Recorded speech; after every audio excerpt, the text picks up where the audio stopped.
you have take back boxes, which I thought was I'm like, hey, yeah, matter of fact, we're going to talk about that tomorrow. Right. So I mean, obviously, this is the way to go. You even have the attention of the Attorney General for the state of Florida with this problem. So, I'm so glad you were able to help us out. No, we're happy to do it. Our board and everybody that's contributed for that, we're happy to be able to do that. So that's fantastic. So let's talk about this. Here's an issue: addiction, recovery, all the stuff that goes with it. All too often, we hear about the negative stuff, right? All the negative stuff. And then all today, we've been able to highlight how, whether it be Chief Metzger at UCF, whether it be Sheriff Lima in Seminole County, whether it be, Chief Alexander that we just had on, whether it be Interim Chief Mike Balkin in Ocala, everybody's very hopeful and they're very supportive to the efforts of people getting into recovery, not treating people like criminals if they want help and they're trying to do something with their lives. So now the question comes to you, because I know you to be a person that speaks your mind, Sheriff Chitwood. Nobody knows you to be a person that's not going to say what he feels or thinks. So I can't wait to hear how you feel about this entire issue, because you and I haven't had this conversation about it. At least with these other guys, I already had a conversation prior, because we have these relationships that we can have these conversations. This is the beginning of our relationship, so I'd love to hear your take on this. Yeah, well, addiction does not know, and I'm preaching to the choir here, it knows no race, no socioeconomic background. I have it in my family, right. So I know firsthand. And we try to preach to, first in our own organization, that folks that have addiction problems, they're no different than having diabetes or heart disease. It's a disease, and it needs to be treated as such. For most of my career, we treated overdose deaths, as example, as, hey, it was a conscious choice, and God forbid something horrible happened, but there's not much we could do for it. Right. When I got elected sheriff, we try to turn that paradigm on its head, especially with heroin and fentanyl just decimating our communities. And we now try to backtrack to go after that dealer, because that dealer knows he's dealing with a person who has addiction. He's dealing with a person who's likely going to die from that, and they continue to peddle that poison. Right. So we go out and we send homicide detectives and narcotics detectives out to every scene of an overdose, every scene of an overdose death, and try to work our way backwards to hold the dealer accountable.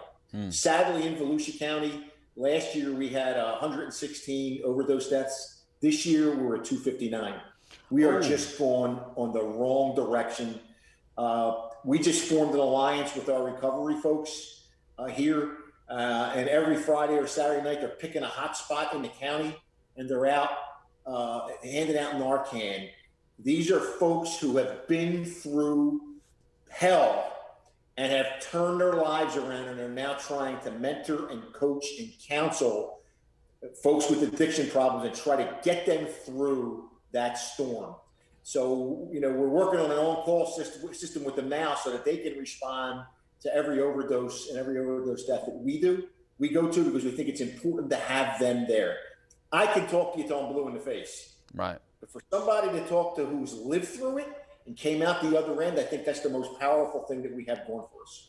That's been a tremendous change that we've seen in our space, not only in law enforcement, but in the treatment space, is this new emergence of accepting peers helping peers. Now, I'm assuming you're talking about the new deal that you have in your county with SMA services, right, and the peers? That's part of it. That's part of it. We have a recovery alliance that's separate. Which is a group of recovering substance abusers. Beautiful. Who have gone off and got their counseling certifications, who came to me and said, what can we do to help? And I said, let's try this. Let's see how this works. So right now, phase one is we partner with them and we get the hotspots. I get monthly maps of where the hotspots are. And they try to get in there and offer the services one-on-one, like we're talking, nothing formal. Right. Listen, this is what we do. Here's my number. We're on call 24 hours a day. And then obviously with SMA is the other component of it, because to me, this is a three-legged stool. You need to have interdiction to stop the drugs coming into our community. Right.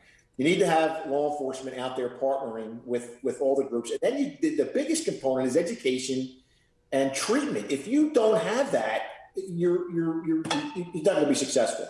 Right, right. And that really is the thing. I like that every area, every county, and every city is kind of,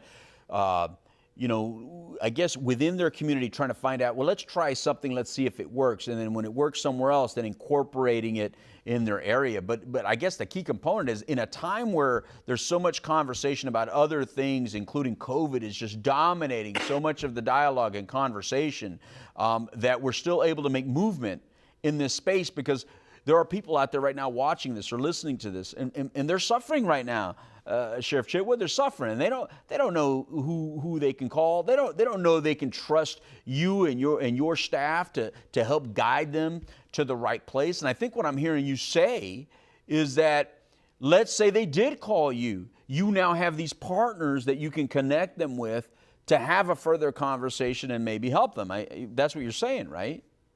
Absolutely. Absolutely. And the other thing I can't stress enough is, especially with the overdose deaths and overdoses skyrocketing again, and I think a lot of it is with COVID-19, right, that even if you're out there and you're partying with somebody and they overdose, you're not going to be arrested and charged. You're covered not only under the law are you covered, but as human beings, if something bad is happening, you gotta call us right away. We can get there and save a life, and then we can worry about everything later on. But we're not going to arrest you because you were out using drugs, and while you were, doing that, somebody overdosed, and then you panic and run, think I'm going to get locked up, and that poor person lays there in those critical minutes and hours they need medical care. Believe me, law enforcement is on your side. It's the dealers that we want. It's not the people that have this disease, and we have the resources to get you help. And I know it's not going to work the first time. It might not work the 12th time you go through, but sooner or later, you're going to win. You're going to win this war. The other thing we're seeing, sadly, is when we do the victimology of these overdose deaths, I think we've had 10 in the past week. And the overwhelming majority are people who have completed a rehab program, got out, backslid, and went back to try to use the same amount that they were before they went in. Right. It's a killer. It's killing people is what it's doing. And I read these reports and I talk to my investigators, and that is the common theme in these last 7 to 10 days, that almost all of the poor folks who have lost their lives battling this had backslid and tried to go back to the amount that they were using before. So I even would caution people listening to us now, if you're in that position, to think about that. It's just like being an alcoholic. You drink a gallon of vodka a day, and you get clean and sober, and you have that moment, and you go back and drink that gallon again. It could kill you because your whole body has changed. Right. And treatment professionals know this very well. We try to help people know, look, just because you came in partying like a rock star doesn't mean you can leave partying like a rock star. Your brain, your system may not be able to handle it the same way because you've gotten some sobriety for a period of time, and you may be more subjected to that. So here's what I want to do with the last couple of minutes. I find you to be somebody, I'm always interested in what you have to say. I just think it's, thank you very much for being the sheriff of my county. I feel like I can trust what you're saying is what you're thinking. I don't ever feel like someone's behind you as your mouthpiece or someone telling you what to say. I never feel like you're telling me something that's just for political purposes. I feel that when you say it, you mean it, and I like it. We don't always have to like the direction it's going to go, but at least we know it's your honesty and it's the way you view it. So what I would like you to do for these next couple minutes is kind of maybe speak directly to the people, and in your own way, whatever that is, inspire them to know that hope is available. They can too latch on to some sort of hope or some sort of help. However you wish to do it. I want you to do it your way. I'm interested in hearing it. Thank you. I would say this to anybody that's out there listening. God didn't make any perfect human being. Every single one of us has a fault or a flaw. Every one of us. And if you're stuck in this cycle of substance abuse, don't think you're stigmatized. Don't think that you're somehow not worthy of treatment, that you're not worthy of respect, that you're not worthy of getting all the help that you can to beat this disease. You have to say to yourself that I'm going to take that first step. You know, and to borrow that Chinese expression saying, you know, that first step is the most important step in that journey for the rest of your life. Nobody's expecting you to be perfect, but try. There are people, there are professionals in this community that want to help you succeed. You have family members out there, you have parents, you have brothers, you have sisters, you have friends. They want you to succeed. You have strangers in this community who don't know you, but know exactly what you're going through. What you're going through is not unique. It's not unique. Like I said, I have substance abuse in my own family. So I know the trials and tribulations and the good days and the bad days. I see it firsthand from somebody I love very dearly. Take that first step. Don't be afraid to reach out. If you fall down, brush yourself off and get right back up and go again. Because you get judged in life not when you get knocked down, you get judged in life of what you do when you get back up again. And for as far as Volusia County is concerned, we have a lot of great programs here. What we're doing now is unprecedented. In my 33 years in policing, I've never seen or participated in anything like this. So, you know, I have people in my organization who had substance abuse problems, who went and did what they needed to do, and they're still in law enforcement today. I'm stunned to see that our director of commerce for the United States of America had a cocaine problem. And the man is running the Commerce Department of the United States. So I would implore you to reach deep down inside yourself. Take that first step. Do it. Do it. You're going to win. If you think you're like a winner, you're going to be a winner. That's beautiful. Look, thank you so very much. That's Sheriff Mike Chitwood, Volusia County. Thank you very much for joining us today. We're going to be in contact. We'll have a lot more interactions after this, but go ahead and have a great weekend. Thank you for your words of inspiration. Look, everybody, during this next block hour, you're going to hear more words of inspiration from other people. You're going to have Carol Burkett. You're going to have Dr. Tom Hall. You're going to have Dr. Joel Hunter, all coming in within the next hour. Anyway, go ahead and enjoy some videos for right now. Again, thank you very much, Sheriff Mike Chitwood, and we'll be back right after this.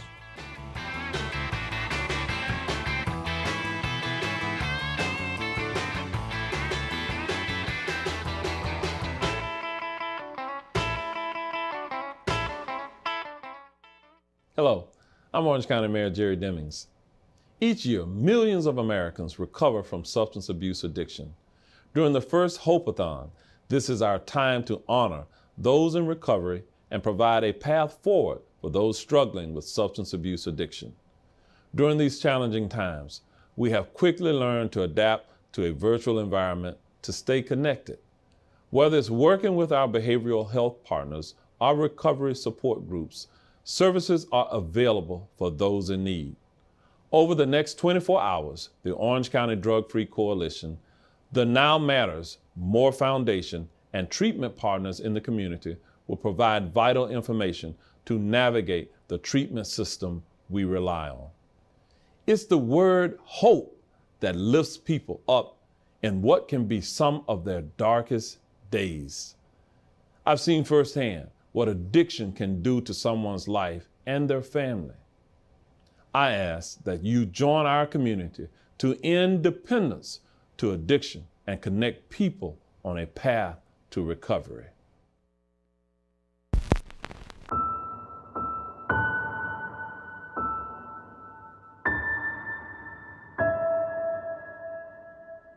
Oh, I saw that one.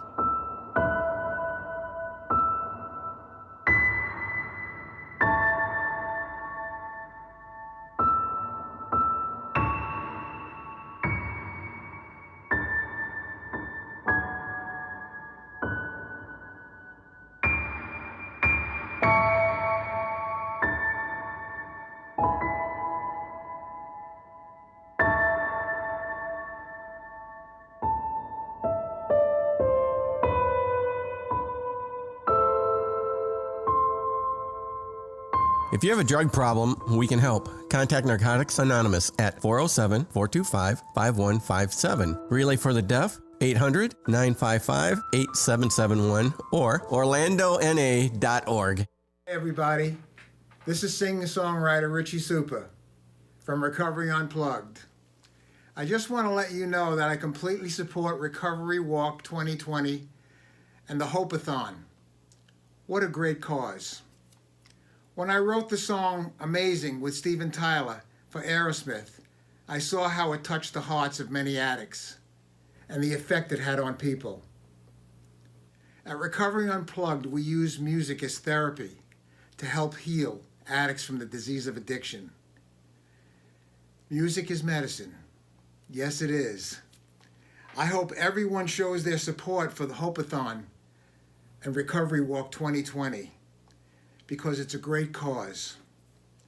And I just want to tell you that recovery does rock, and I'm with it 100%. I hope to see you there. God bless.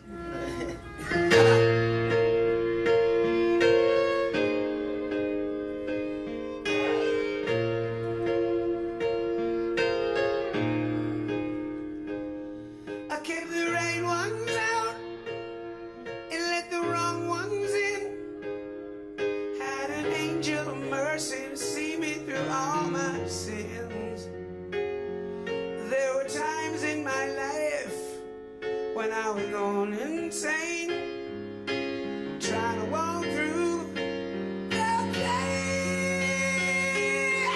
When I lost my grip and I hit the floor, yeah, I thought I could leave, but couldn't get out the door.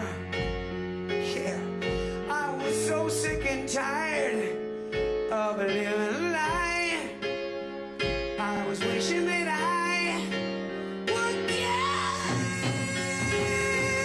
it's amazing. Well, blink of an eye, I finally see the light. Yeah, it's amazing. When the moment arrives, you know you'll be alright. Yeah, it's amazing. And I stay in a prayer for desperate hearts tonight.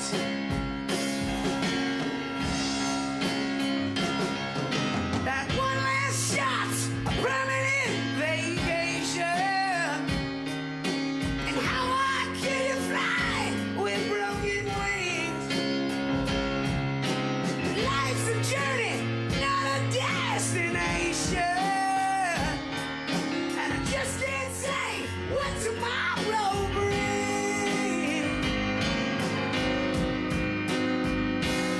You have to learn to crawl before you learn to walk. But I just couldn't listen to all that righteous talk. Yeah, I was out on the streets just to try to survive, scratching to stay alive. Well, it's amazing. When the moment arrives, you're trying to see the light. Yeah, it's amazing. When it's been enough, you know you'll be alright. Yeah, it's amazing.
You know what? You know what's amazing? That song's amazing. What's amazing is that Richie Supa and Steven Tyler shared that with us for us to be able to use on this Hope-A-Thon. That's what's amazing. And so I really appreciate it. Thank you very much to them. Thank you very much to everyone involved in making that happen. Cody, I appreciate you, Cody Wright. I know you had a lot to do with that, so thank you very much. And of course, if you want to help support everything that we have going on, please don't forget, go to nowmattersmore.org and contribute and share and help us. That's how we can help all the organizations that have been on today and all the things that we've been talking about, all these special things that, yes, Steven Tyler, it is amazing. Very amazing. And of course, you can always call 833-NOW-MATTERS. That's 833-NOW-MATTERS, 833-669-6288. And that's if you want any help right now. If you have some questions about getting help right now, they can help you do that. But I have a very special person in here now. Of course, you know, I've called on all my friends to do this, but more so than that, I'm going to take you back a little bit before I do this. Take you a little bit back. And I'm going to take you back to a time where I was sitting here and I was telling Carol, who we're going to see very shortly, Carol Burkett, that I wanted to do a Hope-A-Thon. I didn't call it Hope-A-Thon back then. I just called it Telethon. It was Trinity Phillips who actually named it Hope-A-Thon. But I wanted to do a telethon. So I shared it with my board at the Now Matters More Foundation. Everybody poo-pooed on it and didn't want it. And then here we are, what, 3, 4, 5, 6 years later, who knows how long. Dr. Tom Hall, who's sitting here right next to me, brings it up at an Orange County Coalition treatment meeting. Orange County for a Drug-Free Community treatment meeting, the treatment committee, where I'm the co-chair, and obviously you are the director of Orange County Drug-Free Office or Orange County Coalition for a Drug-Free Community. And you brought up telethon. Yeah. It's a great idea. I thought of it. I love that you did think of it because you didn't hear me think of it, so you actually did think of it. True. And then I had previously thought about it, so when we took two, which is what we normally do, right? You and I have some really awkward conversations and really cool conversations. I love our conversations. Yeah. You take both those two things and put them together, and then now we have the Hope-A-Thon. It's amazing. And I've I've been watching it. There you go again. Yeah. I've been watching it, and I'm just blown away. Yeah. I mean, I'd like to say we've been working on this for a year. It kind of feels like it, though, when you watch how good the quality has been so far. Yeah, we've pulled this together in a short amount of time, and you know, I don't think we could have done it without Anna. No, she's one of them. Yes, Anna Reed is. She just brought me the beet juice. Yeah, I know. I mean, look, she's all kinds of goodness. Right. Because my wife is going to thank you, Anna, for bringing me that beet juice because my wife wants me to live long. Well, and there was a lot of people on the committee that sort of looked at you and I like, maybe we should, not drink Celsius or something because they're worried about us. Yeah, they were thinking that's a crazy idea. Yeah. And then when we said let's do it for 24 hours, I mean, how hard can that be? Yeah. They were like, really hard. Like, what is it? Yeah. Oh yeah, because they wanted to shorten it to 6 hours to 12 hours. Yeah. There was all kinds of conversations. I missed one meeting, and in that one meeting, you guys don't know this. In that one meeting I missed, it went from a 12-hour Hope-A-Thon, midnight to midnight, like it is, to a 6-hour thing, like during the day. All kinds. Well, and I was leading that meeting. Well, you didn't do a very good job at leading that meeting, Tom. So, I thought maybe 24 hours was a little... Too much? Too ambitious? Yeah. But, hey, I was wrong. And I'm glad you were wrong. I'm able to admit that. So let's talk a little bit about Dr. Tom Hall because not everybody knows you the way I know you. I love you. I can really say I love Dr. Tom Hall. You are a very educated man. You come from academia. Yeah. UCF is where I met you. Yes. So tell us a little bit about what you did at UCF, and then we'll parlay that into where you're at now. Right. Well, so let me go back before UCF because I kind of had a life before higher ed. Did you really? Oh, absolutely. You mean when you were a hippie? Well, yeah, I was a hippie. I wanted to save the world. When I was right out of high school, I started attending this evangelical church. I decided to go to Bible college, and I was literally interpreted the Bible, and so I went out and rented a house in a really bad neighborhood, and Wabash Avenue, if you've ever been to Lakeland. And I started taking in homeless people. Yeah. And my parents, they wanted to have me Baker acted because they thought I had lost it. And looking back on it now, I mean, if my son did that, I'd have probably stood on my head or something, you know. That's funny. But it only took me about 6 months to figure out that was a bad idea. And I mean, it was a good idea, but I wasn't prepared. You know, I was 19 years old. I had no idea what I was doing. And so anyway, in my attempts to save the world, I went to work for Florida Baptist Children's Home, became a house parent. So I had 10 kids. When I was 22, I had 10 kids that I took care of, my wife and I, and we were live-in house parents. It was crazy. And so, but that's the sort of basis of my professional career. Right. From there, I went on and got a graduate degree, and then I eventually got my PhD in sociology. But what I learned all along the way is don't plan, because things happen. I mean, I had no idea I'd ever go work for the Baptist. Don't plan, kids. Yes. Don't plan. Hey, let life happen. I like it. Here's the deal. I was able to parlay I was able to get the Baptist Convention, Southern Baptist Convention, to pay for me to go to a Catholic university. Wow. Yeah, and this was back in the in the 80s when that's pretty good. We weren't as ecumenical as we are now. I don't even know that word, and I graduated UCF, so maybe I ought to get some money back. It may be. Yeah. So anyway, I started out as a clinical social worker, and I worked with mental health and addictions. Yeah. And then somebody called me up and said, "Hey, would you like to come work in this small college's counseling center?" And I said, "Sure, I'd love to." Somewhere between the interview and the meeting, they decided they didn't need a counselor; they needed a dean of students. Oh man! So I showed up thinking I was interviewing for a counseling job, and at the end of this 45-minute conversation, they said, "So do you want the job?" And I was like, "Sure, why not?" I mean, I didn't plan it. Yeah, well, that's a cool name to it, dean. Yeah. Dean? Well, assistant dean. Yeah, okay. Started out. But still so cool. what I did though was, if anybody got in trouble, I decided what their punishment was. Oh. And it was Power. crazy. It was power. And one of the things about this school is they lived in this neighborhood with lots of big houses, fancy houses, and whenever a kid got in trouble for an alcohol violation, the first time it was a $25 fine, and the second time it was $50, and the third time is you got suspended. Wow. Yeah, it was pretty crazy. And I said, well, what happens if something like if that kid has a DUI and takes out some family on their way to church between the first and the third violation? Don't you think we should provide them treatment? Yeah. Or at least assess them? And they were like, yeah, you should look into that. You should come up with it. Take care of it. And that's how I launched into my career. So this is how I did it. Yeah, and then from there I got recruited to go to UCF and run their program. And then at UCF was able to build a prevention all the way through to recovery. So we did prevention, intervention, treatment, recovery. So beautiful stuff. So just from being like rational-minded and insightful enough to say something out loud, right, came this career and this expertise.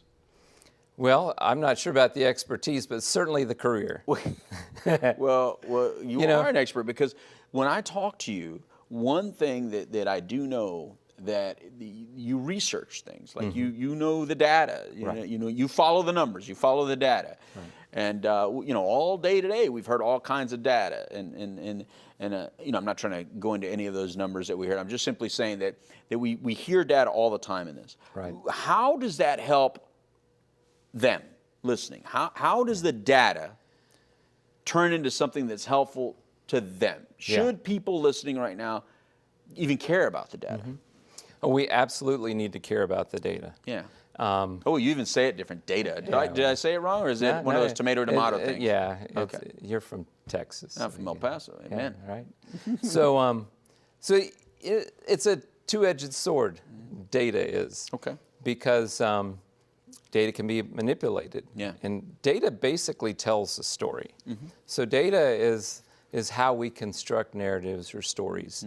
And it legitimizes what the story is. Like, I can just come up and say something and you're like, yeah, whatever. But if I throw some numbers in on it, maybe some fancy statistical, like, oh, this is significant at the 0.05 level. Yeah, most people don't know what that means, but they nod and go, wow, that, this must be pretty amazing. Right. What it means in real life is you've got a 95% chance of whatever you're describing didn't happen by accident, right? There's a 5% chance it was just an accident. But it doesn't mean it's meaningful. It doesn't mean it's impactful. It just means it didn't happen by accident. And that's a dirty little secret about statistical significance. Interesting. As one of my favorite quotes from Mark Twain is, "There's lies, damn lies, and statistics."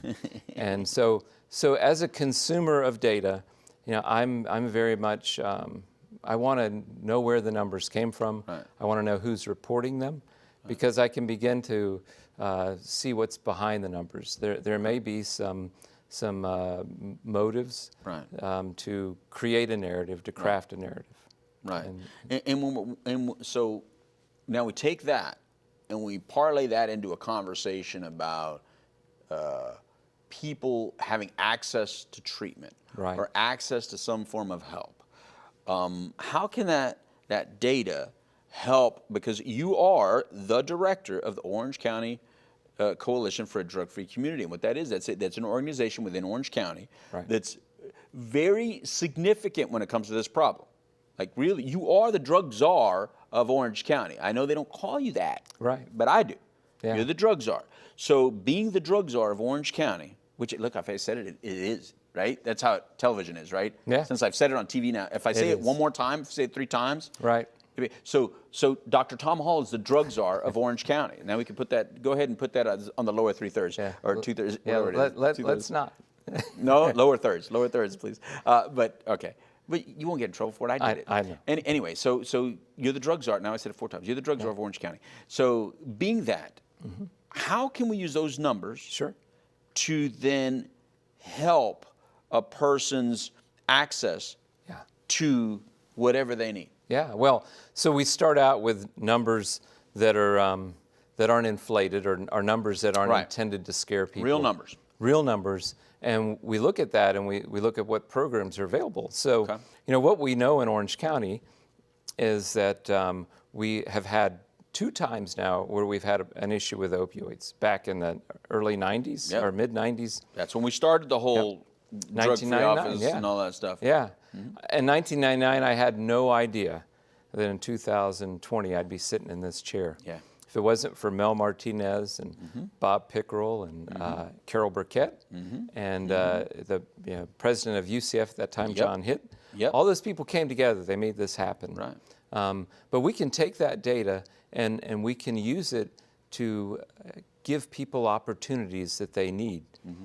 So right now I'm working on a project with the jail.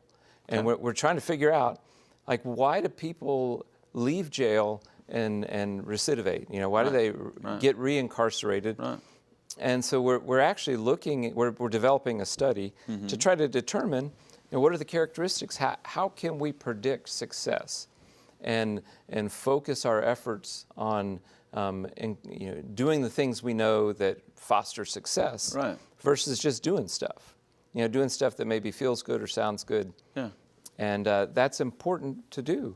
But what's more important is that it's impacting people's lives, real people. Data is living. Data is real, it's tangible. It's families, it's individuals, it's children. And it's not just numbers that show up, on in an article or on the news.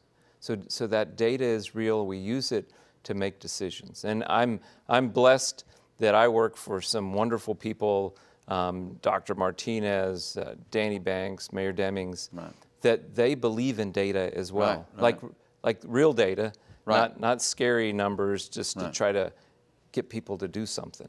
Right, and it's not just, this data translates to money at the end of the day, right? Data is money.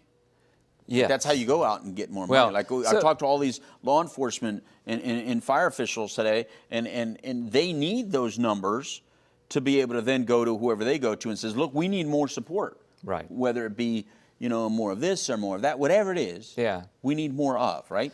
Yeah, and I like to look at it that the data helps us, again, tell the story. Yeah. But the story isn't always we need more money. The story is we need more compassion. The story is we need more hope. And the money helps us get to that place. Right. But just chasing money Okay, in and I of like itself, that. I like that little spin right there. Yeah. I remember in higher ed, prior to Virginia Tech, Yeah. there wasn't a whole, counseling centers weren't very sophisticated on college campuses. Interesting point. And after higher ed, or after Virginia Tech, they just had this explosion in counseling centers, and they spent a lot of money.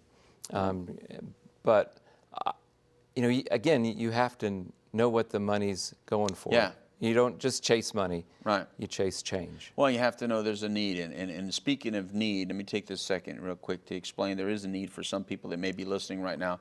And they're in need. They're listening. They're watching. Hopefully they've been watching, for all day. Since midnight. We're now we're over halfway.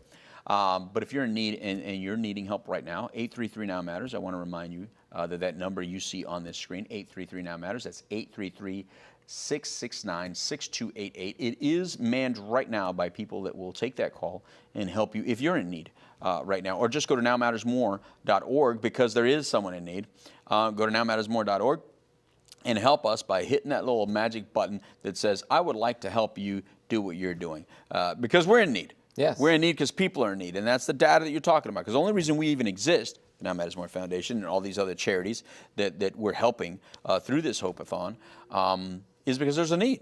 Right. Right? There's people out there that are saying, I can't find this, and I can't find this. Now, a lot of that can be subjective, and that's I think that's why the math is important. Yeah. Because there's so much subjective information, right? Like somebody, it's like when you talk to somebody, right? And if you would have came to me, Dr. Tom, and you would have asked me, hey, so why are you getting high so young? I would say, well, there's nothing else to do. Right? That's a very subjective view. Sure. It's a very skewed view. It's an excuse. But it's a real view for you. But it was my real view. Yep. And so I think there's a lot of views like that about help. Yep. There's nothing, nobody understands, So how do we take the real data that you say, right, that shows us treatment is successful, Yep.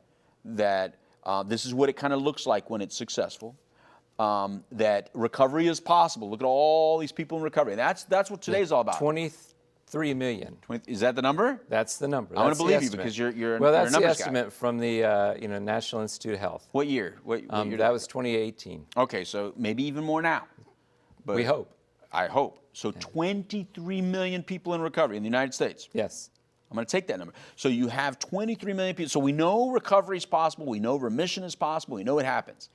Yet, for somebody, the only piece of data that means anything to them is their own personal, I tried that before. Right. It didn't work for me. Right. So through all of your... So here's something, Okay. I think we're seeing a shift. Okay. I think we're seeing a big shift. I mean, I see it in law enforcement. I see it in public health. The fact that our EMS gives Narcan to families when they've had a loved one who are friends that have experienced an overdose. And you helped. We developed these little booklets, these pocket booklets, to tell people how to find help, how to look for signs of danger. And so that wasn't there 10 years ago. Right. We didn't have law enforcement talking about treatment, and we didn't have, I think it was Sheriff Chitwood, was they had just received yesterday on the news, had received money for iPads. Yeah, the SMA. Yeah, Right? yeah. I mean, I'm watching this going, wow. Yeah, did you see the iPads? Yeah. And it's amazing. Some people think it's iPads, man. If a toaster looks like $5 when you're on empty and you need a little something, how much do you think you can get for an iPad? Some people would think of that. Oh yeah, well. But it's clever. Well, it's not only innovative. Clever. It's different. Yes. It's a immediate. shift in how people think. It's a shift. And we're seeing the shift everywhere. Yeah. We're seeing it in medicine with the increased use of medication-assisted treatment. Right. We're seeing physicians that are more willing. Right. So the history of addictions was that the Bill W. in 1938 they started with Alcoholics Anonymous. Yeah. There's a bunch of white dudes in Boston, right? And so it was funny at the time. They had this group of scientists that were going to find the cure for alcoholism. Right. They thought it was like a polio shot. They never found that cure. The closest thing they've come to maybe is Vivitrol now, but it's not a cure, right? Yeah, that's right. And so Alcoholics Anonymous became the cure, Right. Because they threw their best scientists, literally Yale University. They had this Center for Alcohol Studies. Yeah. They threw their best scientists at the end of the day, the best they could come up with diagnostic criteria is that friends or family would say that the person fails to do their the activities of daily living. Yeah. They couldn't hold a job, whatever. Yeah. That became the diagnostic criteria. Very subjective. With that, 1969, the American Psychological Association said, we really don't want to deal with addictions. We don't feel comfortable. We don't feel like it's in our wheelhouse. We're going to let the folks in AA do that. And so there was this schism between medical health and behavioral health specifically related to addictions. And what we've seen in the last decade, what I've seen in the last decade, is really that's merging back together. And it's a beautiful thing. And I think that's reflected in the fact that EMS is carrying Narcan, law enforcement carrying Narcan. It's mainstream. Right.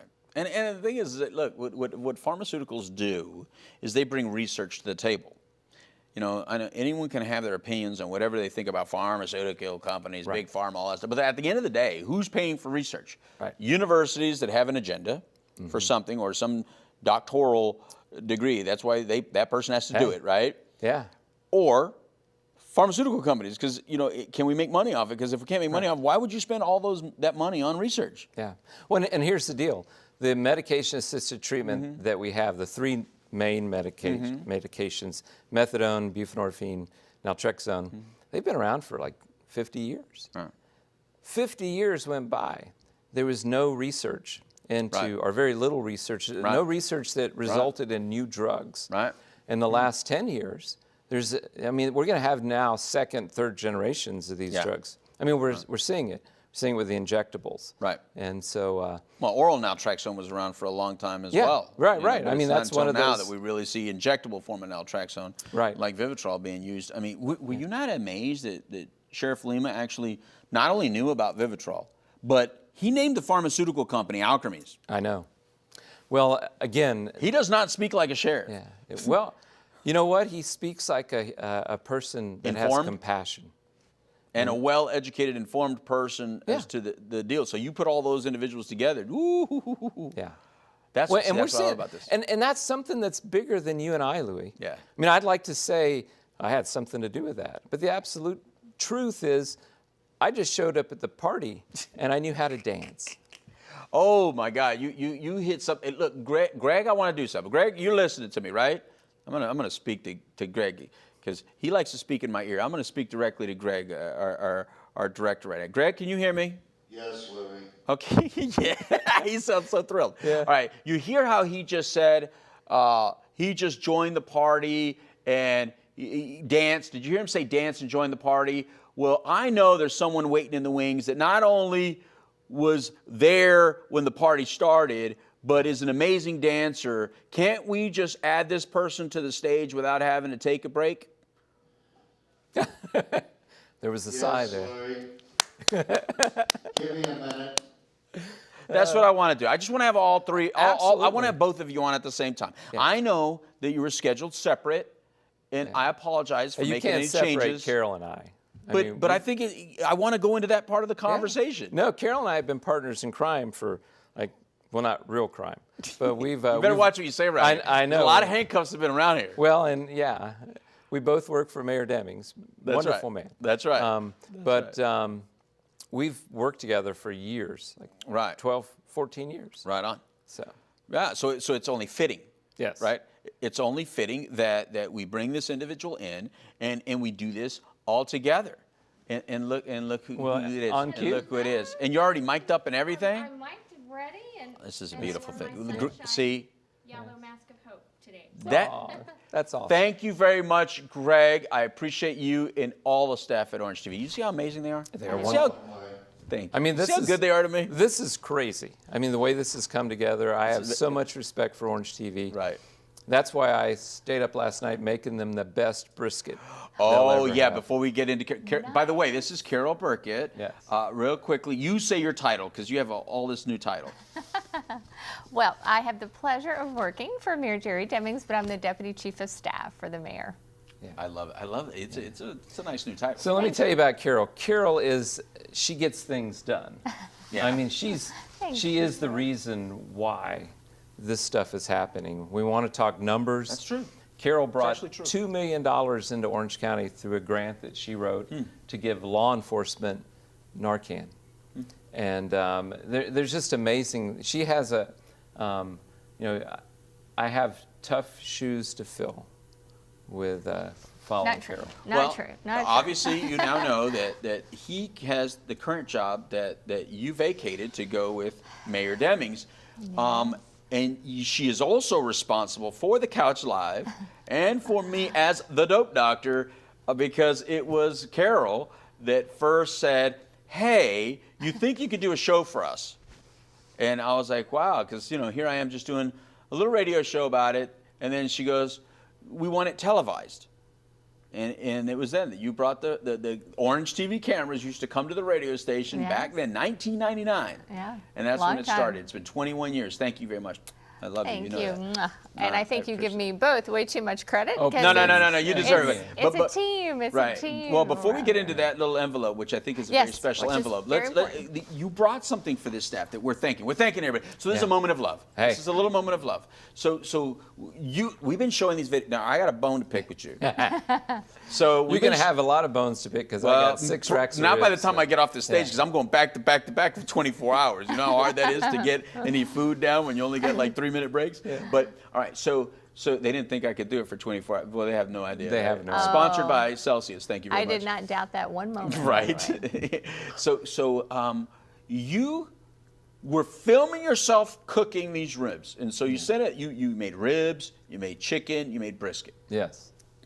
Cooking all this up. Carol, have you seen any of these videos? He's cooking. So all night long, I have not seen it he's filming yet. himself cooking, right? Well, not filming himself. His son is filming. good. Right? He's got a helper. He's got a helper. Yeah, that's You nice. got to throw him a bone. So he's filming, he's a professional chef. You know that, and I know that, but the people maybe don't know that. Such a good chef. Yes, he is. He's a professional. What would you call that? I'm a barbecue guy. I used to compete. Well, that's barbecue professional barbecue circuit guy. Right. Yes. Okay.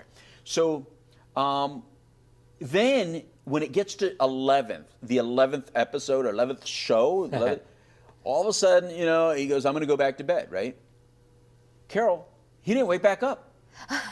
Carol, there's no episode 12, there's no 13, there's no 14, there's no 15. That's too funny. It just ends. So That's I have that bone to pick with you. We have no more, so it ended. Well, all I'm these here people now. that were, you're here now. So let's go right into why you did it. Tell us why you did it. Oh, I think that the staff deserved it. Yeah. I mean, we pulled this together on a very short timeline. I mean, for us, it sounded easy. I walked up here and I saw all the activity going on behind the scenes, and and I'm so impressed that they even gave us this shot, because they've been here all night too. Yeah. And I don't know. I don't know that brisket and ribs and chicken is enough. I mean. What else we got? What else do we have? Celsius? I don't know. Oh, we brought them Celsius. Yeah. Yeah. So anyway, it's here, and I'm happy to have brought a little bit of joy through cooking. I think food is so important, and it's what brings us together. I'm not very artistic. We talk about dancing. Carol tried to teach me to dance once. It was the most She's trying to teach everybody. There's nobody it was to keep the up with. most awkward situation ever. I mean, Carol, you can be honest. I have no rhythm. You were slowly getting there. I saw you're it. You're such an optimist. Potential. You have the potential. Right, That's right. Maybe in another lifetime. But food, I look at food as art you can eat. It's my rhythm. It's true. Yeah. And I love it. I love to cook, and I love to watch people eat what I cook. And so, Well, I love to eat what you cook. I've had the brisket. I mean, that stuff's woo. It's Haven't good. had this brisket, but I've had his brisket. It's good, yes. Yeah, He's phenomenal. an excellent cook. So thank you very much, and thank you for celebrating the staff here. Orange TV has been amazing, but you already know that. Love Orange TV, yes. You couldn't ask for a better group of staff, and we were just having this conversation yesterday, how long they've all been together.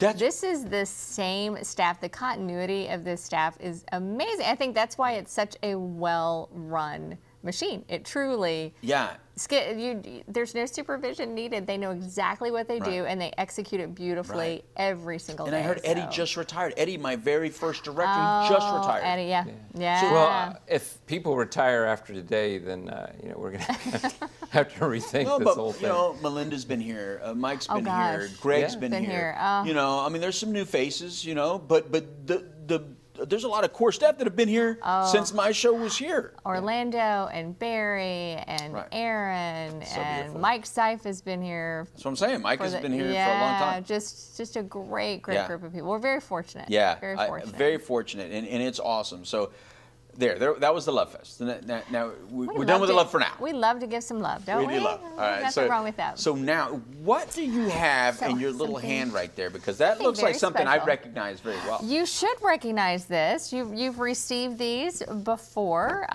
so it's my pleasure, since the mayor could not be here. I know he shared some sentiments and warm thoughts about what's going on today, but could not make it. So, on behalf of Mayor Demings, it's my pleasure to read a proclamation in honor of the Hope-A-Thon. So I will go through this. It's not very long, but whereas, because addiction is often brought to the attention of the public due to tragic events, not inspiring stories of recovery and resilience, and whereas it is estimated that 22 million adults are in recovery from a substance use disorder. And whereas behavioral health is essential to overall health, prevention works, treatment is effective, and people do recover. Whereas the inaugural 2020 Orange County Hope-A-Thon on November 14th, 2020 will feature individuals and families who will share their stories of hope and redemption. And whereas our community prevention, treatment, recovery, public health, and law enforcement agencies will partner with Now Matters More in the Orange County Drug-Free Coalition. Now, therefore, I, Jerry L. Demings, by virtue of the authority vested in him as Orange County Mayor, do hereby proclaim November 14th, 2020 as Independence Day. You can invest for a better day. I love it, Independence Day. Victory! In Orange County, we encourage citizens to celebrate recovery by making a strong statement that we are committed to creating a community that fosters hope for those who are suffering from mental health and addiction disorders, offering support and resources to their friends and families. Done and ordered this day, the 14th of November, 2020. Signed by Mayor Demings. So, sir, this is yours. With great pleasure that I give that to you and Tom. And that is beautiful. Such a great day. And by the way, I did my. Tom's not gonna get this. Okay. Yeah. Tom can get a Xerox machine. Why don't you show it to the? Can you zoom in on that? Nice. And this is just the beginning. Awesome. Much more to come. And I have to, a little mea culpa here. It's 22 million, not 23. I misspoke. I was wondering. I heard a million different. Yeah, there was. Well, maybe there's been a million more ever since you wrote this. That would be a good thing, right? It would be. It'd be a great thing. That's a great thing. Yeah. Listen, that is. Can you please tell Mayor Demings that we appreciate it. We sincerely appreciate it. Thank you, Mayor Demings, if you're watching this. Thank you very much for all that you did. First of all, for doing the video for us, kicking off the recovery walk. And that has a proclamation. The recovery walk has a proclamation. So it's like this is a dual proclamation show. We had a recovery walk proclamation and a Hope-A-Thon proclamation. That's right. Same event. Yeah. That's awesome. We got double gifted. That's right. And then also for what you did last night on the news, that was awesome. During your what was it, press conference is what you can call it? He does a press conference twice a week, and I was texting Tom and said, the half of the screen is covered up with the Hope-A-Thon flyer and message, and I know he encourages everyone to support those in recovery.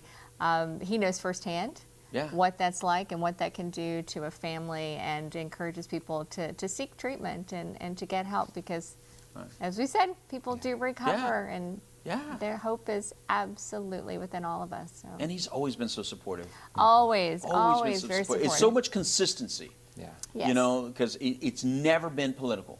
No. It's never been for anything other than pure, genuine, meaning. I remember when he first did the show.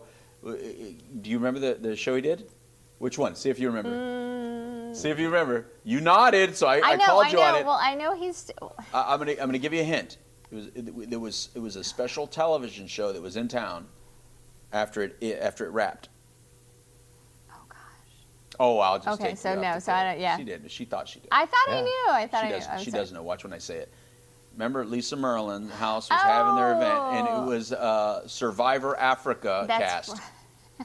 The Survivor Africa cast were here, and that was amazing. We did an interview with him, and then the Survivor cast. It was a beautiful day. It was a beautiful. And, yeah. and that was it. We took the couch to where was it? It was some event. Like was it right across from the Amway Center? Right? I think so. Yeah. Oh gosh, the old Amway. That couch used to travel. The used couch to went travel. everywhere. Yeah. That's why it was called the couch. I was like, Yeah. I have to have a couch. Yeah. I was like so prima. You think I'm prima donna now, Dr. Tom? I was still a prima donna even before anybody even knew my name. I was like, I gotta have a couch. Gotta have a couch. I gotta have a couch. What if we have chairs? I gotta have a couch. It's called the couch. Why wouldn't I have a couch? Well, now I have a chair because this is not the couch. This Right. is a chair. This is this is the Hope-A-Thon. There's a Hope-A-Thon. Exactly. So thank you very much for And that. it's But chaired by you. yeah, absolutely chaired. That's awesome. So in before we continue on now, Greg, we have a break and then we come back to a little bit more of them, or are we going to do a complete break and I have to say bye to them? Because there was some video that I wanted to show Carol before we. I think we're coming back. You're well, coming back, I think right? we have a special guest that's coming. We have that as well. on, Right. But I that mean, I'm after the excited gift, about. I think we had some time as well. Yeah, later on. So how much time do I have? Because there is a video that I want to show Carol. Carol just Okay. happens to be in the video. Yeah, we have to show the video. And what was that, Greg? Okay, we don't have it yet. Okay. Oh. Oh. Well, then that means she has to stay. Okay. I named it something. I named it something different, which is probably why they're struggling to find it. Okay. Yeah, it was So it's called, your fault. It was called Image something, and Oh. and I named it. So we have to go. So because we have a special Yeah. guest, Oh, Dr. Joel absolutely. Hunter. Yes, very excited. Yeah, it's pretty exciting, and that was, I think, thanks to you, right? 'Cause Yes. I don't. This Well- is an individual on the show that I don't know. I had the opportunity to work with him for several years now, and I'm excited what he's doing. And I look at him as such a leader in the faith-based community. He understands this, and he helps galvanize and bring others into the work that's being done. So I'm excited for you to Perfect. get to chat with him. I'm going to enjoy chatting with Dr. Joel Hunter. Dr. Joel Hunter. And then I think afterwards, I think I can meet with you guys again. Yeah, I think I'm we're pretty coming sure I back, have a yeah. slot. Yeah. Okay. So hopefully Greg and team will find that video. I'm telling you, it's in there. I will help you find out where it is because we're playing it. Okay. Darn it. Anyway, thank you all very much. Thank you for this proclamation. Let's take a Absolutely. break right now. And right after this, we're going to meet with Dr. Joel Hunter.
Well, everybody, welcome back to the Hope-A-Thon. So it's just been exciting. It's just been so many friends, so many good people coming through. And if you've been watching this Independence Day right here on the Hope-A-Thon, you just heard the mayor's proclamation. Mayor Jerry Demings proclaimed today, November 14th, Independence Day, and that's a beautiful thing. So let's just keep it rolling, okay? Now remember, if you want to help support what we got going on and all the charities that are benefiting from this Hope-A-Thon, you can go to nowmattersmore.org and hit that magic little button.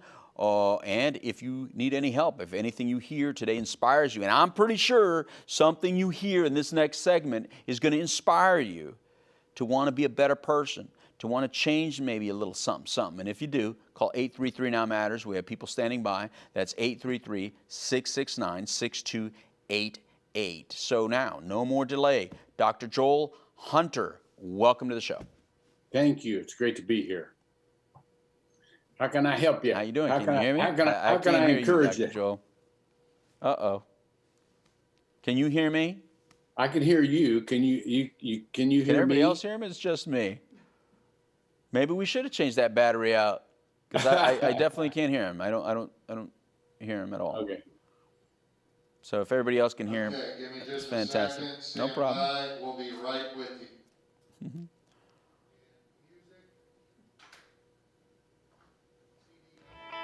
Maybe it was the battery. You knew. Yep. Okay. All right.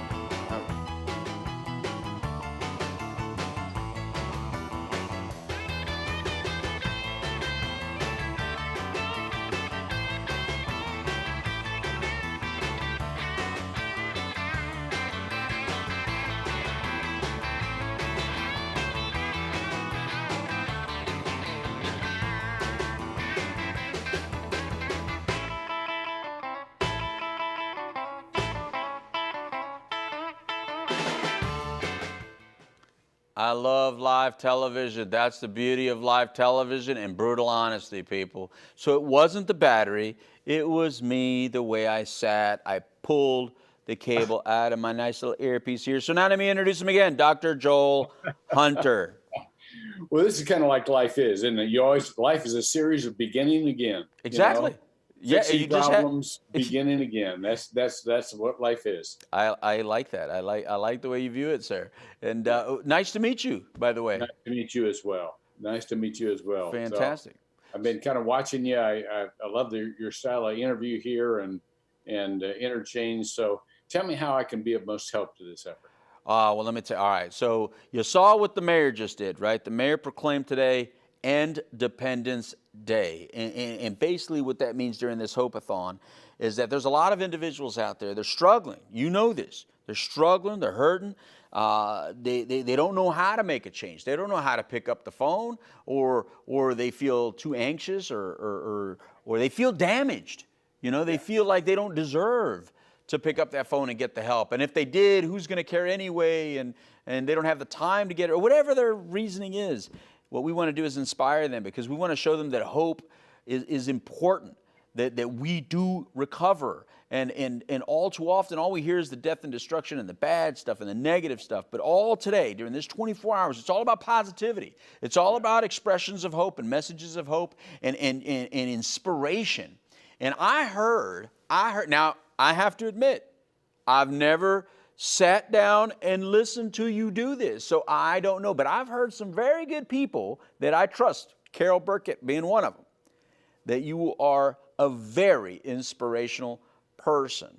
So I am so pleased to have you here today, because I'm looking forward to hearing your wisdom and to hearing your words of encouragement. Now I'm setting you way up, so now I'm setting the bar really high. Yeah, I know. Hey, how do I follow that? You're going to have to follow it. You got to follow it. Look, it's like a quarterback says, you know, I can only do so much, but you have to catch that ball. That's right. That's right. So well, thank you. I feel I live on hope. This story of addiction is not new to me or my family. We've got a running problem in our family, but by the same token, we've seen people who haven't given up, who have come back to full life when they were hopeless. I've been a pastor for 50 years. Unfortunately, the church is one of the main culprits of producing shame for people who have fallen. And it should be just the opposite. You know, we're just, I mean, when you get right down to it, religious people assemble because we've already admitted, you know, all have sinned and fallen short, you know. So you're in your group. If you're in a faith group, you're in your group. So what we want to do, as I'm part of Project Opioid, I'm part of a number of recovery group efforts. And we want to plead with people, first of all, don't give up on yourself, because God hadn't given up on you, you know, and nobody who loves you has given up on you. So don't give up on yourself. Number two, don't go through the temptation of self-isolation, because there's way more shame in you than there is about you. And there's voices inside that say, you know, and I've been through this, you know, the world would be better off without me. And why don't I'm just a bother and I'm just a burden. That's not God's voice. That's the enemy's voice. So it's really important to you and to people who love you, to make sure that you don't allow those voices of shame to take you over or to direct you, because those aren't the voices of the people who love you. Those aren't the voices of God, and certainly it's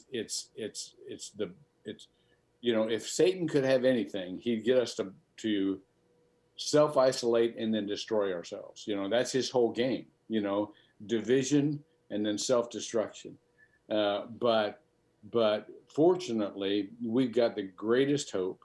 We got great people around us who are rooting for us, who are cheering for us.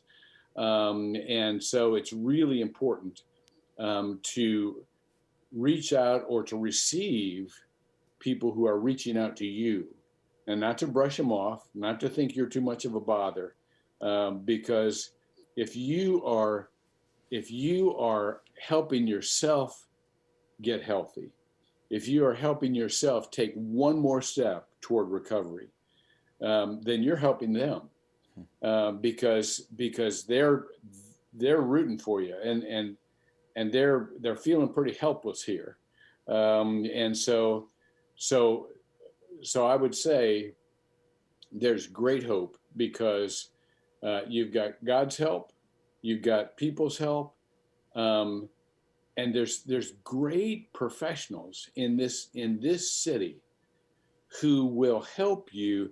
You know, when I was coming up, in the church, we didn't have all the Celebrate Recovery groups and all that kind of stuff. You know, we just kind of, you know, we just had Sunday school, or we had, you know, ladies circle, or, you know, whatever those things were. Right. But now we are a lot more sensitive, a lot more interested in people's actual problems, and how people actually feel, and that's not alien to the gospel. That is the gospel. You know, when Jesus came, he walked among. Guess who he went to? He didn't go to the righteous. You know, he went to the people who had huge, big time problems, who were being ostracized, you know, and that's who he hung out with. And so a healthy group, whether it's a church or another faith organization, synagogue, mosque, you know, what have you, or whether it's simply a group of people who want to be on your team, a medical team, a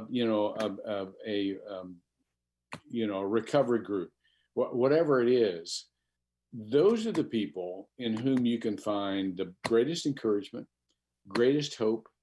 And I've seen it happen over and over again. You know, sobriety or recovery is just a series. It's a long road, but it's not without daily encouragement. It's not without daily support. It's not without people who will lift you up when you can't lift yourself up. You know, I've been through some pretty horrible times in my life. And I have found that when I couldn't stand, there were people to carry me.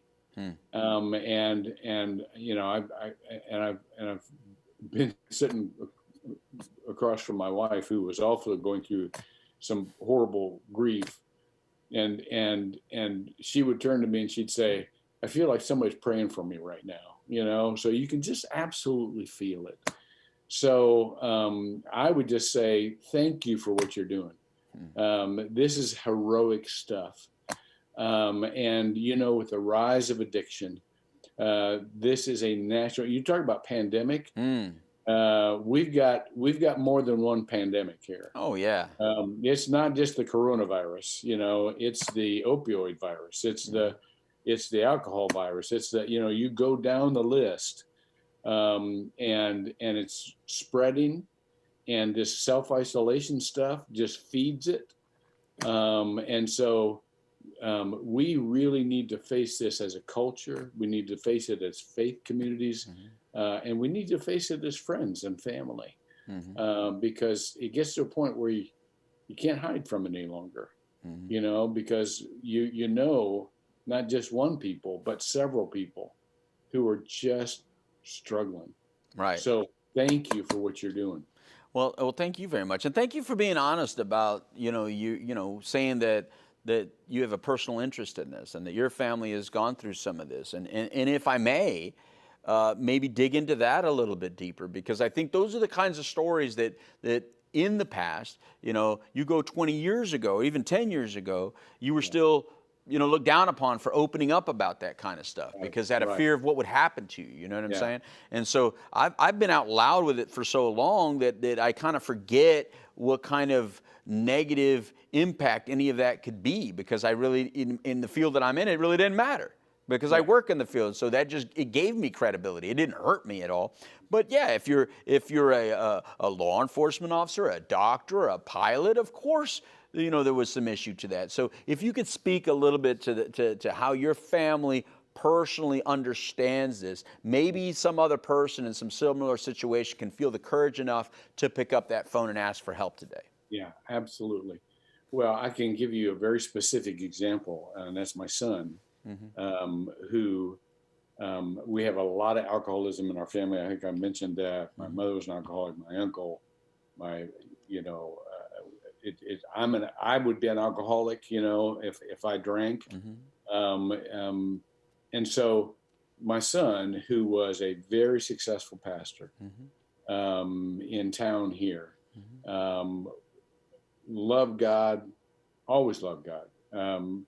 But he became a very high functioning alcoholic, and none of us knew this.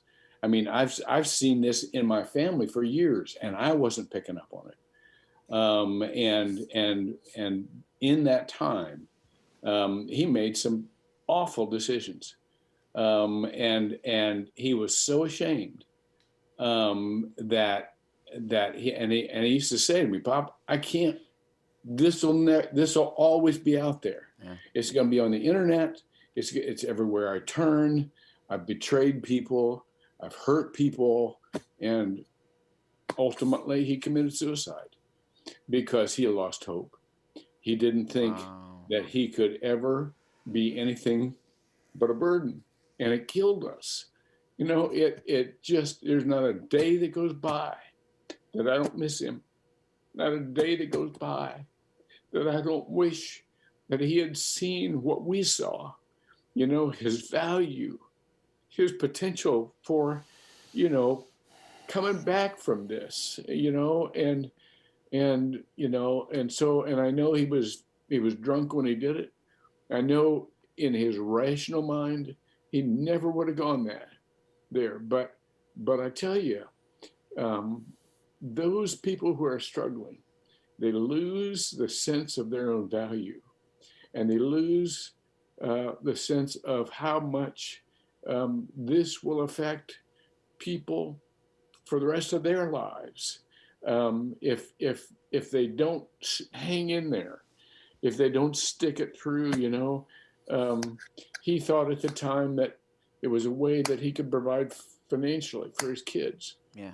But how much more valuable was his life than his insurance policy? So I want to say, in all sincerity and personal testimony, anybody who's struggling with this, please know that your health is way more important than anything else you can give anybody. And your shame is not as big as you think it is, because we all have stuff that's in the closet, and we all have stuff that we've messed up. So you're right. It's tough for some people who, with titles and with reputations, but it's tough for everybody, because everybody wants to be respected, and everybody carries around shame for what they've done. So anyhow, that's one of the stories. Wow, I gotta share this with you, because that's incredible. What you just shared right now is very incredible, and I'm gonna bring it home a little bit and show you why. When I heard that you were going to speak today, I didn't want to say that there was a personal connection because it's the space that I'm in. When I communicate with somebody, it's what it is, right? I'm a secret to a lot of people and a lot of families. And I know you don't know this, by the way. But I don't know what year your son did that, but I feel deeply hurt by it, because I too had a conversation with your son. And I did not know that he had done that until right now, this very moment. Yeah, it was in 2012. Yeah, it hurts me. We have a mutual friend who actually is part of this Hope-A-Thon, Curtis Laskanik, and he introduced me to your son, and we had a conversation. It was an informal conversation, but it was a conversation nonetheless. And I'm sorry for you and your family. I hate to hear stories like that, and all too often I hear these stories like when it's years later. But I'm sorry I didn't know sooner. But thank you for sharing that important message. Sure, absolutely. And here's what I'll say, though: when you hear stories like that, there is a lot of losses out there, and we can't bring those losses back, people. But what we can do is we can take the loss of somebody like this and make it more meaningful than what it is. And how we make it more meaningful than what it is I personally use my dead people. I use my people that didn't survive as long as I did. I use the people that didn't get blessed with the life that I have today, and get blessed with the loving myself that I have today. I use their spirit in me to live today for not only me and my family, but for the next person that asks for help. I want to give it to them as well. And so I now have a new name in the list. I now have a new spirit in my corner for the next person that I help, and I'm sorry that it came at the cost of you losing your son and your family losing him. But I can assure you, just like I'm sure you use his spirit when you communicate with others, and you've just used it in this story, I will use it again and again. And that's how we never, ever, ever die. We never die as long as someone uses our story to help save the life of the next person. So thank you very much for that. Absolutely. Yeah. Wow, I really appreciate you coming on today and sharing your message with us. Thank you for letting me, and thank you for helping me to, as you said, this is how we work out our grief. Yeah. This is how we bring good out of evil, and something constructive out of something destructive. Right. And so it's the work of what we do. And Isaac would have wanted to help. Yeah, I know. So where do we you said some things at the top. Obviously you're a man of faith. You didn't lose your faith. No. So where do we go from here to help these places of faith that have so much power and so much ability to help so many people? How do we help those organizations be a place that can better respond to these crises? Because I know you probably didn't hear me earlier. I've had so many different law enforcement people come through here today, including Sheriff Lima, who you know very well, come through here, and the law enforcement organizations have made tremendous strides in our space to learn more about addiction, to be more empathetic, to make changes within their organizations, to be more helpful to people when they need it. So how can the churches do that as well? Because I think they come from a place where they feel like, well, we've always been that way. We've always been open, but maybe not so open as they think. No. So what can we do to help them? Well, first of all, I think we're working on this, but I think we need to provide training for religious leaders like we provide training for law enforcement officers. Okay. A lot of pastors, you don't get this in seminary.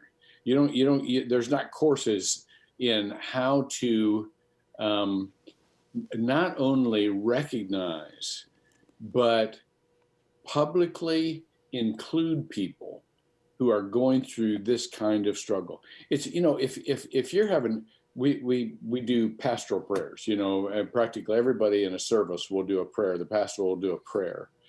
And if you simply can mention in that prayer, God, be with those families who are struggling with addiction. Right.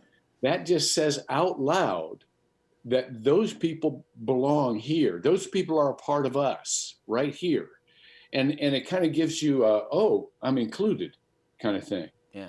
And then if you can equip people, general congregations even, do it on your website or whatever. Here are referrals. Here are places to whom you can refer. Right. If you're going, and here's where the family can, Al-Anon's always been good for the family, but there's also their family support systems for people who, if the one who is struggling with addiction won't go, then maybe we can go as a family or as friends, right, to see how we can be the most constructive in this relationship, and the most encouraging and supportive toward health. So I think training, I think just saying it out loud, because people, can quote a lot of scripture. Yeah. But unless you actually quote who this is for, you're not, everybody kind of goes back into their individual lives feeling more educated, but they're not more helpful. Right. And so you got to be able to just say this out loud. You got to be able to have programs like this and say, look, we got a huge problem here. Let's talk about it. Right. Let's have people on, maybe that would be another idea, have a panel in churches that could discuss from various aspects how to deal with addiction. Right. So there are a lot of things we can do, but the church, like everybody else, needs to be trained with a general training. We have a lot of very special, helpful organizations in dealing with addiction, but the church in general needs training, right. Because there are a lot of people sitting in those pews who would never admit it, right, unless they're given permission, right, to seek help. And Dr. Hunter, it's across the board. It's not even just one particular faith. It's all faiths. It's this barrier that I have not been very successful in breaking into that grouping of leadership where my services are ever asked about. And I'm open to it. I mean, if there's anything you can do, I just want you to know, we at the Now It Matters More Foundation, we're more than willing to do our part. And we have other charities that are part of this whole Hope-A-Thon that would be willing to contribute whatever kind of hours and education and training or just even listening and problem solving, whatever we can do. We're all available. I mean, that's why we're doing this. This is why we exist. And every structure has its place. In faith-based organizations, they have their place in our society. But whether it be a synagogue, whether it be a church, whether it be anything, I don't know them all. But regardless of what they are, I wish more of them would open up and allow outside information and outside conversation to help with this problem, just like law enforcement has done. just like the schools are barely starting to do now. There's all different types of structures that just have not done that yet. Right. It's not just one. It's not just faith. It's all different kinds of structures that exist in our community. And I just mentioned one. Schools are notorious for not really opening the door for this kind of stuff to come in. When certain things get involved. But I just wanted you to know that we're most open to that. All the organizations that are part of this. And let me take a time out since I'm talking about all these organizations. People, the only way that we can help further develop these organizations and help strengthen them is with your help, with your support. And your support, you know what that means. I don't have to be overt. I don't have to tell you what that means. That means you go to nowmattersmore.org. There's a button there that shows you how you can be of support. And if that's too much for you, you can text Now Matters to 31996 and start doing surveys. And then with each survey you do, that brings support to this whole cause that we're doing. This is how we make change happen, because if we don't support these organizations and then get these organizations into the structures like the churches and the synagogues, then we're missing a lot of people. And here's how it usually comes out. And you tell me if I'm wrong, Dr. Henry, because I don't think that I am. The Latino community is very church-oriented. So as being a Latino, we are not bred typically to go seek out help from a therapist, doctor, anything like that. It's just not what we do. What we do, however, is we do hear a lot from the churches. So the churches that we attend have a lot of power.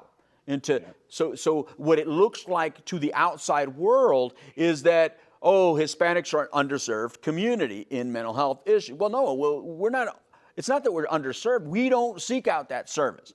The black community is the same. We see the black community is very church-oriented in a lot of its things. So is it as underserved as it doesn't reach out? So we have to take a responsibility, mine, anybody else. We have to take responsibility. We stick in our churches. So I think we have to encourage our churches of our communities, because it happens in the Caucasian community as well. Absolutely. In the Caucasian community, people that are going to churches and stick within the churches and are deeply rooted in the churches don't seek out therapists that often either. They stay within those same structures. So it's not just color specific, cultural specific, it's that specific. And so I think we all need to have that open dialogue and know that some of our problems that we kind of attribute to maybe color or some other things are really things that I think we can settle within our faith-based community. So I would welcome any gathering of faith-based leaders that you can put together. I don't know how involved you are and all that. I do know that you've held various positions. I am curious to hear of some of that. I've heard you have this long list of positions that you have held and influence that you have held. I would love to know more about that, of where you've been and how far your reach is. And I think that's why I felt inspired to say this to you, because I don't know how far your reach is, and I don't know whose ear you have. Well, I've got national connections. I've got global connections. I've chosen in this season of life to spend most of my time and energy on the region of Central Florida. Okay.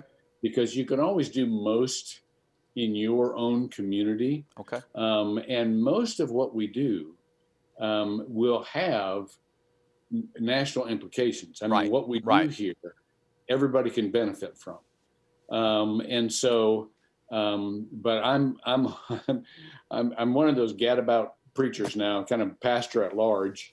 3 years ago, I stepped away from being a congregational pastor to one specific congregation. I've been there 32 years, in ministry, generally almost 50 years.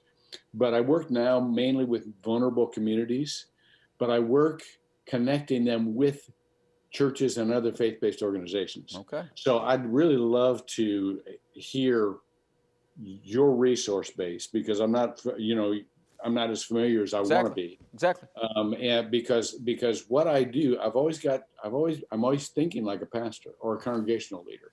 I'm always thinking like, well, and a mom could use this, or a rabbi could use this, and so what you're saying is absolutely right.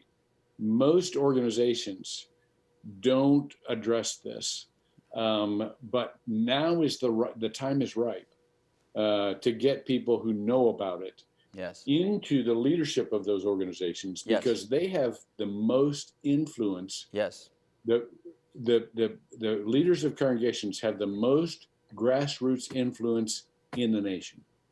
Over millions of people. Bar none. Over millions of people. Yeah. So we need to make those connections. Thank you. Thank you. I appreciate it. Thank you very much. You know, I appreciate you. Thank you for your story. We have to move on, but I so appreciate everything that you brought to this Hope-A-Thon. And I look forward to a longer conversation and more of a relationship. We will have one after this. And thank you very much, Dr. Joel Hunter. I appreciate it. Thank you for what you're doing. God All right, bless have you. a good one. And we're going to go take a break right now, and we'll be back. We're going to bring back Dr. Tom and Carol Burkett right after this.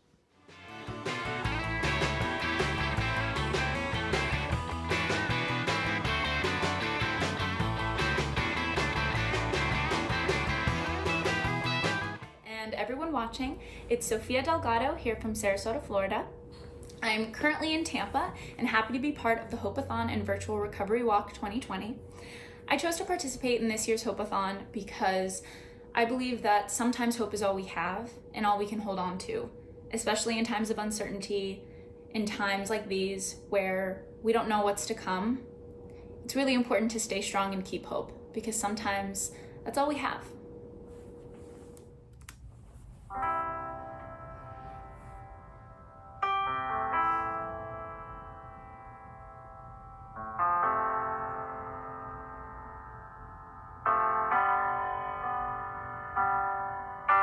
You're giving me a million reasons to let you go.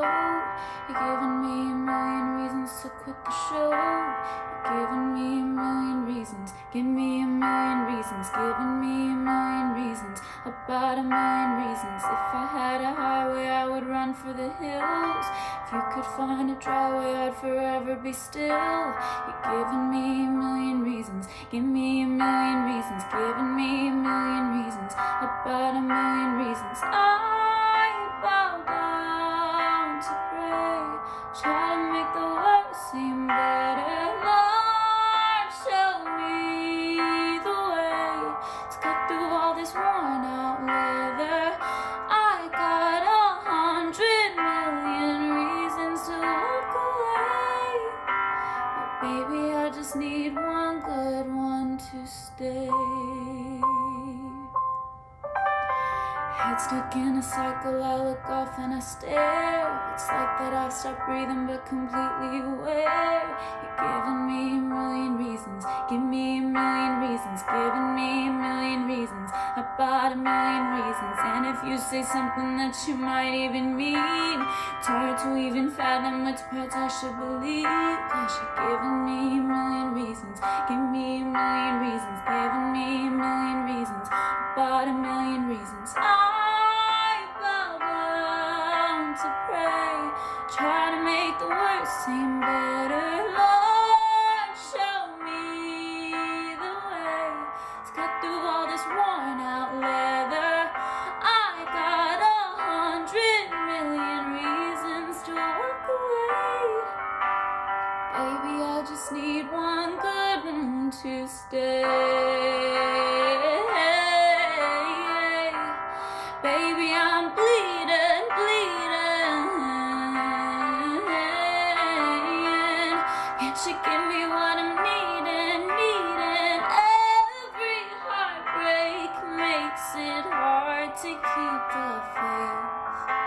But baby, I just need one good, one good, one good, one good, one good, one good one. When I bow down to pray, try to make the world seem better. Lord, show me the way to cut through all this worn out leather. I got 100 million reasons to walk away, but baby, I just need one good, one good one. Tell me that you'll be the good one, baby. I just need one good one to stay.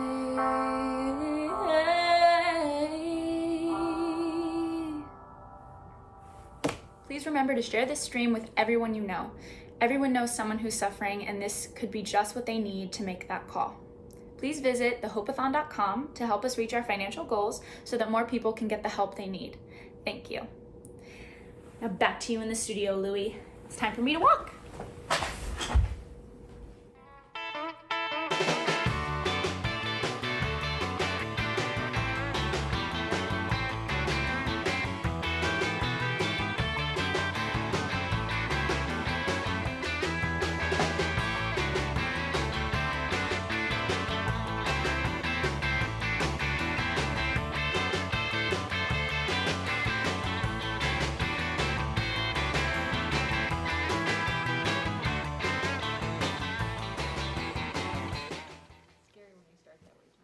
Hey, what's happening, everybody? Welcome back to the Independence Day. Here we are. If I sound a little funny, it's just, what? Can you hear me? Am I? Hey, yeah, everybody, how y'all doing? It's Independence Day. I'm sorry if my mouth is a little something. It's because I got a little meat. The Dr. Tom and Carol Burkett came back on the set with me. How y'all doing? Good. And you brought me a little snack. I couldn't eat both of them real quick. Nah. But I ate one. I probably have half of it left in my teeth. I don't see anything, so. Well, I'm not going to smile at you. You're just like this. Anyway, so that was awesome. That was an awesome conversation, right, with Dr. Hunter. I did not know. I did not put that together that we had I kind of figured as soon as I saw Northland Church, I go, you know, but then when I saw him, I go, oh, no, this guy's older than the person. And then it all clicked. And these are the stories, right? This is why we do this, right? Because there's a lot of people that are suffering like that, and that, you know, if we don't share messages of hope, then people like that continue to make decisions like that, to end it, you know, and I don't like to hear stuff like that. All right, so before we went away, this is why I wanted you guys back, of course. Before we went away, there was a video that I had. I have possession of this video, and I turned it in. And I think Greg is telling me that they have it ready. Sweet. If that's right, Greg, I'd love to hear the voice from up above. Greg, tell me you have it ready. Yeah, it looks good. Are you ready to play it now, Greg? I think so. I'm a little nervous. I love when he talks to me like that. Yeah. I want you to see. I love this video. Okay. And I think everybody out, you're going to love this too. Please play this video from a previous recovery walk. This is Carol. Oh.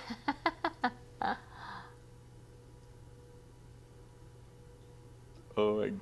So we are doing the electric slide. Oh, look. There we go. There we go. How beautiful is that? This is so awesome. Look, the more she does it, the more she gets into it. I have so much fun. Yeah, you can see you getting more and more into it. Oh yeah, you know. Well, she's a professional. Oh yeah. Look. You already see it. You see it. You see it. You see how she get more into it. She goes, okay. Now, there it is. You can see it. And then she switches step on it. She goes, all right, I like this step. I'm gonna do it again. Oh, I'm really gonna do it again. Now I'm really gonna get into it. Right? Look at that. And the girls behind say, oh, okay, Carol, we see you. We see you. And she switches it up again. I love it. Oh my God. Look, what you guys, you can't keep up with me? And then at the end, they argue. So, and at the end, she does that point. You point right at the camera. Oh my God, it's beautiful. What is the lady's name that always sings that in that video? Oh gosh, that sings. She always sings. Charles's girlfriend. Oh! I see her face. Oh, beautiful voice. Oh yeah. Beautiful voice. Yeah. Oh my gosh, why can I'm blanking. It's awesome. I'm blanking on her name. But no, it was always she's a hard one to follow. Yeah. So the whole reason to get out there and dance is obviously we're celebrating, right? It's a recovery. It's a celebration.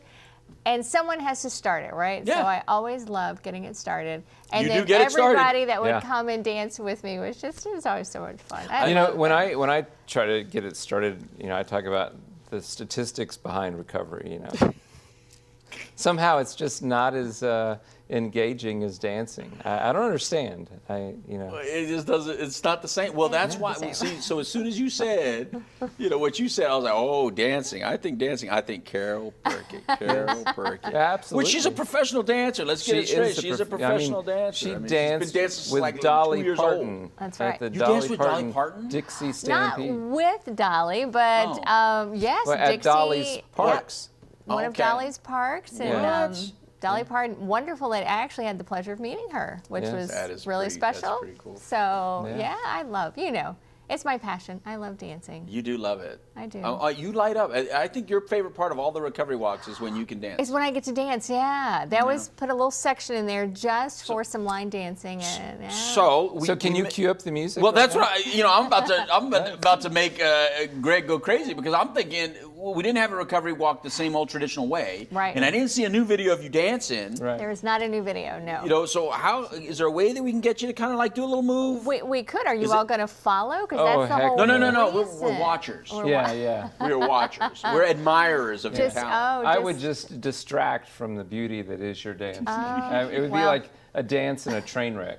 I'm not going to put you to it. But listen, you owe us a dance. I would love to. And I that would sounds love kind of to. weird. I mean, I don't even know if in 2020 I could say that sentence without it sounding weird. You owe us a dance, and I'm just going to watch. So that just sounds creepy all of a sudden. I'm a 51-year-old man. Everything I say now has turned creepy. I know your wife, so it's okay. Dana, I love, And you know my kids, and so- I know your and you know my kids, kids, so- and and Dana's one of the first people. She'll get up and dance with me. Right. So No, yes. look, yeah. what I wanted to do is I wanted to thank you both. You have both meant so much to me in everything we do. You guys are both just so very supportive. It started when you were director of the office. Well, it started actually when Bob Pickerel was director, then you director, Yeah. and then now you and Bob Pickerel. The video we saw it. Lindsay did the interview, and then you've carried it on. You've carried this torch very well, my friend. has. And I wish you a longevity in this job position. So thank you all very much. I don't have no clue who's on next. But I'm sorry, I didn't get to look at the sheet of who's on next. But Well, we've moved it all around. I know I have to say goodbye, and I appreciate you. Oh, some recovery walk videos I hear. All right, so we're gonna watch some more walk videos. So thank you all very much. Thanks for the food. I'm gonna go eat a little bit now. Thank you, Carol. Thank you. I appreciate Always it. a pleasure. All right, Lily. we'll Thank be back. you so much. We'll be back. We'll see when I come back. I'm here 24 hours straight. See you.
That's such a special video right there. I think it's about that time in the show that I should explain that video, because we've played it several times throughout this Hope-A-Thon. Now, so here's the thought behind it, just so you know. If you noticed, each one of those in each one of those videos, and each one of those the people on the video, I should say, they had time sober. It said how many years sober they had, and so here's the thought behind it. All too often, when we do a memorial, it's for people that died of their addiction, from the drugs. And I'm not as much of a fan of that, especially for this event, as much as I am celebrating those that beat the disease. And those individuals in that video all died sober, meaning they didn't die of the disease. They died with the disease, or in remission from the disease. And we don't celebrate those individuals enough. And I think if we're going to do memorials for those that passed away from the disease, we also have to do memorials of those that beat it and died sober, because they won. That's the victory. That's what I hope to do. I hope when I die, it's not from that. And that is a victory. And there's so many that have changed so many lives and been there for so many that died in that way, and we need to memorialize them. And that last person on there is one of my own personal mentors, and that's Jim Garvey, the late Jim Garvey. And I love Jim Garvey forever. He will forever be in my heart, and he meant so much to me when he was out and around, and so that's why that memorial exists. Okay, so from that, we go to our next guest here on Zoom. I can't wait to talk to this young man. He's a young man. I don't even know where he's at. I don't even know what state he's at, but it's Colangelo. Colangelo, join me over here, brother. Where are you at? I'm over here in Myrtle Beach, South Carolina. Myrtle Beach. Yeah, coming from there. Used to live in Central Florida. Did treatment down there. Right on. Now residing back in Myrtle Beach. Hopefully to be back working in Central Florida soon. That would be beautiful. Now now tell me, Colangelo, you're a young man. May I ask how old you are? Yeah, I just turned 18 years old, October 23rd. I went into recovery, I think, on my 17th birthday. So nice. A little over a year sober. 17th, great way to spend 17th birthday. Yeah. So you just celebrated a year. One there. You just celebrated a year. Yeah, I just celebrated a year. That's awesome. So how's this year been for you, man? It's been pretty good. I had a lot of support. I was talking about this the other day. I feel like as for me, I kind of take it for granted, because working in the program, I've met a lot of people that don't have the opportunity I had to have so much support, to be in a program where I'm surrounded by people that can help me along the way, surrounded by people that are also going through the work, trying to, like you said, like beat this disease. Yeah. So in all honesty, it wasn't a rough year. You know, it was probably the easiest year I've had, being that I was an addict. Right. This easiest year I've had. So yeah.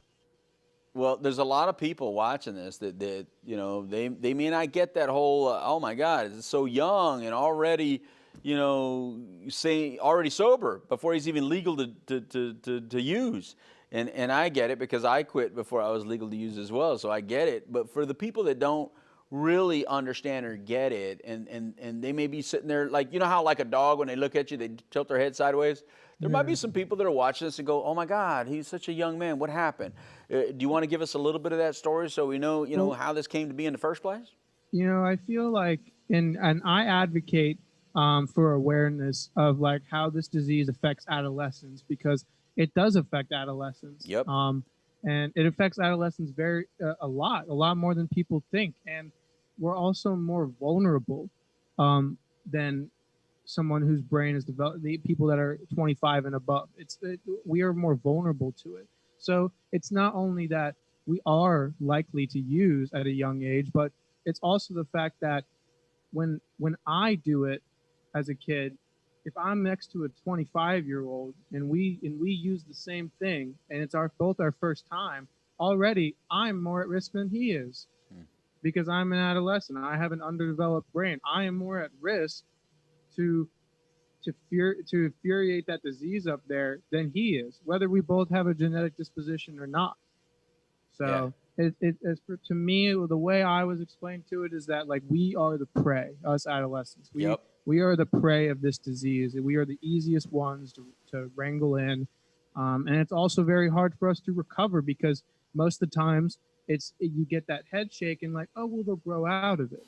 Or, oh, well, they're just young. They just got to grow up. They just got to get more mature. But the truth is, start younger. We're going to die earlier, more than likely. That's the truth. And that's what I had to come to terms with to recover so early is that whole I'll just grow up. I'll just grow out. It was a bunch of crap. I would never want to stop, just like anybody else. I never wanted to stop. I was just going to die younger. And I was okay with that. But it came time eventually. And it really wasn't, it was all really, I think, because I had gone to treatment before I got sober. I hadn't worked the steps. So in my mind, it was like not the same anymore. I kind of had this thing like tapping me like on the back of my shoulder constantly every time I got high or drunk or used, like, hey, like, this is not the way, like, this is not fun. You don't want to do this. So it really tore me apart, but it's probably what saved my life. Wow. And so your family, I'm assuming they were very supportive, because it takes a person with a supportive family typically to get sober that young. And that's why I say I have such an advantage, because my parents did their work too. I had a broken household, and it wasn't just the fact that I used drugs and alcohol. My whole family, we couldn't get it right. We couldn't get anything right, as far as relationships go, or living together, or accepting each other for the people that we are. So I have an advantage, because when I went into recovery, they went into recovery. They confronted the things that they might have been doing wrong, the ways they could have helped. And really, we all of us did work on ourselves. We worked on ourselves. And because of that, at one point, our house, I like imagine, like a battleground. Like there's the relationships, to the length they've been restored, is just unbelievable. And that's just not because, I've gotten sober and they've started to work on themselves. I went to a treatment facility where that's what they helped us with, was our family dynamic, our relationship. And that is what allowed me to feel confident to come home after treatment, is that we were all working on ourselves. Very important that the family is involved in some way, shape, or form. Otherwise, it's going to be the endless cycle of just, you send your kid to treatment and then they come home and they relapse over and over again. That's a beautiful message right there, brother. I think a lot of parents need to hear exactly what you just said right there, and I think you said it very well. So thank you very much for that. The other thing I really want to know is, because you are so young and you're so well spoken, by the way, I know how much you wanted to be live today. Like you were offered the opportunity to record your music, like every other person that did music recorded their music, because sound quality is an issue. And I'm telling you, we may suffer this when you play. Sound quality may be an issue, but you wanted to be on it, and I kind of admire that kind of spunk that says, no, this is the way I want it. So I want to hear why was it so important for you to be part of the Hope-A-Thon today? What did that mean to you? I like I said, I advocate for awareness on this disease, constantly. That's all I do. That's probably all I ever will do. I always thought when I was younger, I was going to be a musician, and that faded very quickly. I mean, I love music. I play music. It's a great hobby of mine, but most of my day is running around like a crazy person, whether it's virtually or in real life, trying to spread awareness. And I think it's really just the fact that I want to be involved in stuff like this because I am passionate about helping other people. Because again, like, I had such an advantage. Like, I'm such a spoiled brat. Like, I have to give it back some way, because so many people I've watched have nothing like the advantage I had in recovery. I didn't, not a lot of people, I won't say no one, but not a lot of people. And now being out of treatment and just being in recovery, I see a lot of people that don't have that kind of help. Or even if it's just other kids where I see like what we were talking about, like the family's not involved, or they don't think it's their fault, or they're part of the problem, not the problem, not their fault, but part of the problem. Everyone's contributing to the problem. And to me, I've had so many friends pass away. I've had so many friends that I never thought would so violently throw their life away.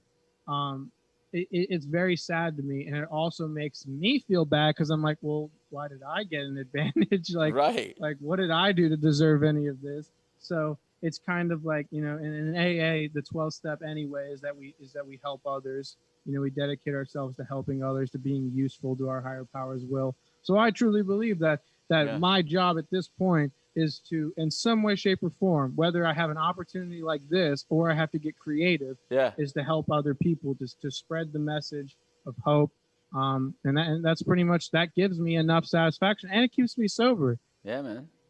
Well, I love it. Well, Julie from Recovery Schools of Central Florida, Florida Recovery Schools of Central Florida, said no. He's adamant about it. And I said, all right. Well, here. So I'm gonna give you the breakdown of how this can go. Okay.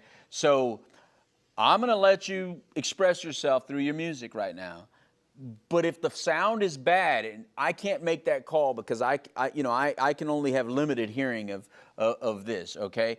But obviously, there's professional sound crew in the other room, in the control center, that if they feel the sound quality is bad, they're going to have to pull the sound, and then I don't know. I got to get your attention, because if the sound is bad, I'm going to go like this. That means that they already cut you sound-wise, and then we're just going to have a conversation. And then what I can assure you is this: if that happens, what we'll do is, we will get a recording from you, and on my show, The Couch Live, we will air it again there, and we will do something with you on that show. Is that a good deal? Yeah, it's a good deal, and that's no problem with me. I knew the risk I was taking. Right. I knew the risk I was taking. The biggest reason why I didn't record any of this is that I have the equipment to produce all this sound, but I don't have the equipment to record such a lengthy video. I got you. But either way, I'm okay with a conversation. Perfect. That'll be all right. So perfect. All right. Give it a try when you, so I'm ready, man. Go right ahead, Calangelo. I'm looking forward to it. Okay.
I heard it perfect. That was awesome. Keep going. Keep going.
at you.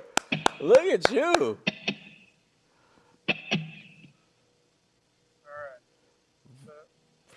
What? Talk to me. That's phenomenal.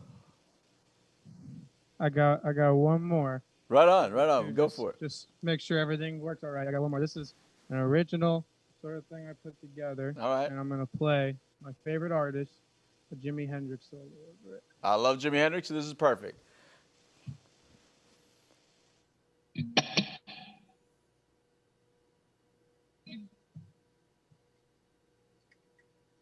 This guy is good, people. I hope you guys are enjoying this like I am. This is incredible. This guy's a young guy. He's got serious talent.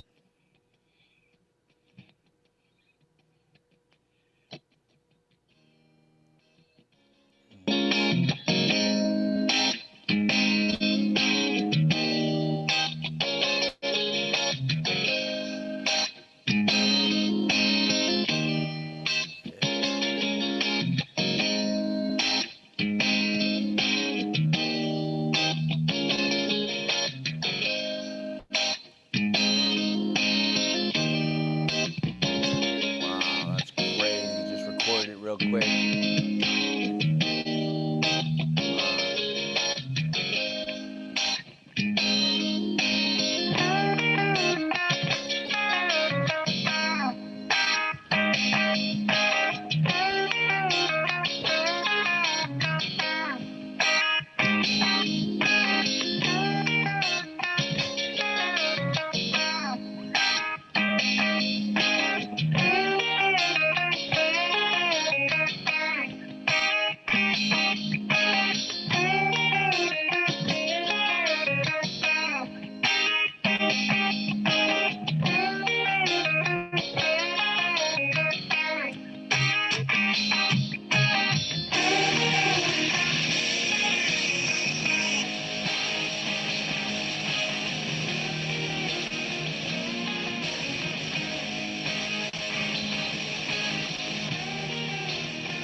Listen, oh my God, man. Let me tell you something. Time out, brother. Time out.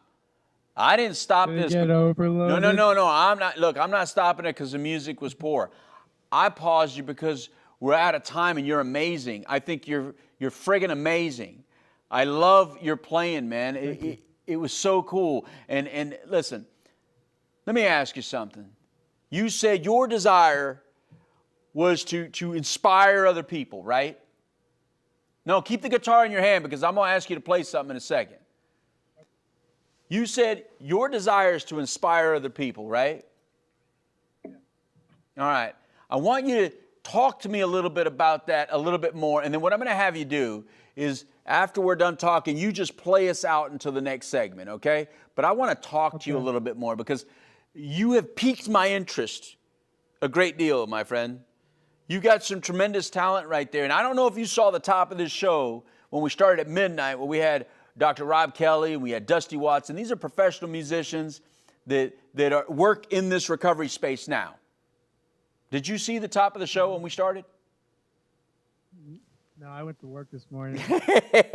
All right. Well, at midnight, later on tonight, like around 10, 11 o'clock, they're going to come back on, and we're going to close out with the show with them as well. I think you should try to tune in and see them, because I'm going to love to connect you with these two guys. All right? These are two guys just like you. They have a love for music, and they have a love for inspiring other people, and they have their own personal recovery that they're open about, and they want to put all three together. Mm-hmm. I think you, my friend, need to know these two guys, and I think they would be great mentors for you along this process. Is that okay? Can I do that for you? Yeah, I would appreciate that. Yeah, I would love to do that. And so, because here's what you did. You inspired me in a way, man. I just love music, first of all, but I have no talent for it like that, man. But it gives me so much energy. As you can see now, I'm up like I just drank a Celsius drink, and I know Celsius, you're one of our sponsors, but now I feel like I just drank one and I haven't had any. I loved it that much. So I want you to give us a final message of hope from your voice, and then I want you to give us a final message of hope from your guitar. So first with your voice, go ahead. All right, so final message. This is a message I give all the time, okay?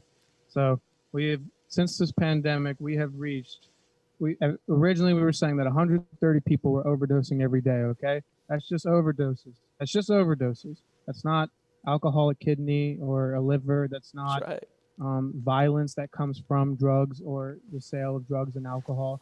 That's just the lowest number you're going to get. Since the pandemic, that number has gone up by 30%, they're saying. Okay? That's a lot of people. That's over 50,000 people every year. Okay? 50,000 people. So every time I go and speak about this, I'm going to say the same thing right here to everybody watching, the same thing I say all the time. I'm not asking anybody to pledge not to do drugs or alcohol. I'm asking everybody, everyone, to pledge to be aware of the facts, to be aware of the risks of this disease, and to be aware of the effects it's having on our society as a whole. As a whole. I mean the bigger picture. Everything this is contributing to, because we have to know by now, we're a smart enough race of mammals by now to know that nothing ever has such a small effect or such a small cause and effect relationship. It scatters like a web everywhere, all right? And all I ask is that people take the time to maybe ask themselves, how much could this be affecting me or my kids or my parents or that kid at school or that kid at school's parents? Because the truth is, it's hurting a lot of people and it's causing a lot of damage, I think, not only to our communities and us as individuals, but our society. This is not just about this specific disease of addiction, but it's about mental health as a whole. Mental health reform, mental supporting places like recovery schools, like things that are already offering it, okay? That are offering more mental health services. I love you, Colangelo. That's exactly why we do this, brother, because that's exactly why we're raising today. That's exactly why we're supporting today. That's exactly why I'm asking everybody to go to nowmattersmore.org and hit that button, hit that button, hit that button. Or if you're watching this on Facebook.com/nowmattersmore, hit the button right there because it's right there on the Facebook page. Or call 833-NOW-MATTERS if you want to get help for yourself. That's 833-669-6288. Colangelo, you're awesome. We're going to be in contact. I'm going to ask Julie for your contact information. You know, you get mine. We're going to be in communication. You're going to do some wonderful things, brother. I'm going to connect you with some good people, but I want everyone to hear what you have to say and how you play. So you go right ahead. You go ahead and play, and we'll go out when we go out, brother. You just take us to the next segment. You just go right ahead. I'm just going to sit back right here. I'm going to kick back, and I'm just going to enjoy it. So you go right ahead. All right, thank you, Colangelo.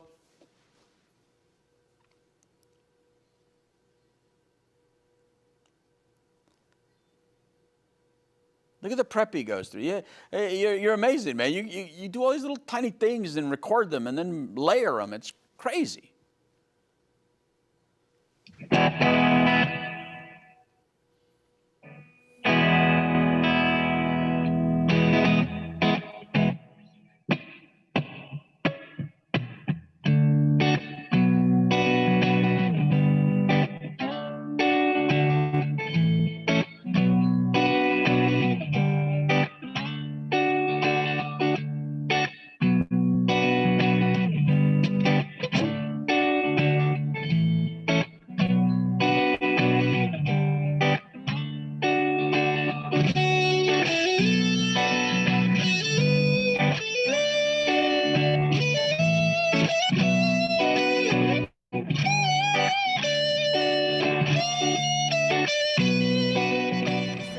of health and one's overall wellness, and whereas preventing and overcoming mental and/or substance use disorders is essential to achieving healthy lifestyles, both physically and emotionally. And whereas we must increase awareness and understanding of the substance use and co-occurring disorders and encourage individuals in the need of treatment and recovery services to seek help, as we celebrate individuals living their lives in recovery and recognize the dedicated workers who make it possible. Whereas in 2018, approximately 20.3 million people aged 12 and older had a substance use disorder related to their use of alcohol or illicit drugs in the past year, including 14.8 million people who had an alcohol use disorder and 8.1 million people who had an illicit drug use disorder, according to the 2018 National Survey on Drug Use and Health. And whereas given the serious nature of this public health problem, we must continue to reach millions more who need help. Now, therefore, we do hereby proclaim the month of September 2020 as National Recovery Month in Orange County, Florida, and encourage all citizens to join the Voices to Recovery. Together we are stronger, connecting one to another. Whereas behavioral health is an essential part of health and one's overall wellness, and whereas preventing and overcoming mental and/or substance use disorders is essential to achieving healthy lifestyles, both physically and emotionally. And whereas we must increase awareness and understanding of the substance use and co-occurring disorders and encourage individuals in the need of treatment and recovery services to seek help.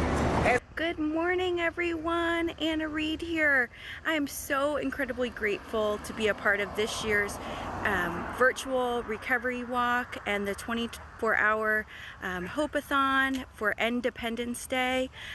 This year has been such a rough year for so many of us, but I just wanted to take a moment. I got up this morning early at 7, just like I would if I was actually attending the recovery walk in person, and I got ready, and which felt weird because I was just going to go out walking by myself. But today is a day of spreading hope and light, and I plan to be able to share some videos at the 24-hour Hope-A-Thon. So today's recording day, but I just wanted to take a moment and just reflect on what the recovery walk has meant to me over the years. So recognizing that this is the 20th anniversary, for me, I had to stop and think, when did I start attending the recovery walks? And I believe it was in 2011. So this is my 9th recovery walk that I've been able to be a part of with Orange County Drug-Free Office and all the amazing volunteers and organizations that are a part of it. And for me, the recovery walk has just been so instrumental to my personal growth, my professional growth. I think back, and those are some of my fondest memories of maybe even the first time meeting some of the amazing professionals that I'm connected to today.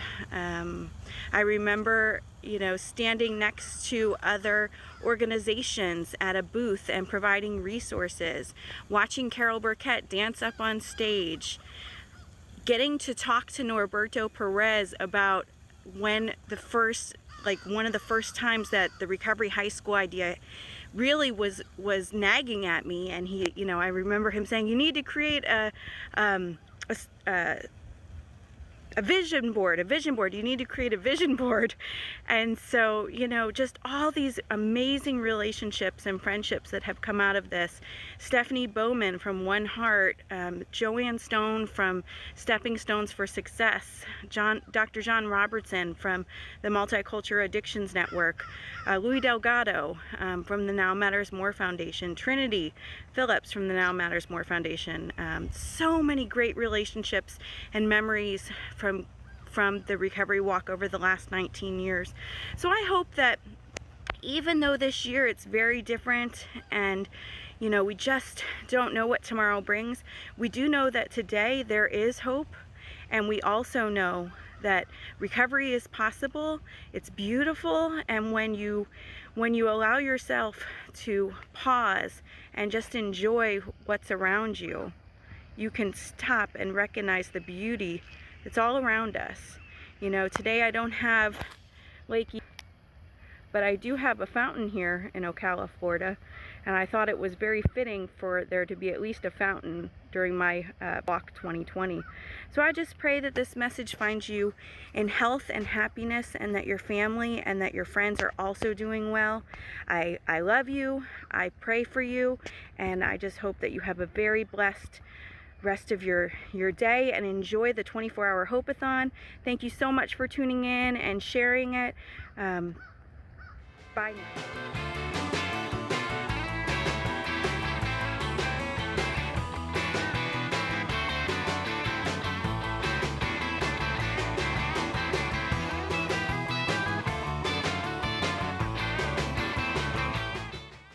Hey, how you doing? We're still on Independence Day. We're still on the Hope-A-Thon. What are we in now? How many hours has this been now? I'm getting a little, I don't know what time it is. I think it's 2:30. Yeah. 2:30 p.m. Eastern Standard Time still on the Hope-A-Thon. Listen, if you're watching all this, you heard all the messages. Man, was that kid, I want to use every word I can't use on television right now. There's 7 of them. Yeah, he was awesome. That kid, Colangelo, you're awesome, kid. You're awesome, you're awesome. You got me all pumped up, and now I gotta, just relax a little bit, chill with you for a little bit. Yeah. And then in come Matt Morgan and Pinklin Thomas are going to come in with their big old selves and then get me all riled up again, probably beat me up. Yeah. So let's just chill for a while before I get this is manhandled. This is like the Mr. Rogers segment. I should have brought a sweater. The sweater and the shoes. Let me change my shoes. I need some I almost brought slippers today. I almost wore my Papa Bear slippers here. But anyway, let me do some housekeeping, man. If you're watching this and you're enjoying it, and hopefully you are, hopefully you're enjoying it. First of all, special thanks to Orange County TV for allowing us to have this Hope-A-Thon here 24 hours here at Orange TV Studios. It's on Orange TV. It's on YouTube. It's on Facebook. If you're watching on Facebook, hopefully you're interacting with somebody that's manning it. Somebody's manning it, I hope. Trinity, somebody, right? Anyway, but if you want to help support what we got going on and you're watching on Facebook, it's easy. You just hit that button, right? If you want to help support us and you're watching it on YouTube or you're watching this on regular television on Orange TV, then please go to nowmattersmore.org and hit that button over there. Either way, we could really use your support. It's important. This is how we assist all the charities that are a part of this. That's phenomenal. And of course, if you experience any kind of emotion or feeling while going through this and you get inspired to maybe make a change in your own personal life while viewing these messages of hope or something, then call 833-NOW-MATTERS. That's 833-669-6288. There's people standing by ready to help you at any time. So what I did notice when I did my little potty break earlier, I noticed that my beard is growing in now. Yeah. I've been here so long. I know. I've been, it was funny because, Sheriff Lima goes, well, don't you usually have a 5 o'clock? Isn't that, you usually rock a 5 o'clock show? I said, no, but I see you in the evenings. Yeah. And then so by evening time, typically, if you shave in the morning, by evening time, you already have this. Well, by midnight tonight, you're going to be rocking a Grateful Dead. I'm going to have your beard there. Grateful Dead. Yeah, I'm going to be like Trinity by midnight. I'm going to be like Trinity. But anyway, I haven't seen Trinity in a while, man. He's back there somewhere. He's back there. He's working. He's doing his thing. Right. And so we're doing our thing. So first of all, I see everybody eating, Tom. Yeah. I don't have any breaks. I know. I get very little breaks. I was lucky to get a potty break. Thank you, Greg. I appreciate that, Greg. To be able to go and let some water go away. Yeah. But I haven't been able to eat that food, man. You brought brisket. Did they eat it all? Tell me there's some left. Oh, there's a bunch left. Okay. Yeah. All right, good. I mean, it was a 21-pound brisket I cooked. Yeah, but there's some hungry people here. There are hungry. They've been waiting for this food.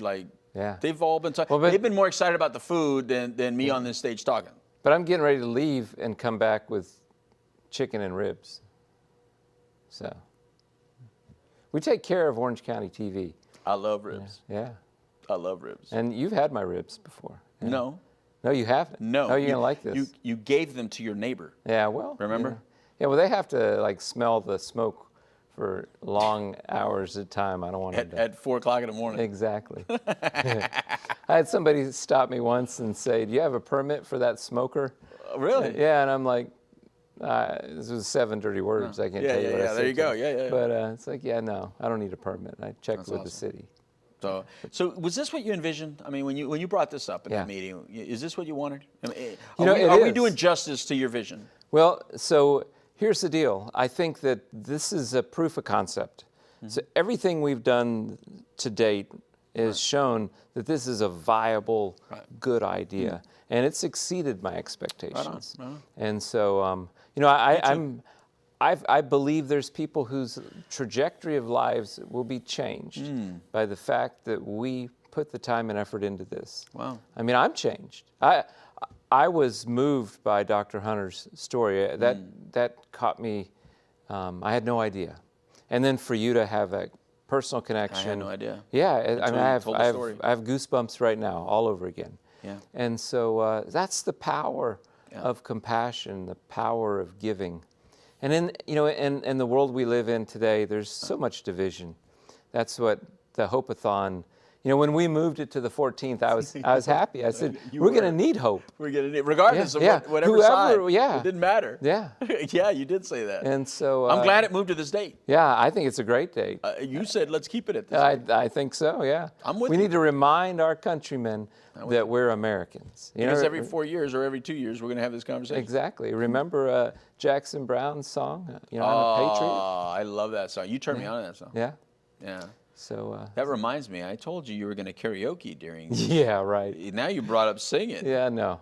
What was the song that I mean, said you were gonna I do? sing worse than I dance. So. Well, I don't think we care whether you sing good or bad. By the way, I care. Okay. No, I sang a song about back in my early days, in my young early 20s. I sang a song that was basically criticizing the moon. Criticizing the moon? The trip to the moon, NASA's. Oh, okay. Like it didn't happen? Well, no, you could have fed a lot of poor people with the money it took to. There's the hippie in you. Yeah, I know it was. Yep. But I sang it at a church in Cocoa Beach. It didn't go over so well. No. A lot of NASA people work there. Can't do that in NASA country. Yeah, you cannot. See, I've learned a lot. Yeah. Yeah, I mean, 50 years later or 40 years later, Right on. And what people don't know about you, you might have been an ex-hippie and stuff, but you have a championship dog that we talked about off air. Just today, just like 2 hours ago, I got a text from his handler saying, hey, he won today. So it's pretty awesome. Who has a dog that lives in another city that just competes all the time? Yeah. I have, again. How'd you get snookered into that one? So again, I never planned on it. I just show up and stuff happens. Right. And so this is, my dog died. I was very sad. I was looking for another dog, and I talked to some people, and they said, here's somebody who's has a litter of puppies. And so lo and behold, the one that I picked had to sign a contract that said it had to become a show dog. So. Right. Yeah. That's all. Look, I don't get it, but I like it. And you're one of those people that just always I find interesting. And when you come up with these ideas, I like that you think outside the box. I like that you use fact over fiction. I like that you understand how to navigate the systems in place, yet keep your identity of how you feel, and try to figure out how those can both coexist. I like all that, and I think those are the kind of things we need. Timely for Hope-A-Thon, fit in recovery. I think you need to coexist with maybe your own ideology of what you think you should be doing with your life, but at the same time, if it's not working for you, then how do you navigate the politics of your life? You live at this house, so these are the rules, or you have this job, and these are the rules, and you're in this relationship, so these are the rules, but this is what you want to do, and this is what your brain is telling you want to do. So to me, it's no different than all that. Right. I think you live the life of somebody in recovery, but yet you're not in recovery. Right. And I want to thank you. You, like Carol, not in recovery. You, like my president, not president. I'm talking about Trinity. So Trinity, Carol, you, all not in recovery, yet all completely invested and so supportive in everything we do. And I just can't thank you enough, because I know I'm the co-chair over there at the treatment committee. But I was worried because I didn't know who was going to, because I knew Eileen didn't want the job. Right. When Eileen was like, I'm not going to do it. And it was like, well, you're the interim. Right. And typically interim, why not? Yeah. There it is. It's easy, Right. easy in. Right. I didn't want the job either. Okay. I thought I was going to retire at UCF. I mean, I spent 20 years in higher ed. Yeah. And I had a nice niche going. I'm writing textbooks. Right. I mean, why change at this point in my career? I mean, I'm staring retirement down. Yeah. So, but it was a funny thing. I actually saw an Easter special with Mayor Demings, and he was they were having an Easter egg hunt and giving bikes away to kids, and I look and this little kid walks up to him and he has these bunny ears on, and he says, "Would you put these on?" And the mayor grabbed him, put the little bunny ears on, and I said, "Wow, that's somebody I can work for." Yes. You know, and that was a moment that I changed. And it was funny because in my interview for the job, Mayor Demings asked me, "So, why did you want to leave the college and come here?" And I said, "Because I want to work for you." And that is a good way to end this segment. And can you feed me? Can I get some? Absolutely. All right. So Greg has told me that if we end this segment early, I can get some of that brisket with you. You can make sure that it's prepared the way that's good. You like it prepared. That you are the chef. He is the chef. So we can get a little break and then keep rocking and rolling because we got Matt Morgan coming in. Right. We got Pinklin Thomas coming in. You got to go get the ribs. I got to go get the ribs. There's one thing I'd like to say about recovery. Okay, though. go ahead. I think recovery is the it epitomizes hope. Okay.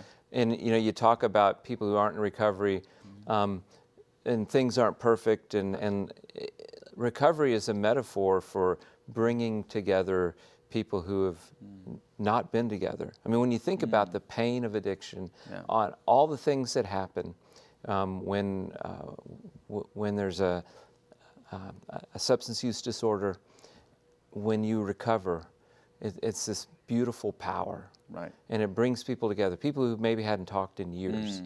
They come together, they find common ground.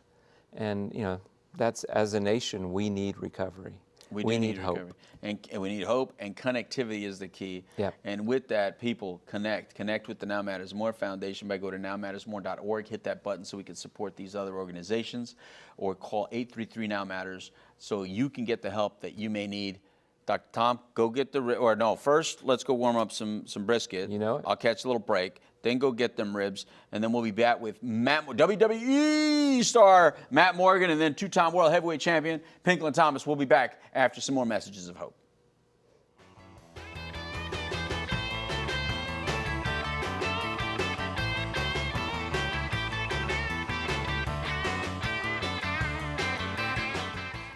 Hi, Louie, and everyone watching. This is Kelly J from Internal Journeys.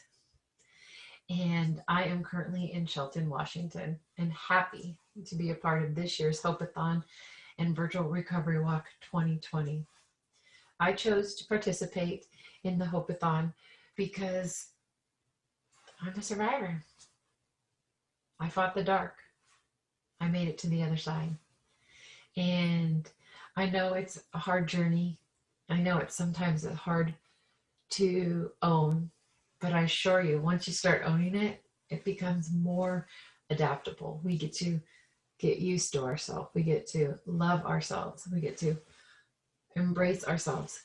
And that allows us to free ourselves from the dark, the shame, the stigma, all of the nuances out there that are holding anyone out there struggling from addiction and not willing to walk in the doors of AA or a recovery or treatment center. Those doors are lifelines for many people, and recovery is a haven for those who are suffering. You're not alone. There's so many people out there, and people who've been through what you're going through, who've made the call, who've picked up the phone, who have walked in a door and asked for help. And because they wanted to, they turned the key that allowed them to start really processing and working through fear. I'm a firm believer that fear is the only thing that keeps us from truth and light and goodness. And so it comes in the form of many, many things. We're all recovering from something is a famous line I've heard and I love to use, because no matter what it is, fear, shame, past relationships, abuses growing up, abandonment issues, being left on the sideline, chosen for someone else, all these things that you can get through and get over, they are way showers and pathfinders that help us get through what we found is the symptom to a cause. So when we find our causes, we free the symptoms. We can live a life dependency free. We can live a life free from alcohol and drugs and shame and wasted days and moments. We can help others survive and find the same joy. We can help families learn to come back together and find each other and love each other again. Pain is generational. Suffering is generational. It gets passed down, and it has been passed down. So when we start to forgive ourselves and forgive those in our lives and really start finding the grace of love, we get to free ourselves to be free in real time. There's a lot of hope in recovery. There's a lot of praying in recovery. There's a lot of speaking to your higher power. There's a lot of getting on your knees and asking for help, because there's going to be days like that. But when you're doing the work, you're that much closer to getting that one moment that's really going to turn the corner for you. It's not always easy, but it is better than any place that you might be. If you're listening to this and you have a loved one struggling, know they're struggling. Know that no one can beat them up more than themselves. Nobody wants to be continuously stuck in fear and pain. We just don't know how to get out sometimes. And you could be a high functioning, like I was, weekend warrior. You can be someone who struggles with addiction and can't get themselves out. Neither one of those is better than the other. They're all stuck. So stuck is a real place, and hope is a real place. And once we can cross that line, we get to free ourselves into a real place where we can make good choices. I like to call it, we become good stewards of our lives. If you'd like to free yourself from the pain that doesn't allow you to make good decisions, there's a way. And I really am excited to be a part of the Hope-A-Thon virtual recovery walk. This is going to be a year where more people can find this information, because people are at home and looking for your story. There's a lot of stories being shared here today, and there's a lot of love, and there's a lot of hope. And when we think about that and we mix them together, we get to be free. Recovery is this great word that really is, I like to call it a placeholder for emotional freedom. Emotional freedom. Can you imagine what it'd feel like to be able to not be ran by your emotions? I did. And that's why I really dove in to figure out what was going on in my life. I was what you considered a high functioning weekend warrior. And sometimes when I chose to, those weekends would stretch into weeks, and I could come and go and play. And that didn't make me any stronger than someone who can't. And this message is especially, I think, for those people who think that they're handling their choices and that they can live with them, but maybe want to change them. You can. And there's so much more joy in a life that's free of any substance in our body that's poison. Anything outside of us that we put into our body that hurts us, that takes us away from our family, that dulls our senses, that keeps us not present, that's what I consider poison. That could be TV, gambling, sex, over shopping. It could be drugs, alcohol. It could be relationships, whatever we're giving too much time to because we're looking for ourselves through these things. That's the place we want to dive into. Ask for help. And sometimes it's really hard to ask for your friends to help. And sometimes it's hard to ask for your family. You might have done it a couple times. You might have kept going around that same loop. And every time you think you're there, you fall back. And my encouragement to you is you will come to a day where you actually rise up and you make it through. Because each time we fall down, we rise up stronger.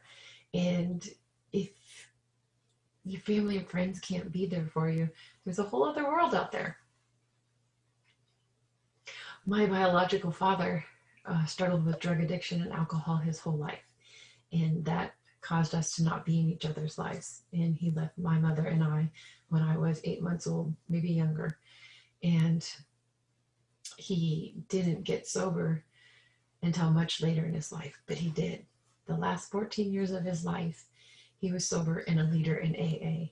He helped so many people find their fear and pain and shame and work through it. And I'll never forget him wanting to reach out to me, and I wasn't able to then. And I'll never forget the day that he was dying. And I knew it was too late to say, wow, I really wanted to know you more than I did. And you did a good job. But I got to see it on the faces of his AA family, his recovery family. Our whole family did. When they showed up in the masses at the hospital and then at his funeral. My uncle jokingly said he showed up to his first AA meeting that day and was laughing with his brother, who was probably watching down on us, my father. And I've got spiritual chills right now. And I guess this is for you, Dad, because I am doing the same thing.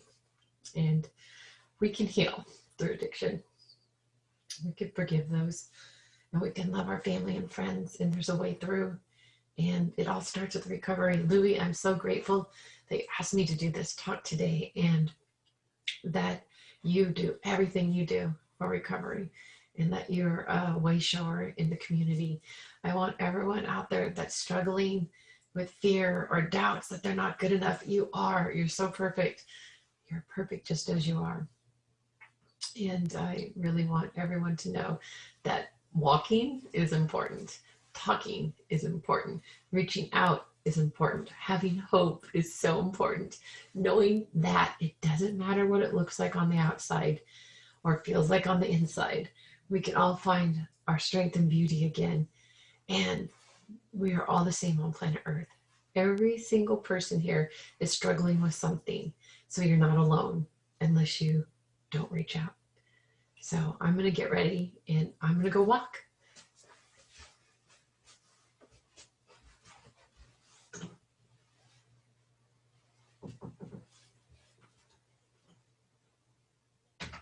Hey, what's up, everybody? It's Trinity Phillips, the president of the Now Matters More Foundation. And I want to personally thank each and every single one of you for tuning in today for these wonderful messages of hope. Now, if you're watching this and you're wondering how you can get involved and make a contribution, you can go to nowmattersmore.org. That's nowmattersmore.org. Or you can go to thehopeathon.com. That's thehopeathon.com and hit the donate button to make a contribution. The second way you can get involved is you can text Now Matters to 31996. That's text Now Matters to 31996. Thank you so much, and I hope you enjoy the rest of the show.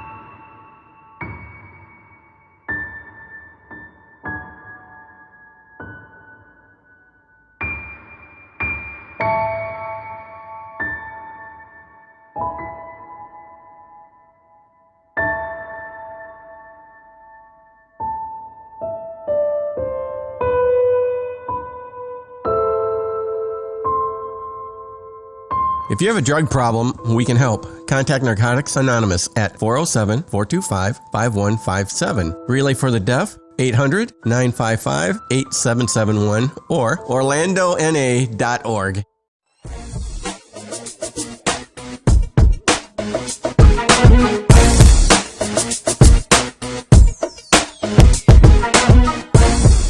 ¿Qué es la adicción? La adicción es una enfermedad, según la Organización Mundial de la Salud, OMS. ¿Qué es Narcóticos Anónimos? Narcóticos Anónimos es una confraternidad o asociación sin fines de lucro para hombres y mujeres para quienes las drogas se habían convertido en un problema muy grave. Somos adictos en recuperación y nos reunimos con regularidad para ayudarnos a no consumir drogas. En Narcóticos Anónimos no importa la raza, el sexo, la identidad sexual, el credo, la religión, ni la falta de esta última para ser miembro. El único requisito para ser miembro de Narcóticos Anónimos es tener el deseo de dejar de consumir drogas. El programa de Narcóticos Anónimos surgió del programa de Alcohólicos Anónimos a finales de los años 40 en los Estados Unidos, realizándose las primeras reuniones a principios de los años 50. En la actualidad, Narcóticos Anónimos es una confraternidad auténticamente mundial. Nuestros folletos y libros están disponibles en más de 60 idiomas y se realizan reuniones semanales en más de 140 países. El mensaje de Narcóticos Anónimos es uno.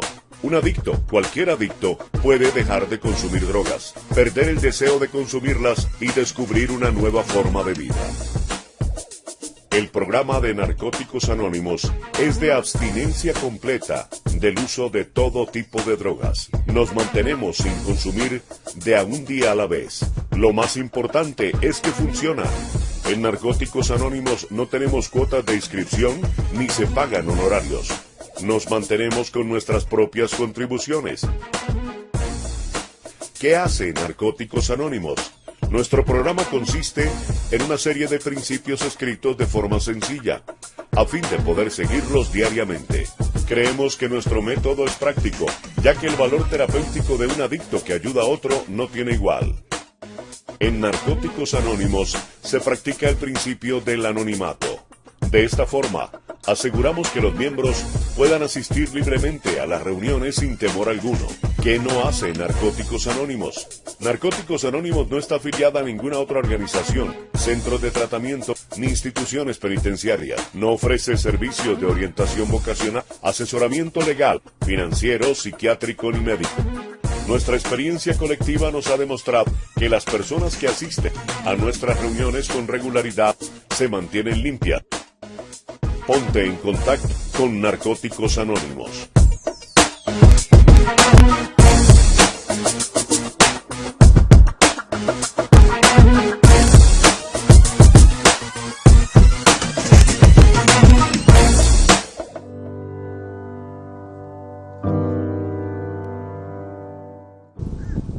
Hi Louie and everybody watching. My name is David Knight.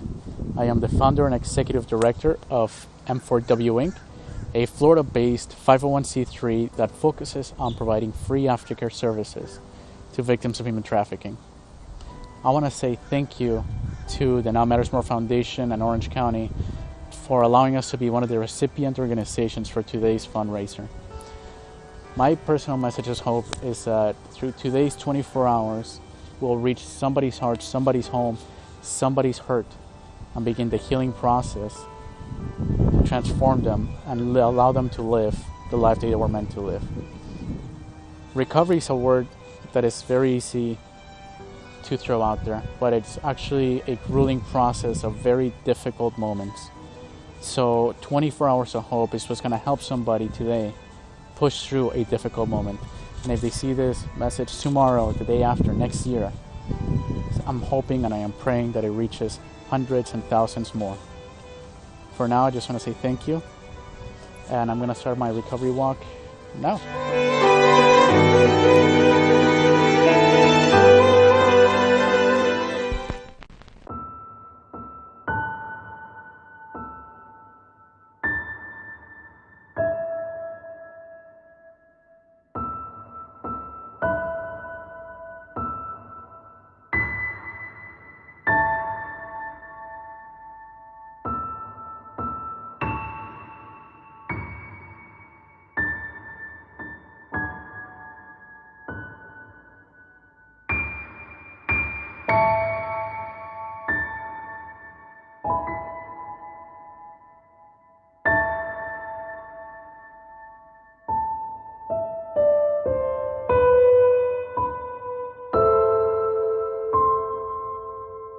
If you have a drug problem, we can help. Contact Narcotics Anonymous at 407-425-5157. Relay for the Deaf, 800-955-8771 or orlandona.org.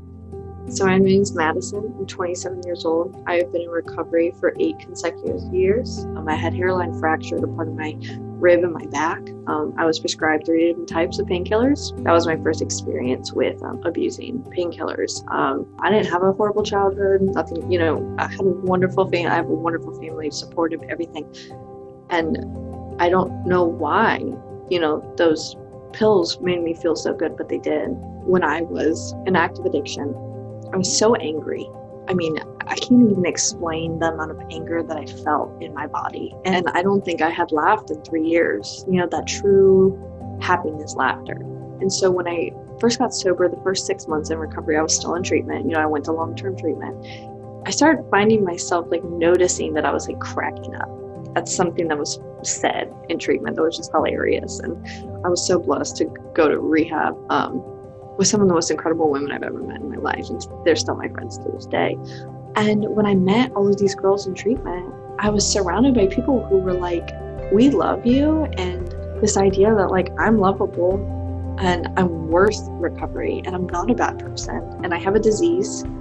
And this is not a failure. This is just a situation I have to figure out how to overcome, because this is so important. Because even if this whole little video or whatever it's called helps one person, then that's one more person that's not going to suffer in silence, because we're having this dialogue. So let's talk. Hey everyone, it's Don Stiff here from I Am Here for Vets, as you can probably see behind me. Anyway, I'm here with my buddy, music's professor, Brett Messer. Anyway, I was so honored when Louis contacted me and asked if I'd helped out with the Hope-A-Thon. And fate ensured that I'd actually be back in Florida for the weekend, so it worked out really great. Anyway, Brett and I were already set to do some recording and planning to do more. So I kind of asked him, I was like telling him about the Hope-A-Thon, and I was like, can there some way we could do a special, you know, something for them, you know, to celebrate this recovery stuff. And then Brett says, oh, like the one I wrote for that family? Thanks a lot, dude. Anyway, so please lend an ear, please, to Brett Messer's story of the lucky one. She used to be an angel, but the girl had lost her wings. Not many tried to help her, not many gave her things to enlighten her and help her change her ways. Then she'd walk in circles, she was living in a haze. You're a lucky one, you're a lucky one, 'cause it just was not your time. You're a lucky one, you're a lucky one, 'cause you weren't that far behind. Lucky one. And take off your glasses, and the sky's not painted blue, but you paint your perfect picture and pretend that it is you. Takes a strong one to swim that mighty sea, but you learn how to swim, or someday you won't be free to be the lucky one, the lucky one. Guess it just was not your time. Lucky one, you're a lucky one, 'cause you weren't that far behind. Lucky one. Once you cross that line, you don't get a second time. Your friends and your family be staring at the pine that surrounds you, but no one says a word. There's silence in the air. You be still and not heard. You're a lucky one, lucky one, 'cause you weren't that far behind. You're a lucky one, a lucky one. Guess it just was not your time. Lucky one. one. You're a lucky one. Lucky one.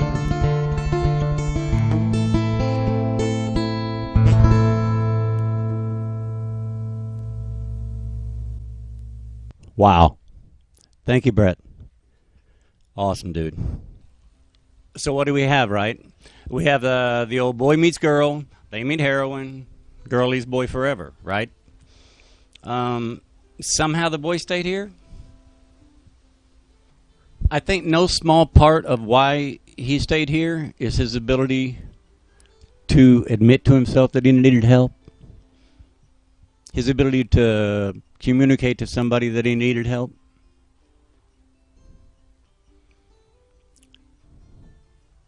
His ability to accept the help he was offered, even if it's not the help he wants. We don't always know what we want.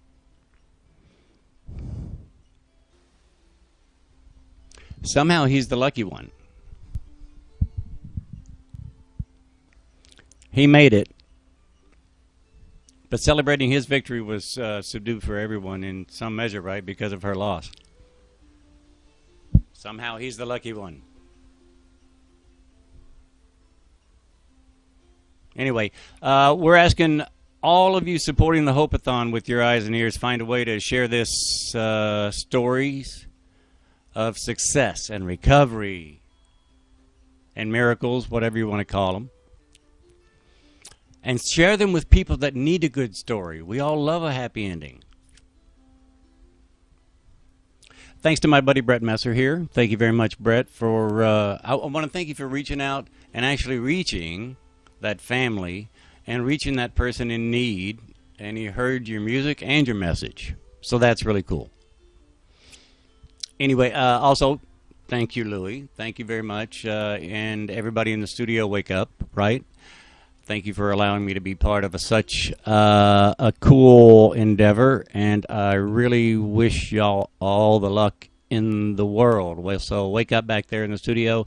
It's back to you, Louie, and thanks again, dude.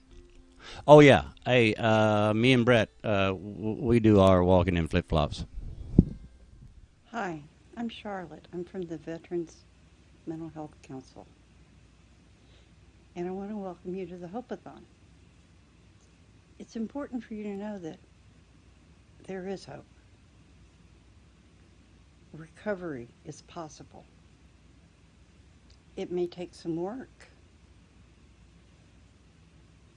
but it is possible. Reach out to your providers, reach out to your family and your friends, and reach out to your community. Everyone wants you to succeed.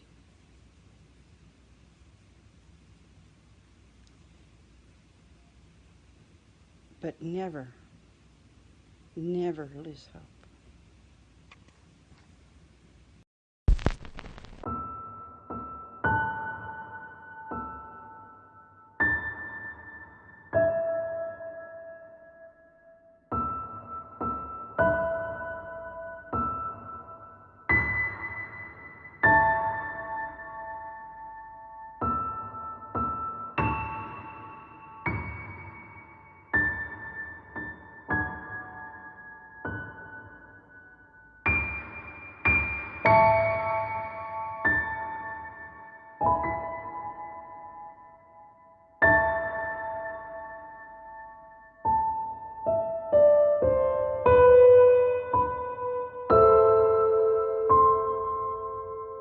If you have a drug problem, we can help. Contact Narcotics Anonymous at 407-425-5157. Relay for the Deaf, 800-955-8771 or orlandona.org.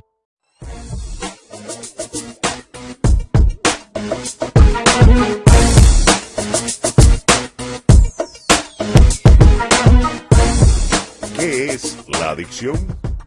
La adicción es una enfermedad, según la Organización Mundial de la Salud, OMS. ¿Qué es Narcóticos Anónimos? Narcóticos Anónimos es una confraternidad o asociación sin fines de lucro para hombres y mujeres para quienes las drogas se habían convertido en un problema muy grave. Somos adictos en recuperación y nos reunimos con regularidad para ayudarnos a no consumir drogas. En Narcóticos Anónimos no importa la raza, el sexo, la identidad sexual, el credo, la religión ni la falta de esta última para ser miembro. El único requisito para ser miembro de Narcóticos Anónimos es tener el deseo de dejar de consumir drogas. El programa de Narcóticos Anónimos surgió del programa de Alcohólicos Anónimos a finales de los años 40 en los Estados Unidos, realizándose las primeras reuniones a principios de los años 50. En la actualidad, Narcóticos Anónimos es una confraternidad auténticamente mundial. Nuestros folletos y libros están disponibles en más de 60 idiomas y se realizan reuniones semanales en más de 140 países. El mensaje de Narcóticos Anónimos es uno. Un adicto, cualquier adicto, puede dejar de consumir drogas, perder el deseo de consumirlas y descubrir una nueva forma de vida. El programa de Narcóticos Anónimos es de abstinencia completa del uso de todo tipo de drogas. Nos mantenemos sin consumir de a un día a la vez. Lo más importante es que funciona. En Narcóticos Anónimos no tenemos cuotas de inscripción ni se pagan honorarios. Nos mantenemos con nuestras propias contribuciones. ¿Qué hace Narcóticos Anónimos? Nuestro programa consiste en una serie de principios escritos de forma sencilla, a fin de poder seguirlos diariamente. Creemos que nuestro método es práctico, ya que el valor terapéutico de un adicto que ayuda a otro no tiene igual. En Narcóticos Anónimos se practica el principio del anonimato. De esta forma, aseguramos que los miembros puedan asistir libremente a las reuniones sin temor alguno. ¿Qué no hace Narcóticos Anónimos? Narcóticos Anónimos no está afiliada a ninguna otra organización, centros de tratamiento ni instituciones penitenciarias. No ofrece servicios de orientación vocacional, asesoramiento legal, financiero, psiquiátrico ni médico. Nuestra experiencia colectiva nos ha demostrado que las personas que asisten a nuestras reuniones con regularidad se mantienen limpias. Ponte en contacto con Narcóticos Anónimos.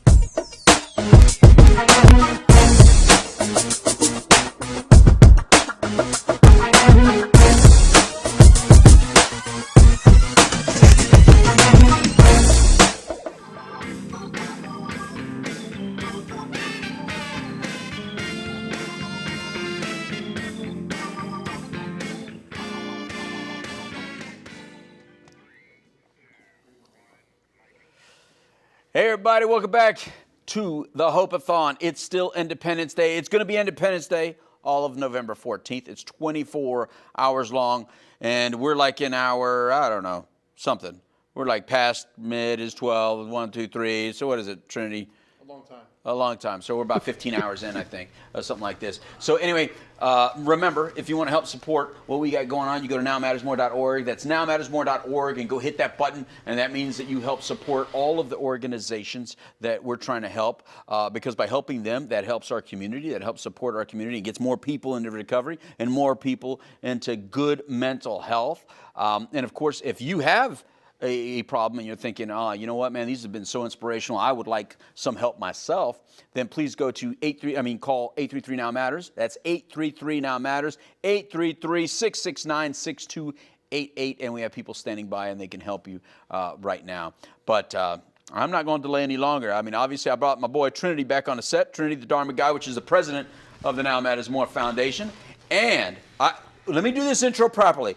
If I had a drum roll, I'd play a drum roll. Excuse me for a second. I'm going to do this intro properly because this is a big man. Since he arrived here, everybody's like, sir, sir, sir. He's a 7-foot tall man. So let me do my intro properly so I don't get a smack in the face real quick. All right, so I'm introduced to you. Former should I read it the way a buffer would do it, or one of them guys?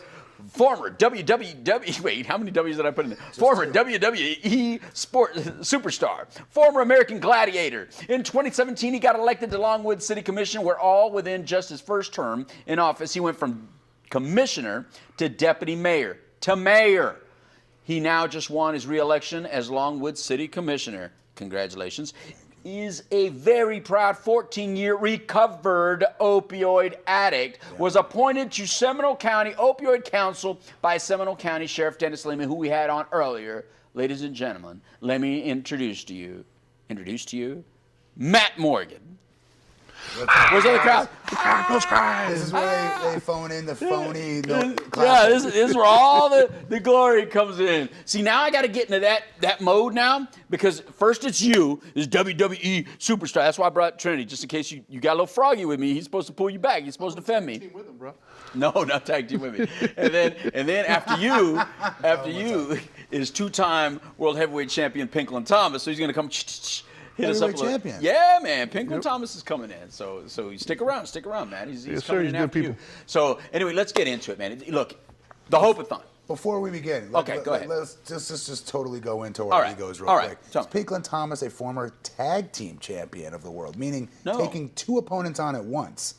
Wait, no, is that what you are? I'm not bragging, but wait, seriously? Yeah, I'm just totally joking. Who was your tag team partner? Myself. Oh, you took on two opponents? Yes. Who were the two opponents? At the time, I think it was a team called the British Invasion, but I defended my tag team title. So I first won it with a guy named Sean Hernandez, was my tag team partner. Okay. And then I turned on him by taking his head, putting it against a ring post, and then getting up and doing a bicycle kick to his head into the ring post, took him out. And then from that moment on, I defended the tag team title championships by myself. 2 titles in hand. There you go. And I took on 2 people. So Pinklin Thomas, top that. Yeah. And now there goes 2 people. Yeah. Right here. He might be able to get a little punchy. He's going to hear a ding, and next thing you know, he's going to go bang, bang. In case y'all can't tell watching at home, one thing you will find out about us addicts is we are incredibly into whatever it is that we do. Obsessive to a degree. Yeah. And it's what leads us, I will argue, in certain cases, into addiction to begin with. Yeah. So let's get right into it. Yeah. So you're real open with your history. Wide. Yeah. So let's talk about that. Now, take us all the way back to little kid, like when you were only like 6 foot tall, like 5 years old. So tell us about life when you were only 6 foot tall at 5 years old. All jokes aside, I think I remember as a freshman in high school, I was like 6'6", and then the next year I jumped to like 6'10", 6'11". 7 feet. But as far as like a little boy, I grew up in special education from 1st to 5th grade. Okay. I rode the short bus to school back then, and I got bullied for it. I got made fun of for it. But back then, that was boys being boys. Right. Got jumped twice in a bathroom because I'm a whole foot taller than everybody else in my grade, so the older kids would make me an easy target. I'm not saying that for a sob story. I'm saying it because it set in motion a lot of different things in my head and in my thinking.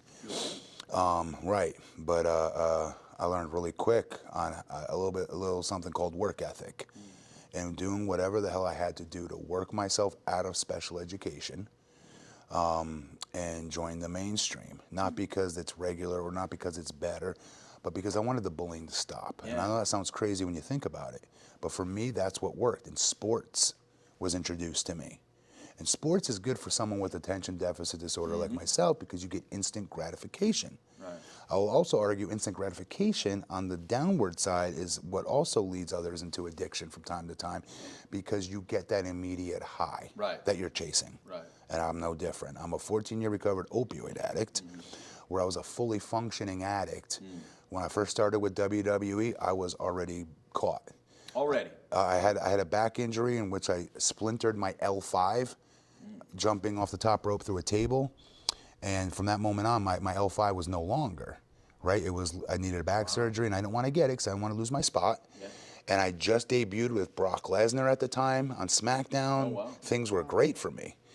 And you think, like, why in the hell would you want to numb your feelings and your emotions going to these arenas wrestling in front of like 20,000, 30,000 people? Madison Square Garden, these are things like I dreamed about since I was 6 years old to be a professional wrestler, and here I'm living it.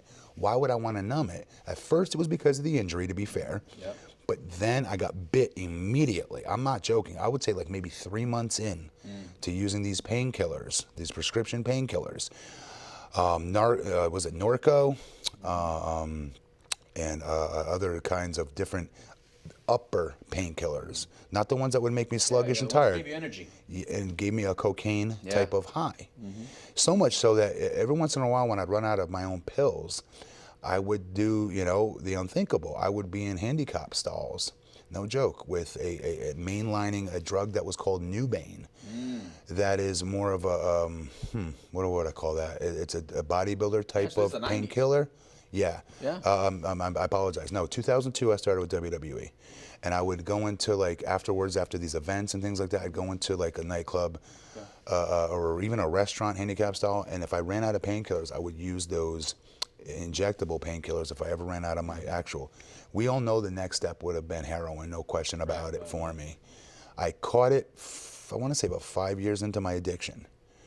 But like, listen, when I had injuries come up that I needed surgery on, like I had a staph infection once when I was in Puerto Rico wrestling one time, and I caught staph infection in my left rear deltoid.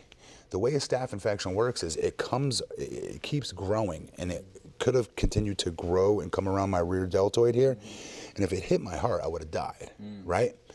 But my wife picked me up at the airport, brought me right to the emergency room, and we had to be honest with the doctor. We had to tell him, P.S., my husband takes a bleep load of painkillers. He's addicted. He's going to fight you on it. Yeah. And he's right. I fought the doctor on it. My wife was right. And I told him I was taking anywhere from 60 to 80 to 100 milligrams of oxycodone or hydrocodone every 4 hours around the clock. Any one of those 80 milligram dosages would be enough to kill a small horse, this doctor told me. You can't put you under, can't do surgery on you, you gotta wait a whole day. And I said, that's ridiculous. I'm much bigger than a small horse. And the rationalization of the addict started playing over. And I was trying to tell my mom, my wife, guys, this doctor doesn't know what the hell he's talking about. He has to say those things because of HIPAA and because we can sue him. If I die, I'm not gonna die, I'll be fine. Just put me under, get the surgery done. And I was denying it. That was the first time I denied my addiction. But again, because I was a functioning addict, I thought I was better than everybody else, if that makes sense. The arrogance that came with my addiction, brother, was off the charts. Yeah. Off the charts. And that's the hardest part. I will argue I don't want to say it's easier being an addict that's non-functioning, because you're not, I wasn't drooling on myself. I wasn't like a lesser of a husband because of this. I wasn't a lesser athlete because of it. I would argue, and that was my biggest part of the addiction. I thought I was a better wrestler, quite frankly, because I was on these painkillers that acted again as this cocaine high, this ephedrine high, in which I felt like I could not perform without. So I'm on tour in Italy real quick to sum this up for you. And I ran out of pills for the very first time. All right, I never went through withdrawal in 5 years. And again, I'm using 80 to 100 milligrams of this stuff every 4 hours. I'm talking waking up at 12, 4 a.m. just to dose, go back to bed again. That's insanity. Because I was able to walk into any doctor, give him an action figure of mine signed, give him an 8x10 of mine signed, we're good to go. Doctor shopping was easy back then. And I'm just as guilty as the rest of any other addicts that are watching this right now. I'm no different than you in doing that. But long story short, I never went through withdrawal. So now I'm in Italy. I ran out for the first time. I'm on my hotel room bathroom floor, throwing up blood, scared for my life, going, oh my God, I'm gonna die. This is how it ends for me. Like, I was terrified. And so I started going up and down the hallways of my fellow professional wrestlers that was on tour with me and knocking on each of their hotel room doors. Trying to get anything. And begging them for painkillers. Because I'd say probably 30% of them had some, maybe more. Yeah. And the ones that were also functioning addicts were looking at me. When they'd open the door and look at me, knocking, like, that judgment, I'll never forget. That facial reaction that they gave me, I'll never forget. It was like looking into a mirror. I'm being dead serious. Now, was it anybody specific that's why it meant so much to you, or was it the fact that anybody? No, you don't have to give names, but was it someone specific that kind of meant something to you, so you had some respect for them? So when they gave you that disappointed look, some veterans, some veterans I had a ton of respect for, some Hall of Famers. Two of them are Hall of Famers right now, and I'll never forget it because they themselves had a problem at the time too. They fixed it since. But they were judging me. Yeah, well, you put value onto their opinion, and they clearly had an issue. Brother, and then from there, I went to a couple of the female wrestlers' doors that I knew had some too. Same thing, nothing. They had lied to me, and they said that they don't have any more. went back to my hotel, my hotel room that I was staying in at this hotel in Italy. And I called my wife and I said, look, I don't care what we have to do. As soon as I'm going to get off this tour, we have 4 days left, I believe, on the tour. And you can't leave tours. Yeah, they own your butt. When you're on tour, they own everything about you. And you sign off on that. Well, hell, they own your name. They own your name. Right. They own everything else. They don't know my birth name because I'm Matt Morgan, and they can't do anything about that. And they can fight my mom and dad over that one. But yes, normally you're correct. The blueprint is owned. You're right. But Matt Morgan is my own name, right? I was luckily to wrestle on it. But long story short, I called my wife. I said, I'm going to get off this tour. And I had to come up with, this is what I feel skeevy about it today, but it worked. I had to come up with a fake death. I had to tell the promoter out in Italy, again, my face is in Italy, just so you know, all over this entire country. We toured the entire country. So my face is on the side of buses, it's on the side of billboards, I'm on TV commercials to come watch, you know, the Blueprint Matt Morgan perform, blah, blah, blah, blah, blah. That's a lot of money they put into me. And I'm leaving their tour 5 days early, so keep that in mind. So I had to come up with something big. I had to lie and say that I had a fake sister that I don't really have that was killed in a car accident today. I've got to go home at once. Luckily, the promoter let me off. And I had to make up those dates at a later time, 2 years later. But long story short, that's how I got off the tour. And I told my wife, please, as soon as you get me from this airport, I'll give you when I'm landing. Don't ask questions, don't pass go, don't collect $200. You've got to find, I don't want to say the dingiest, but you've got to find me a place that's going to scare the bejesus out of me as far as rehabilitation goes.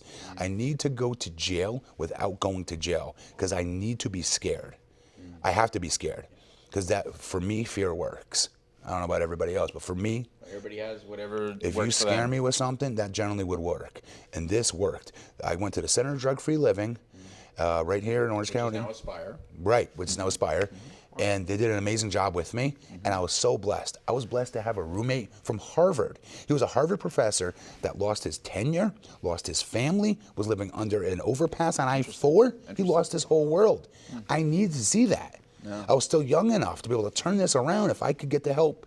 And everybody's rock bottom is different. You watching this, your rock bottom may be different from everybody else's. You don't have to lose every single thing in your world to turn this around. Not only did I turn this crap around, I now am a duly elected, now former 2-term sitting mayor in the city of Longwood. I'm not saying that to brag or pat myself on the back. I'm saying that because any of you all watching this right now, this is what this is about. It's about fixing ourselves and getting back out into the community and reestablishing ourselves and contributing to this world. Yeah. You know what I mean? Yeah. Amen. We're lucky to get another shot at this. I should have been dead 7 to 8 different times from overdosing. All right? Narcan was not prevalent like it is today. That's right. Well, that's the difference of taking the L. You took the L, brushed yourself off, and then went out and got the victory. That's what we talk about that on our shows, is that if you just take the L, then you can sit back, restructure, do whatever you got to do, fix whatever situation you had to, then go back into the battle. But if you don't take the L and you just sit there and mope around it for the rest of your life, or if you sit there and just bleed about it, well, then you're never going to stop bleeding. It's just going to keep happening, and so that one loss becomes your entire story. Can I piggyback on that? Yeah. I won't even achieve, because you have those out there like myself that are former athletes that will hear the word L. And they're especially more with males than females, I will argue, their ego will get in the way of this. Let me be very clear. That's not a loss whatsoever. It is a one-page part of the one chapter of your story. This huge, thick book of your story that's still yet to be fully written, might I add.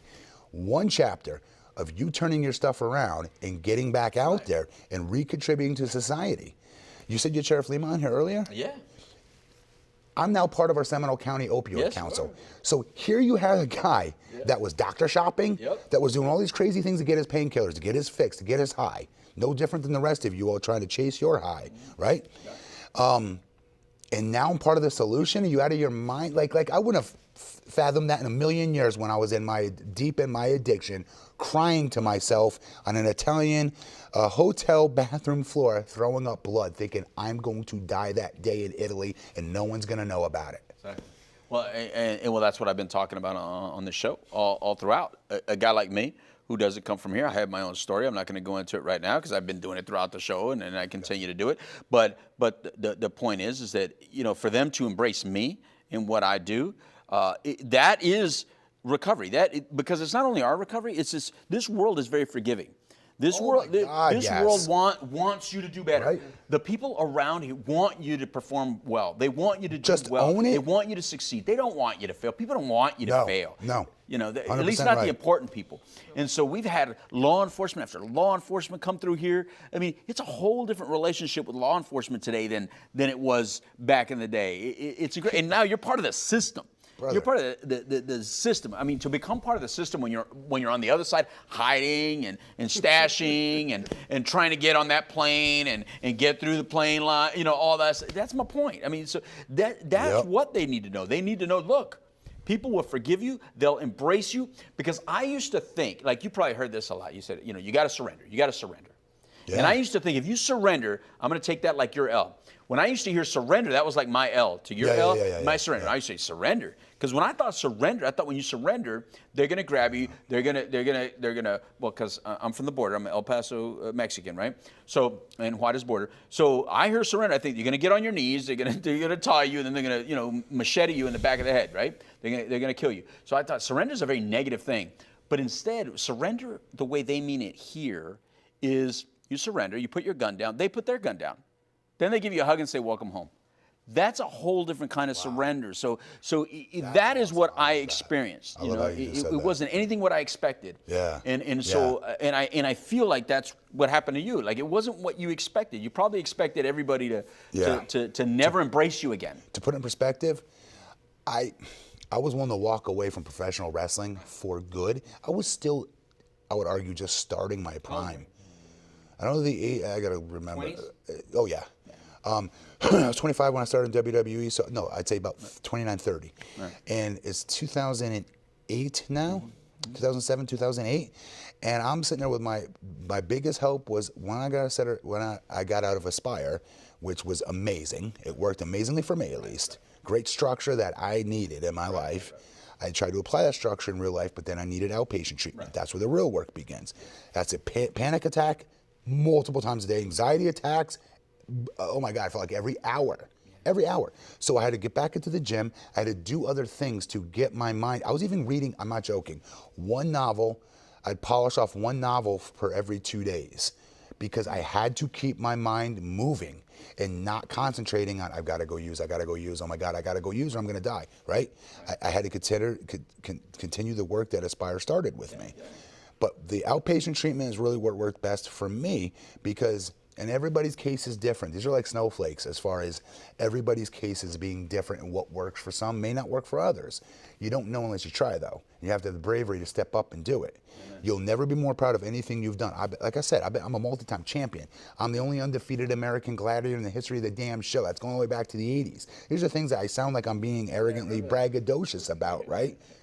Not one of them, even being the mayor of the city of Longwood at one point, none of those things come remotely close to being the father of my son Jackson, and two, being a recovered addict, because that was something I thought I'd be for the rest of my life, and I would die an early death. I'm dead serious. Right. So like when we talk about this, guys, like I drove, what, an hour to be here? I'm honored to be here to talk about this with you and you.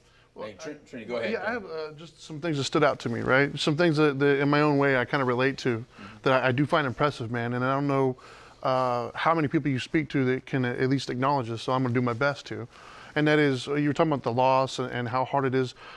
So I'm not 7 foot, but I am 6'3", right? And big enough for me. Well, I used to be in bodybuilding, powerlifting, so I've done things in the gym that most people aren't physically able to do, right? Mm-hmm. And so when you're used to being the biggest person in the room and you can kind of do whatever you want physically, that comes with a certain amount of ego that you just kind of feel you can do whatever you want. Yeah.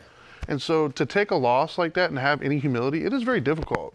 It was hard for me, you know, when I had to, when my body started to give way or when other things were happening, it was hard for me to do that. So I can't imagine to the degree that you were at, to be able to find that humility, you know, and still have hope, for instance, that because when you define yourself as being the physical specimen in the room, to have that taken away and to admit that you're not able to do that, that's, here we go. I feel overdressed. I don't feel comfortable here, I'm just saying it's impressive, man, and good for you. Good for you. I appreciate and I think that I don't think the average individual understands how hard that is. Like I said, I didn't reach to that, but I mean, I'm over here benching 400 or 500 pounds, squatting stuff, so I get it. but he's a big boy, man. And so when you walk in, you can do what you want physically. Camera, you got to show to this take that reaction. loss. That's good. Cameraman, bring this over here. I want to see the comparison. Your arms look Cameraman, exactly bring alike to this me. over here. Where's the red light? I don't see it anywhere. Wait, let me see the arms how alike they are. They look like the same size. Guys, when someone like I'm just this, glad to when not be the only tatted one in the room when anymore. somebody like this says that he benches 400, 500 pounds, like it's no big deal. Sell to us so we can react to, holy bleep, this guy is incredibly strong. And this isn't your run-of-the-mill person just randomly hanging out here talking and giving us knowledge. Number one, I appreciate that. That's a huge compliment from you, especially. Thank you, sir. What I wanted to say earlier, and I asked you why, if you had Sheriff Lima on here from Seminole County, is because one of the things that I do as part of our council, opioid council, is, and whether I was part of it or not, I'd be doing it no matter what. And that is, I go into our schools, and I tell these kids my story, all different grades. If it's grammar school, I tell it to them on a slightly different level, and I talk about peer pressure, and the minute any of your so-called friends try to start making you do things that you don't want to do, we got to get them on that level, right? And then if it's middle school, I'll let them know a little bit more about my addiction. If it's high school, flat out, I tell them what I'm telling you right now. Right. And it's important because I play this video package of me dominating in professional wrestling, taking John Cena and throwing him from pillar to post, picking up The Rock and F5ing him through a table. Big Show, who's bigger than me, 7 foot, 550 pounds, and putting him, choke slamming him through an announce table. Things that they're gonna get their attention and be like, oh my God, I wanna see what this guy's all about, right? And then that's when I hit him with the truth on addiction and how incredibly imperative it is not to get started if you don't have to. And if you do, it ain't the end of the world. You can still turn this around. The reason I go back to Sheriff Lima again is because one of the big parts that I do with the Seminole County Opioid Council, and I'm proud of Sheriff Lima for doing this, to be very honest, they have what's called an OPOD initiative. It is when you have a year or less sentence, a drug infraction type, where you're an addict, that you're in jail for whatever charge you have, not a dealer who has dealt a drug with, let's say, fentanyl in it, right? No, they throw the book at him, as well as they damn well should. Yeah. Okay. But those like myself, let's say I got in trouble doctor shopping and I got sent to jail for that, which I could have probably back in the day, right? Many times over. Okay. Let's say that happens.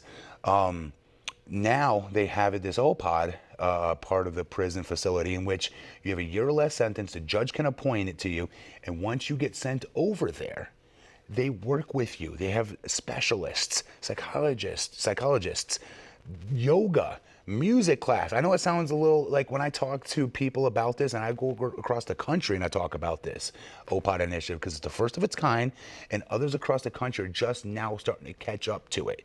I'm being dead serious. And why it's important. And I have people like, oh, we don't want our taxpayer dollars going toward that. Well, guess what? Your taxpayer dollars aren't going to it. We got people to pay for this. Yeah, big money from Walmart and all we that stuff. Walmart. Oh, God, you already heard it? I already know. All right, Walmart and Advent Health. Advent Health, yeah. Picked up the tab on that. Thank you to both of them for that. Because guess what?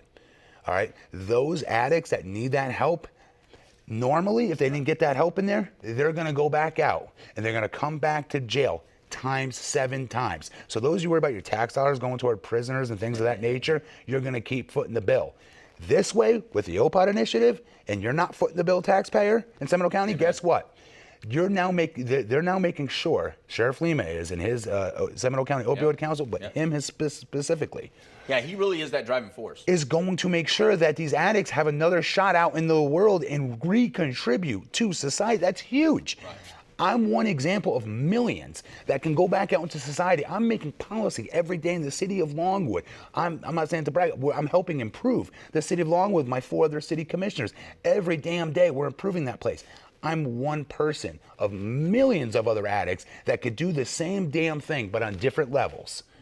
Let me take you from that for a second, because this is Independence Day. So Mayor Demings has now allowed us, he did a proclamation for us. November 14th is Independence Day. That's awesome. For the Hope-A-Thon. It's very awesome. So when you hear Independence Day, can you think back to your last day of dependence and tell us? Are we calling it Dependence Day or Independence? Independence? Dependence. Yeah. Because a lot of people ask that question, like, why'd you finally quit, or what was it? Do you have a great story that goes along with it, Yes. or did you just? What happened to me in Italy? Yeah, the Italy thing. Right? But there's something else internally, right? There's something else internally besides what happens, because a lot of us have stories. Stories happen, but it's how we interpret those stories, right? It's how you take that story and let it manifest in your brain to say, no, this is not the way the story ends. Like you said, this is the way I'm going to die. This is it. Yeah. And then you went around begging, and nobody had. Yeah. And then people were disappointed in you, and then so you felt shame. Yeah. And Yeah. that probably tapped into the shame and all the childhood stuff that you had. And then you didn't have the Yeah. shield of the drug to get through the feelings or the Yeah. emotional No, you're right. baggage that all that shame That's a good point. made you feel. So then what? That's a great point. Then what? So how did you finally say yes? Like someone watching this wants to call 833 Now Matters right now. How do you get past all those feelings that are going on? How do you make that final pick up the phone? How do you make that final How do I decision? look into that, No, you Victor? look into yours. That's fine. Not very simple. It's easy now, 14 years later, for me to say this, okay?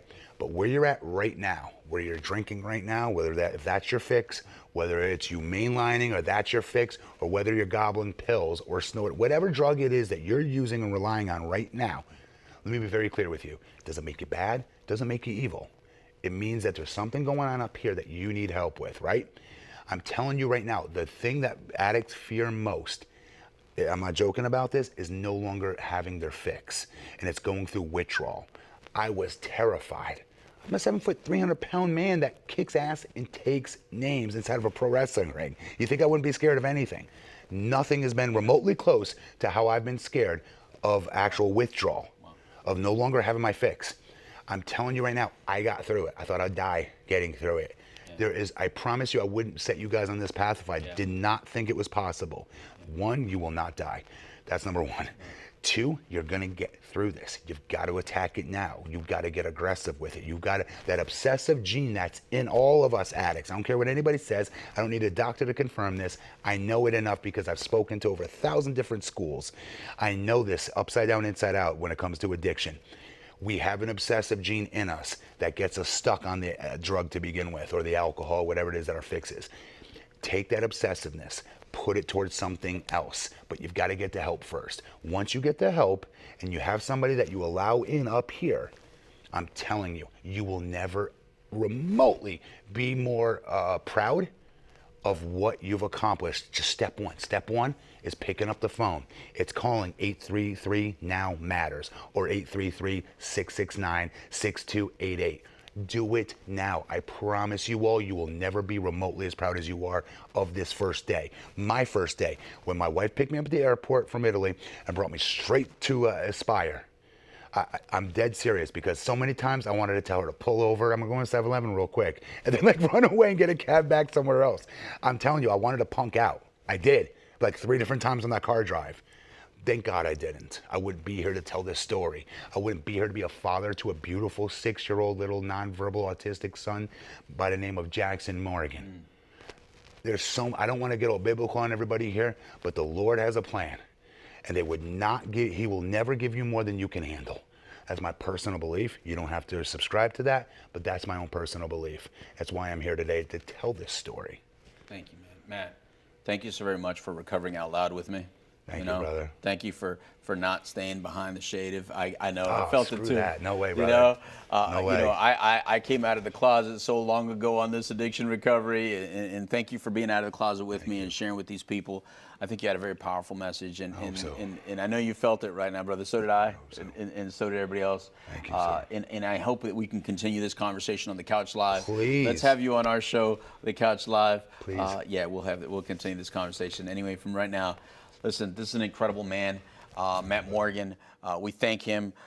Thank you very much, brother. Thank you very much. And look, stay tuned. We're going to have some more video. After this, we got another incredible person, a great friend of ours, Pinklin Thomas, 2-time world heavyweight champion of the world, Pinklin Thomas. He's here. He's in the house.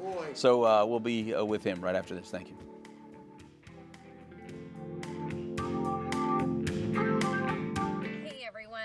I just wanted to take a second to say what I feel recovery means to me and why I love it so much. You know, I don't really think that I found recovery. I think recovery found me. I wasn't looking for this. I had gotten in trouble, and I was forced into sobriety, and I had a lot of resentments over it for a long time. And even after that whole process was over, and I still wasn't sober, and I was still creating all this chaos in my life, I was given the gift of desperation, and I was led back into the program. 2 years of me trying to get sober, it took before I kind of realized, I got to do it the way of the program. I gotta take suggestions before I wanted to work my own program and kind of pick and choose what I wanted to do, and that didn't keep me sober. But I'll tell you why I love sobriety. Whenever you finally surrender to the idea that you need help and you can't do it alone, and you listen to the suggestions that other people say, it's like miracles happen. They literally happen right in front of you. Your higher power does things for you that you can't do for yourself. Things that used to baffle you, you suddenly realize you know how to handle. Life does get easier in a lot of ways, because I was no longer chasing and hiding and sneaking and stealing and doing all of the behaviors that perpetuated the lifestyle that I was in. Today, I live a life that I'm proud of. I love myself. I never thought that I would say those words out loud. And, that's all because of recovery. That is not a generated thought in my head. That is recovery. Recovery has been the sunlight on a dreary day for me. Is every day perfect? No. But today I have coping skills and other sober women in the program to talk to and to deal with these things that happen. And life is going to happen. Life happens all the time. But I just wasn't capable of dealing with life on life's terms for a very long time, for one reason or another. We all have our reasons why we, got to where we're at. And it doesn't really matter. What matters is that we're here and there's a solution. And that solution is working a program, getting a sponsor, and the solution is recovery. However it is that you go about it. In AA, it's changed my life. I have real friends today. Friendships before for me were, hey, you want to go drinking, or you got something I want? My motives just weren't there. Today, or they were there, they were bad. But today my motives are pure. Like, I want to help other people. If I do a behavior where I'm questioning what my motive is, then it gives me a reason to not do that behavior. I can't say enough good things about recovery. I know that I would not be in the position that I am in life today if I hadn't surrendered and joined this way of life. I don't know if you're out there struggling with whether or not you feel like this is something that you can do. I promise you, millions have done it before you. Millions have done it before me. There's a lot of miracles to be had out there, and you're worth it. You should give yourself a shot at this, because it's the best thing that could happen to you. Hello everyone, my name is Katrina Spagnoletti and I am Mrs. Florida American 2020, and I'm so honored to be a part of the Hope-A-Thon and the Virtual Recovery Walk of 2020. I choose to participate in the Hope-A-Thon because as a survivor of childhood sexual abuse, I understand the depression that is suffered, and I am very blessed that having hope was a huge part of my healing process. But not everyone understands that who have been through a childhood trauma. Dealing with a traumatic experience is challenging work, to say the least. The reason behind this common co-occurrence of addiction and trauma are complex. For one thing, some people struggling to manage the effects of trauma in their lives, they may turn to drug and alcohol to self-medicate themselves in order to mask the feelings of depression and even suicide. Researchers have been studying this connection between trauma and addiction in order to understand why so many drug and alcohol abusers have histories of traumatic experiences. Data from over 17,000 patients at the Kaiser Permanente's Adverse Childhood Experience Study indicate that a child who has experienced 4 or more traumatic events is 5 times more likely to become an alcoholic and up to 46 times more likely to become an injected drug user than the general population. And with this being said, we need to use our voices to spread awareness of the drug epidemic in our country. And this is why raising money is so incredibly important to stop drug use. Please remember to share this stream with everyone you know. Everyone knows someone suffering, and this could be just what they need today to make that call. Please visit thehopeathon.com to help us reach our financial goals so that more people can get the help that they need. Thank you.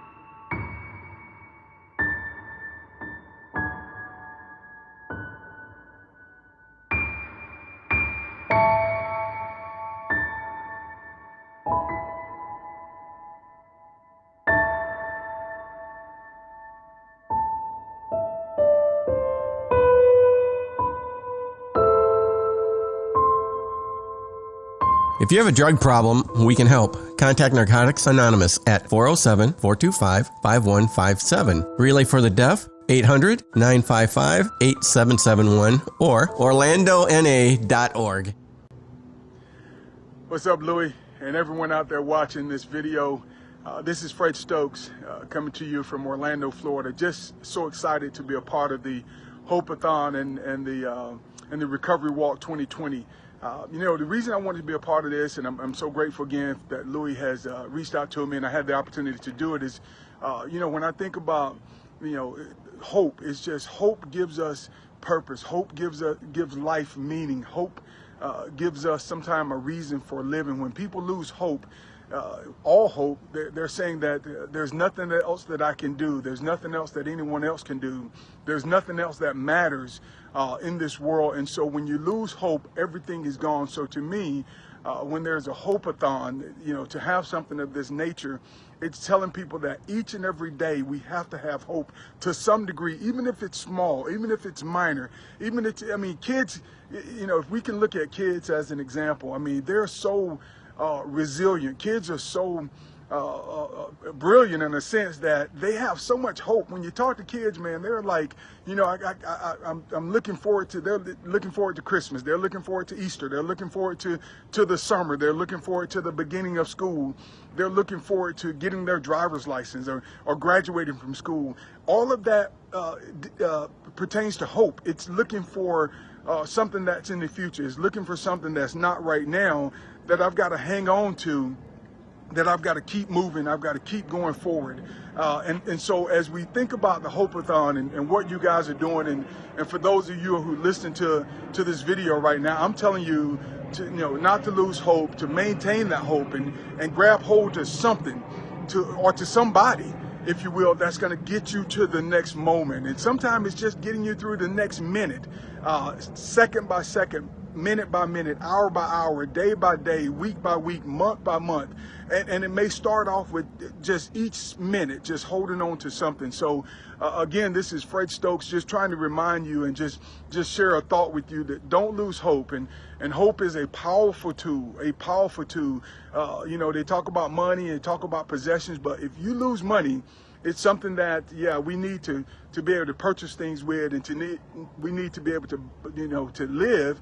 But if we don't have hope, if we lose hope, then we're done. And so I just encourage you guys to stay faithful, stay focused, and never, ever, ever lose your hope. Grab hold to something that will get you through that next minute, that next day, that next week, and that next month. So guys, thank you so much. I appreciate you, Louis. God bless you, man, and so proud of you and what you're doing. So, man, this is again, this is Fred Stokes. Back to you.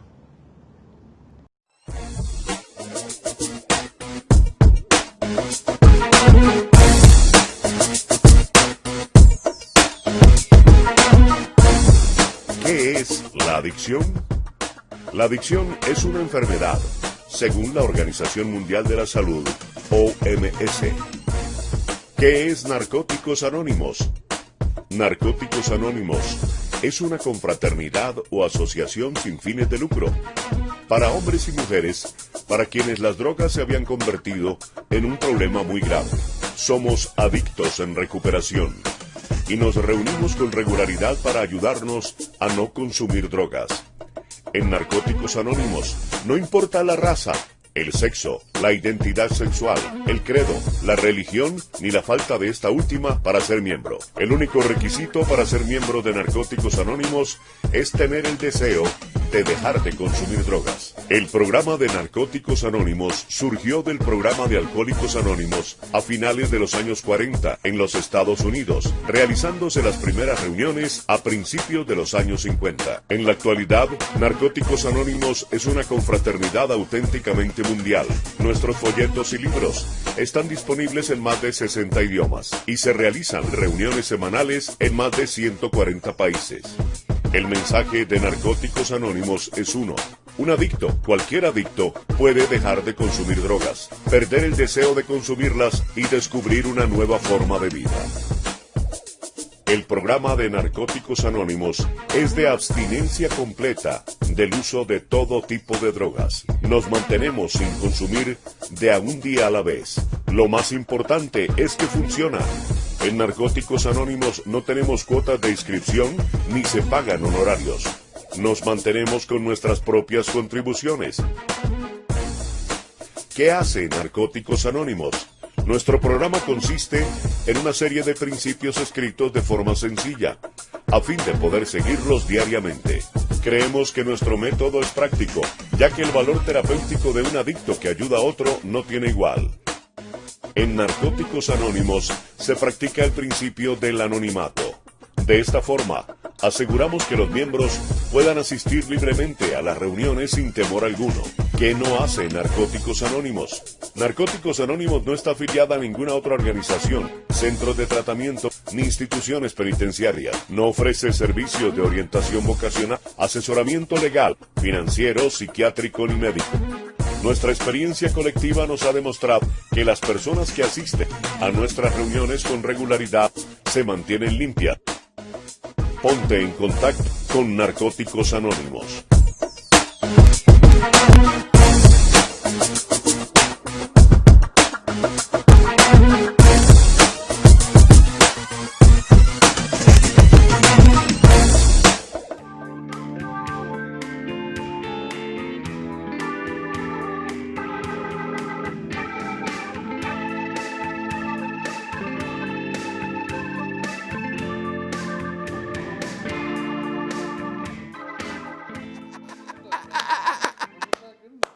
DJ worried about your eyebrows, but not that. I ain't got no, I got a boo. What's up, everybody? How you doing?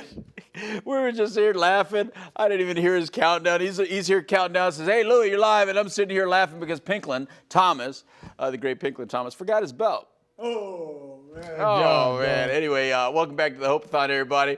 It's Independence Day. That's right, it's Independence Day, and we're still here, kind of informal a little bit because my boy from many, many years just walked in, and it's great to see you as always. Of course, I'm here with Trinity Phillips, the Dharma guy, the president of the foundation. I am Louis Delgado, the street-certified dope Dr. Louis Delgado, founder of the Now Matters More Foundation, and host of this here Hope-A-Thon, Independence Day, man. Yeah. And then right there is two-time world heavyweight champion, Pinklin Thomas. What's up, Pink? Hey, Louie, man. What's going on? This phone man? keeps on going. Now, you guys know it's live, you know, and it's people that should be watching the show. You know, don't call me while I'm here talking to Pinklin Thomas. How you doing, man? How you doing, man? Oh, wait, you're going to talk to him and not talk? No, talk. Yeah. I've been on straight. I've been in this chair. It's a 24-hour Hope-A-Thon, man. I haven't left. You know, we're here. I'm live, Yeah. awake. I'm getting a little punchy. I told you, man, I'd be here for you. I'll do whatever I know. I could do, you know. And you are here for me. I believe in that. I believe in what's going Right. on. I believe this is what it's going to take to get the job done. We got to continue to try to recruit, bring people in, let them be able to find some sobriety if they're hurting. You know, they need to surrender. Right. You need to give up, you know, and quit fighting that fight out there. It's a tough fight out there, man.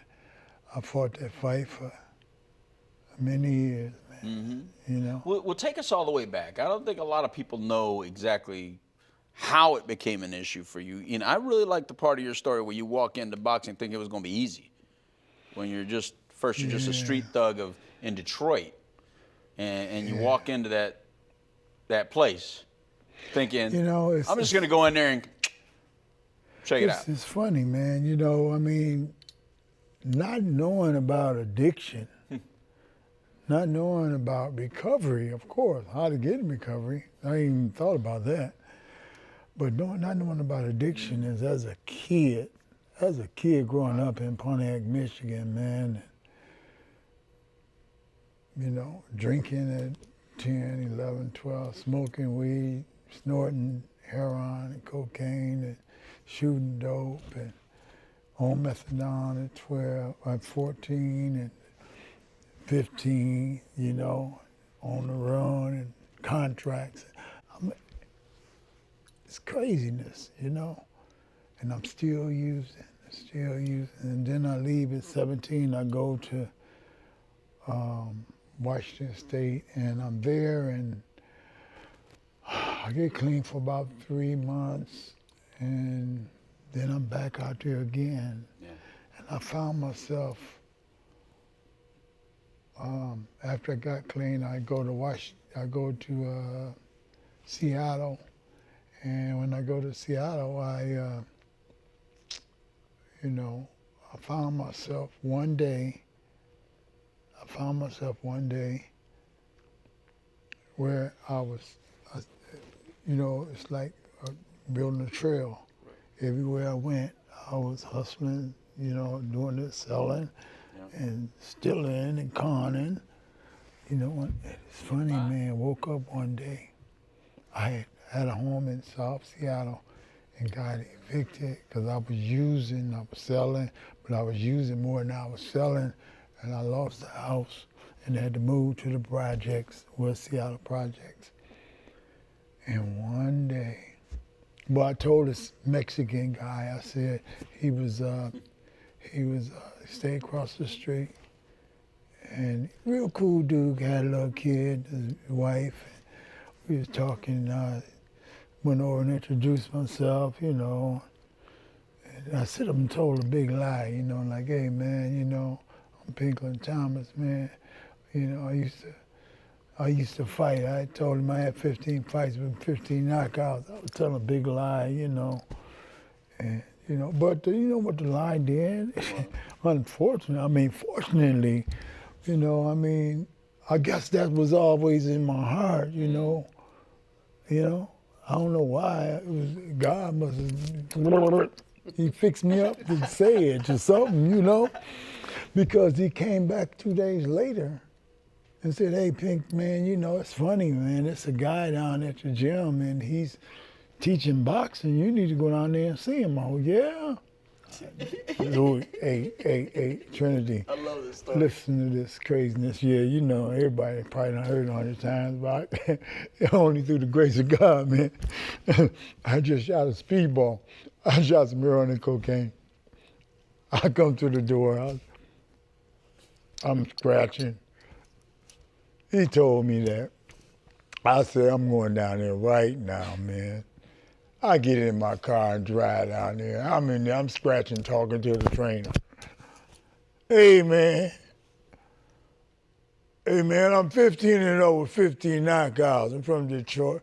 Brewster Projects, where Joe Louis is from. He done trained Joe Louis before. Yeah, he knows you're talking He smack. said, oh, yeah.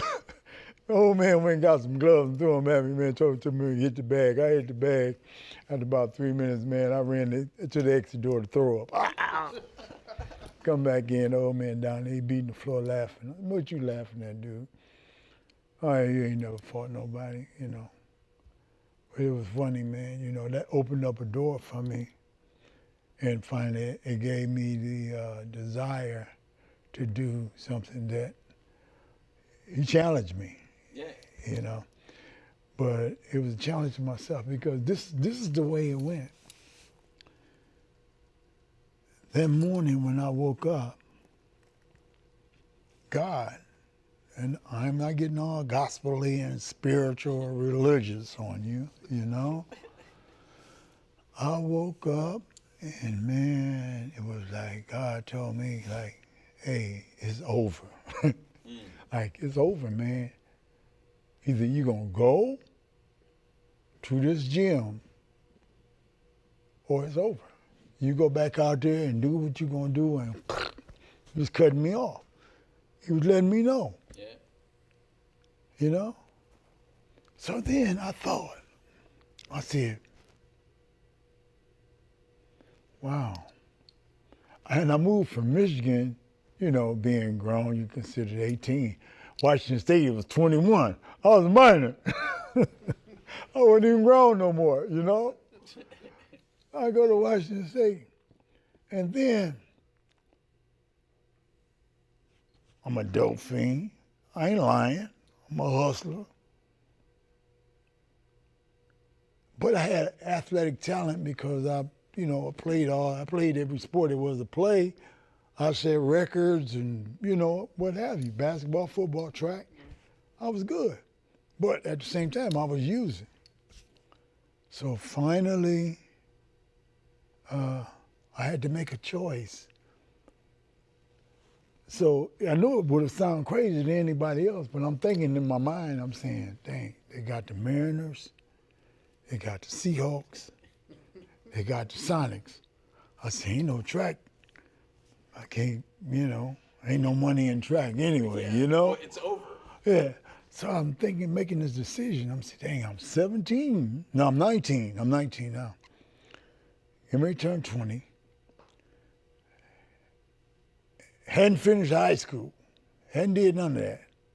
And said, wow, the college draft gonna beat me out. This is they're gonna eat me alive out there.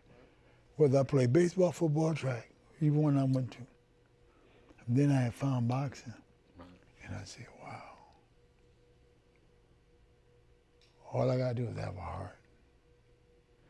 And where I come from, all that craziness I had been through, and ripping and running, and I was trying to save my life, God, I had enough heart to go crazy and do the stupid stuff I did. I just reversed it. Except you know? It wasn't over. Yeah. You had the heart, but the using wasn't over. Right. Yeah. Well, I had to reverse that. I had to reverse that craziness into something good. Right. Yeah. At the same time, that addiction still had me. It still had you. It still had me, man. Let me change the story just a little bit. Okay. Because here's what I want people to think. All right. So you hear Pickman telling this story, right? And here's how many of us have been sitting there in our partying days, and you're partying. Some of you probably doing it right now while you're watching and says, yeah, I could do that too. I could play for that team. I could play. We've all hung out with that guy who sits there and says, I could do any sport. I played that guy. Like while you're watching sports, they go, yeah, I beat that guy. I was better than him in basketball. Yeah. And I was better than that guy in football. And you're sitting there, yeah, but you're here right now. Right there. So at that moment, you were that guy. And then imagine you're partying with this guy, and the next thing you know, just a few years later, by the way, he's 19. And what year did you win the World Heavyweight Championship? How old were you? I was 25 and a half. It was 1984. So 6 years later. 6 years later. Now, I don't know if you could put that in perspective of never boxed before.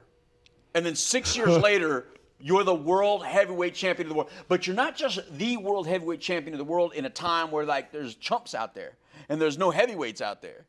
You're heavyweight champion of the world when, throw some names out there that were running around at that time. Go ahead. What are some of the names? Wow. Well, Larry Holmes. He was, champion. Jerry Cosia. I'm surprised you even said. Wait a minute. I'm surprised you even said Larry Holmes. I thought Well, I'm being nice. I ain't gonna say nothing bad. What did you do? Go to church before coming here? I ain't gonna say nothing bad. I love you, Larry.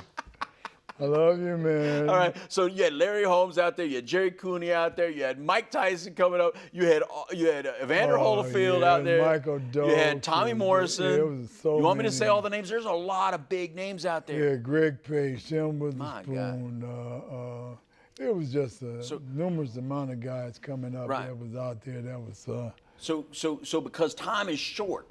And I want to embrace the Hope-A-Thon vibe from you. I want to get the Hope-A-Thon vibe from you because this is Independence Day. This is Independence Day, Pink. We've been dreaming about Independence Day, and here it is. And this is a day where there's people right now watching that hopefully they call 833 Now Matters, 833-669-6288, and they start their journey to recovery, like you and I have been blessed with.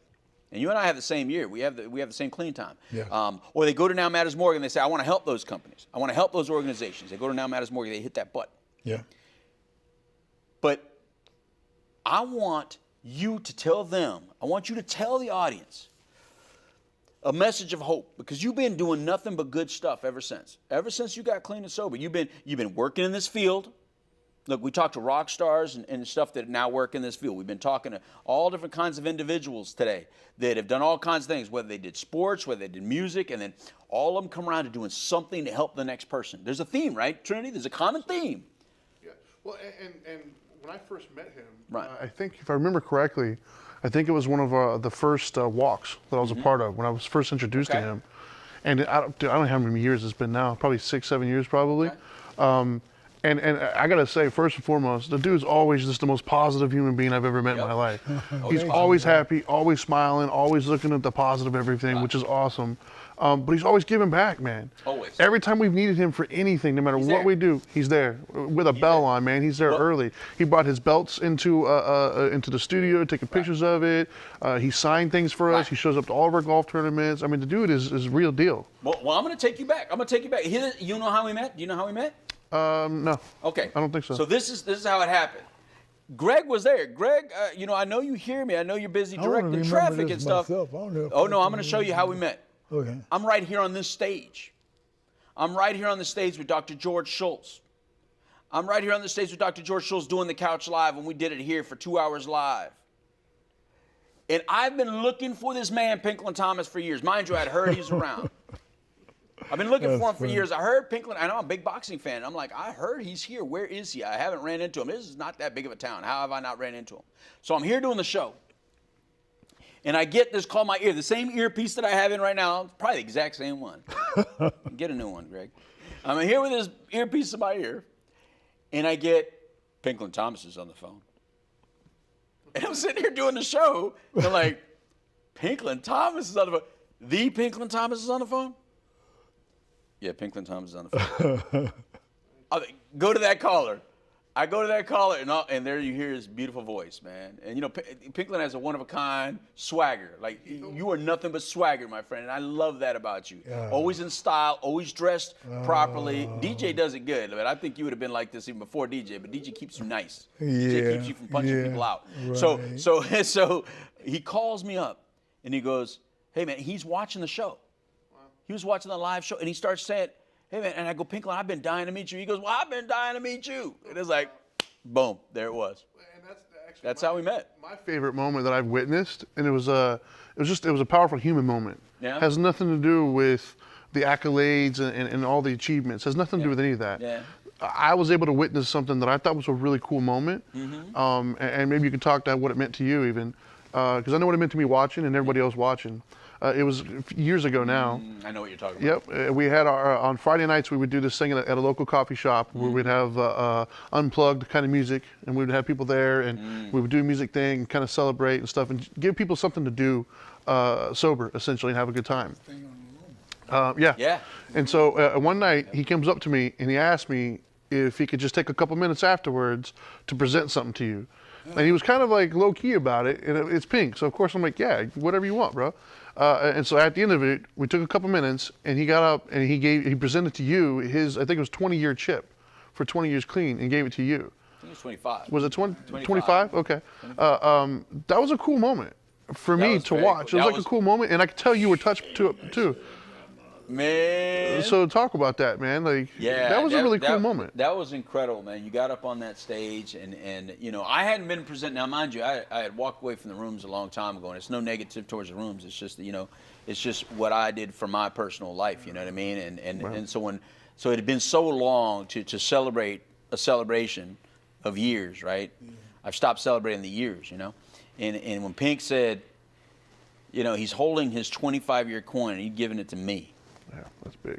I was like, oh, man. You know what? I was at the Florida Boxing Hall of Fame and you want it back? Weekend. You want it back? No, I got a buddy. Tim McBride. He's 41 years clean. Wow. And he does photography and this, that, and he carries me.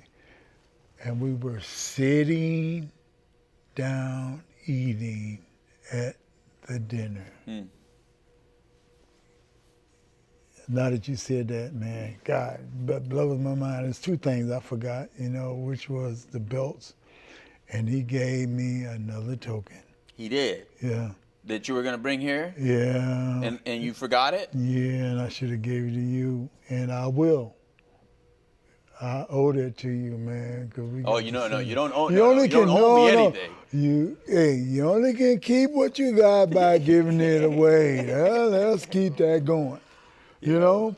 Now when he's giving it to me, and he come from Detroit, he went to New York. He followed the thing with Trump, with Biden, everywhere they went, the fights, the wars, all the craziness, the Black Lives Matter.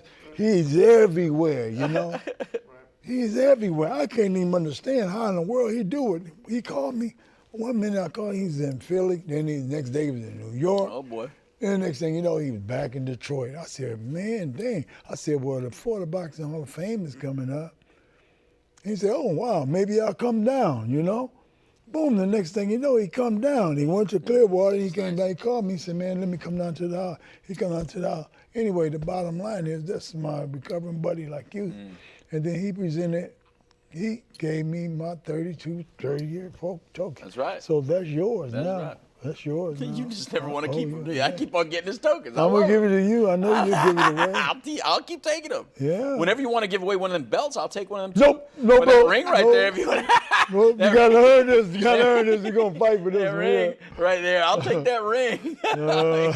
But listen, so there's people watching this, Pink, and they're thinking, well, you know, I don't know, that all sounds great and all, but man, you know, what about me? Like, how can I get that? How can I feel that? You know, and behind you and me, and even Trinity, like Trinity has his angel. You have your DJ. I have my Dana. You know, we're very fortunate people. We all three of us on the stage have done some real crazy things and have done some things that would not be as deserving of these But women. let me say something. Yeah, right go ahead. quick. Let me say something. Listen to this. Uh-oh. Now, this is for the addict out there that's still suffering. Yes, sir. This is the one who don't know what to do, who can't make a decision, who can't get past that addiction, who can't stop picking up.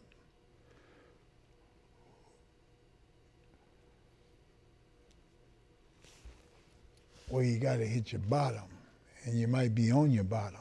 And if you're not on your bottom, you got to realize that it's just a matter of time. For me, I knew that if I took another hit or took another drink, I was on my way out.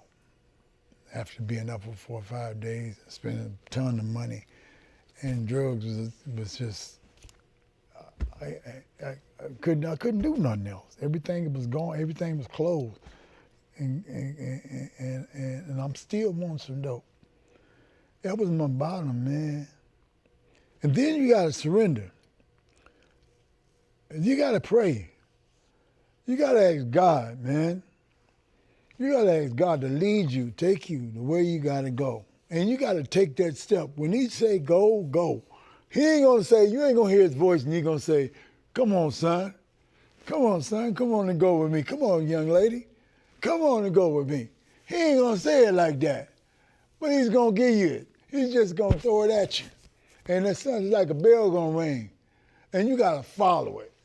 You gotta follow it like it's a rope that's leading you through a path that you know that you don't know where it's going, but you know it's a rope. And it's taking you somewhere, and you're just gonna follow it because that's the only thing you got to go on. That's the only thing you got to go on. And you gotta follow your heart. You gotta follow your heart. For me, I had to go, crawl up off the floor, pick up the phone, call the treatment center, get turned down 2 or 3 times. To a treatment center. 2 or 3 times at the treatment center. With cash in hand. And then, because they was too full. Yeah, cash in hand and they were turning you down. Yeah, they was turning Oh, those you are down. different times, my friend, different times. You know, but finally I got one. They said, whatever it takes to get the job done, whatever it takes to get the job done, just, you got to do it. You got to do it. And remember, one is too many, 1,000 is never enough. You pick up, it might be the end. And for me, it was going to be the end. I knew my life was, it was going to be over. So when I went and they told me I could come to treatment, I had to be clean for 3 days. And I managed that. And after that, I got to treatment and I went to treatment. And the word relapse scares the hell out of me still today. And that's what I thought about, relapse. Relapse. What? When I went to treatment and I got out, relapse. I don't want to relapse. You know, man, I was leading tables at 2 or 3 months. I was doing it. I was on the roll, man, because I had found something that I wanted to do. It was embedded in me, and I felt good about it, and I was helping. I was giving back. I was teaching. And that's what you want to do out there. You want to give back. Get clean and give back. It's just look at what we're living in today. This world is stupid. You know, our country is crazy right now. It's not just our country. The whole world is a little crazy No, but it's nuts. I'm talking about where we are right now. Yeah, it's a little bit Then more extra right important now. than that, we can deal with it. But these young people, the jits, the kids out here, they got to go through this, man. And the ones that's out there and caught up and don't know what to do and don't have no positive outlook and nobody to look up to, are you serious? So let's talk about that for a second. Let's pause there for a second, because that's an important subject that I think we need to talk more about. There's a lot of personal responsibility on men like us, all right? Men like us have been raising our children. We've been there for our children. Yeah. I've seen what kind of man you are, not only with your kids, but with your grandkids. I've seen what kind of dad you are, Trinity, with your kids. I know what kind of dad I feel like I am. How important do you think is it for us to step up while we're good, to be there for our children, regardless of which direction? Because some of them may go a little left or right, right? You know, I mean, a lot of people have had drug or alcohol problems from good families. When you say that, didn't you have a good family? Yeah. There's a lot of misconceptions that all of us with drug problems that come from these horrible families, and that's not true. Yeah. Well, I mean, Right? you know, my father, he was out there. He's an alcoholic, you know, but he come around. But let me say this, you know, that, let me see how I can say this. We have kids, young people, and families. Because, you know, as I say, I worked with the Center for 13 years, Center for Drug Liberty. The kids, habitual criminals, level 8, level 6. And these kids, you know, they forte, they attitude, their personality was like, you know, they ain't care nothing about their mama, they ain't care nothing about their daddy, they ain't care nothing about their stuff. They was out there, and the reason why was because they didn't have nobody, they didn't have no role model, they didn't have nobody to look up to. All they knew was the neighborhood, how to slang, slip, you know, hustle, talk junk, and that was cool. That was life. That was their life. Right. You know, and to communicate with them and say anything different was a fight. Right. You know. But that's what I'm talking about, Pink. I see. And here's where I was going with that. That by us having positive messages, because like you said, the world's crazy out there. Oh man. Right? There's a lot of people that are just negative, negative, negative. No matter what it is, it's negative or it's you know, feeling a certain type of way. That's just not productive, right? How can we, like on here on the stage, how can we present a positive attitude to those young men out there that are watching this, so that we can help encourage them and be there maybe when the man is not there for them, maybe when their role model, and I'm just talking male role model, I can't talk for any other, I'm just talking about male role model. When their male role model is not around, how can we step up? Because I know you think about that. That's where Project Pink came from. That's what you were doing with Project Pink. That's why you work with a lot of kids. I know you're always training some young kid. You're always still doing it. Always, yes. So I know that's how you give back as well. And I know you're a father figure for so many people, or at least an uncle. That's why I call myself Uncle Louie, too. I'm at least an uncle. I may not be someone's father figure, but I'm an uncle figure. And not that crazy uncle, by the way, not the bad uncle. but a good uncle, right? And I've seen you do it, Pink, and so I know you believe in it. But I think when we're talking about giving back, if you're going to get clean, give back. That's part of giving back. Give back to some youth. Give back to some young people out there that may not have been as fortunate to have the father you have or have the stability in your family that you had, that all you had to do is come off the street and come into the house, Yeah, that kind of stuff. Just like we learn in recovery, that, we help those who want help. If you don't want their help, you can't stick it down somebody's throat. But we can make ourselves a lot more attractive, Pink. But you can lead the horse to water, but you can't make them drink it. You can't fight them. Now, I've had some fight. I had some fighters. Yeah. I had some family that fought me. I had family who don't, who just, they think they the thing, because they don't realize that the truth. The truth comes from the experience. The experience comes from the grace He's given to us that we can pass on.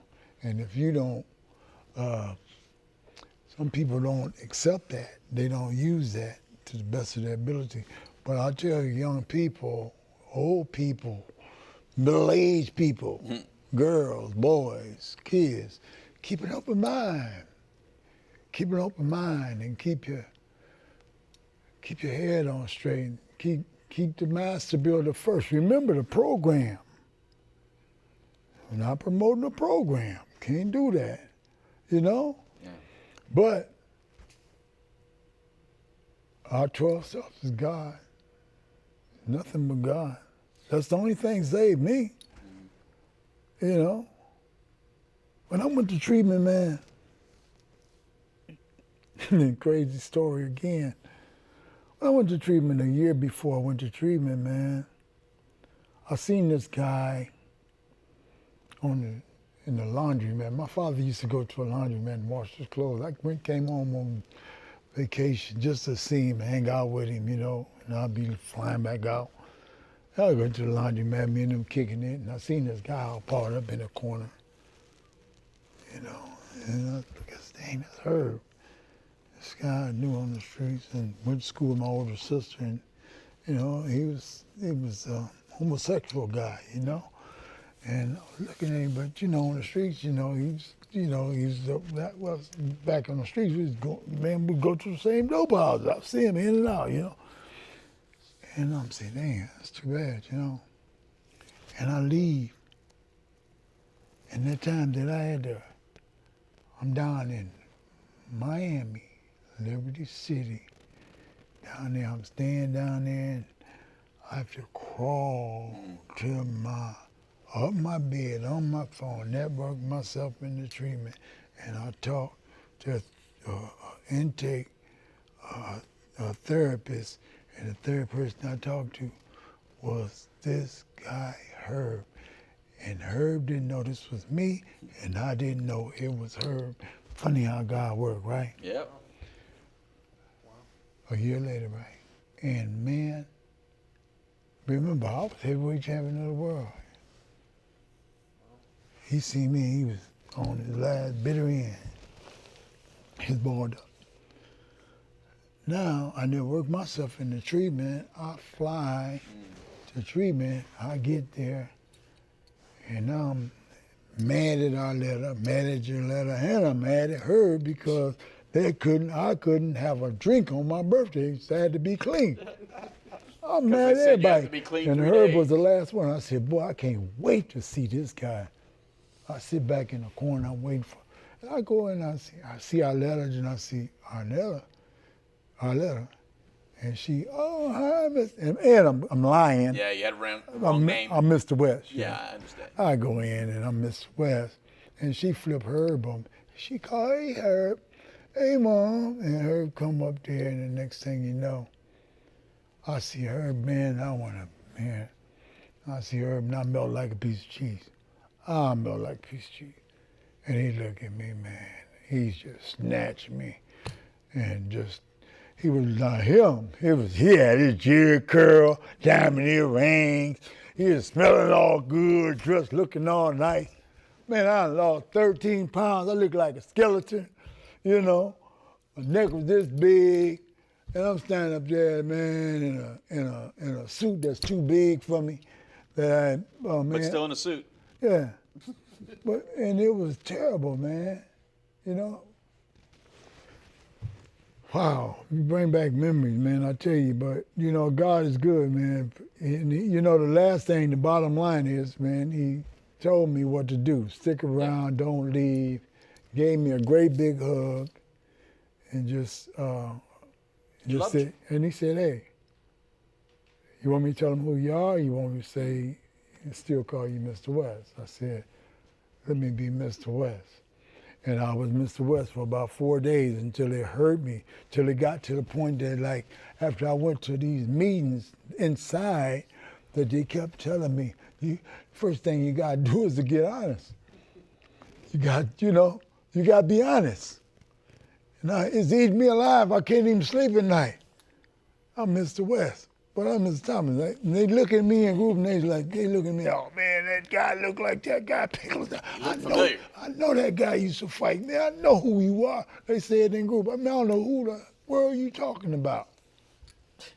Craziness, right? Your face was only on Ring magazine and stuff like that. It was kind of easy to tell who you were. So then I had to get honest one day, and I told him, yeah, you're right. My name is Pinklin Thomas. I'm a former heavyweight champion of the world. But I said, I'm an addict, man. I'm just like you. Ain't nothing different. And I'm just here to get clean, whatever it takes to get the job done. Because I kept hearing I had to get honest. So let's go with that, because since then, here you are, and you're still being honest, and you're still opening up, and you're still telling people, this is who I am. And this is my story. You're still recovering out loud with it. And that's what this whole event is about. It's about those of us that, even though we came up in a program that was telling us, let's stay anonymous, let's stay secret. At the same time, they were telling us to be honest. Yeah.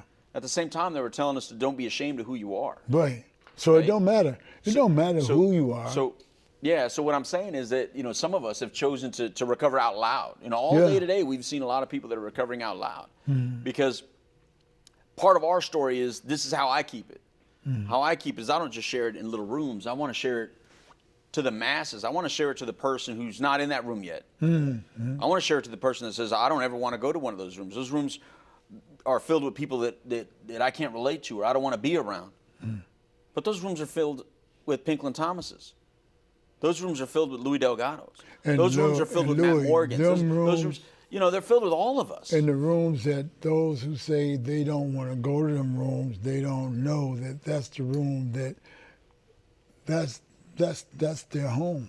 That's where they need to be. They need to be around people who've already been there and done what they've done. When they go around them rooms, when they go in them places, man, they're gonna hear some things. They're gonna live some things that they never heard, that they've heard before, that they've been through before, and it's gonna sound and it's gonna look just like them, and they're gonna want to embrace it. Well, they're gonna want to embrace it. Well, that's one of the things that I really like about these new certifications and these new designations, like recovery coach or peer recovery support specialist. They've come to people like us and they said, hey, we can give you a designation so that you can go out and do that peer-to-peer work with people, because they know how powerful it is. And brother, I've loved that change in our society. We have a lot more peers out there, a lot more recovery coaches out there running around, not waiting till people come into the rooms, but they're actually going out in the community and talking to them when they first have any sign of trouble. So we got to end. So before ending, I want you to look into that camera and give your last message of hope for the people. I want you to tell them as best you can, however you want to say it, whatever drives you, whatever comes inside you to say to people that are watching right now, to help inspire them that if they want to pick up that phone today. Please pick up the phone. Life of recovery, of living sober, clean, is fantastic. I'm over 32 years now. February 10th, I have 33 years from using. And my life is changed totally. I enjoy it. I enjoy my life. And you can enjoy life without the life of living with drugs. You just got to learn how. You got to drop it. You got to get away from it. You got to change your lifestyle. You got to change the people, the places, and the things. You got to change it. That's it. You got to change people, places, and things, and you got to stand up, be a man, be a woman, and don't look back. And those who want you carry those with you. The ones who don't want to come with you, they'll eventually, if they do, they will. If they want it, they will. If they don't, maybe they'll pick it up later. But you got to save yourself. Self-preservation, as my father always told me, was the first law. And that's you. Uno numero is number one. So you think about yourself first. Without you, you can't help nobody else. Your kids, your wife, your siblings. You can't help nobody. So help yourself first. Get up and go. Fight the fight. Don't worry about nothing. Don't worry about nobody. Don't worry about what somebody might say. Don't worry about what somebody might think. Do what you got to do. Do whatever it takes to get the job done. And that's to get clean so you can be champ like me. Amen. And we'll stop with that. Our mics are about to die. We need to go get some batteries. Pinkley ended at the perfect time. I love you, man. Great Pinkley Thomas, two-time world heavyweight champion of the world. We got some more videos for you. Then we'll come back with author and board member of the Now Matters More Foundation, Jack Levine, right after this. All right.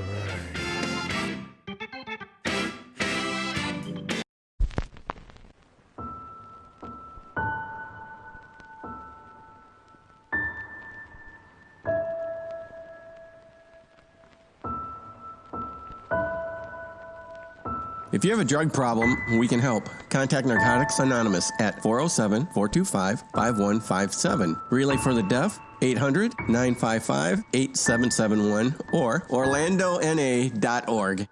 Hi, Louie, and everyone watching. It's Sophia Delgado here from Sarasota, Florida. I'm currently in Tampa and happy to be part of the Hope-A-Thon and Virtual Recovery Walk 2020. I chose to participate in this year's Hope-A-Thon because I believe that sometimes hope is all we have and all we can hold on to, especially in times of uncertainty, in times like these where we don't know what's to come. It's really important to stay strong and keep hope because sometimes that's all we have.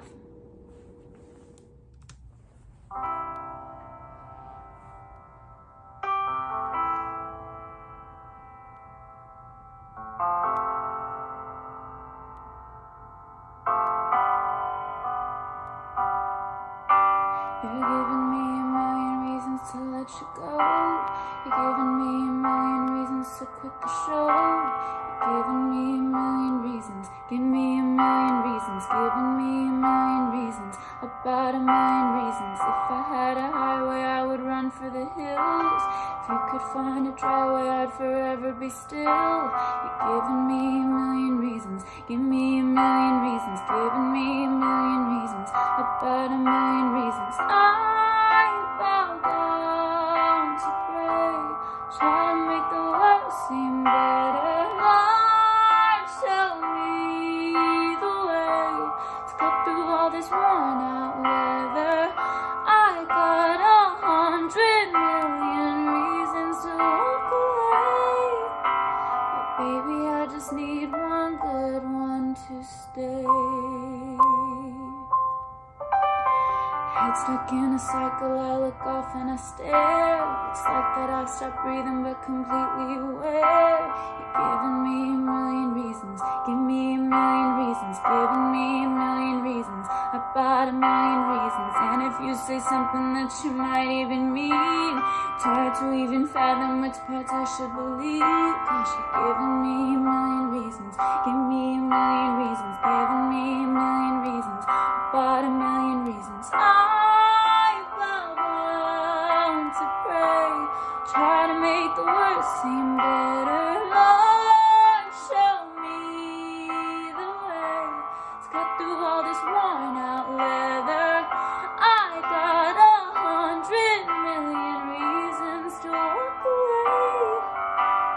Baby, I just need one good one to stay. Baby, I'm bleeding, bleeding. Can't you give me what I'm needing, needing? Every heartbreak makes it hard to keep the faith. Baby, I just need one good, one good, one good, one good, one good, one good one. When I bow down to pray, try to make the world seem better. Lord, show me the way to cut through all this worn out leather. I got 100 million reasons to walk away. Baby, I just need one good, one good one. Tell me that you'll be the good one, good one. Baby, I just need one good one to stay.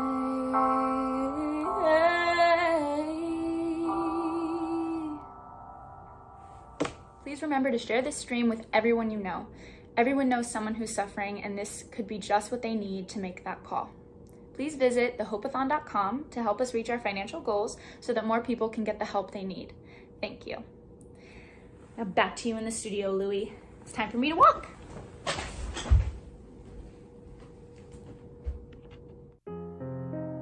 Everyone has friends. There's online friends, friends to go out with on a Saturday night, friends to hang out with and do nothing, friends who show up on moving day. And then there are the friends who'll be there if someone is dealing with a mental illness.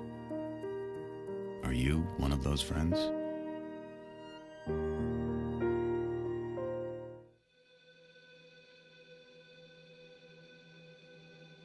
My dearest family, this will be my last letter to you before I finally come home.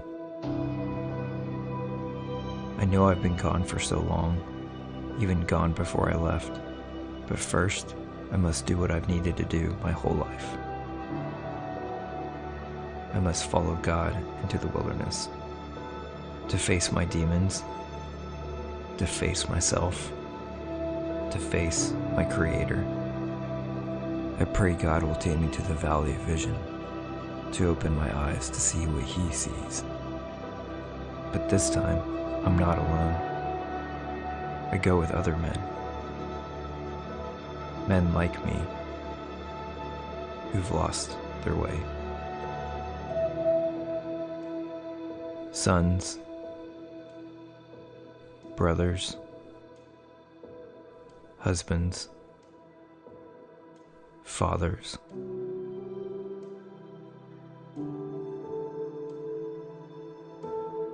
Some at the beginning, others at the end, all headed in the same direction, walking the path together.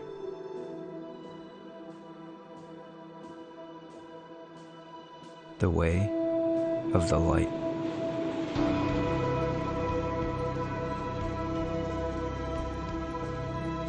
Seeking forgiveness for the unforgivable things we've done. We've destroyed lives, abandoned those we love, like I did to you, 12 times over. Carried constant shame, caused continual pain, killing ourselves one high, one drink at a time. Believe the same old lie, but more is never enough. I'm so deeply sorry for all the sorrow I've caused you. Thinking I was dead, barely coming back, only to lose me again. You never deserved any of this, and I don't deserve another chance, or your love, or your mercy, or your forgiveness.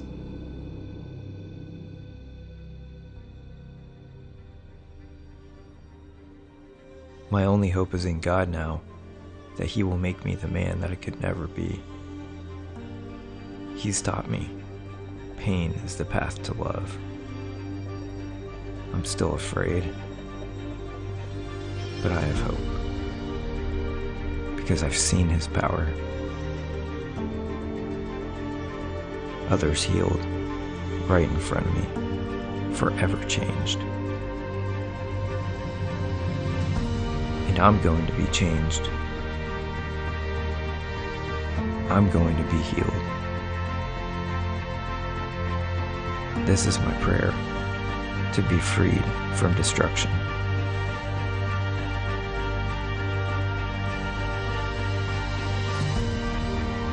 To be free to love you, and to be loved by you. I know I will see you again soon, in a way, maybe even for the first time. And after all these years, I'm finally coming home. I love you, always have, always will.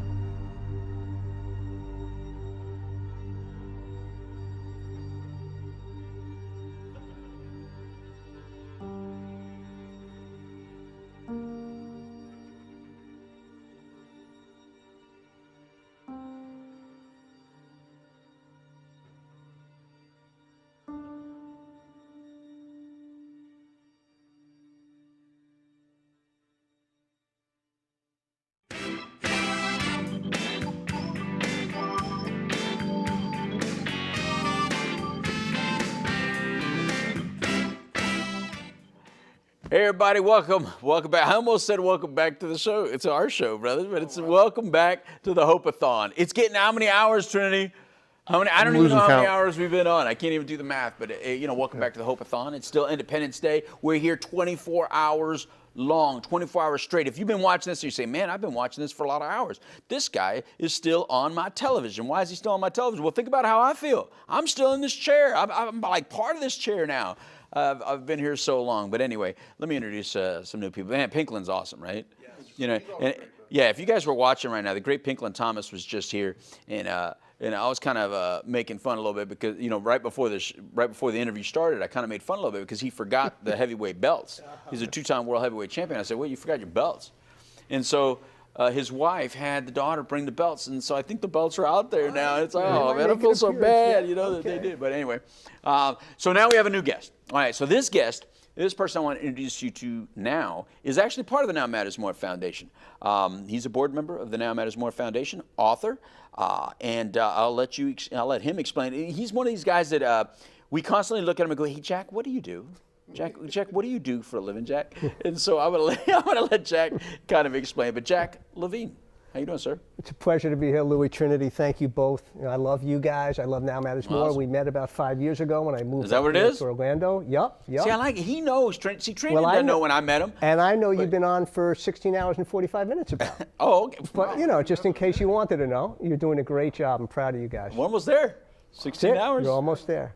I love you guys because you're the real deal. You don't just talk the talk, you walk the walk. You and I know on many phone conversations at midnight or 8 in the morning, at 7, you're on a plane, you're here, you're there, but you're always my go-to guy. Thank you. When I need help in addiction recovery, and you always come through, all you guys. So it is my honor to serve with you. Thank you, and we appreciate that. So you brought something today. You brought something really special. I brought something I hope you guys are proud of. I don't want to wait much longer. I want to go right into it. Well, blast it out. Open it up. Let me show. Yeah, this is the Addiction and Recovery Handbook. And I was actually sitting in a Now Matters More board meeting probably a year and a half ago, and the thought came to me for this book. I thought, what if I wrote a book and everybody contributed a chapter, all different aspects of the addiction and recovery industry, guys from sober homes and therapists and psychologists, psychiatrists, addiction experts, AA, NA guys, and I asked you and Trinity to contribute chapters. You did. Our goal was to get it out by Thanksgiving. We did. It's here. I got to tell you, the unbelievable part, blew me away is the themes that came through in the book. Now, none of the chapter authors knew what the other guys were writing about. No, none of us knew. Nobody knew. And the 4 themes that came through that are just mind-boggling. Yeah, tell us. One is, of course, that you would guess is addiction is a terrible, life-ruining disease. It's horrible. By the way, you keep talking. Give me my book back before you take it. Yeah, I don't, I'm sorry, but this now is that mine. you touch it, it's Yeah, worth a mine lot now. more. Thank you. It's like a Derek Jeter jersey game. Keep going. I just want to make sure. Yeah. So one is, of course, how horrible and life-ruining addiction is. Yes. And then the second theme was that there's more than one way out. There's multiple ways out of addiction. There's multiple ways to get to New York. You can walk, take a cab, fly, train, bus. There are different ways. Choose one and get there. The third theme that came through was that you have to treat the whole person. The mind, the body, the spirit, emotional, physical, mental. You can't just treat one aspect. You have to treat them all. And the fourth and most important theme and the reason of your Hope-A-Thon today is that there is hope. There is definitely hope. And to hear 20 addiction professionals. Is it 20? I only see 18. Well, 2 are anonymous. Both the NA and AA author chose to write anonymously, so there's no bios in them. That's really cool. That was exceptionally cool to honor the tradition of the rooms and yet tell the story. We were very blessed. Yeah, thank you for not accepting your royalties. I appreciate you, Anonymous. I was kidding. So 20 writers. 20 writers. And, of course, our very good friend who wrote the foreword. Darryl Strawberry, what a blessing, man. Darryl, personal hero to me, not just for his baseball career, which he's known throughout the world for, but for his recovery career, which is much more important. His faith is an inspiration, and his story, unbelievable, and he was so blessed that he chose to write the forward. Yeah, it's awesome, and he's going to be on the show tonight. What time is he going to be on? All right. 8 o'clock or 9 o'clock? Tell him his book's on the way, baby. Right on. His copy's on the way. Right on. So this is awesome. So I remember that. You remember that day, Trinity? We're sitting there in the boardroom, and then after the boardroom, he starts making phone calls about, hey, what about if you write a chapter? What about if you write a chapter? What about if you write a chapter? And we're thinking, our head is somewhere else. Yeah, I was completely somewhere else. He mentioned it to me, and I just yesed him. I couldn't help it. We were in the middle of the board. I was like, yeah, okay. But he took it serious, and next thing you know, I get an email. Yeah. Hey, remember that thing you agreed to? Well, I need you to do that now. I need you to write a chapter. I'm like, dude, I'm not an author. Like, I don't know how to write a chapter. But, he gave me some pointers. And here it is. And I got to tell you, Trinity, I say this genuinely and honestly from the bottom of my heart, your chapter, perhaps the most touching chapter in the book, because it came from your heart. You were not an addict. You did not struggle with addiction yourself, yet when you met Louie, you became part of this organization, and you now understand addiction like you didn't before, and you tell that story in transition, and it's so valuable to not only addicts but family members. It's unbelievable. And Louie, your chapter, I cheated, though. Laying it out. How do you figure? Well, I cheated. I mean, look, first of all, we all live busy lives. Everybody knows we live busy lives, right? So Trinity calls me up, in full disclosure. Trinity calls me up and he goes, are you going to write this chapter? And I said... He needed to check before he decided if he was going to. Very shrewd. Very shrewd. No, I get it. Trinity checks with me to see if I'm going to do it. And then I check with Trinity. I say, I don't know. Are you going to write the chapter? And Trinity's like, I don't know, man. And he says what he just said right now. And I said, well, Trinity, I mean, we got you, right? I mean, he's our board member. We felt bad because we love you. Right. So it's like, well, he's got us by the love, right? He's got us by the love. And it's like, well, I guess. I mean, who are these other people? I don't know these other people. I don't know. Just write Trinity. So Trinity's all like, all right. And I'm thinking Trinity's going to write like a page. Right, the way he was talking, I'm thinking Trinity's going to write like on a napkin, by the way he was talking. I love it. And then so I delayed like I do most everything. That's a matter of fact, I looked at my phone right before this interview right now, and I see the editor of the magazine I write an article for. She's like, remember, deadline's tomorrow, and she knows I'm on here doing the Hope-A-Thon. So she's probably thinking, oh God, he's going to be asleep all day tomorrow, and he's not going to meet the deadline. So I was not meeting the deadline. Right, that's correct. I was not meeting the deadline. And so Jack, let me tell you something. Jack knows how to get stuff done. Jack, you are one of these addicts in recovery that you remind me of the people that get high in any city they go to. They can be completely broke and still end up with all the dope. Because I don't know if that's he is a resourceful man. No, because you're extremely resourceful. Yes. I try to go like this and like that, and Jack goes, he takes away every obstacle that you throw in his way. He finishes everything with, I love you, man. Yeah. No matter what it is. Keep the train rolling. But Keep the train rolling, I love you. And so he says, Louis, how about you just talk to me? That's right. And I'll record it. And right. And so how do you say no to just talking, Trinity? How do I even say I don't have time to talk when he knows that's all I do is talk? Yeah. So I go, well, that's a great idea, Jack. So what I mean by cheated is I spoke. Right. So he asked me all these questions. I answered them. And then, so poor Jack probably thinks, all right, I'm going to send him the edit. And then Louis going to probably just do the same thing he just did with that thing. He's probably go, yeah. But instead, once I see it on paper, I go, I do what I do. I go, wait, did I say it like that? Dang, why did I say it like that? What was I thinking? Let me move that around and move that around. I start moving things around. Next thing you know, you're writing a chapter. I almost wrote a chapter, but I still kept it in the framework in which you did. In other words, I didn't change the framework. You did great. So, man, you did a lot of work, brother.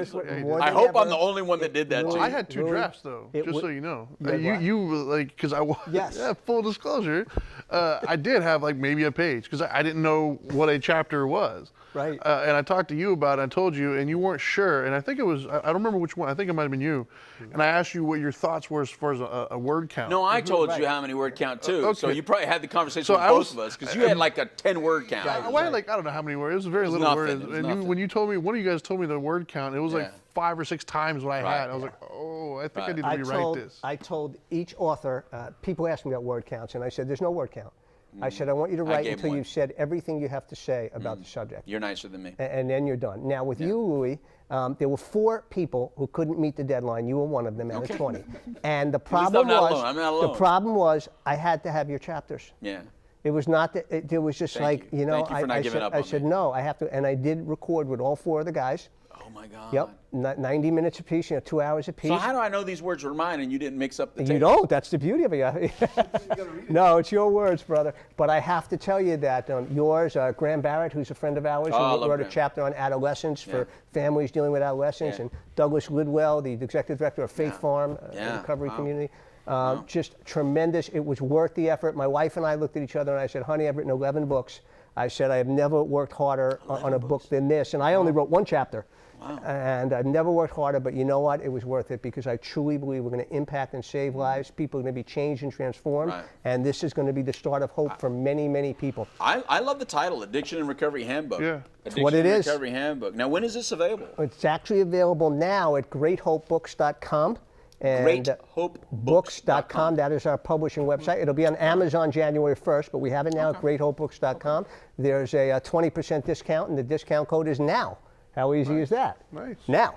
So that's available, and then it'll be on Amazon all over the world January 1st. We wanted to give our community a head start if they wanted a copy of the book. You know what's cool too is I think I'm speaking for the both of us. This is the first I've seen it. Yes, I've never seen it. I had no clue. Your own individual chapters. And saw that. And by the way, the reason we're talking about it is because it wasn't to make money. What it is we wanted to, like the way you talked about it. So we just want a resource guide really out there. You know what I mean? Something that with all these different ideas, like you said. I love the way you pitched it. I mean, it made sense. It was just, it was just that. I did what I do. Well, I thought about it. My dad had dementia a few years ago, and I didn't know anything about it, and I had to learn everything about it. And I was thinking about addiction, and I said, what if there was a source that you could just go to instead of 20 places where one voice speaks the loudest, so you listen to that. We know that's an issue in recovery. What if there was a resource? And I just thought, let's put this together, and thank God we did. And it wasn't about money. And, you did fantastic. It wasn't about money. It's about to help people, and that was all the authors. What's that? But you won't do that again.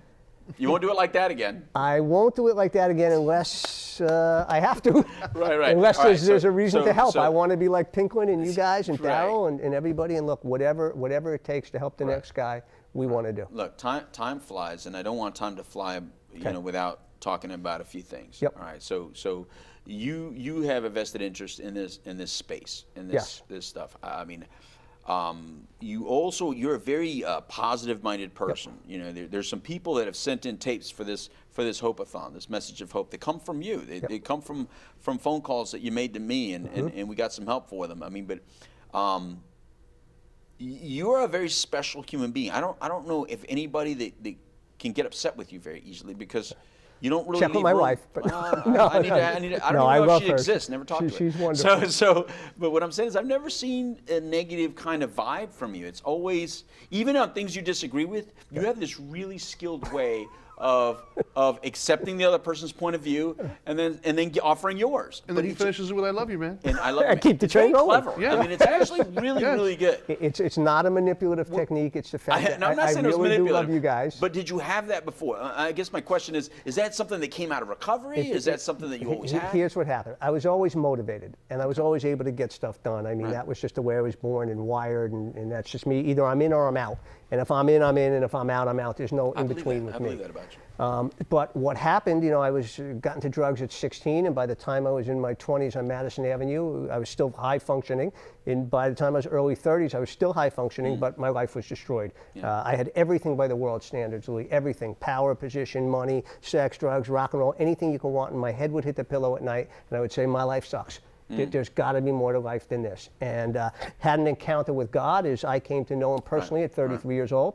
And 3 years after that, I was willing to give my addiction up to him. He was always ready to take it. I didn't give it to him for 3 years. And since then, all the things I couldn't get from drugs or the world or stuff, I have from God. I have peace. I have joy, rivers of joy flowing through me because I know I have a relationship with God. I know when I die, I'm going to heaven.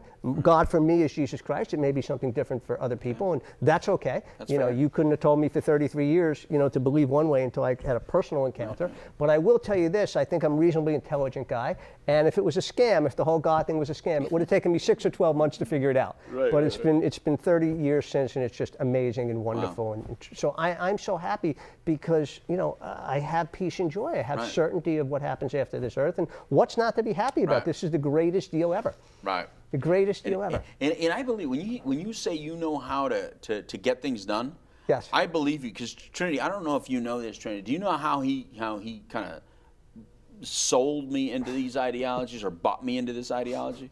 So he calls me up and says, I want to meet with you. He has this real great line of how he wants to meet and collaborate, blah blah blah, speak. So I go meet with him. The first meeting I have with him at Denny's or something like that, he gives me a check for $1,000. I'm like, I just had That's a great negotiation tactic right there. I had an hour meeting with this guy, and he gives me a check for $1,000. I'm sold. How do you not keep talking to a guy that gives you $1,000? Yeah, where's my check? Now, mind you, he never gave me any more money after that. That was smart, right? That's a lifetime contract. I thought it was $1,000 an hour, but it turned out being $1,000 for but it was a lifetime contract. But what I'm saying is he knows how to get your whatever it is that he knows how to get your attention. I thought that was brilliant, by the way, and I thought that was brilliant. I'm not going to copy it because I'm cheap, but it was brilliant. And besides that, when you say you wrote 11 books, I'm here calculating. I'm like 11 books. Were all these books written after? The first one was 2010. They were all after I was recovered. That's amazing to me. The first one was Don't Blow It with God, and a few more God books. I wrote one on business called Success Blast, and my first addiction book, which is My Addict, Your Addict. Yeah, I like that book. I've read Zoom that. in on this one, guys, if you can, because this one we want to give away free. To anybody who's watching right now, free ebook copy. We won't send you one, but ebook copy. And to get that, you have to go to Jack Allen Levine /free addiction book. I'm sure they can put it up on the screen later. Allen is ALAN, Jack Allen Levine /free addiction book, and your copy. We don't want your email. I don't need your name. This is for you to bless you, and I believe this will start you on the path to recovery. Hopefully, Addiction Recovery Handbook will finish it.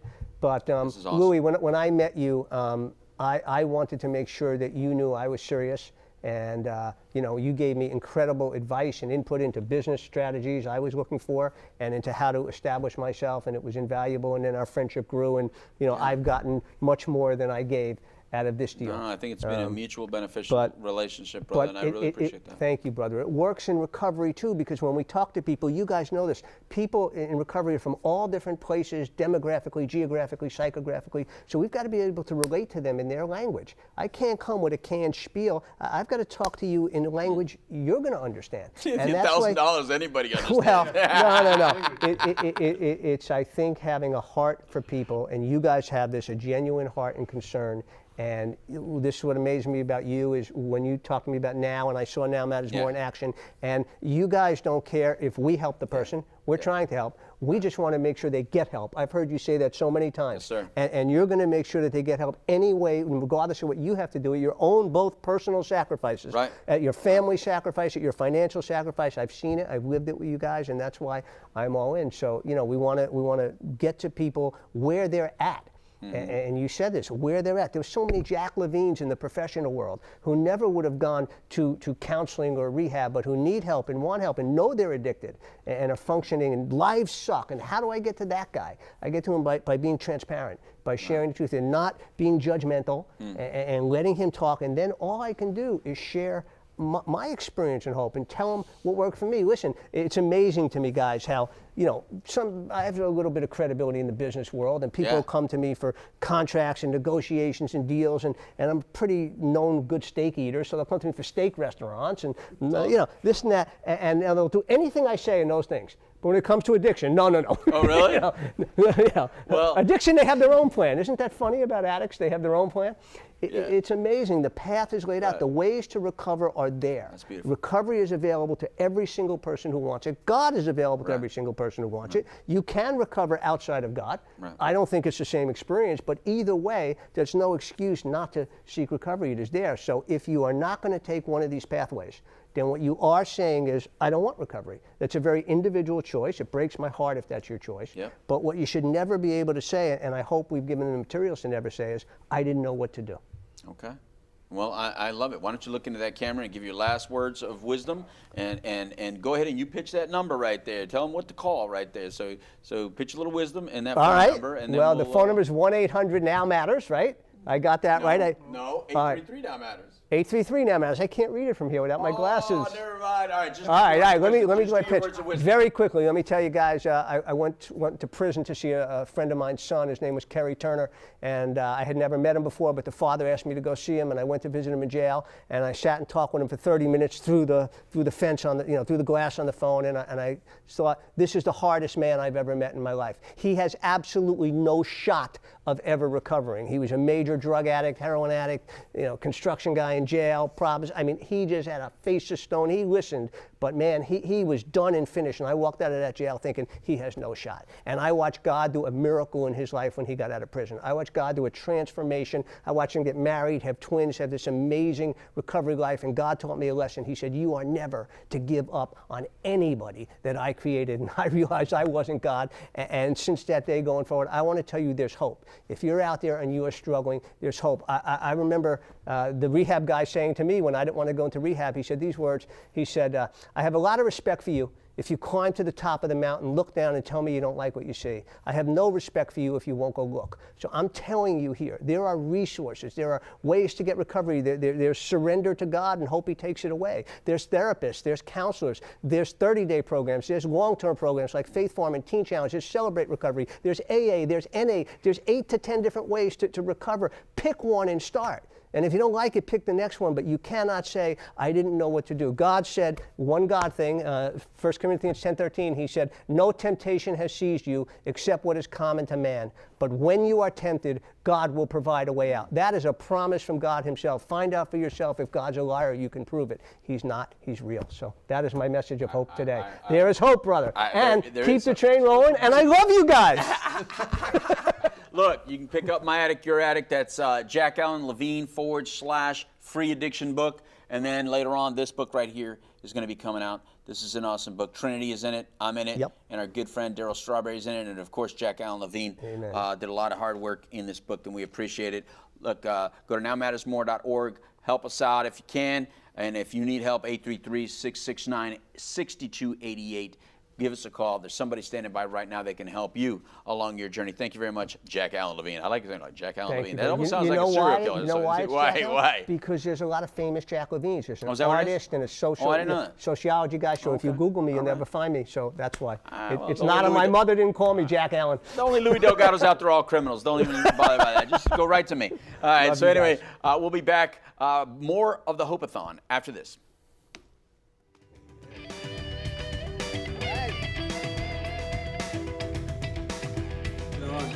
Bueno, listas.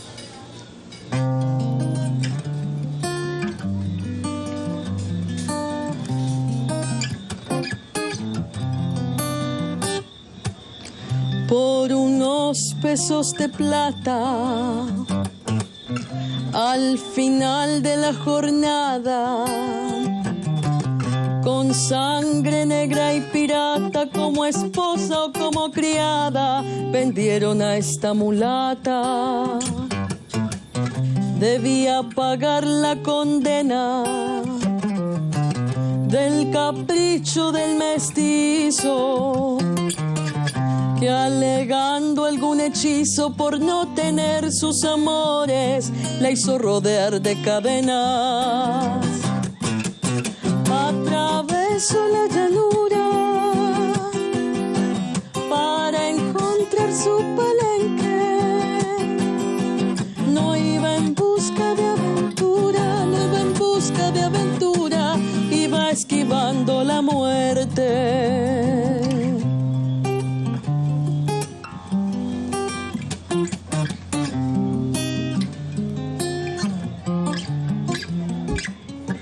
Una vez anocheció, apretó bien su calzado, encubierta entre las sombras, encubierta entre las sombras, escapó de su pasado. Debía pagar la condena del capricho del mestizo, que alegando algún hechizo por no tener sus amores, la hizo rodear de cadenas. Una vez anocheció,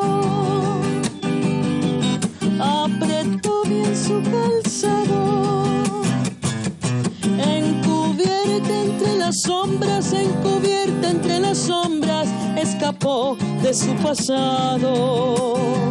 Peregrina en su suerte creyó el día que su huella marcó. Una vez anocheció, apretó bien su calzado, encubierta entre las sombras, encubierta entre las sombras, escapó de su pasado. Peregrina en su suerte creyó el día que su huella marcó.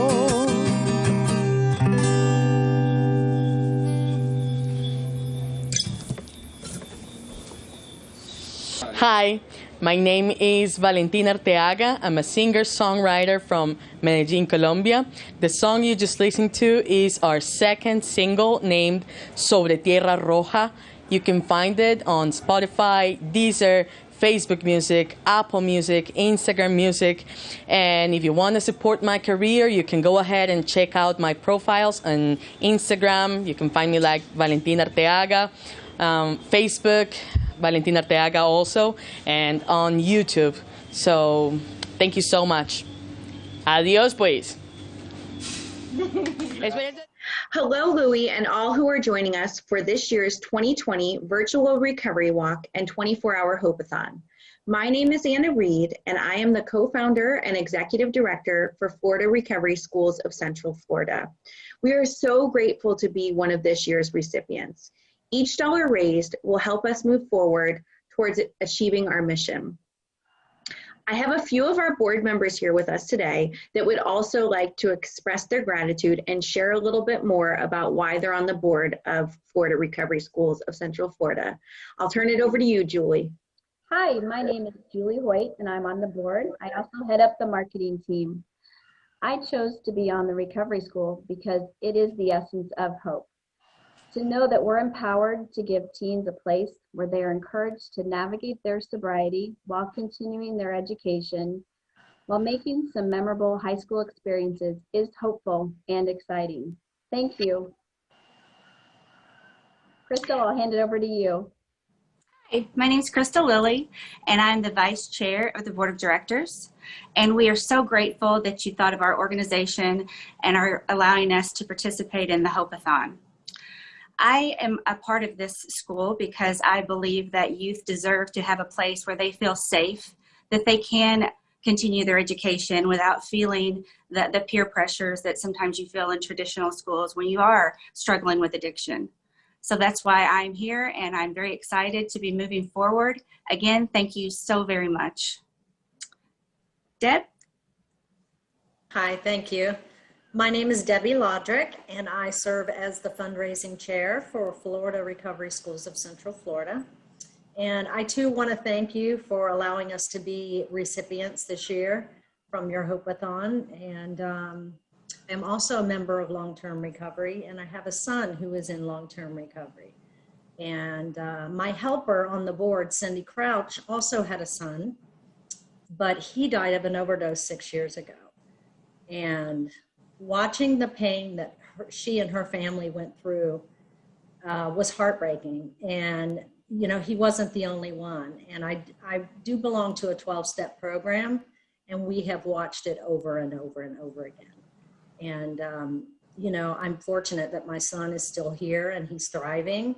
And we were talking on the phone last night about what may have been different had there been recovery schools when our kids got into drugs.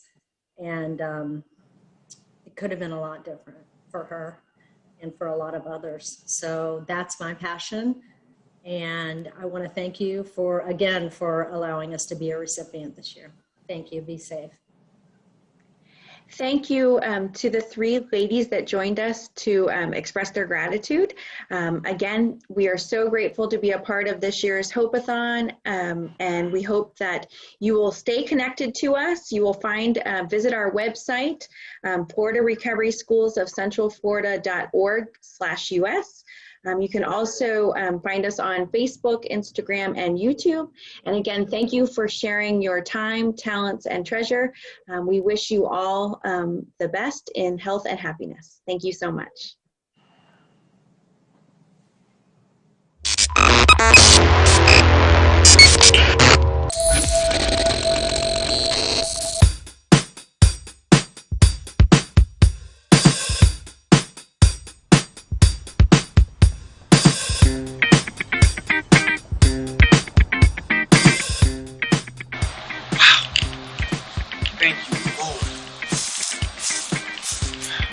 You always coming through. I got promoted, baby. Woo-wee.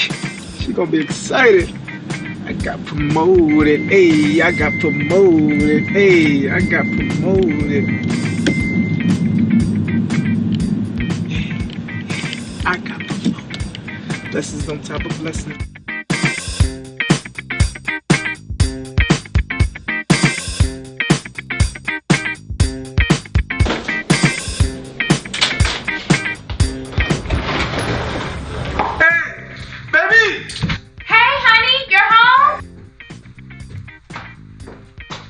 Hey, baby! I'm coming, babe. Coming.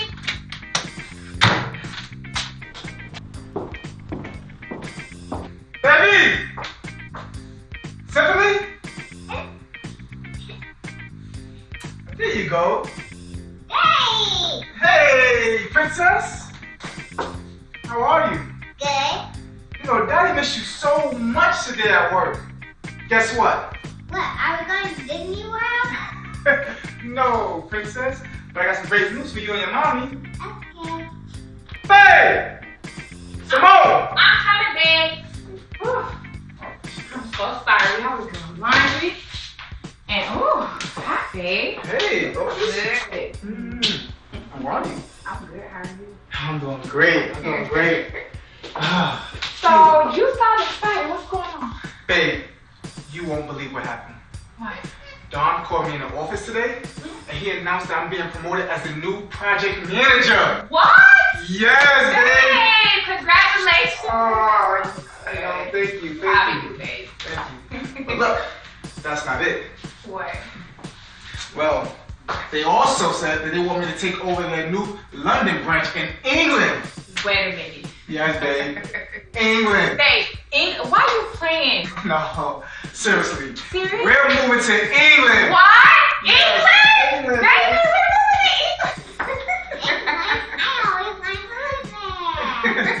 You always wanted to live in England, baby? Oh my God. Well, look now. Now you get to live there for a long, long while. And guess what? We'll have lots of tea parties. Yay! I'll tell all my friends. Aww. Yeah. just England, baby? Yes, Oh England. my God. I'm super excited. Are you ready for some tea? Oh, well, of course I am. Always ready for some tea. Okay. And you ready to celebrate joy? Oh, absolutely. Okay, well, let's go and have some hot Tea, I like that.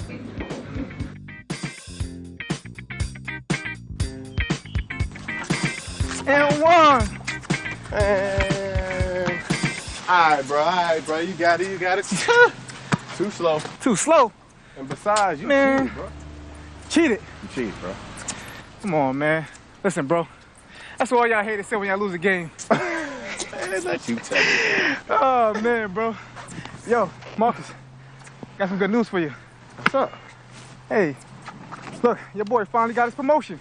What? What? Yeah, man. Look, you looking at the new project manager. What? Yeah, boy, bro. For real. That's what I'm talking about. Yeah, it's going down, bro. Yeah. Hey, but that's not all. Me and a wife, we're moving to London, baby. England? England, like England. Overseas. Dog, Paid for on the company. Let's go. That's my boy. My partner gonna be eating fish and chips. You feel me? You already know, man. But yo, I've been trying to tell you. You got an engineering degree. You gotta get off them corners, man. Stop applying yourself. You better than that, Marcus. Here you go, preacher, man. You know I don't want to hear all that. Listen, Marcus, you got an engineering degree from FAMU. I mean, bro, I was nowhere as smart as you when you were in college. Man, look, I am smart, but exactly. And that engineering degree ain't about to bring in the paper your boy bringing in right now. What? Come on, man. It will. You just gotta apply yourself, Marcus. I mean, bro, so many people out here, man, doing a lot with themselves. Listen, you already ahead of the game. I mean, dog, all you gotta do is just make it happen. You feel me? Yeah, Jay. I hear you and all. Maybe one day. Maybe one day. But today, Yeah. we about to celebrate you, my boy. All right, but what's that? Don't worry about it. It's what I like to call, hold on, this special right here. Got to check this out. And Go ahead. Go what's that, man? Get out of here with all that, bro. Put that away, man. This away. What I told you about offering me that stuff, man? Stuff. This is special. Special. Call it ooh week. My special blend. My special blend. Man, Number one that's seller, something like that. Ooh wee nah. Get out of here. Listen, I'm telling you, man. You better put that down. I'm telling you, you're gonna be out here looking like the Walking Dead, doing Thriller. Oh man, bro. But listen, man. Real talk. Me and the wife having a little something at the crib. Yeah. For a little celebration. Nothing big, just something light. You should come through. You know what I mean? Come through. All right. My boy. Tell me. All right. I'll holler at you, you heard? You already know where we is. All right. Fish and chips? Fish and chips. Here we go.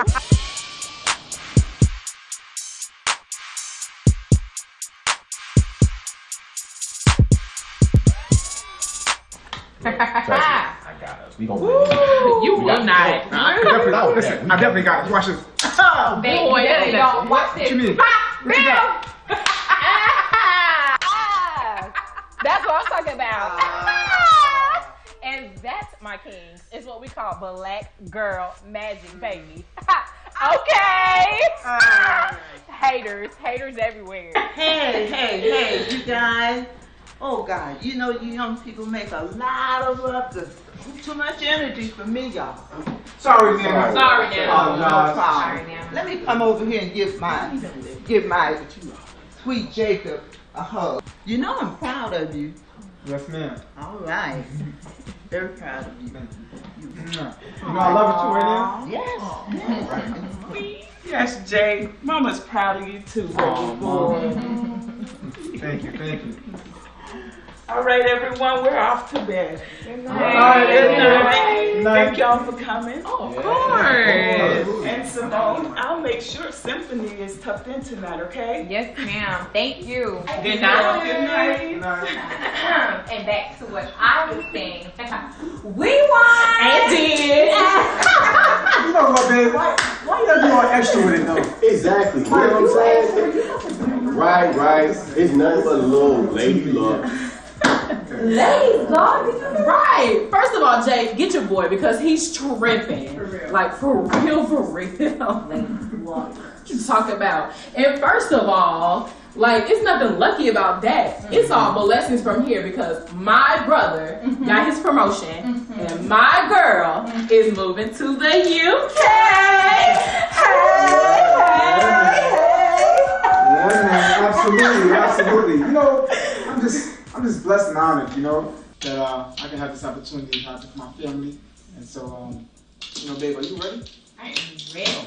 All right. Oh, I'm so excited for you guys. Fish and chips everywhere. Over there just gloating. Well, you think he better than me? Matter of fact, he always thought he was better than me. Trying to lecture me like he knows something. And I'm the one that's getting money. Oh, but I'll show him who's boss though. I'm the one that's self-made. And he gonna finally respect that. And when I'm done, he gonna be working for me. And everything he own gonna be mine. Even his little wife. Marcus! Why you just sitting there like that? Just daydreaming, that's all. Anyway, I was asking how you feel about your boy moving to the UK. How I feel? Yeah. It's my boy, you know. I definitely got something planned for him on the way out. Okay. Like that, like that. Brother, that's what I'm talking about.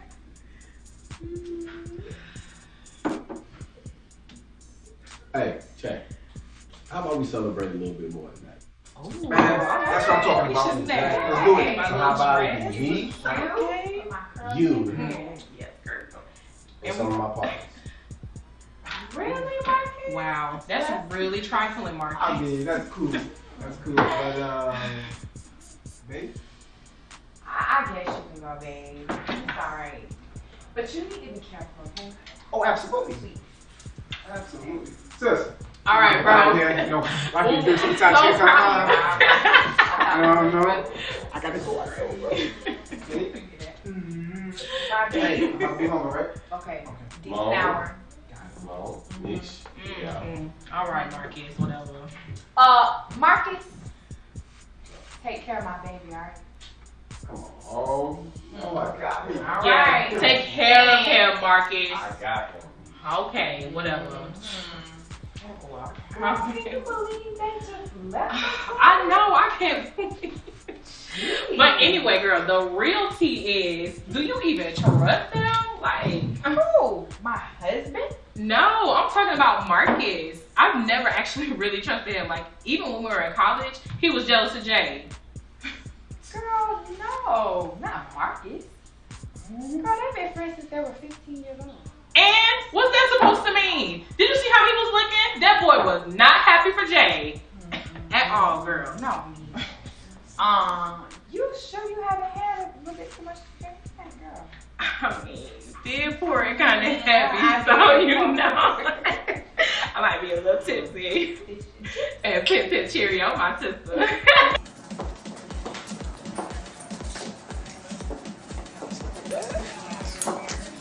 Dang.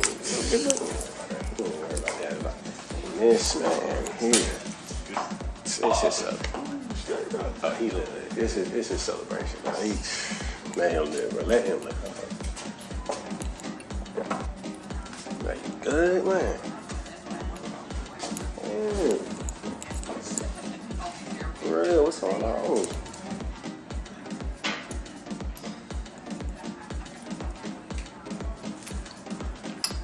Nah. Here you go, bro. Yeah, here you go. You done? You sick? It's still on your celebration, bro? No way. Oh, you done?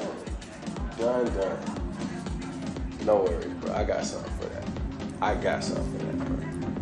And that'll balance it all out. No worries. Got you.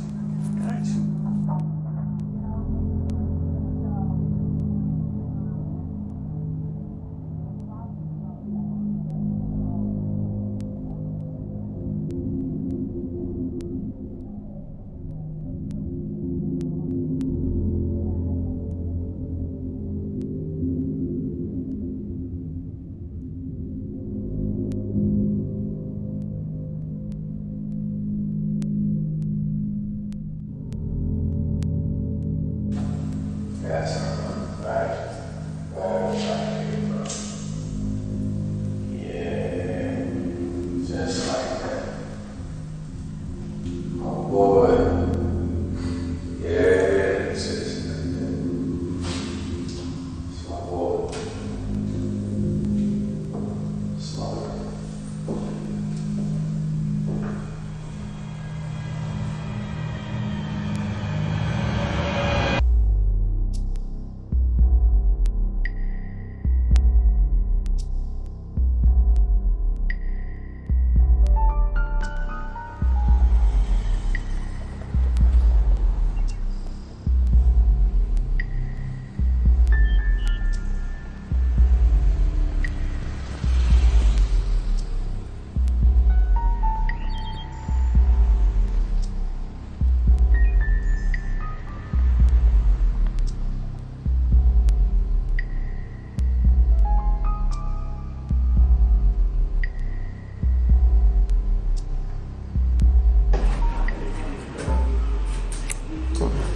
Hello? Hey. Hey, man. Where you at? This Jacob. Hey, I need one, man. Look, I'm with a client right now. Give me like an hour. I need one now, man. Wait, an hour? Man, I can't wait that long, Marcus. Hello, Marcus? This nigga. He hung up on. Hello? Marcus.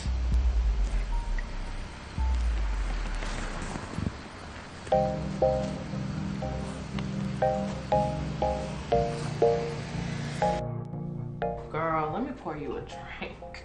I'm so sorry that you are going through this. Yeah, I know. But I really appreciate y'all's support. We're here for you. We're here for you. Because I know I wouldn't be able to get through this without y'all. So it's just that it's so hard because nobody could have told me a month ago that my life would be turned upside down. That my marriage would be turned upside down. And my husband would be on drugs. But thank you.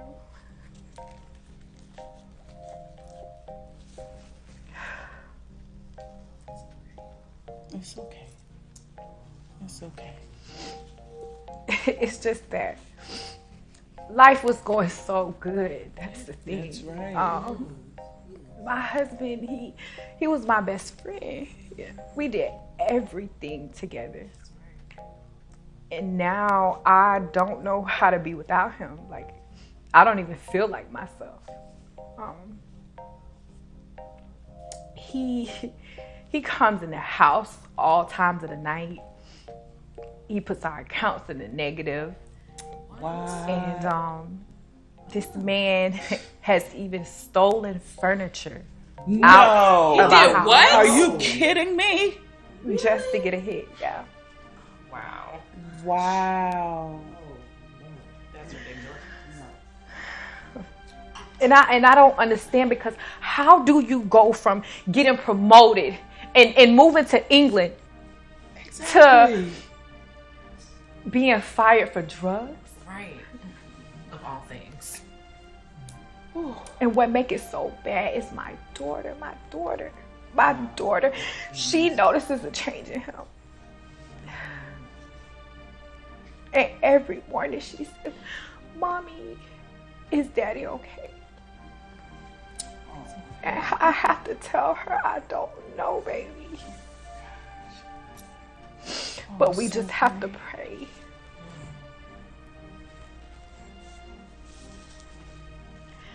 It's crazy because he keep promising to take her to Disney World and buy her a dollhouse. He's spending the money on drugs.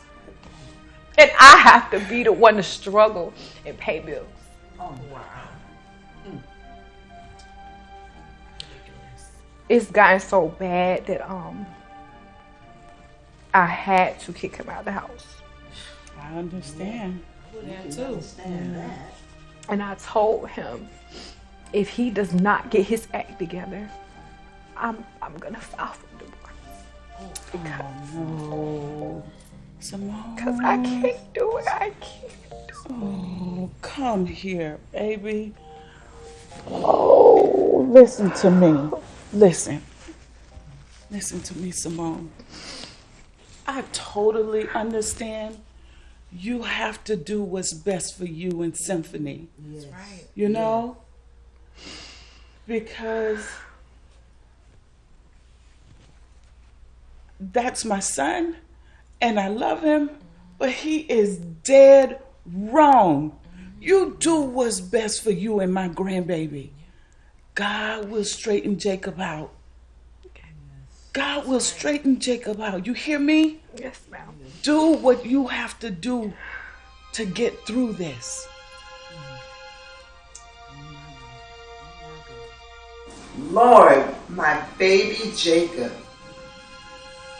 I knew something happened the night of that celebration he went to.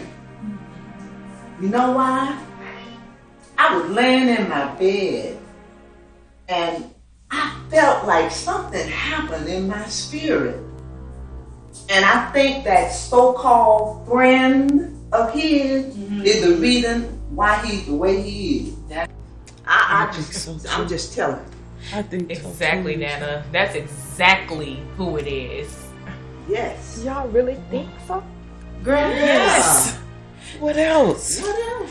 Even when we were in school, he was like that. He's never truly been happy for him. And I've tried to tell Jay that, but he doesn't want to listen. And I didn't really want to say anything because he's considered family. You know about that too? And it hurts my heart because I've known and treated him like he was a son since he was 15. I know he had a hard childhood, but I wouldn't have thought he did my baby like that. No. You know, it was when Nana mentioned it, I started noticing some things, and I said to Jacob, be careful with him. But you know, Jacob would not understand. That's his brother. He didn't understand that. That's right, Mama. And I heard that all he does is stand on the corner, slinging drugs to any and everybody that he can. And on top of that, he's trying to be the biggest boss in his city. Like, come on. But it seems like since he lost his mom, he lost his wife, he's just willing to take down anybody and everybody with him. And that does not exclude Jay.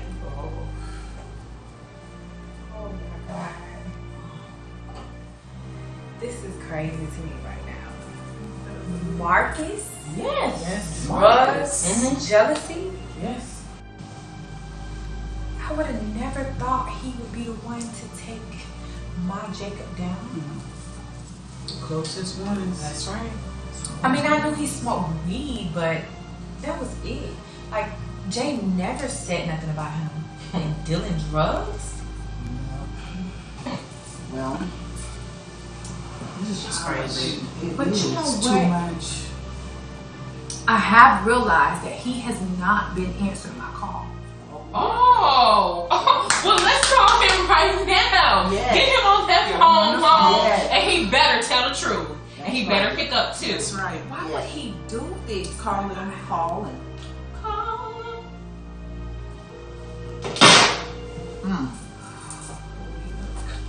It's a lot of this. Marcus, Hey Mo, what's up? How you doing? not good. Have you been hearing from Jacob lately? Yeah. You was just with me like a couple days ago. That's because you've been feeding him drugs, Marcus. Well, Marcus, why haven't you been answering my calls? Haven't you noticed a difference in Jacob? Jacob is on drugs ever since the night you took him out. Yeah. And I want to know why. Why? Oh, come on, Mom. We supposed to be family. How you gonna blame me for that? Ain't like I put a gun in that man's head. What? Goodness. You mother! Oh, wait. Oh, let me get this. Listen, Mom. He obviously wanted to try it. He did. And how am I supposed to be on fault for that? Y'all always thought he was the perfect person. Perfect father. Perfect husband. Perfect son. With the perfect career. Guess he ain't so perfect now, is he? Let me tell you something, you little demon. You know what? My husband and I took you under our wings. And ever since we've been good to you, and this is what you do to your brother? Yes. You ain't nothing but a jealous snake. Yes. But I will serve you notice that I am going to have you arrested and put up under the jail when I'm done with you. Under the jail! You smoky bones. You wait. You wait. He hung up on me, y'all. Let's go. Let's go over there. Let's go. He's hung up on my mama.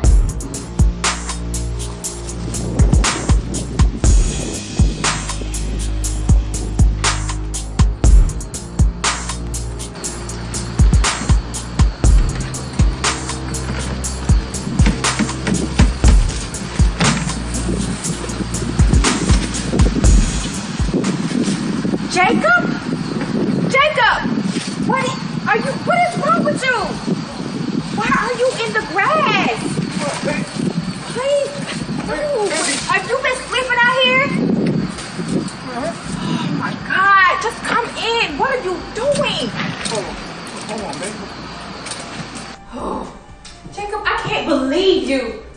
This is ridiculous. Is this who you've been all along? No, baby, no. Look, I can't even explain how I even got here. This is not me at all. Look, I refuse to let myself go down this road. I can't allow you and keep hurting you and Symphony like this. So why are you putting us through this then, Jacob? Baby, look. I don't know. All I know is Marcus has been offering me drugs and, Drugs? Yes, but I never took it, Simone. But you've been allowing it, and you never said I didn't even desire it, though.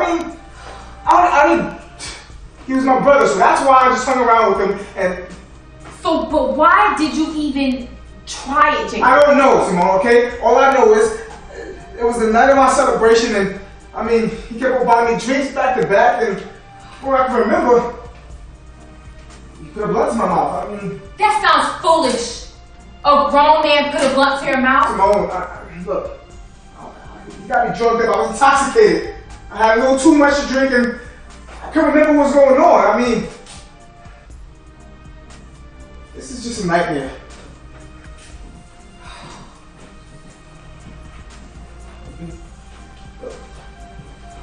Last night, I had a revelation.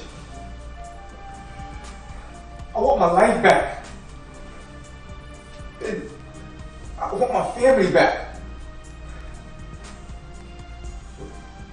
Come on. Promise me. You won't file for divorce. I don't know. I just don't know. Look, I can't live a life without you. I love you too much. I love you and Symphony too much. We built so much together. Look, I've already signed up for the Now Matters More Foundation Rehabilitation Center, okay? I'll be starting rehab Monday morning. Everyone makes mistakes. I just made a mistake, that's all. Promise me, you'll forgive me? Please? We have to pray, Jacob. You'll take me back? We have to pray. Baby, I love you. Father God, we come to you, asking you to help our family, help our marriage, and intervene. God, we need you. We need you. Thank you, Lord.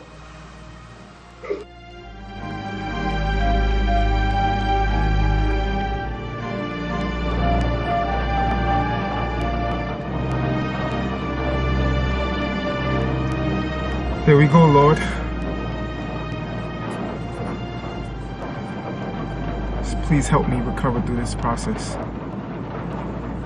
that I may reconcile my wife and my family. You never let me down. You never failed me.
Hey, Isaiah, my man, talk to me. What you got?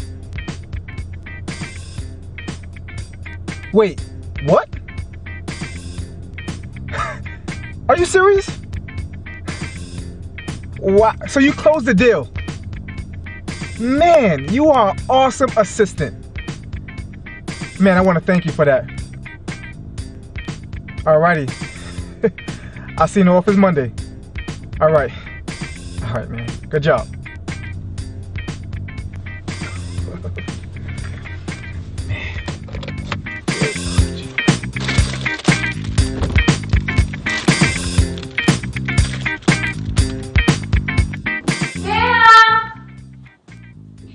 Sam, baby, come here. Hi, big girl. Hi. How are you? Good. What were you doing? I'm going to do the dollhouse that Daddy brought me. Okay, babe. I'm so glad you like it. So, what Mommy needs you to do is go in your room and put on the outfit I laid out for you, okay? Okay. Because me and Daddy have a surprise for you. You do? I love surprises. Yay! Okay, get dressed, baby. Hey, babe. Hey, babe, I'm in here. Hey, honey. How are you? Good. How are you? I'm doing great, gorgeous. How's everything? Good. How was your day? How was the speech at the rehab center? Well, girl, it was amazing. Really? Yeah, I mean, I inspired so many people. I mean, they all said that they're changed individuals because of my speech. Wow. Wow, babe. And I even had one guy came to me and said that I was his hero. What? Yeah, it was amazing. I mean, the whole crowd was there. You had people tearing up. I mean, cheering me on. It was wild. It was awesome. Babe, I am so proud of you. Like, really, really proud. Oh, thank you, babe. Mm-hmm. Well, you know, I want to say thank you. I mean, you stood by my side through this whole recovery, and I couldn't do it without you. Mm-hmm. And I love you for that. And of course, I didn't deserve it. But with that being said, that was a surprise.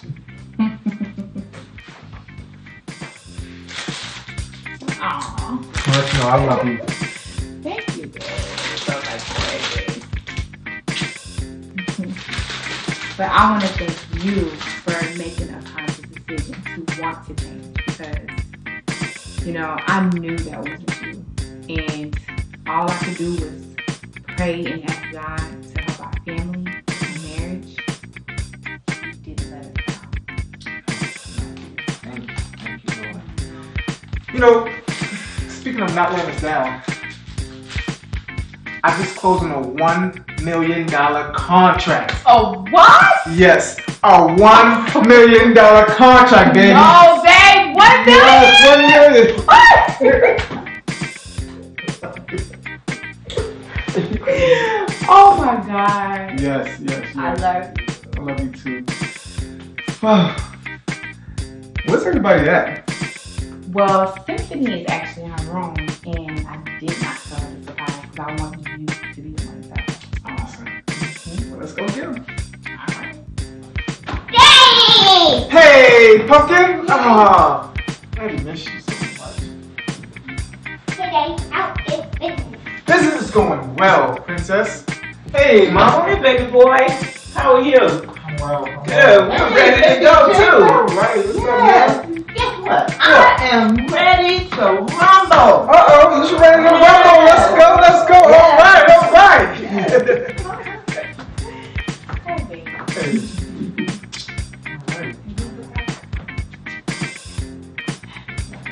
Well, Princess, me and Mommy have another surprise for you. Well, you've been asking for a while now. And guess where we're going to take you? Disney World!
Hey, what's up, everybody? It's Trinity Phillips, the president of the Now Matters More Foundation. And I want to personally thank each and every single one of you for tuning in today for these wonderful messages of hope. Now, if you're watching this and you're wondering how you can get involved and make a contribution, you can go to nowmattersmore.org. That's nowmattersmore.org. Or you can go to thehope-a-thon.com. That's thehope-a-thon.com and hit the donate button to make a contribution. The second way you can get involved is you can text Now Matters to 31996. That's text Now Matters to 31996. Thank you so much, and I hope you enjoy the rest of the show.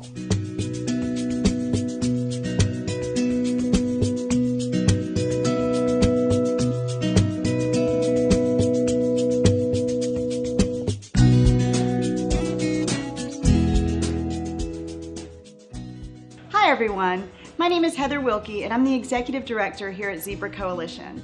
In honor of our 10-year anniversary, we invite you to come in and learn what our community has built for LGBTQ+ youth. You may have heard of our housing program, but I'm here to tell you about our Youth Drop-In Center. Here we provide safe and supportive gathering space, supportive therapeutic services, and free mental health counseling for LGBTQ+ youth. So let's get started. Before we start the tour, let's start from the beginning. It all started in 2010 when we came together as a community and realized there was a gap of services for LGBTQ+ youth here in Central Florida. With a lot of hard work and passion, we made this dream a reality for future generations to come, which brings us to our current youth center. One of the best ways to build community is through sharing meals. If you're a young person and you need respite from the hot Florida sun, you can come in and share some food with your friends. One of my favorite times in this space is during the holidays, when we all gather together and we partner with our friends in the community. They come in and we celebrate the kids. I love seeing their faces light up as they celebrate each other and that we're able to really share the space together. Imagine you're a young person, around age 13, and you've just come out to your family. You're looking for someone who may be experiencing similar things as you. You're looking to connect with your peers. Well, that's what we do here in this living space. We're able to offer support groups such as our Art with Purpose group, where young people can come together every week and learn to create and express themselves through a creative outlet. All of our art here in the living room was created by our youth members. As many of you may remember, being an LGBTQ young person, you face many challenges that can result in trauma. Challenges from society or challenges from accepting yourself. Here at Zebra Coalition, we offer free long-term therapy. Counseling can be very expensive, and we are here for you. Our therapists are trained in trauma reduction, and we're here to support any young person who may need our help. Over the past 10 years, our community has come together to provide a safe home for over 250 youth and thousands of young people who have come through our doors. And all of this is because of your donations. So in order to continue to support LGBTQ young people, please stay in touch with us. Visit our website at zebrayouth.org.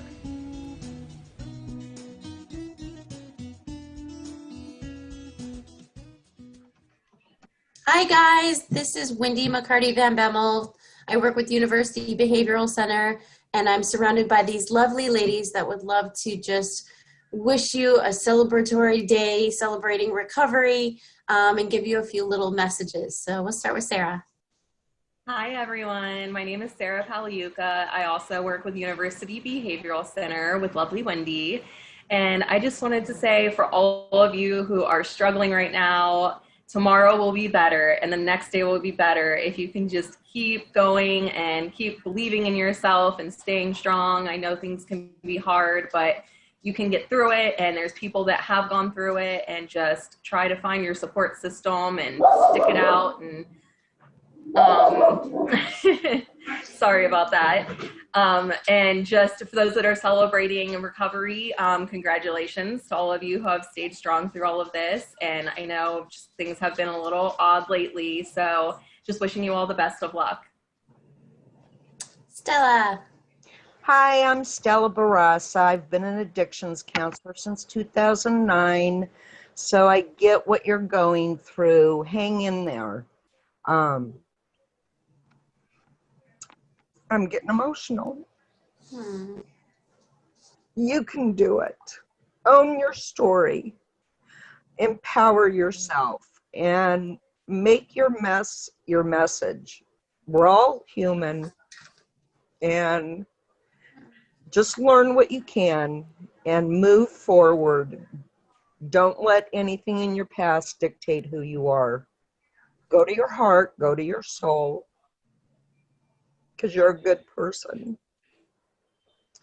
Anyways, I wish you the best and have a wonderful time, even though I'm crying. I do celebrate your recovery. Thank you. Thank you. Thank you, Stella. Tanya. Thank you.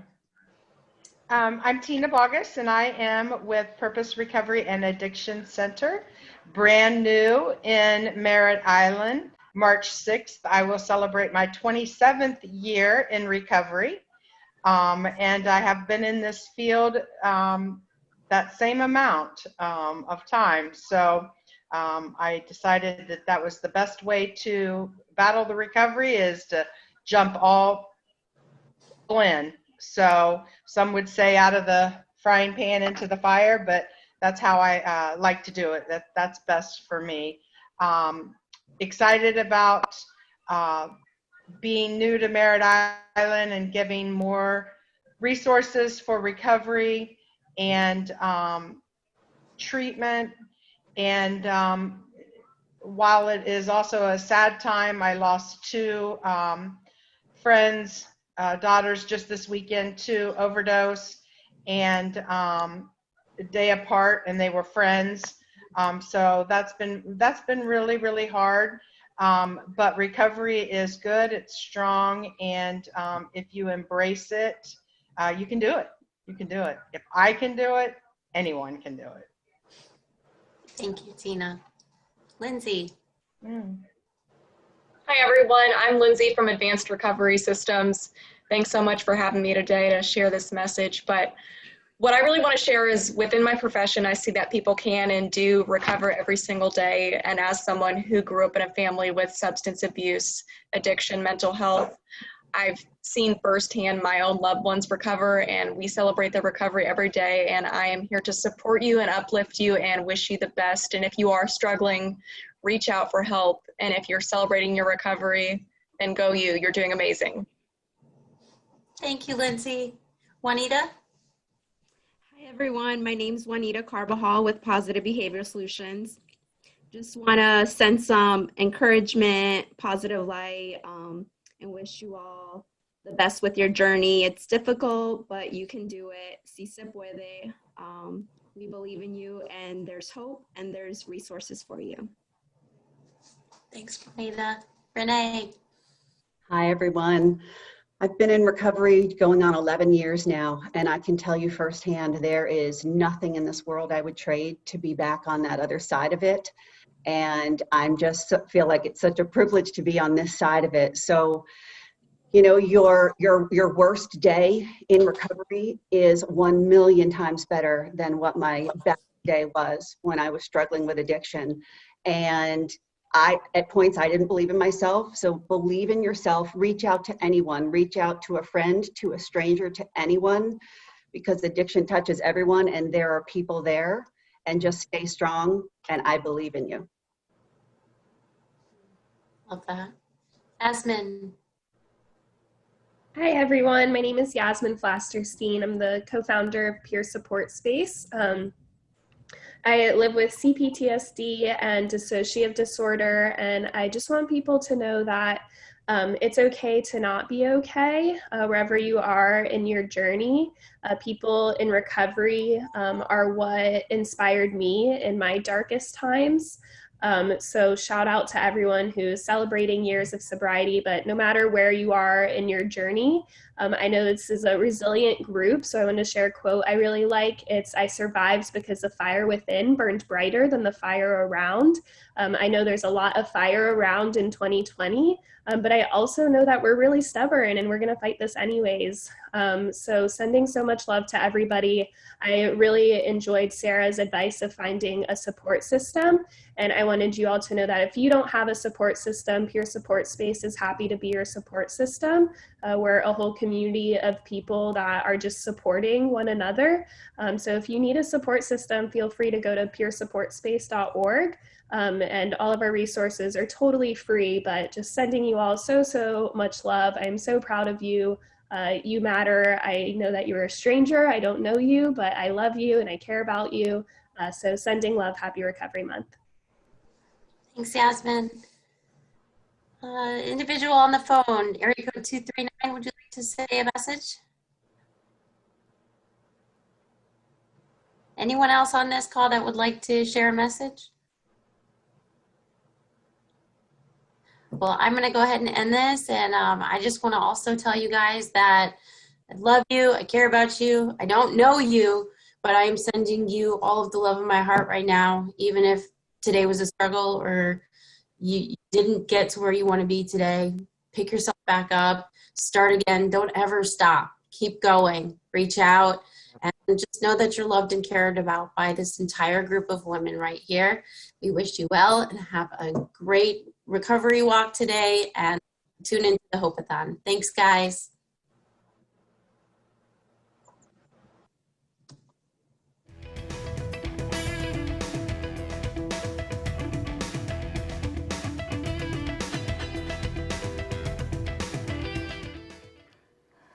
Everybody, welcome back to the Hope-A-Thon. We're still here, It's 6 hours left. 6 hours left, that's all. So I'm going to take this time to remind you of why we're here. First of all, I am the street certified dope Dr. Louis Delgado from the Couch Live and the founder of the Now Matters More Foundation here with you at Orange TV Studios. We have been live, well, if it's 6 hours left, how much is that at? It's 18 hours. We've been on 18 hours live straight. And we're going to go 24 hours straight live here, talking to all kinds of friends from all over the country about addiction and recovery, but most of all about hope, because this is the Hope-A-Thon, because it's Independence Day. And Dependence Day. So I'm going to explain a little bit of something because I need your support, people. We're not doing this just to entertain you. If we wanted to just entertain you, we would have just done the Couch Live. But what we're doing is we're entertaining you while we're also trying to raise some support for some corporations out there, some foundations, some charities. So I'm going to mention these charities. I'm going to give you a little bit of feedback real quick, and then we'll get to our next interview. In the Trenches Foundation. In the Trenches Foundation is out of Texas. They help people navigate the difficult system or the business of recovery. They also help if people just need a little bit extra money to get into a program, a bus pass, a halfway house, sober living, anything like that. They help with that. We have Florida Recovery Schools of Central Florida. It's a recovery high school. They're building it. It's just starting. They're trying to organize and structure and build a recovery high school right here in Central Florida in this area. We have Recovery Connections of Central Florida. That's a recovery community organization. What they do is help connect people that are in recovery, help them know what's available out there, what services are available. But not only that, but connects them for real. That's why it's called Recovery Connections. It's connecting with other individuals. And I think we all know how important connectivity is, and not only in recovery, in all mental health, really. Just connecting with other people, just bonding with other people, like-minded people, people that aren't going to judge you, people that are going to get you and understand you. That's ran by peers, for peers. It's not a professional organization in the sense that it's by therapists or treatment centers or any for-profits. It's a nonprofit. One Heart for Women and Children. The great Stephanie Bowman, I love her. This is an organization that helps women get back on track, whether they've been in prison, whether they've been in jail, whether they've just had some hard times and struggles, whether they've been out of abusive relationships and they're just trying to get restarted, you know, trying to find a place to live, trying to furnish that place to live, trying to get food, most importantly food, clothing, those basic essentials that so many of us take for granted because it came, you know, because we have it and we don't think every day that other people out there may not have all those options that we have. And so One Heart for Women and Children helps them get that.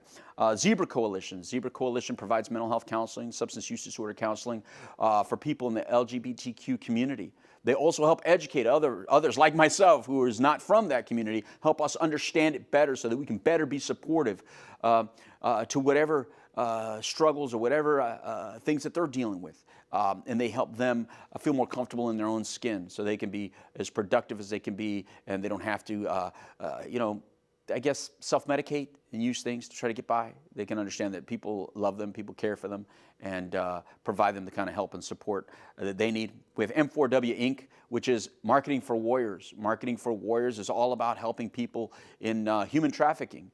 And all kinds of humans get trafficked. Whether it be for work purposes, employment purposes, or sex purposes. Human trafficking is a big issue, and here in Central Florida, it's a really, really big issue.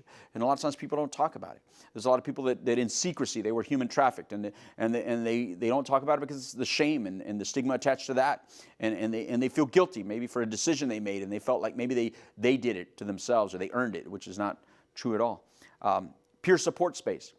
Peer support space helps people with their mental health issues. And when I say mental health issues, we all have mental health issues. All of us have mental health, and we all have issues related to that mental health. And that's a place where people can be and hang out with other people, again, that are non-judgmental, that can support them. So if they're having a difficult day, if they're having a difficult time, if they're having a difficult period of their life, and what they're trying to do is also have some beds there. So if people find themselves in a really horrible situation, and instead of going out there and being a new person that now lives in a tent, because we have so many tents all around the country, go there instead. You can sleep there and hang out there and spend time there and just be with other people that can care about you and love you and support you through that time.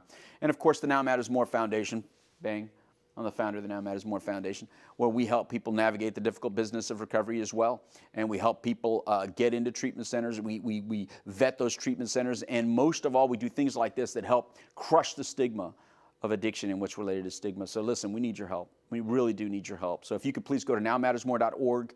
By you going to nowmattersmore.org and hitting one of those buttons to help, you will help support all these organizations. What we have done at the Now Matters More organization is we said for the next month, at the beginning of this Hope-A-Thon and 1 month after, we are taking all the monies that we raised, all the things that we raised, and we're distributing amongst all these programs. We're not keeping it all. We're distributing amongst these programs that we vetted and we feel comfortable with. So please help us. We need all the help we can get.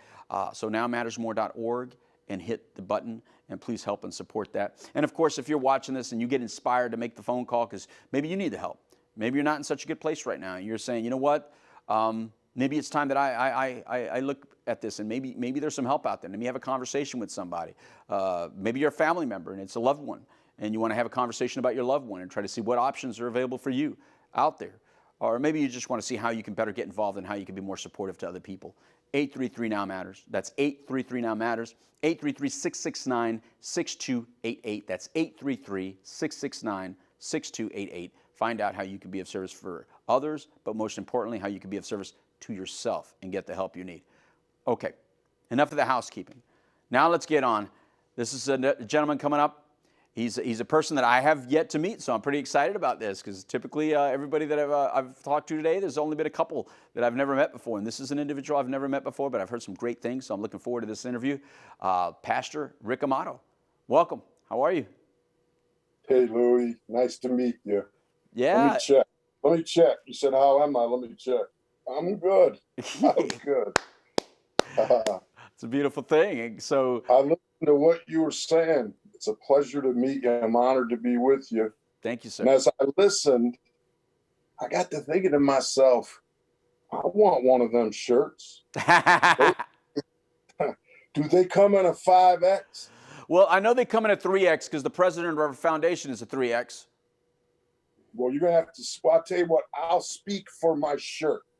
And if you like it, you can order me a 5X because I really like what you're doing. It's phenomenal. Deal. It's awesome. Deal. If Thank you very much. Yeshua was here today on the earth, he'd be doing what you're doing. That's what he'd be doing. Thank you very much. And I appreciate you being here with us. I mean, this is a whole 24 hours. We did it. Independence Day is here. Hopefully not only today, November 14th, 2020, but hopefully we do this again each and every year where we can come together, get as many friends from throughout the country as we can, and get together and share our messages of hope and recover out loud. Because people need to know that we do recover, brother. We do recover. I mean, all too often we're on TV when things are bad, when times are bad, when we're hurting people, when we're hurting ourselves, when we're overdosing, when we're committing suicide, when it's dramatic, when it's sexy. Well, a lot of times recovery is not sexy, so we don't get on TV then. But thanks to the good folks here at Orange TV, they've blessed us with this opportunity to be 24 hours live and have people like you on that I hear you have a pretty inspirational story of hope yourself. Well, I think, you know what, there's something I need to say to you first. You know, when I was a minister, I used to be a full-time minister. I was in 63 countries, 46 states. Wow. Met 3 American presidents, 2 Russian presidents, and the American public was the most generous group of individuals, $45 million. And then my daughter was tragically killed. She never smoked, she never drank. She's a virgin. She got married. Beth Ann Louis was her name. Wow. I have 5 kids, 10 grandkids, 3 stepkids. My wife, Susan, licensed mental health therapist in 4 states. And I ended up a marriage of 38 years, was broken, and I ended up tragically at the end of myself, but I never took a drink again. Wow. Never took a pill, never smoked a joint, never went back to the old way. And I think tragically, I changed the direction of my ship to focus on the addiction epidemic. And do you know, when I did, the coffers dried up. And I saw that the people that I was in communal solidarity with, maybe we, those people in the recovery community, maybe we're responsible for this stigma, because, you know, the oldest book in the world says, my people are destroyed for lack of knowledge.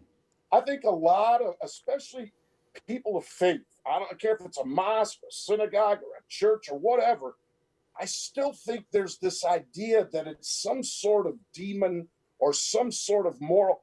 It's a brain disease. Yes. But for me, like it's obvious with you, the seed to my greatest power was hidden in the heart of my worst problem. I'm happy, joyous, free. I don't know anybody personally, and I'm talking like a fool, but I don't know anybody connected with more people that is spreading more joy and happiness than the people who are in remission, the people who have recovered. I don't know the other way to say it. And so there needs to be 10 more. I'm thinking of this kid, Coangelo DiMartino, a lot of these other kids, the guitar. We need a whole generation of Louis Delgados to rise up. We need a bunch of people to see, you know, you can give to your your parish, your synagogue, your church. But if you want to do what the good Lord's doing, you want to do what the Heavenly Father is doing, you want to do what goodness is doing, it's what you're doing, buddy. What was that number? 833 now matters. Yes, sir. Honey, my wife's watching this. Write that number down. I'm going to give you something. I don't know how much I give, but I'll put my money where my mouth is, and everybody should. If my income, if it was really the people of God that were supporting me in my prior life, you'd have thought I'd have doubled from 40 million to 80 million. But I really think that they still see it like you said. They look for the drama in the addiction. And, you know, it's tragic. It really is tragic. If you want to get money for recovery, you got to go to the federal government or the state. Right. And there's very few people doing what you're doing. So be encouraged, Paisan. I assume you're Italian. Well, I got Italian blood in me as well, but I identify as Mexican because I was raised on the border of Mexico. My mother's Mexican, my father's Puerto Rican. So even though the bloodline is Italian and Spanish, I go by mexicano. Yo soy mexicano. ¿Tú hablas español? Un poquito. Muy bien. ¿Parlare italiano? Cubano. Siciliano. Ah, muy bien, muy bien. I love it. I love it. So I worked in Cuba for 20 years, you know, and we had a thing down there, State Department missions. It was legal. Yeah. And it was La Guerra contra la Adicción. And I was amazed how the atheist Cubans, once they were presented the science, empirical, phenomenal, observable evidence, once we showed them computer tomography and said, look at these specs, single photon emission computer tomography, they immediately said, it is a brain disease. Yep. You know, and I think that's the message we got to get out. We're the smartest, and I'm not talking about Latins now, although Latino people, we might got a little edge, but addicts are the most intelligent, the most sensitive, the most artistic people on earth. M. Scott Peck, in his book Down the Road Less Traveled, said we might have like a sixth sense. Right. Most addicts are highly intuitive. You know, and we know it's a developmentally acquired brain disease. It's no question about it. Anybody that has any scientific knowledge at all knows it. But that knowledge needs to get to the masses, to the people. And you're doing the work of God. If nobody else tells you, let me tell you. You're doing what my higher power would be doing if he was still walking the earth today. Well, I definitely appreciate that because I don't think people know how expensive it is to help people. You know, we take no money from the Now Matters More Foundation. There's nobody on our board or anything that takes any money from the Now Matters More Foundation. All the monies we get go back to the people to help the people. We get so many phone calls, people wanting help. It's impossible to raise all the money that we need. Now, here's the sad thing, and you probably experienced this. If I create a page and I'm trying to raise something for somebody to go into treatment, very few give. Maybe one or two people give a little bit of money. Maybe it's somebody I know personally. But if someone passes away and I need money for their funeral, the same person, but now after they pass away, all of a sudden I can raise thousands of dollars. And so it's a shame that we're more apt to give once a person passes than to help save their life, than to help preserve that life. And there's a lot of these lives that once saved and once preserved, that same, like you said, addicts are the most, a lot of things. And what they are the most of is they're creative and they get things done. So once we get on the other side, we persevere. Think about how much dipping and dodging and perseverance it takes to keep getting high when the whole world is crumbling upon you and everybody's trying to stop you and blocking you. You can have your own grandmother in front of you telling you, no, you can't go out that door, and you find a way around grandma without pushing her. We know how to navigate some very difficult systems. So when we do recover, which we do, and there's thousands and millions of us in recovery, when we do, we are servants. We are servants for the rest of our life because we've been served and we get it. We get what it's like to feel that kind of pain. We understand other people's pain. We're empathetic to it and we want to help them out of it. So when you help somebody, your money is multiplied. Your gifts are multiplied because you didn't just help someone like me. Think about all the people now that I've helped after I've been helped. Think about how we multiply. We're like, what is it, mogwais that turn into gremlins? You know, it's like putting water in. Blub, blub, blub, blub, blub, blub, blub. Next thing you know, it's like, hey, help me, whatever they do. You know, and next thing you know, we're out there like a bunch of gremlins just helping other people. And so I appreciate that you Luke, get it. You know what? It's so true. I gotta say this. I'm glad we're meeting live. I hope somebody's recording this. Yeah, they are. I'll tell you why. Because for me, and this is my perspective, I could be wrong. Right. When I say the seed to your greatest power is hidden in the heart of your worst problem, I'm not just talking about when you pull an addict out of darkness into the light, they become promoters extraordinaire. We are indefatigable. We never get tired because we, like you said, we know how to get what we want. Yeah. And when we want good for the world, we make it happen. And I was thinking of this, you know, this day probably, I want to give a special shout out to Rod and Lanice Finch.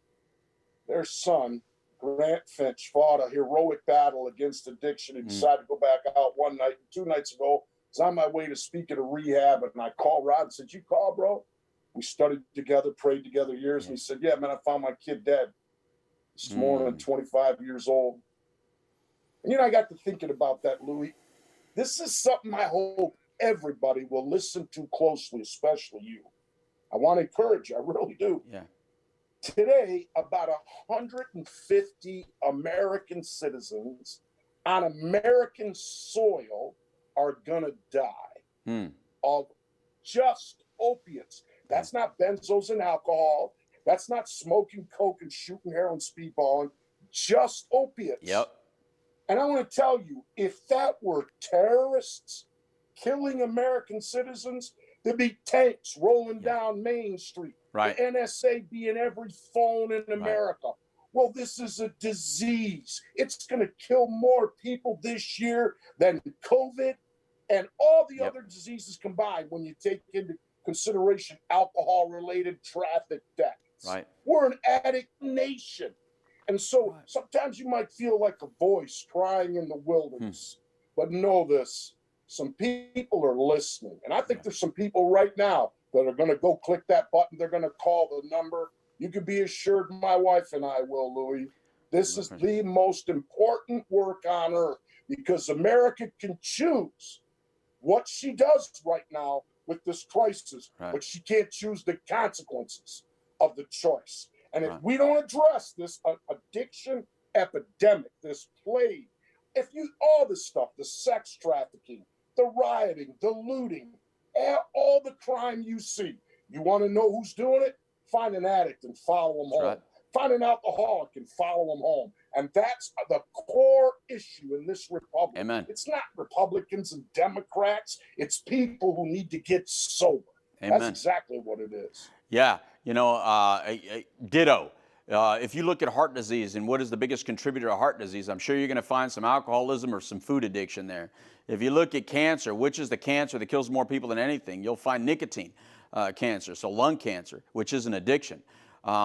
When you look at the things that actually are hurting people and killing people on this planet, you're absolutely right. But we focus on the sexy killing, the overdoses, you know, the exciting killings. We don't focus on all the other deaths that happen. And not only that, like you said, what about then the alcoholic that goes home and abuses, you know, the wife or the husband, the children, and then now you have a generational issue. And how many generations are we saying, when can we break this cycle? When can we break this generational problem? 40 to 60% of addiction is genetic and predisposition. So 40 to 60% is genetic vulnerability.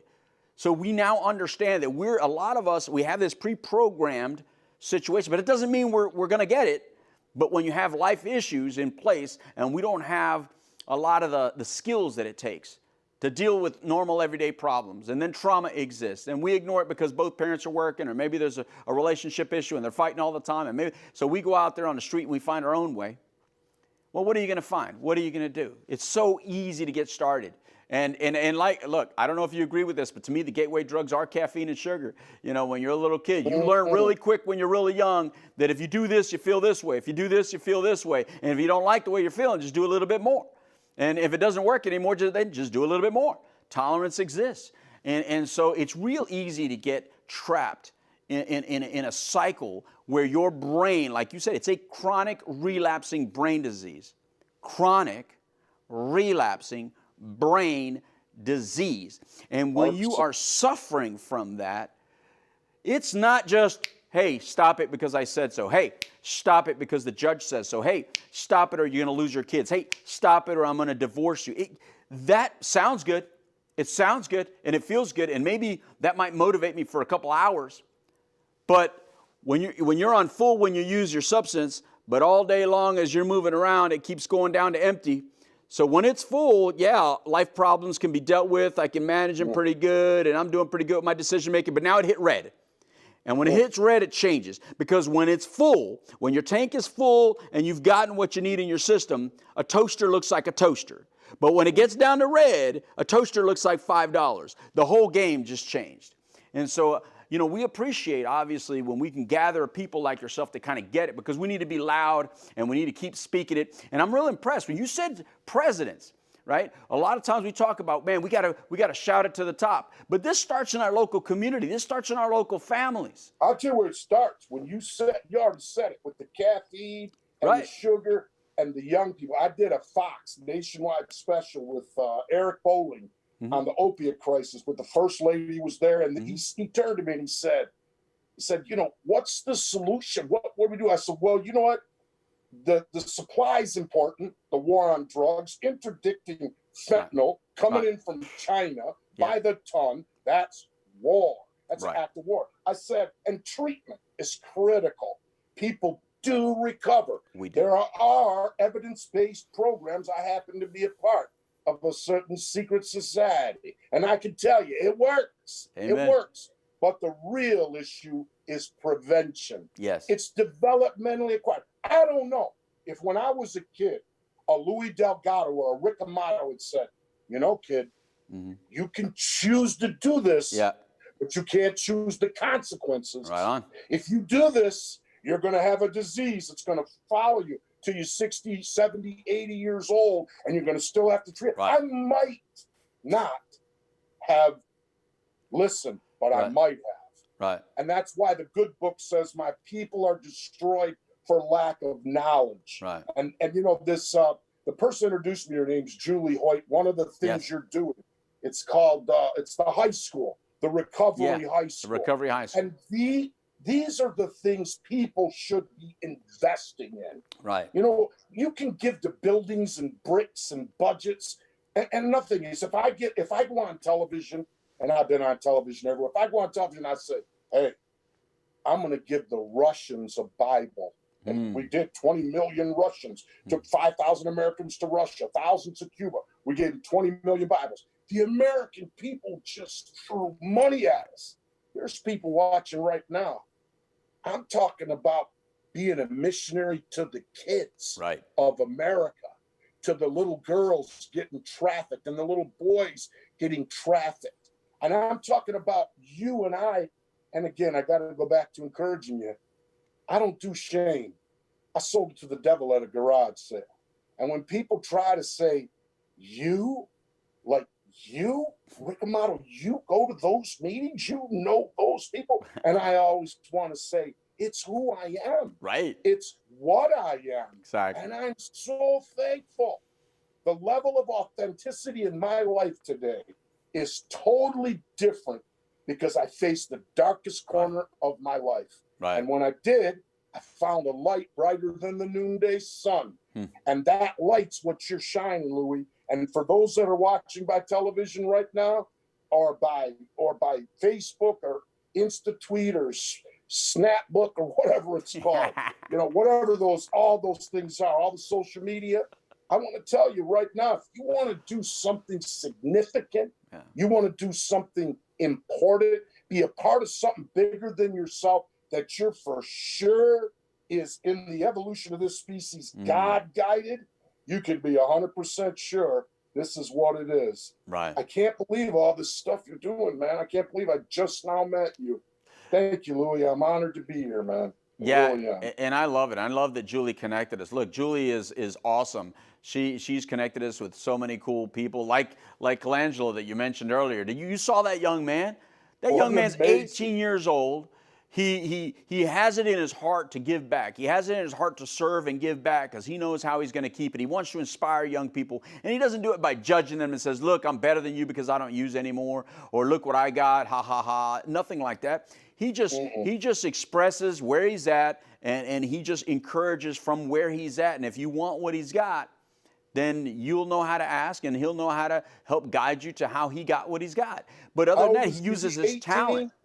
Colangelo, 18? 18 years old. 18 years old.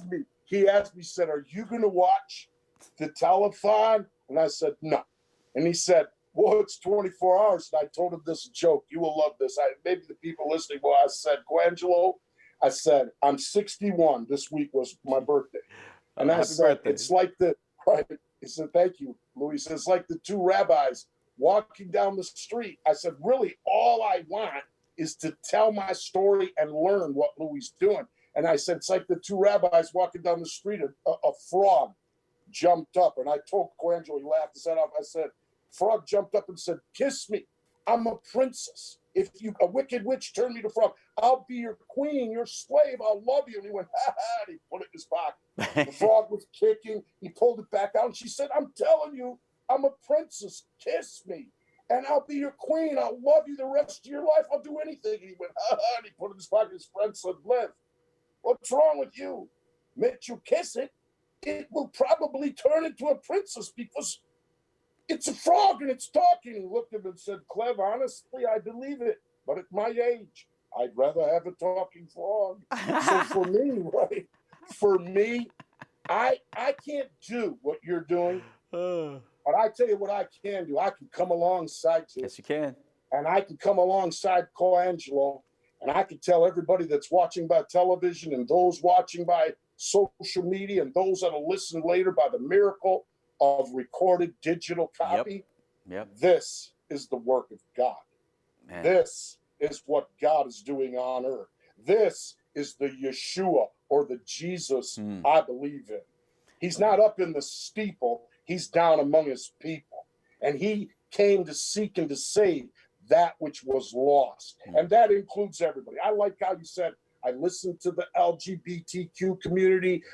I'm reaching out to the sex trafficked people. I don't think God's got a little abacus in heaven going, well, this one's good and oh, this one's not so good and this one. I think God sees us in terms of sick and well. Right. Some of us are sicker than others. And I think the reason I have so much enthusiasm, I had a colostomy. My brother got shot in the head. My other brother got his neck broke.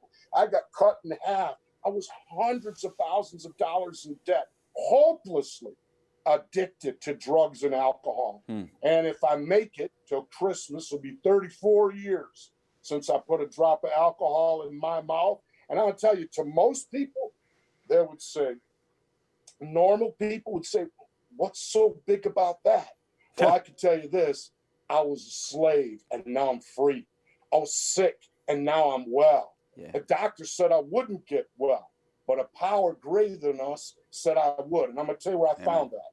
I found it in you and my brothers and my sisters. And that's why I tell everybody the most important word in all of recovery is we. It's the only word you got to get right.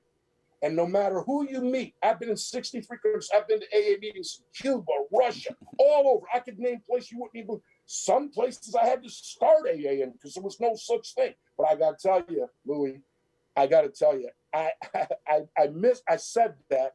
I don't represent that secret society. But I got to tell you, all of these groups that you're talking about today, with the sex trafficking, the LGBTQ community, the recovery high schools, the NA, the AA, the 12 steps, the Celebrate Recovery, those are the people that are on the front lines in the trenches, doing the work of, and like I said, I just speak for myself. I'll speak for anybody else. No, I get so emotional. I like that you get emotional. No, I like that you get that. I especially need that at nighttime. You know, I've been doing this for 18 hours straight. If you've been watching this at all, you know I've been on this set for like 18 hours. I mean, so we're almost at the 24-hour mark. It's been a beautiful Hope-A-Thon. It's been a beautiful Independence Day, so I love what you're doing. I love what you're saying. You're absolutely correct. And by the way, there was one more charity we wanted, because I am the son of a veteran. I am the son of a retired command sergeant major, Army, my father, who came from was drafted out of Puerto Rico, went to Vietnam, 2 tours in Vietnam. That's how we came into this country. That's how my dad loves this country. He's always talked positively about this country. He didn't raise me to feel like a victim. He didn't raise me to feel like a minority. He didn't raise me to feel hateful. He didn't raise me to feel like anything other than loved and protected, and just, if somebody doesn't get it, then just move forward. You just keep doing the right thing. You live, you give back. Everybody's a beautiful person. He is such a positive person in my life. He and my mother were great people, so I don't want anyone to think that people like me, we have to have bad parents or we have to have bad childhood, because I didn't. That's not how it worked out. But I mention that because I Am for Vets was, they came late to the game, so we could not add them to the list of charities. But I can assure you that I Am for Vets will be on this list next year. They did contribute some content that we played some of the music. Donald Stiff, and he's done some amazing things. So I Am for Vets will be on here as well. And I'm sure there will be other organizations that will come and join us before next year comes. But here's what I'm looking for, Rick. What I'm looking for is anybody out there that's watching this that wants to help partner with what we got going on. This is a movement. This Independence Day is a movement. We want every day to be Independence Day. I don't want just one day a year. I don't want you to be thinking about that person who's suffering that might die today just one day a year. I want you to think about that person every day, because this is something that we can recover from. This is not the kind of disease that we have to die from. We can arrest it. We can stop it. And most importantly, like you said, Rick, we can prevent it. We don't really know how to do that.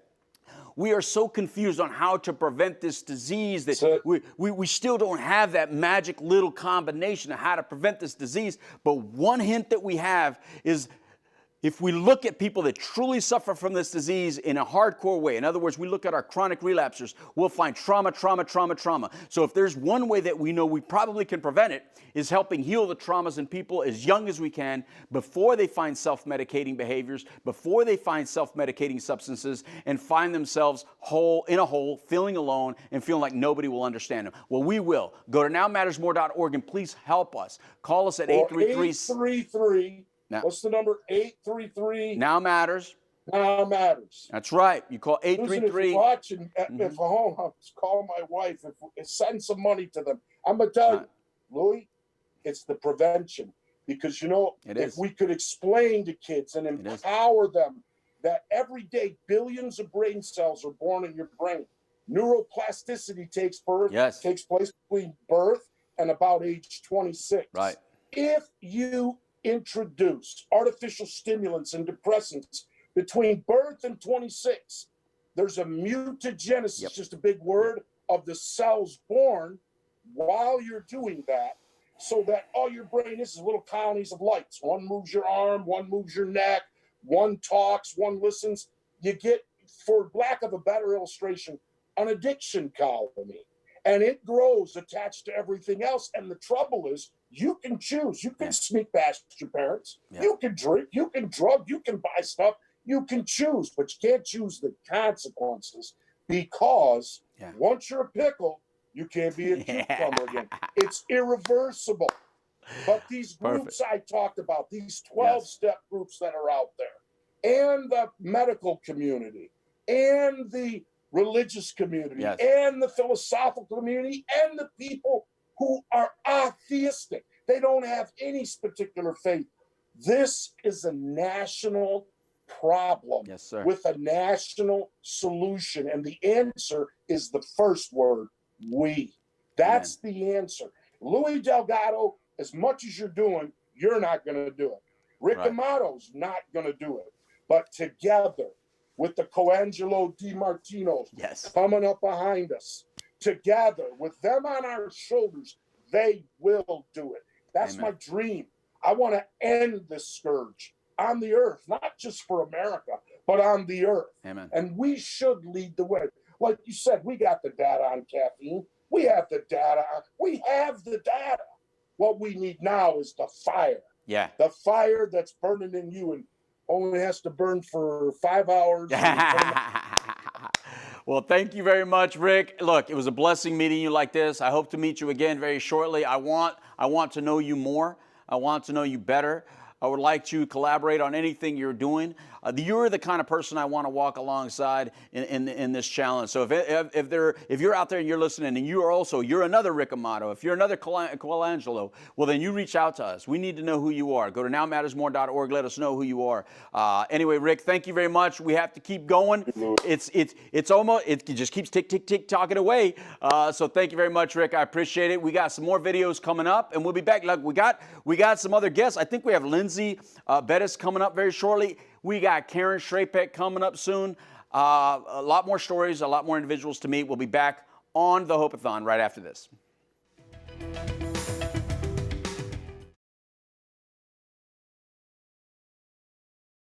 Greetings to everyone who's participating in the Orange County Treatment Committee's Virtual Recovery Walk and Hope-A-Thon. Hi, I'm Ray Larson, and I'm Senior Vice President of Strategic Impact at the Heart of Florida United Way. And on behalf of the Heart of Florida United Way and 211, we're proud to celebrate recovery in our community. You know, 211 is often at the beginning of the crisis support and connecting to resources in our community. It's inspiring to be part of continuing to be involved in the ongoing support of our recovery community. Heart of Florida United Way and 211 will continue to always be available 24 hours, 7 days a week, whether someone just needs someone to talk to during a rough day or need to be connected to resources in the community. Thank you to everyone for all that you do and how you make our community a better place.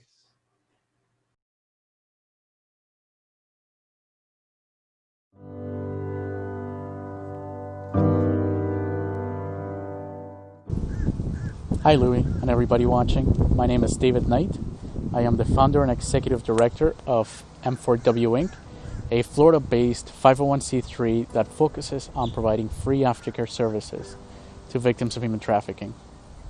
I want to say thank you to the Now Matters More Foundation and Orange County for allowing us to be one of the recipient organizations for today's fundraiser.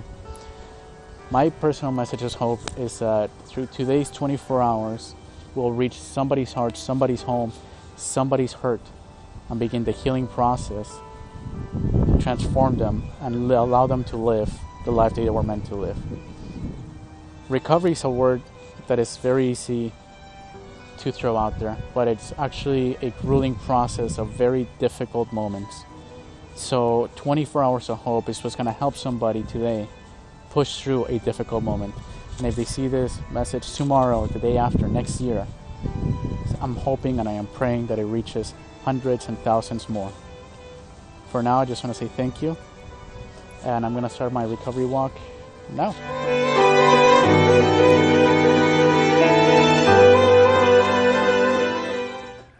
Hi, Louis, and hi, everybody. My name is Tony Sartini, and I just wanted to say hi here from Jacksonville, Florida. I wanted to participate in the Hope-A-Thon because it was hope, the message of hope, that was so important to me in my early recovery. 4 years and 8 months in recovery from a crack cocaine addiction. You know, I came into treatment here at the Stepping Stone Center for Recovery 4 years and 8 months ago, totally hopeless and on death's door. So much so that my parents and my wife were actually making arrangements for me to see where they were going to bury me because they knew it was just a matter of time before I had died. You know, I came here, got into treatment, and right away I knew that I had to tell people what was going on with me. And you know, when they brought those meetings in from AA and NA, and I would hear people talk about how they had the exact same issues I had, and I identified with a 65-year-old preacher sitting over there telling me how crack cocaine had ruined his life until he found recovery, or there was a 40-year-old woman who was a housewife who was hiding her alcohol in the closet, and I related to that, and she had 10 years of recovery from hopelessness. Immediately I got that little bit of hope that I needed, and I took that with me for 40 days in treatment, and then took with me to NA and AA meetings for the next 4 years. You know, without that message that was freely given to me, I would not be sitting in this chair, because I wanted to give back to those who had given that message to me so freely. Being a golf professional my entire life, I decided to change careers and give back some of that message. I work here now at the same facility I was at 4 years and 8 months ago at Stepping Stone Center for Recovery as the alumni coordinator.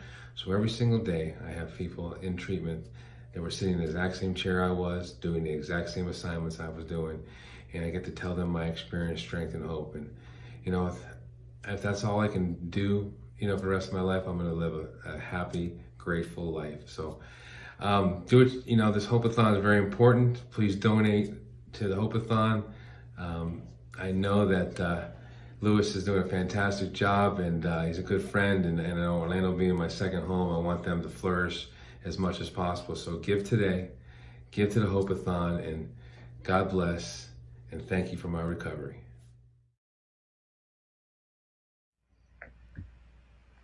What's up, Louie, and everyone watching? My name is Jordan. I'm from American Dream Survivors down here in Lake Worth, Florida. We're at Hive Lab Studios recording some songs for you guys today for the Hope-A-Thon, a virtual recovery walk of 2020. The reason we chose to participate is because everyone in this band has a story, and recovery is very near and dear to us. We all believe that if people could hear a message out there and we could save a life, then, you know, we're doing our job. The only way that we can stay on our winning streak is to give it away. So maybe somebody could hear our songs, hear what the songs are about, and hear what I have to say and what we have to say, and we could save a life. Don't forget to stream this and share it with everybody back home, and we hope you enjoy. Thank you. What's up, guys? What's up? What's up, bro? What's up? Yeah, I was born ready. I'll die ready.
Hi, I'm Tamara from American Dream Survivors.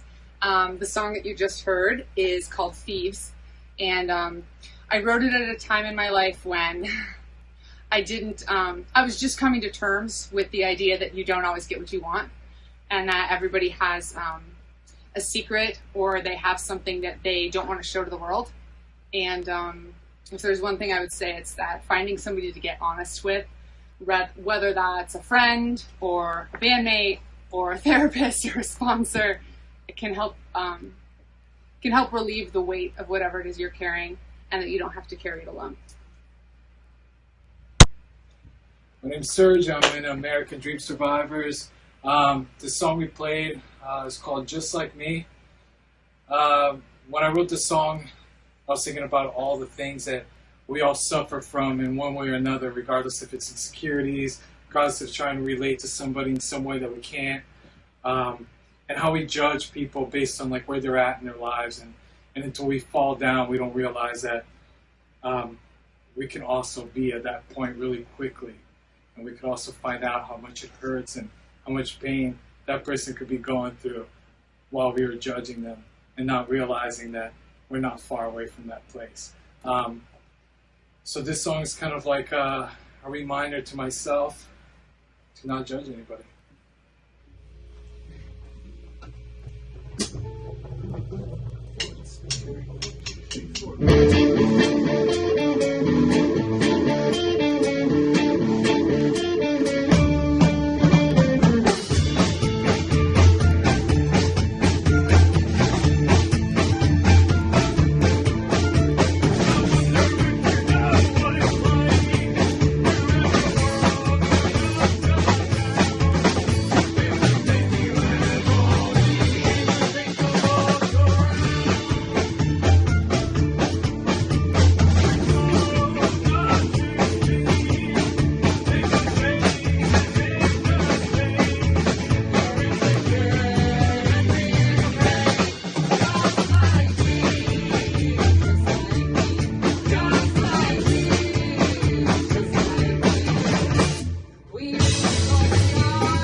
I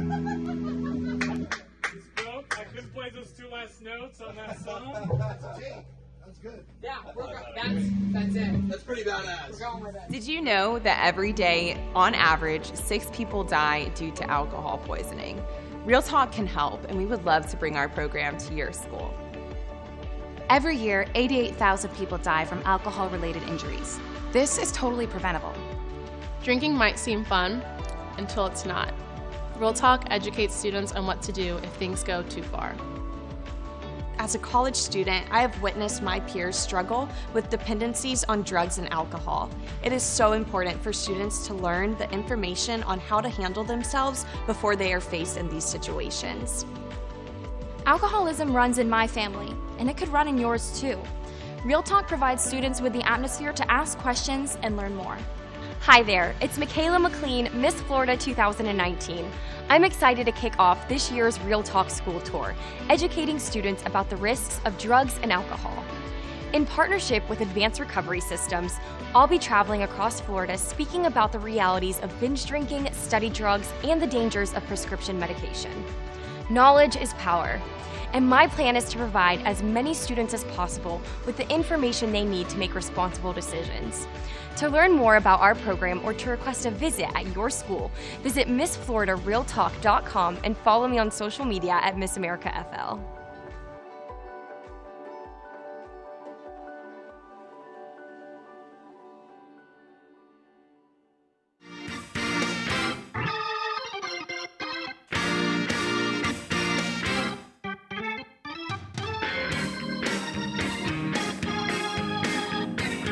And on we go. Here we go. We keep going. Now it's 5 more hours left to go of Independence Day here at the Hope-A-Thon. We've been going. It's phenomenal. I mean, I think this has been a really great event. I'm hoping that everybody out there is enjoying it as much as I am. I am a street certified dope doctor, Louis Delgado, here with you, the founder of the Now Matters More Foundation. So now my mom and dad are probably out there going, well, not only did you not cut your hair, but now I probably have my wife saying, Louis, why didn't you shave? Because now, I didn't, it's been almost 24 hours and I haven't shaved, so now I got this 5 o'clock shadow. So now I'm starting to feel a little worn, right? So it's almost there, 5 more hours. We'll get there. Anyway, hopefully you've been watching. I don't know how much of this you've been watching, but look, we've been on for a very long time, and thank you, Orange TV, for all you did. We're now in a new shift of some people here at Orange TV. I've been here so long that I've watched like 3 shifts or 4 shifts go through. Greg did a phenomenal job. Greg is now gone, and Mike is in charge now. And so I have a new person in here with me. It's Lindsay Bettis from ARS. How you doing? I'm good. Thanks for having me. Like you were saying, I am personally disappointed, though, that I came here and you still had hair on your head. I was Oh, you thought I was bald? I thought I was going to come here and you were going to have a bald head. All right, well, let me explain that. All right, so I had said that if the Now Matters More Foundation, if I get a phone call that says, hey, the Now Matters More Foundation has raised $50,000 during the time that you did the Hope-A-Thon, I said, I'll shave my head. Not only me, I'd said that Anna Reed would shave her head. Right. You made big promises. So, yeah. So I don't know. Nobody's called me, and maybe I'm not answering my phone. I don't know. So either way, I'm not. We'll do a different event that day to do that. But I know my wife was real happy about that. Hi, babe. Maybe, but not today. It's not going to happen today. But thanks for being here. All right, so ARS, Advanced Recovery Systems, they're always involved in everything we do at Orange County, which is really cool. Allison has been tremendously supportive to everything we do in Orange County. If you don't know who they are, they have a multitude of treatment programs. So give us the rundown of that, because of them, you're able to be so much a part of the Orange County Treatment Committee. So can you give a little bit about ARS, and then we'll get into who you are? Absolutely. So ARS, we are a network of recovery centers. We are dedicated to treating addiction, substance abuse, eating disorders, and mental health. And with COVID-19, we've recently shifted into also including telehealth into our variety of services. So we're excited to continue helping as many people as we can, and help end dependence, as we're all here today for. And as part of Advanced Recovery Systems, I've had the opportunity to become a part of the Orange County Drug-Free Coalition's multiple committees, the Youth and Education and the Treatment Team you're on that one as well? Yes. So I keep my schedule busy with you all, but I love every minute of it. Well, I remember when you first came on, I felt like our boy Kevin just said, you take it. I'm not going there anymore. I don't want to hear Louie anymore. And so he's a fellow Celsius drinker, though. Yes. Celsius, our good sponsor. Thank you very much. But so he used to come. Well, first it was Allison. Then Allison says, no, you go, Kevin. and then Kevin, and then I think it was Wante, and then Kevin came back, and then now you. So I'm glad you like it. Please stick around. Yeah, absolutely. I'd love keep me around as long as you can. Right. So here's how this all played out. We had this is our 20th anniversary of our recovery walk. The recovery walk sponsored by Orange County, and so Dr. Tom Hall, who you saw here earlier, who tremendous food, by the way. Did you try any of it? Not yet, but I'm getting some on the way out. All right, good. Well, it's because you came late. You better hope there's still some left. But ribs, chicken, brisket. I mean, this man went to town, and he did phenomenal. And Dr. Tom Hall did that. But Dr. Tom Hall says, why don't we have some interviews of people that have been involved with this recovery walk throughout the 20 years, because this is the 20th anniversary. And you do a show already, right, for ARS. There's a show that you already do. So I want you to speak about that, tell us about that, because I think we played a teaser of that maybe right before you came here. I don't know, I didn't watch the teaser, but I think it was. Right. So Advanced Recovery Systems partnered with the Miss Florida organization for a joint initiative called Real Talk, where we have Miss Florida go into schools and talk about the realities and dangers of drug and alcohol abuse. Right. So she facilitates that open and honest conversation and allow kids to come forward about the pressures that they're facing in school, whether that's when they're going to parties, after school activities, because our youth is struggling. And I know that I just graduated college and we do ages 13 and up. And so it's a message that a lot of people need to hear. And through the Real Talk program, I've had the opportunity to interview multiple people within the community that are dedicated to recovery efforts. And so that's kind of how I got involved with the interviews that you were talking about. And I got to do a few with people that I participated in the Hope-A-Thon, and it was so awesome as someone that this is my first year participating, able to hear the legacy that it's left, and I hope to be a part of that in the future. Wait, now that you say that, you interviewed me. I didn't even see that. I know. I still have to put that together and post it. I've been lagging a little bit. Wait a minute. You still haven't put together the one you did with me? I know. It's a lot of editing. It's a lot of editing. Do you not know who I am? I know. I have to get it online ASAP. No, see, Trinity's probably out there saying, Louis, you're like 6 shows behind at the couch live in Dharma time, so you have nothing to say. So you're right, Trinity. I'm not going to say anything. All right, so let me fast forward that. All right, or get away from that. I'm going to go into something else. I want to go into the part where, because how people get in this business, I'm always curious about, right? Like even when I'm talking to maybe somebody that I'm potentially going to be a consultant for or something, I ask them questions like, well, why are you in this space? Why do you want to work in this space? Because it concerns me. I want everybody to be in for the right reasons, and that's not why I'm asking you. I'm just used to asking those questions. But I get curious, right? And I know Allison was a pageant winner, right? Like, what was she? She was Miss Florida, I believe 2006 or 7. You better know. I know. Watching. I know the pressure. Yeah. So, and then I noticed that she tends to hire other pageant winners or pageant participants. I don't know. You're a pageant winner, though. Right. So I'm currently the Miss Winter Park, and through the Miss America organization, we're all encouraged to have a social impact initiative that we stand behind and promote. Okay. And mine is actually called Recover Out Loud, Addiction Prevention Treatment Recovery. So I've been saying that a lot today. Full circle. Right. Okay, so that's why your involvement in ARS, that's why your involvement in this Hope-A-Thon and the treatment committee and all that stuff. Yeah, right? So the moment I found out about Real Talk and Advanced Recovery Systems really came at a pivotal point in my life. I grew up in a family and household with substance abuse, and it was something that wasn't really talked about openly, unfortunately, because a lot of families do stigmatize that and tiptoe around it because of the stigma that is attached to it.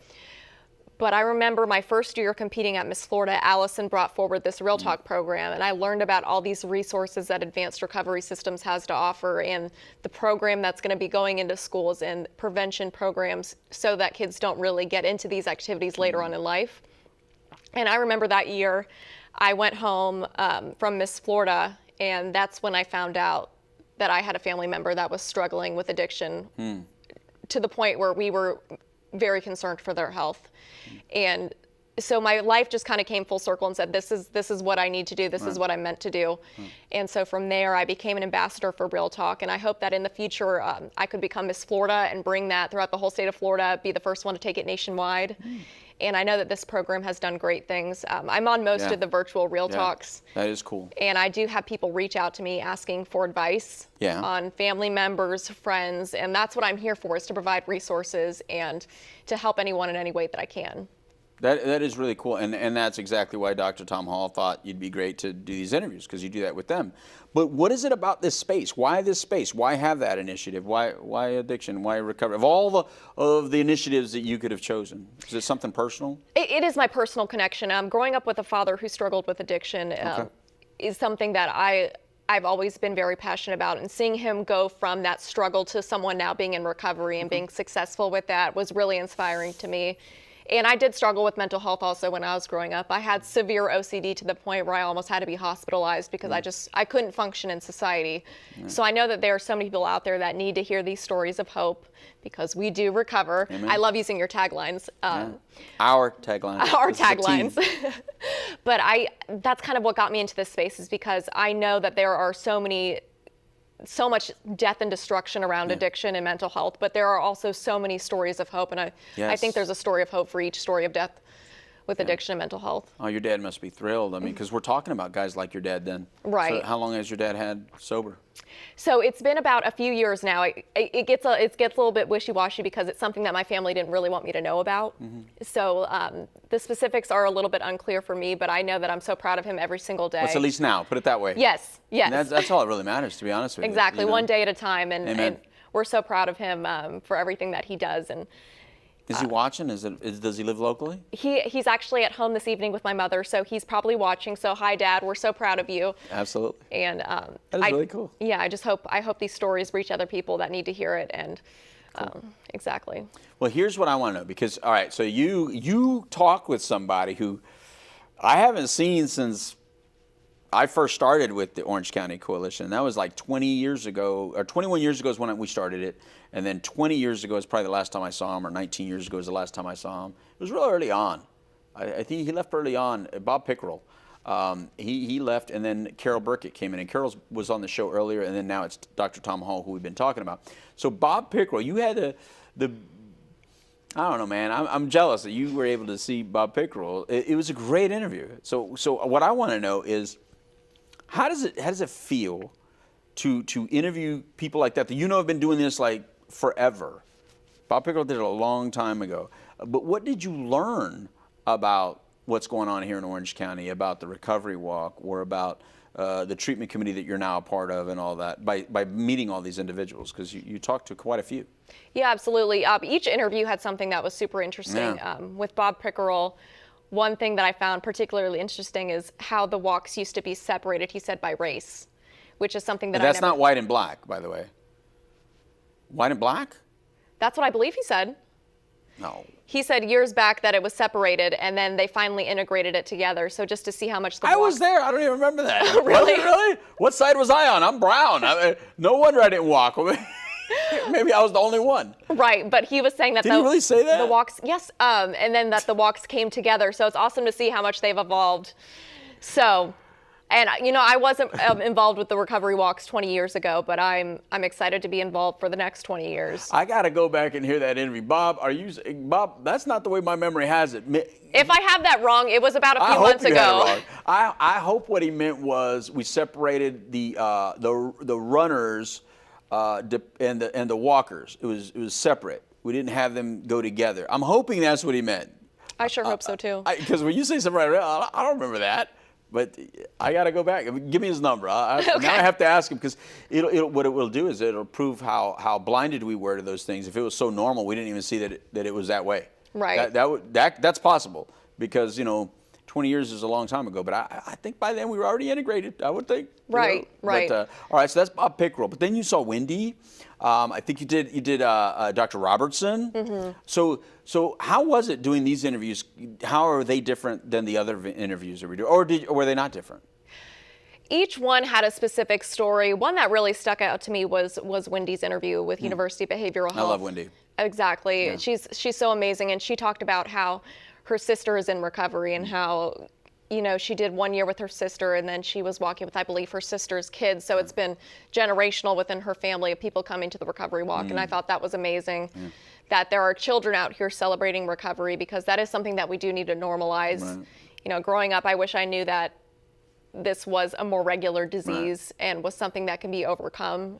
And I think that's a message that we're trying to share here today. Yeah.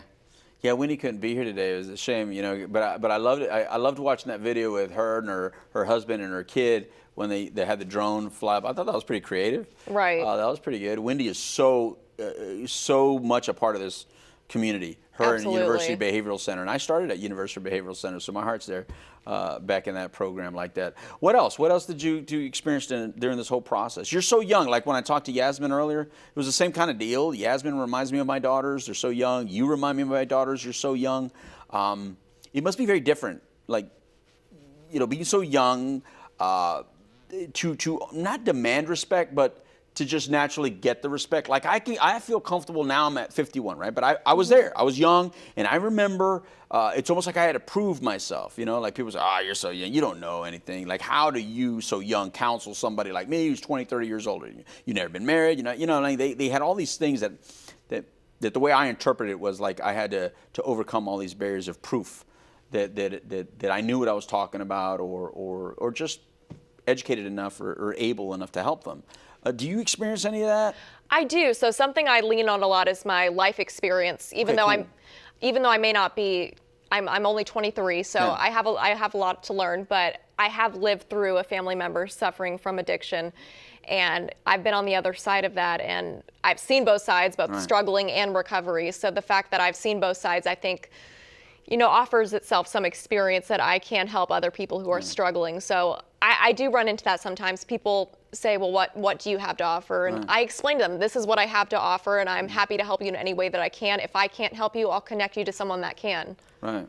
Well, that should satisfy it. Right. You know, and what also, you have your own personal experience, like you said, this OCD issue that you were struggling with. Do you mind talking a little bit about that? Are you open about that? Yeah, absolutely. I don't even know where to begin. Anywhere you like. So I just remember growing up, I was always so unsure in life about everything. And I think back to when I would make my parents promise me every night that they were going to be alive the next day. And I think nowadays, I think of the emotional toll that put on my parents. Yeah. Having to promise me that they would be alive the next day. But I just needed that reassurance on everything. That was part of my OCD, was the reassurance. And as I got older, I just became so unsure of myself and everything that I said. And I remember going through my life on the playground in elementary school, these vivid memories of people saying something to me. I would say something back, and then I would say, forget I said that. After everything I said, I would always say, forget that I said that, because I didn't think what I said had value or worth. And I got to a point in my life where I was unapologetically myself, and I stopped saying that because I knew that I had value and I knew that I had worth, and I wanted other people to believe that too. And one of the hardest parts for me was going to therapy, because for me that was accepting that I did have an issue. And this is a story I vividly remember too, was I was in the parking lot one day, my mom was taking me to the therapist. Someone said, "Hey, Lindsay," and I ducked my head down in the car because I didn't want anyone to even see me in a duplex that had a therapist. There was like 20 other businesses there. I could have been there for 20 other reasons, but I was like, they're gonna know that I'm going to a therapist. This is awful. And I think it's important that we normalize going to a therapist and treating your mental health as importantly as your physical health. It's a lot of insecurity. Absolutely. And I think that makes me so sure of myself now, is because I spent so many years doubting myself, it took a toll on me early in life. So now I'm just... Well, that's what I was going to say. I said, for someone who had a lot of insecurities, but then you put yourself on a stage to be judged. I mean, isn't that what pageantry is all about? Is getting up there to be judged? Like, that almost sounds like not liking needles and then getting tattoos. Yeah, absolutely. You know what I mean? So the first time I actually got involved in a pageant, my neighbor that lived across the street from me was doing one, and she said, "Will you do it with me?" I said, "Sure." And I got last place. Well, you got to start somewhere. You had everywhere to grow from there. I got absolutely last place. And from there, I think that I liked being out of my comfort zone and even doing though you had last place, you enjoyed it. I don't know what it was. Cool. That's really. I think it was because they gave everyone a crown, even if you lost. That's right. You're in that generation. So yeah, you got participation trophies. I forgot. So I got my participation trophy, and I think from there that kind of said like, oh, I accomplished something when I didn't think I was worthy. So from there, I kept competing, and I realized that my worth wasn't defined in awards or anything, and it was defined by what I could give back to the community. And that's why I love being Miss Winter Park and the Miss America organization, is because I have my Recover Out Loud social impact initiative that I can stand behind and promote. Right, and so it slowly built up. When can you recall starting to feel more sure about yourself and feel more confident? I would say my first year in college, because a lot of my insecurities, I think, stemmed from the same group of people that I grew up with and went to elementary school, middle school, and high school with my whole entire life. And I was always not wanting to share my true self. And once I went to college, not many people went to the University of Central Florida from my high school. So it kind of gave me a chance to start over. I was on the University of Central Florida's dance team. And I started within the Miss America organization to be able to pay for college scholarships, to be able to get college scholarships to pay for school, and really putting myself out of my comfort zone in probably every way possible. I'd say so. I'd say so. And I don't know how I decided to do that, but I'm glad that I did it because it put me in this position today and where I am now. Right.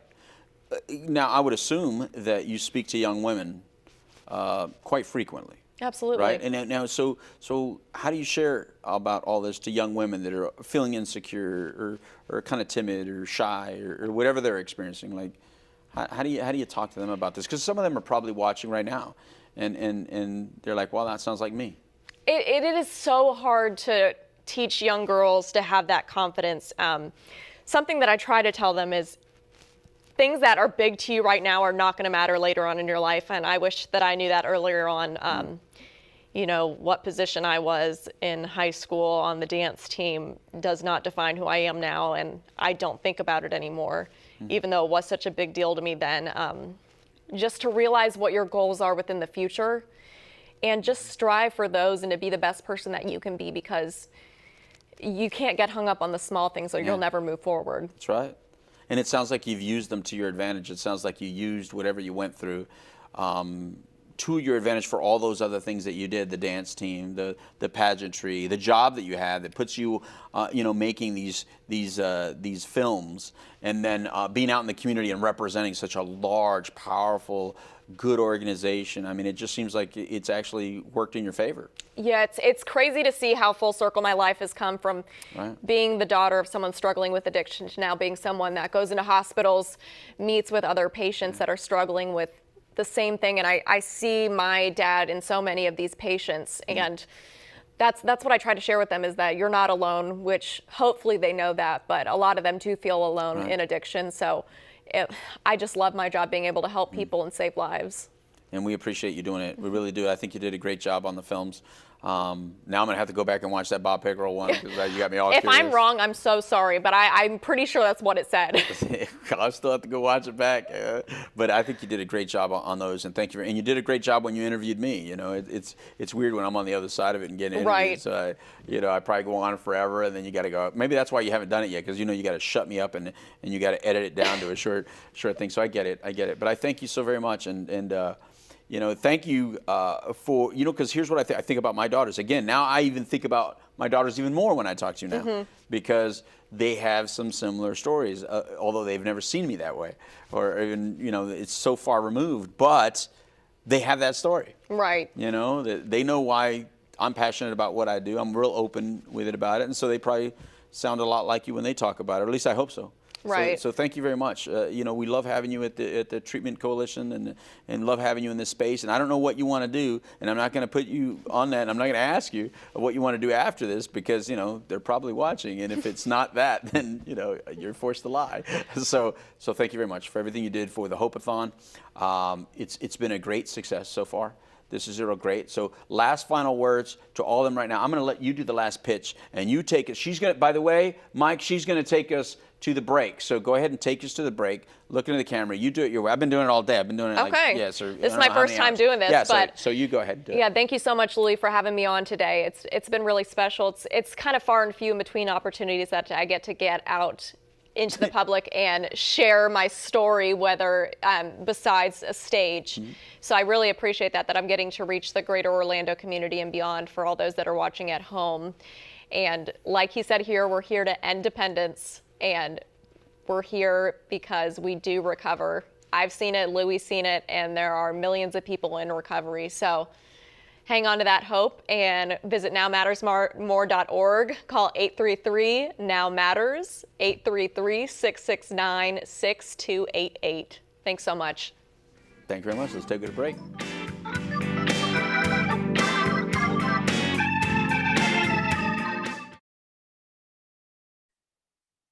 Hi everyone, I'm Lindsay Bettis, and here with me today to celebrate Recovery Month and the upcoming 20th anniversary of the Recovery Walk is Stephanie Bowman. Thanks so much for chatting with me today. Thank you. Thanks for having me.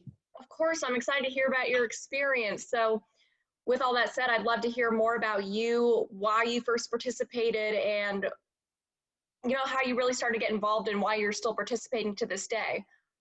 Absolutely. So in 1999, I hit a rock bottom in my life and ended up homeless with my children, and I felt like there were no doors left to go knock on, and somebody they jumped in and helped my kids to get to foster care and helped me get into treatment.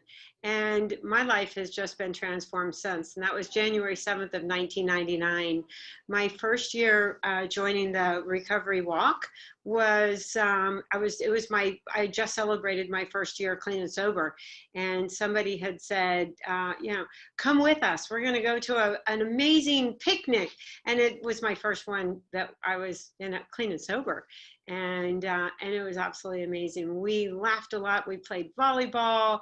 We danced. We sang, and we also we walked the 5K, and it was really beautiful because there were a bunch of people that were having fun, clean and sober. There were over 100 people that were there, just really celebrating each other, and it was a whole different way of living for me at that time. So each year, I think I've only missed 2 years in the 20 years, so 19 years so far. I will be there. I'll be walking this week, so it'll be all the way through almost 20 years. So just super amazing. Could not imagine my life being any different.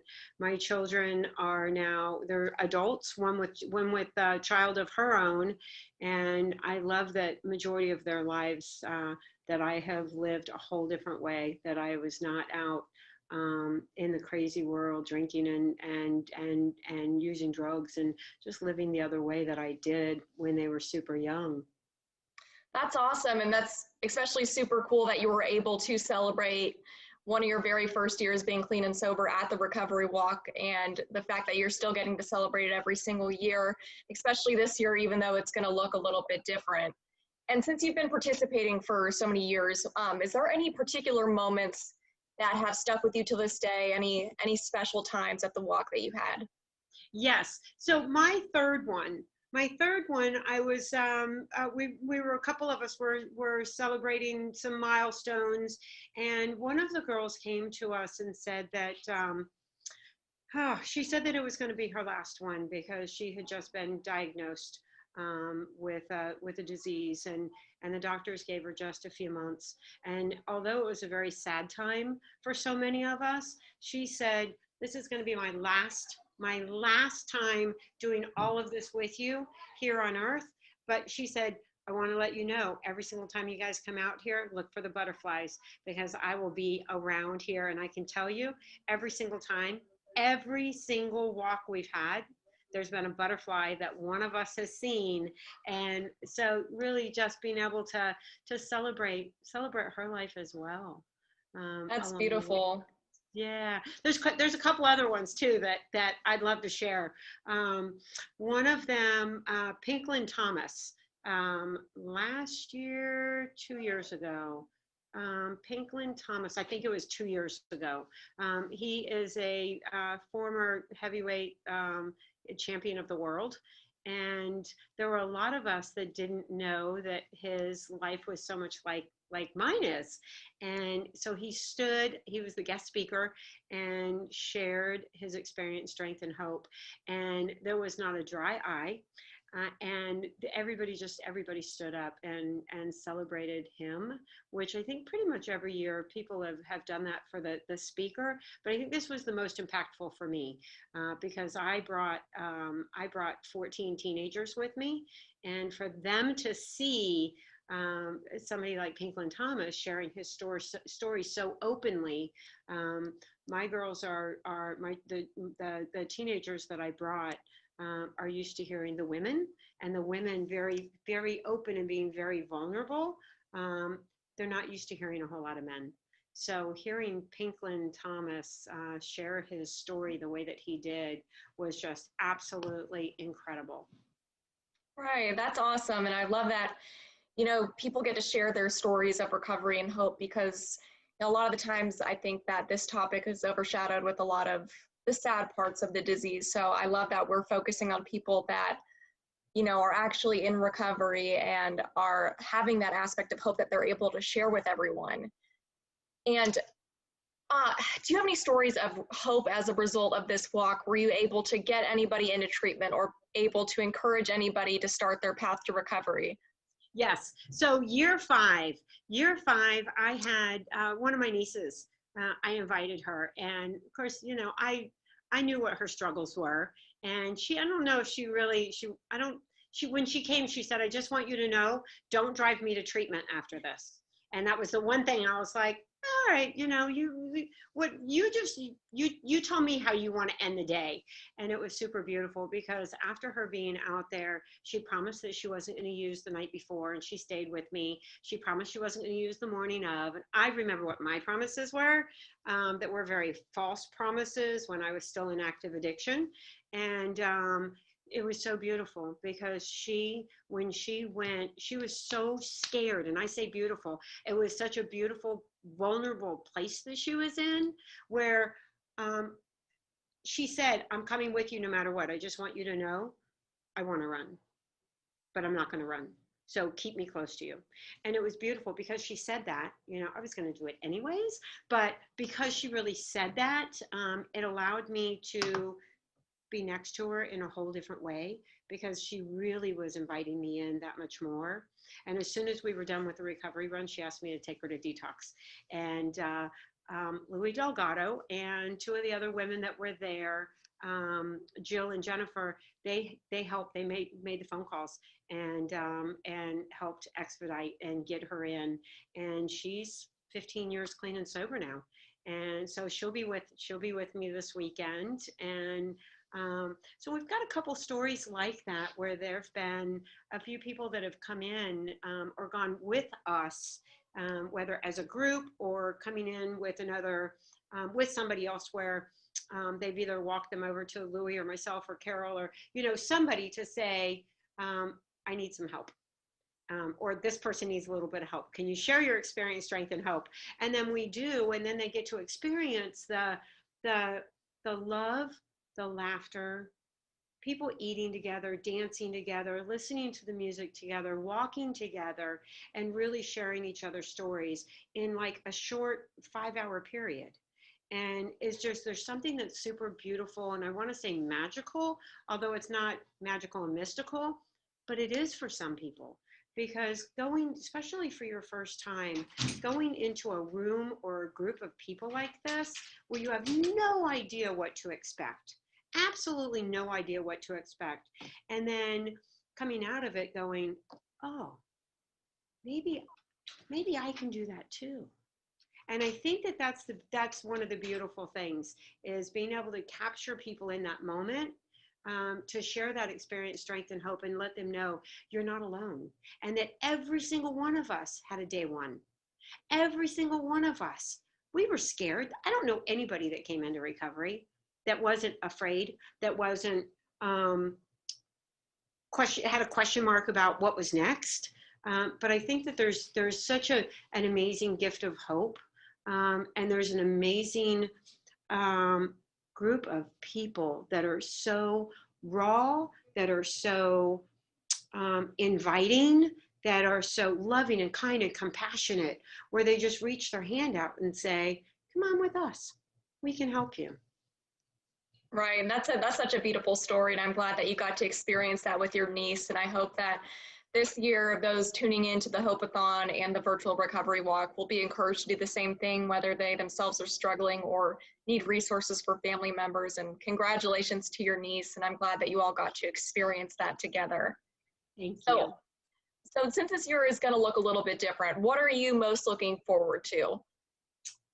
I'm looking forward to some of the people that will be telling not only their stories, but reading poems and hearing some of the celebrations of some of our friends that have passed away, of them being honored, and remembered, because so often what we know is that 1 year, 2 year, 3 years after certain people, after people pass, they're still in our hearts, but we don't hear their names a whole lot, and especially in the rooms. What I love is when we can really honor some of the people and remember, that if it wasn't for them sharing their experience, strength, and hope with us, we wouldn't be the people that we are today. Right. And even though this is going to be a virtual year, I feel like it's giving us this brand new opportunity with adding now the Hope-A-Thon to reach a wider audience and to share that message so much wider. And we'll be able to include so many more things, like you said, if we're being able to honor those that have passed. And there's a lot of cool things that are going to be streamed. So I encourage you all to tune in. And to wrap things up, are there any final words in honor of Recovery Month that you want to share with the viewers? Any words of encouragement or hope? Absolutely. And I think, hope starts here. Hope starts now. Hope starts right this second. For the people that feel like they are hopeless or helpless or don't know where to go, don't know what to do, don't know who to reach out to. I'm the founder of One Heart for Women and Children, and our phone lines are on 24 hours a day, and as well as many other people. And I just want to say that, if anybody is feeling hopeless, helpless, feeling like they just don't know where to go, please make that phone call. Reach out to somebody else, because you're not alone. There are so many people that are ready, just open-handed and open-armed to say, please come, and we'll help guide you. I think that the pure gift of hope, there is nothing more special than knowing that there's hope. Right, and that's beautifully said. And I want to thank you so much for joining me today and for your contributions to the community and continued support of the Recovery Walk. And I can't wait to see you there virtually to celebrate this month and this amazing time. So thank you so much for everything that you do. Thank you for doing what you're doing. Capturing the interviews has that's what I'm going to look forward to that as well, because there's a lot of really great stories. Of course, yeah, we're going to have some really good stories of people that have been participating from the very first year till recent years. And I think it's an amazing collection of people that we have speaking. So, and I'm glad to add you to that. Thank you. I hope you have a perfect day. All righty. Thank you so much. You too. Thank you. Take care. Bye-bye.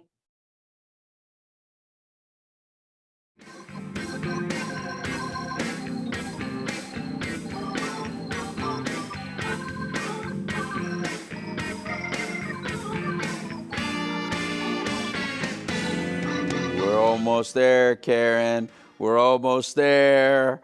We're still on the Hope-A-Thon, and this is still Independence Day. I'm getting a little loopy, Karen. Great. Just for me, right? Just for you, Karen. I'm glad to be here with you. Yeah, me too, Louie. We're towards the end. This 24-hour Hope-A-Thon. I am the street certified dope, Dr. Louie Delgado. I'm the founder of the Now Matters More Foundation, host of the Couch Live that used to be right here in this studio in Orange TV Studios. And thankfully, Orange TV has been the host of our 24-hour Hope-A-Thon. And hopefully you're watching it, you're sharing it. Hopefully you know people that are in recovery, that recovery out loud like some of us do. And they want to share it because they want more and more people to understand that we do recover, Karen. We do absolutely recover. And so alongside with me at this moment, we bring another one of our good friends who also represents one of the recipients of this whole Hope-A-Thon deal. And what that means is basically if you go to nowmattersmore.org and donate, if you go to nowmattersmore.org and support what we got going on, there's a little donate button. You hit that button at nowmattersmore.org. It helps this entire deal. It helps all these organizations, including the one Karen is now a part of. That would be a tremendous help. So Karen, you're in Volusia County. You're far away. I'm over here in Orange County. Tell us a little bit about the organization that you're now doing up there in Volusia County. Thanks, Louie. It's great to be here at the Hope-A-Thon. I'm with the Volusia Recovery Alliance. I'm the board president, and we are a 501c3 grassroots, not-for-profit education and advocacy organization committed to furthering the message that recovery is possible for anybody who desires a life of wellness. We coordinate peer-driven services to provide substance use disorder resources. And we exist to serve those seeking recovery from the impact of addiction, including family, friends, and allies. You know, we're basically in place to help reduce stigma, reduce barriers, increase awareness and support in an effort to enhance recovery through multiple pathways.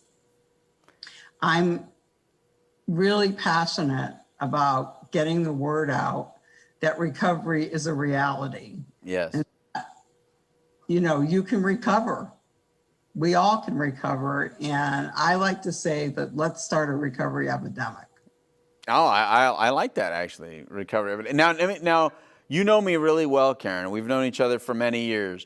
You think I'm going to let you get away with reading?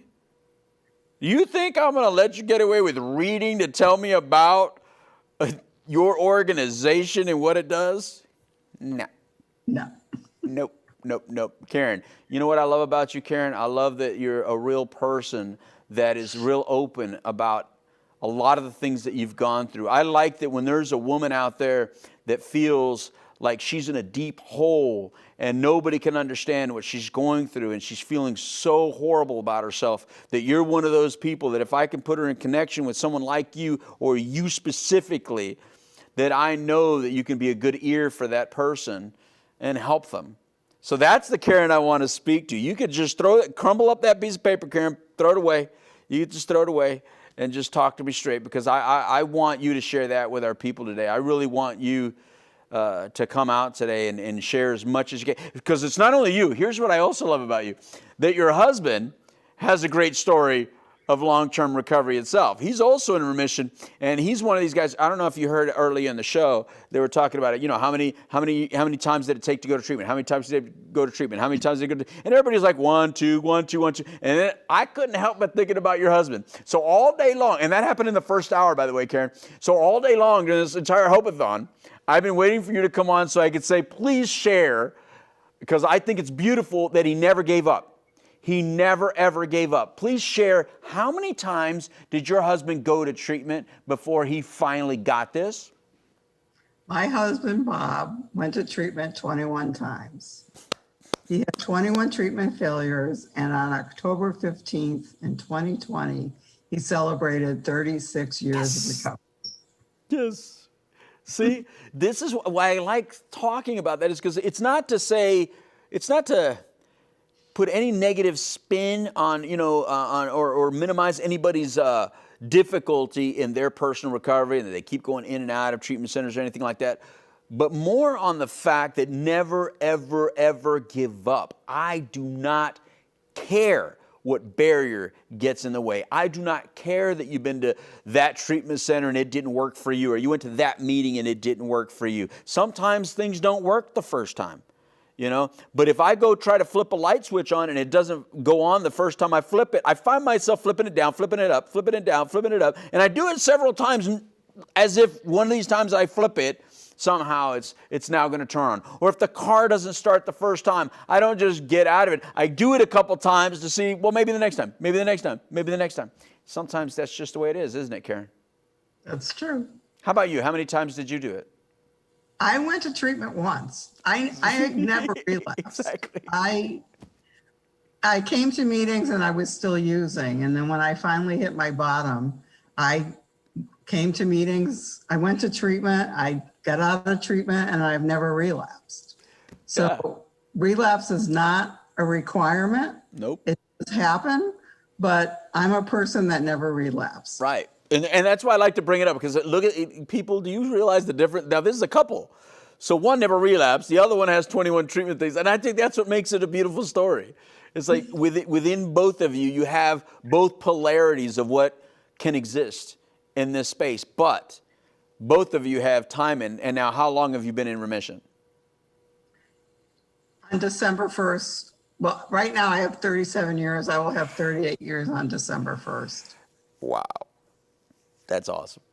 That's awesome. It is. Yeah, that's awesome. So a lot of people I don't love know recovery. Yeah, yeah. So a lot of people don't know what recovery, an RCO, recovery community organization is, right? And so can you please just like tell us what that is? I mean, this is something that's going to be talked about more and more as here in Florida they get developed, and I'm assuming all over the country. But I'm only speaking to Florida because I just know Florida and I stay in my lane. I don't try to pretend I know anything going on outside of my lane. But can you explain a little bit about what an RCO is? So an RCO is a group of people in recovery, and that includes family members. Yeah. Includes our allies. You know, the vice president of the board of the Volusia Recovery Alliance is the pastor of the Drive-In Christian Church. Wow. He's an ally, but we're made up of people with lived experience, people in recovery.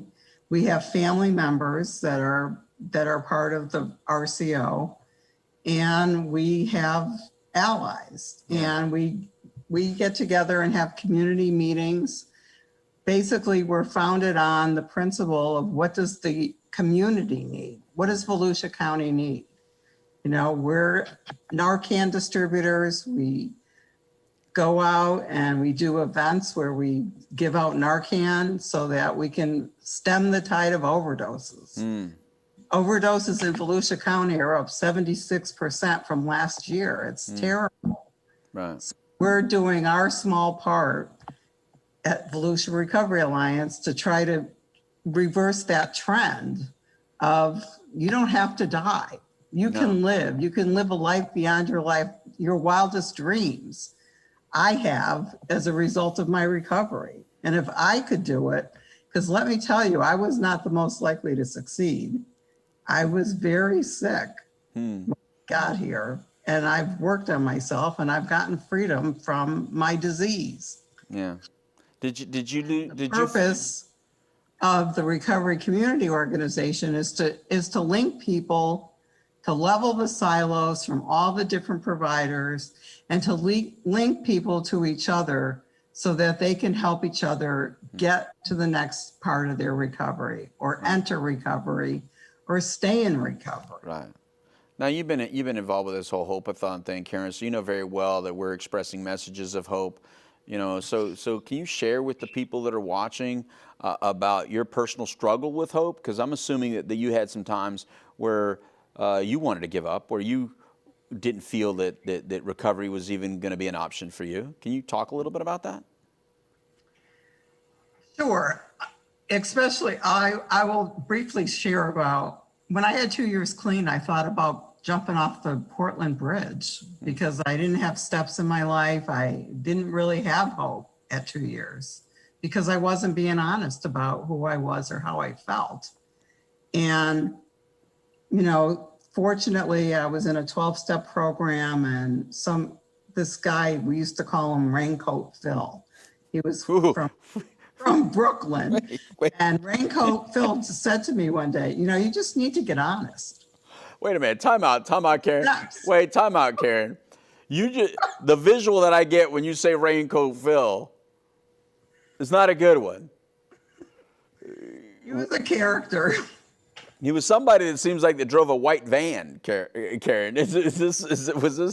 That's No. what it sounds like. It wasn't like that, though. No. That's not why you called him Raincoat Phil. No, because he always wore a raincoat. Okay, all right. You know, and he was from New York. So it's kind of normal up there, maybe. Maybe. Yeah. All right. But anyways, I was hopeless at 2 years. Yeah. But part of it is because I was still actively bulimic. I'm in recovery from bulimia as well as drugs. Yeah. And so with 2 years, I was still practicing bulimia, and I was desperate, and I was hopeless that I would ever recover from that. What did you think was going to happen? I thought I was going to die with 2 years of recovery. Yeah. And you didn't want to tell anybody? People didn't know that you were going through this? No, because I was ashamed. Right. And you know, it was so hard to stop, but I did stop. I had a spiritual experience where I felt that the higher power in my life took that eating disorder from me, and I've been free of it since. I had a spiritual experience. That's beautiful. I too had a spiritual experience, but I didn't get that burning bush that I hear a lot of people talk about. I got like a little match. So I had to make a forest fire out of a little, I was like on Survivor, you know, like trying to get that little flame and stuff like that. But, you know, that's a beautiful thing that when you have some sort of experience that kind of propels you forward, that propels you into the next dimension of your recovery. But right now, Karen, you know, there's a lot of people that are watching that can identify with what you just said, that, you know, they may be doing really well in one area, but they're not so much in another area. Now, it may not be substance use and bulimia specifically, so I don't want anybody to get tied into those words, but maybe think about something that you're being real honest about, but you're holding back this one little piece that you know is really jeopardizing the entire thing. So I'm sure there's somebody watching that are experiencing that. So can you speak a little bit more about that and how to get out of that, or what you felt you had to do to get more honest with yourself and in turn get honest with those around you? So, you know, I started to listen to other people. Like, you know, as it's been said, the opposite of addiction is connection. Yeah. And I started to connect with people in recovery. Right. And that started to give me the courage to be more honest. But, you know, we have a disease. And at various times, you know, I've been in recovery for 37 years, but does that mean every day's been a picnic? No. You know, 2 years ago, I lost my mother. Yeah. And I got into a dark place. Yeah, I remember that. A lot of recovery time. All of a sudden, I was like, I'm in trouble. I got to reach out. I called my best friend. I called the lady that mentors me, my sponsor.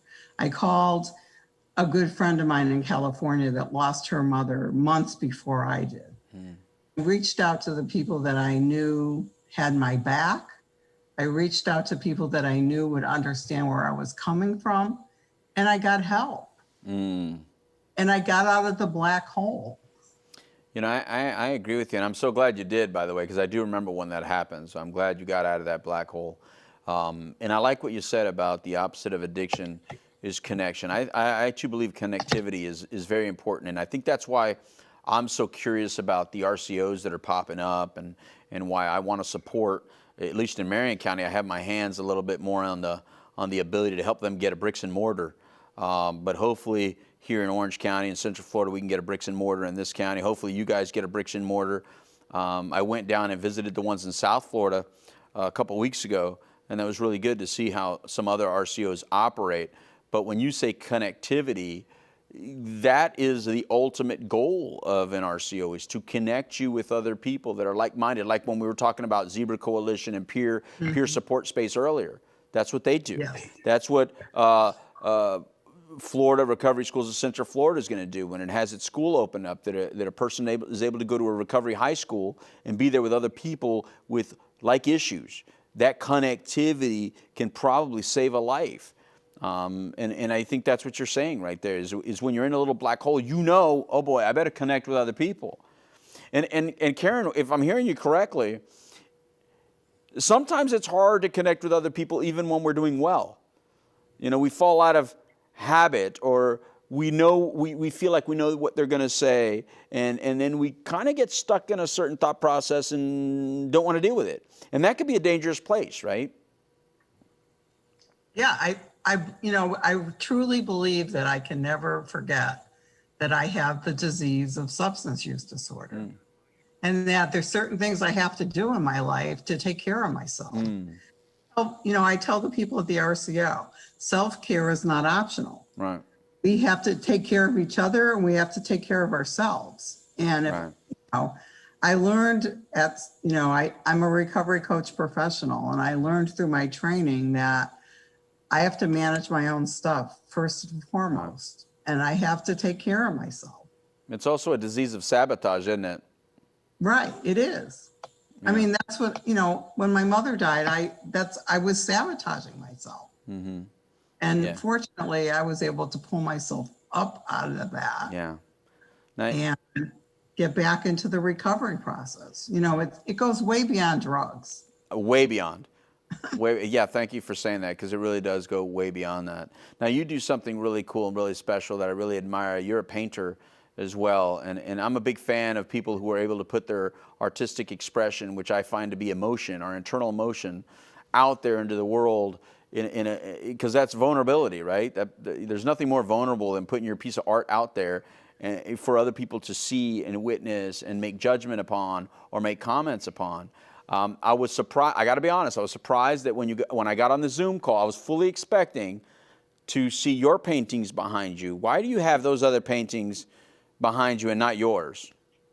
Because I had the privilege when I worked for Universal Studios to live in Japan, and this particular set of paintings behind me means a lot to me because of my time in Japan.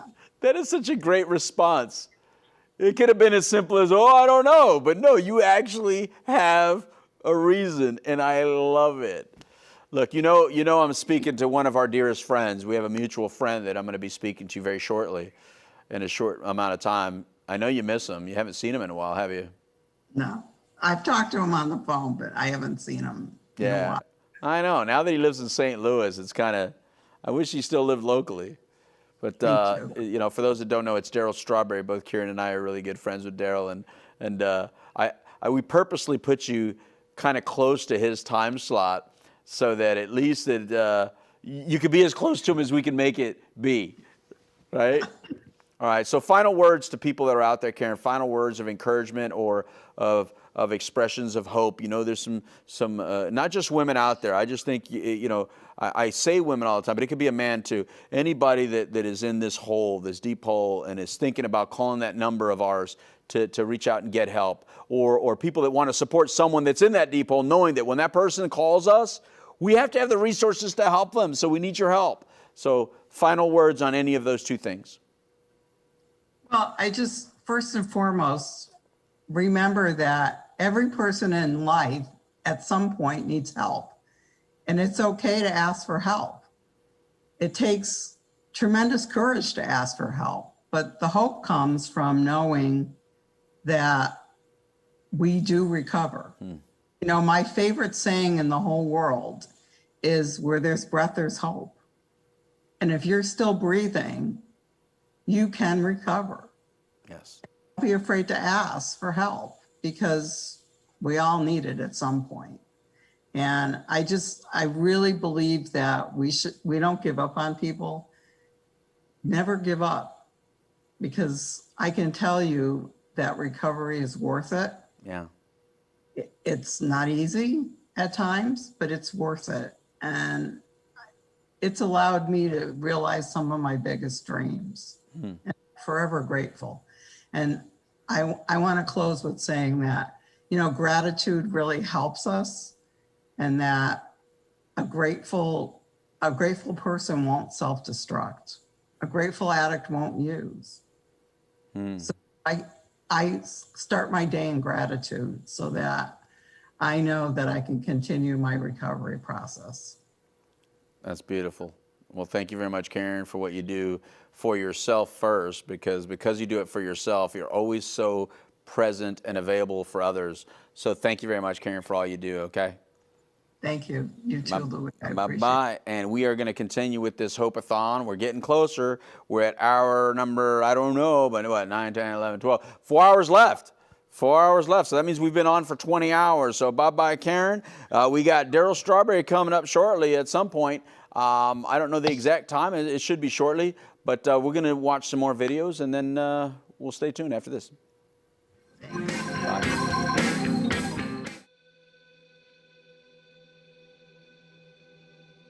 My dearest family, this will be my last letter to you before I finally come home. I know I've been gone for so long, even gone before I left, but first, I must do what I've needed to do my whole life. I must follow God into the wilderness to face my demons, to face myself, to face my Creator. I pray God will take me to the valley of vision, to open my eyes to see what He sees. But this time, I'm not alone. I go with other men.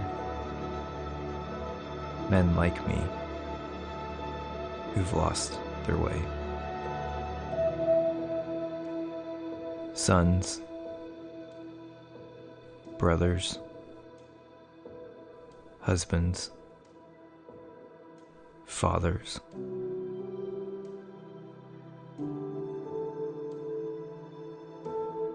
Some at the beginning, others at the end, all headed in the same direction, walking the path together.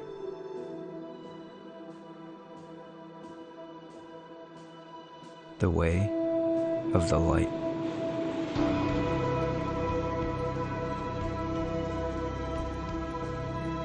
Seeking forgiveness for the unforgivable things we've done. We've destroyed lives, abandoned those we love, like I did to you, 12 times over. Carried constant shame, caused continual pain, killing ourselves one high, one drink at a time. Believe the same old lie, but more is never enough. I'm so deeply sorry for all the sorrow I've caused you. Thinking I was dead, barely coming back, only to lose me again. You never deserved any of this, and I don't deserve another chance, or your love, or your mercy, or your forgiveness.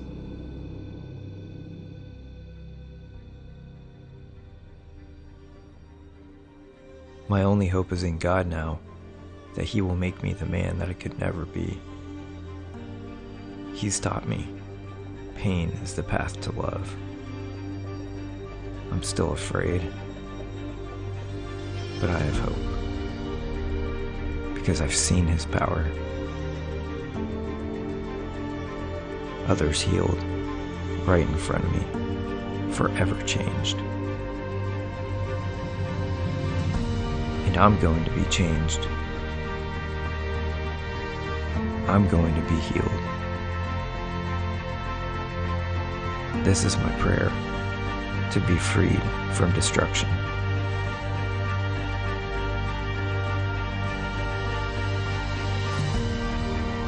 To be free to love you,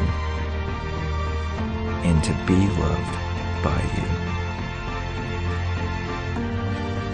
I know I will see you again soon, in a way, maybe even for the first time. And after all these years, I'm finally coming home. I love you, always have, always will.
If you have a drug problem, we can help. Contact Narcotics Anonymous at 407-425-5157. Relay for the Deaf, 800-955-8771 or orlandona.org. So my name is Madison. I'm 27 years old. I have been in recovery for 8 consecutive years. I had hairline fracture to part of my rib and my back. I was prescribed 3 different types of painkillers. That was my first experience with abusing painkillers. I didn't have a horrible childhood, nothing, I had a wonderful family. I have a wonderful family, supportive, everything. And I don't know why, those pills made me feel so good, but they did. When I was in active addiction, I was so angry. I mean, I can't even explain the amount of anger that I felt in my body. And I don't think I had laughed in 3 years, that true happiness laughter. And so when I first got sober, the first 6 months in recovery, I was still in treatment. I went to long-term treatment. I started finding myself noticing that I was cracking up. That's something that was said in treatment that was just hilarious. And I was so blessed to go to rehab with some of the most incredible women I've ever met in my life. And they're still my friends to this day. And when I met all of these girls in treatment, I was surrounded by people who were like, we love you. And this idea that I'm lovable and I'm worth recovery and I'm not a bad person and I have a disease. And this is not a failure. This is just a situation I have to figure out how to overcome. Because this is so important. Because even if this whole little video or whatever it's called helps one person, then that's one more person that's not going to suffer in silence. Because we're having this dialogue. So let's talk.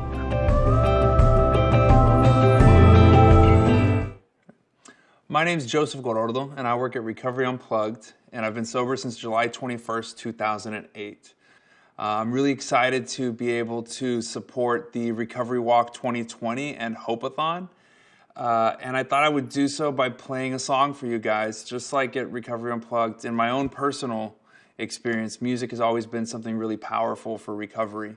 So I'd like to play for you guys a song that I wrote on the front porch of a sober house in Kerrville, Texas, when I had about 45 days sober.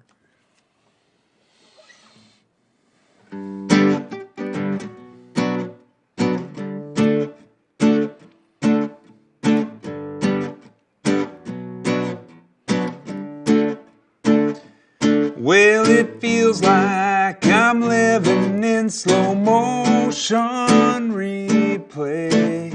I make the same mistake over and over again.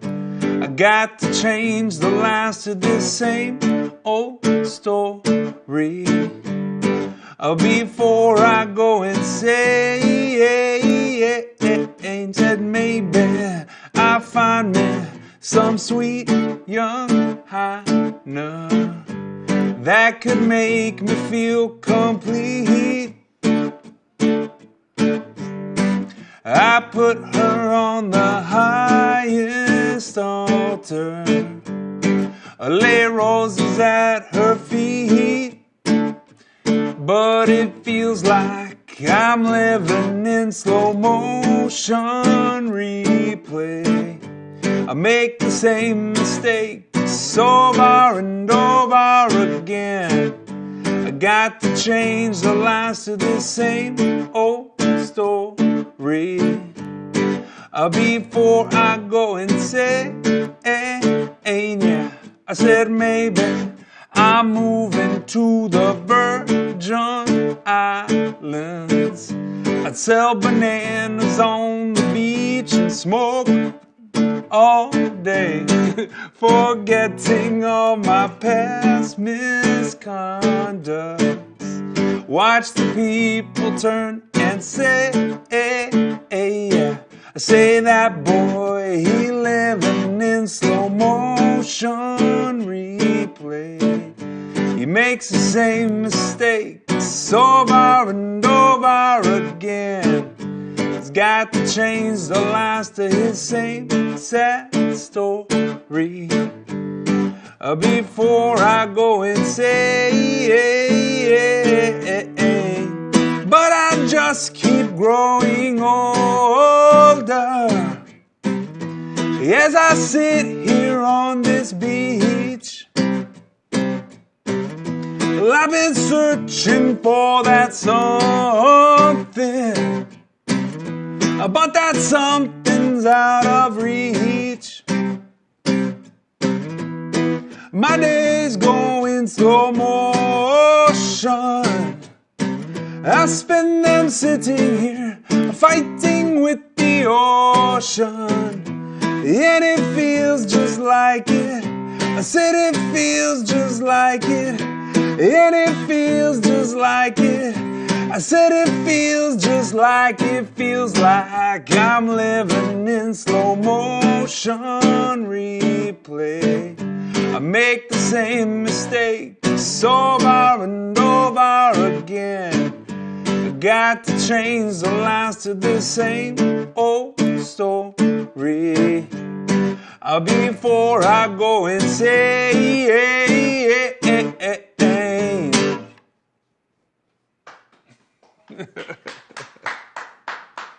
One take. Yeah. Nailed it. I had to radio edit it halfway through. I was like...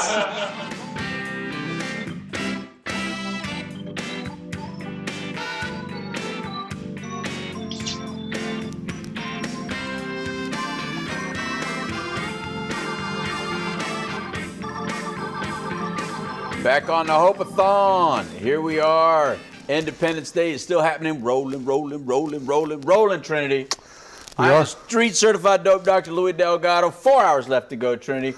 Said it couldn't be done. People didn't think that we could stay up and talk to all these people this entire time. And now it's about to pick its energy right back up. Who thought that you couldn't talk for 24 hours? You're right. Nobody doubted that. Okay. But I'm pretending that people doubted it. I'm pretending there were people out there that didn't think it could be done, Trinity. But anyway, before we meet our next guest, remember, please, we need help for all these charities that we're trying to help and support. Go to nowmattersmore.org and contribute.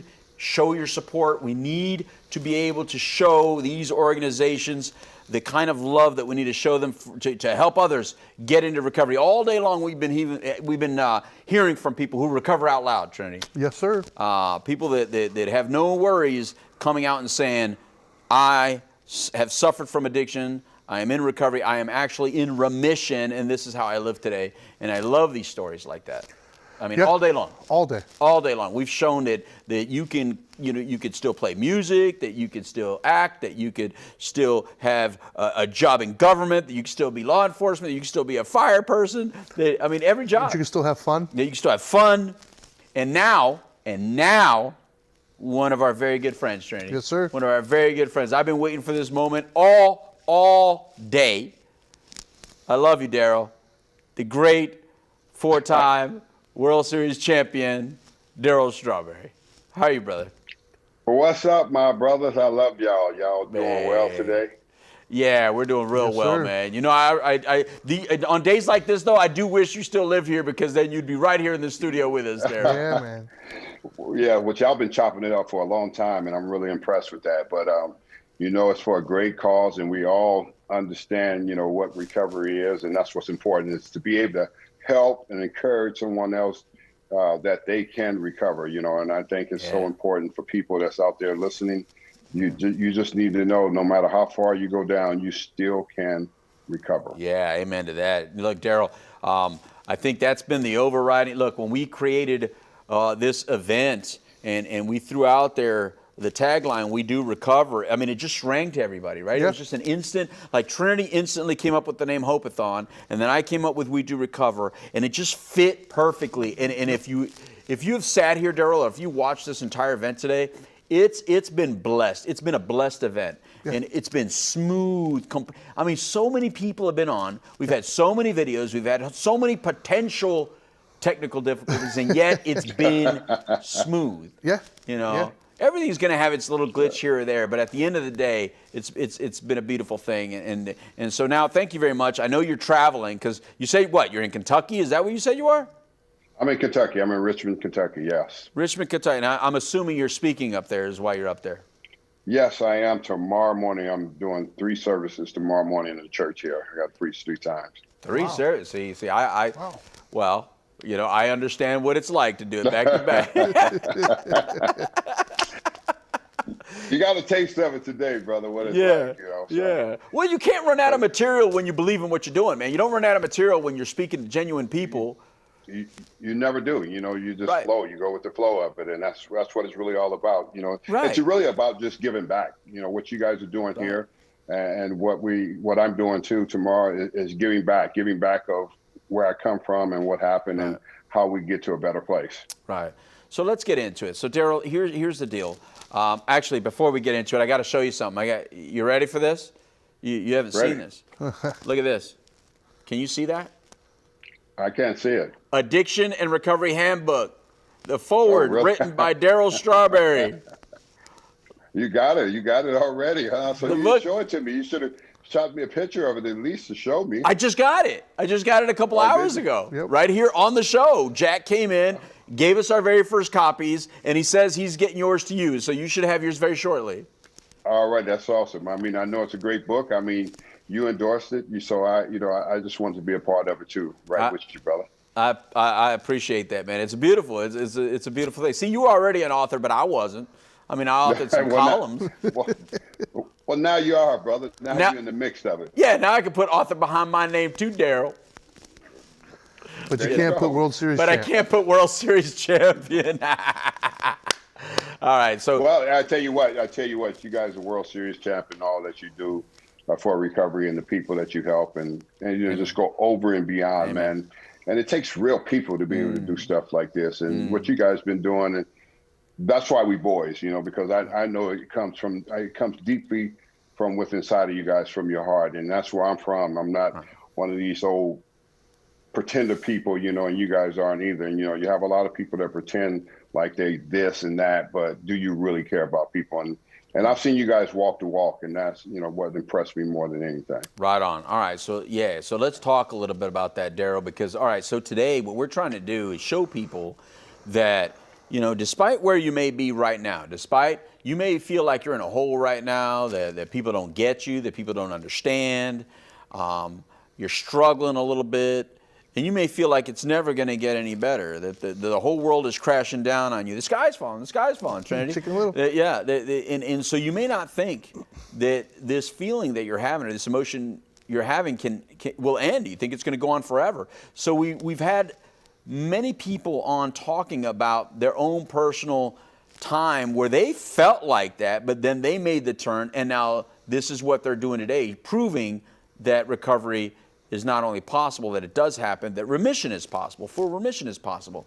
So we would like you to speak a little bit about that, Daryl, and I don't want to speak too much, actually. I want you to share. I want you to do what you do when you're up on that pulpit, when you're up on that stage, when you're sharing with the people and you're testifying about this is how life can be for you. I kind of want to hear that, to be honest with you. I kind of just want to sit here, because I've been talking all day, Daryl.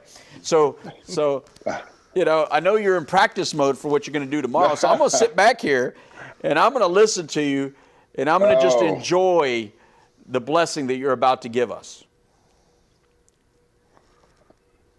Well, I'm never in practice mode. I just go with the flow of the natural, of the supernatural, of the spirit and everything.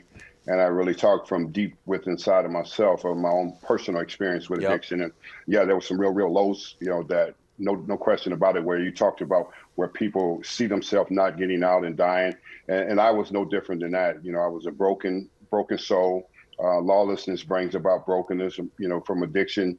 I come from a dysfunctional family. Father was an alcoholic, beat the crap out of me, said I'd never amount to nothing. I believed that I'd go on to play Major League Baseball. But I always say my pain led me to my greatness. My greatness led me to my destructive behavior, because it doesn't matter how well you look on the outside. It's what's going on the inside. And addiction had a grip on my life for many years. Had addiction never got in the way of my life, I probably would have made another $50-60 million playing baseball. But at the same time, I wouldn't have never been the man I am today. So sometimes roads that turns you the wrong way can always bring you back the right way of life and the purpose of life and where you belong. So I realized that for myself for all those years through my addiction, you know, being you know, locked up in a Florida State prison with a T-17169. It's real, you know, it's real things that happen to real people, but it doesn't mean that you're a bad person. It just means that you have encountered this illness that has affected your life and crippled you and held you postures for so many years, you know, and I could just remember, you know, seeing myself smoking crack and shooting dope and jonesing and always wondering, you know, where was my next fix coming from and why was I like this? Why was I so empty on the inside? And realizing that, you know, the emptiness of who we are on the inside, it becomes from what has happened to us. There's some trauma, some abuse, some rejection, some hurt, some things that we never deal with. And we can't get to that place in dealing with them by ourselves. We always need others to help us. See, recovery is about other people helping you. And that's why we don't ever turn our back on anyone or point our fingers at them and say, well, you know, you're not going to make it, because 3 fingers are pointing right back at you, you know. So who are you to say that we won't make it? You know, yeah, I know it's hard, it's difficult, and we try to help people too. Once I got in recovery, now I understand all the people that were trying to help me, how stubborn I was, how bullheaded I was, you know, and I just kept going down this road and looking for a different direction and doing the same thing over and over again, the insanity of the same thing over and over again, trying to looking for a different result, and was getting the same results.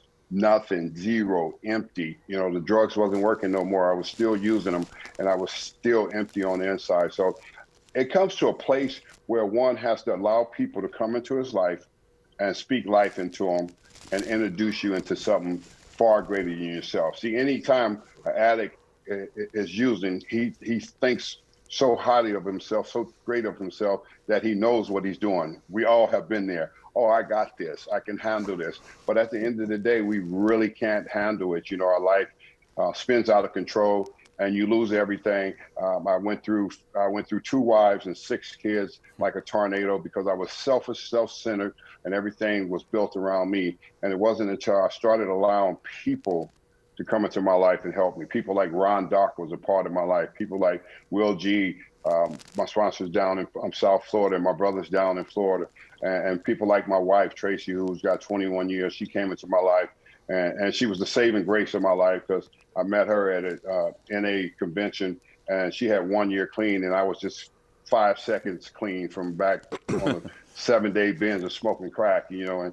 And I told her, you don't want to get involved with me. I'm very dangerous, and I was a very dangerous person in the midst of my addiction, and most of us really are. And for the grace of God, I just sit here and I'm just thankful, you know, for people like that in my life and leading me back. And you know, my wife led me back to my faith. And of course, today, you know, I'm a totally different person. I'm an evangelist, and I travel the country, and I preach maybe 250 times out a year. And I share the good news, the gospel of faith and hope. It doesn't matter. As many, see, what bothers me so much with people is they don't understand as many pathways to recovery. We should never block that door from people finding a way however they need to find a way. You don't force God on the people. You don't force church on the people. You don't force the room on the people. They have to find what makes them feel comfortable inside of themselves, where they're ready to share who they are and experience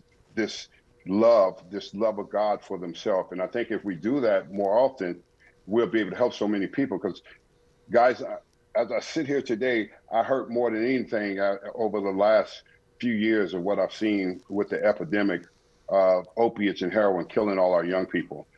Because, you know, we want to push them into recovery, and we can't push them into recovery.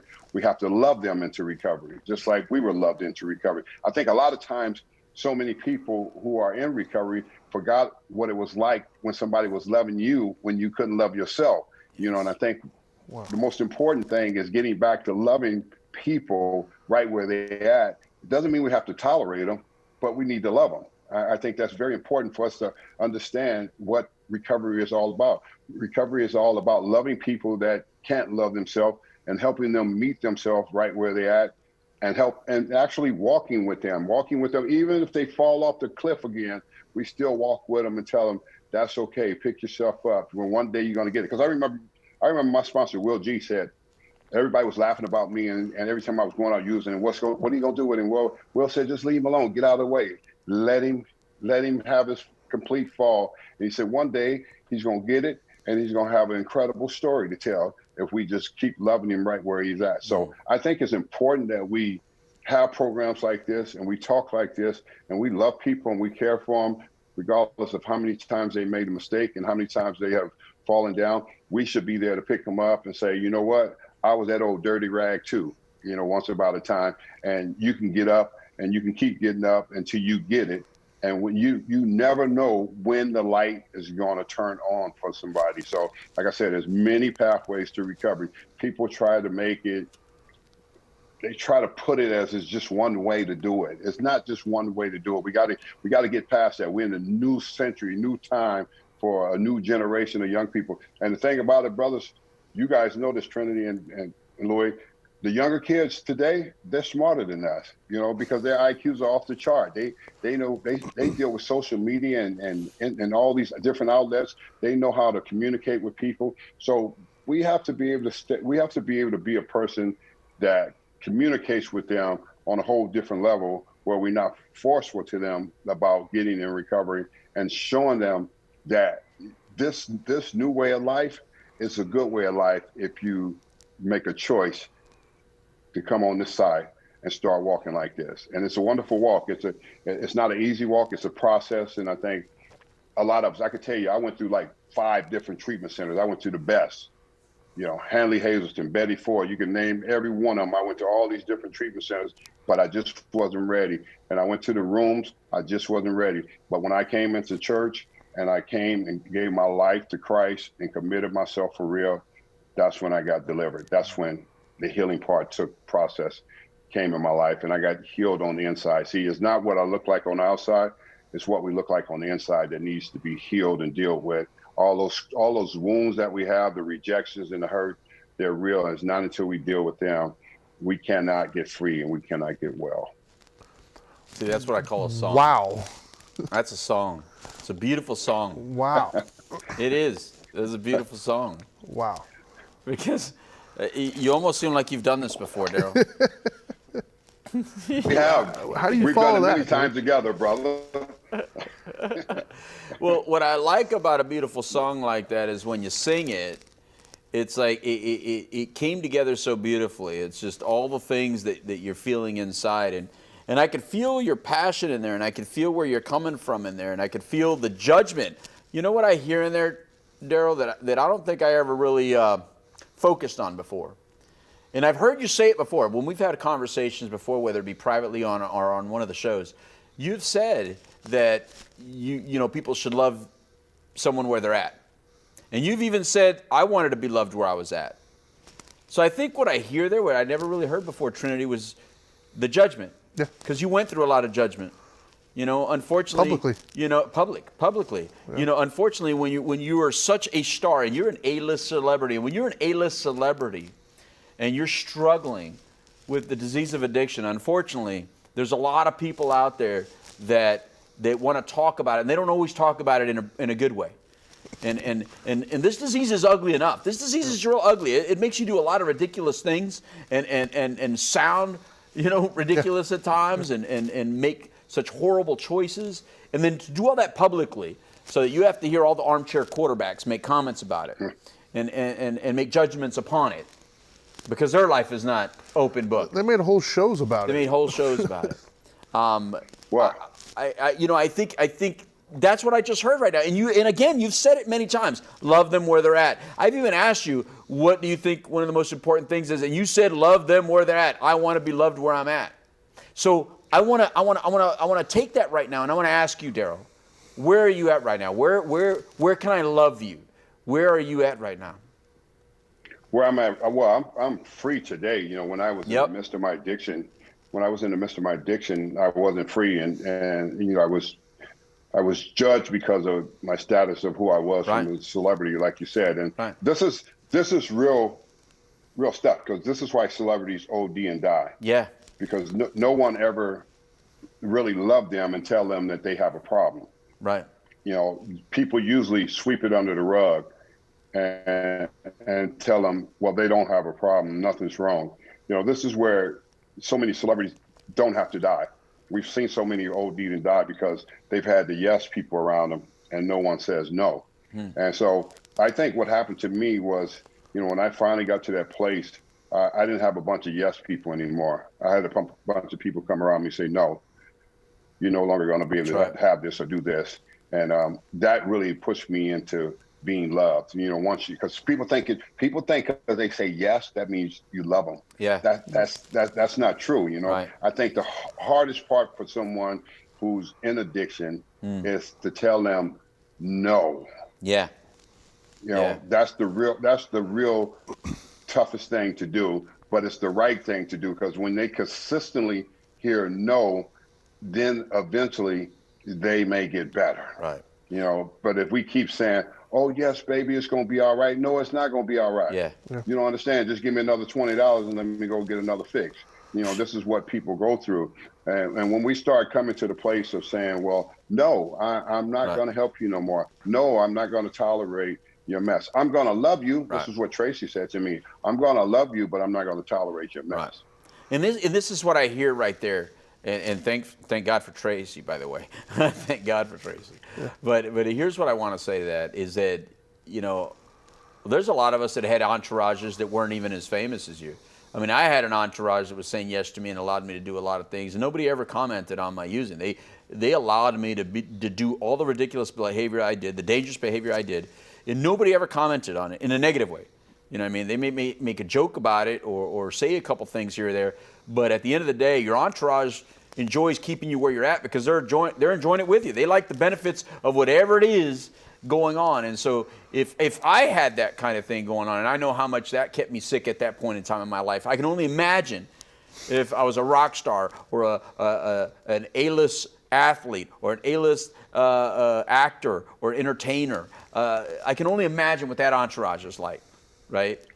If just a regular entourage is like that. I mean, we got a friend right now who radio, and he always has an entourage, just radio, just a regular radio guy, and his entourage is always helping him stay sick because they don't want to see him get better because they like all the perks that come with it. They get football games, they get basketball games, they get concerts, they get all these things, so they like him exactly where he's at. You know, because if he got better, he might shut him. Well, I think that's part of the deal, right? Because, I mean, he said it, and we've heard this numerous times from him, and he's 100% right, is love them where they're at. Yeah. But the problem is our definition of love, right? Because too many times you hit it on the head as we define love is just constantly agreeing giving. With you.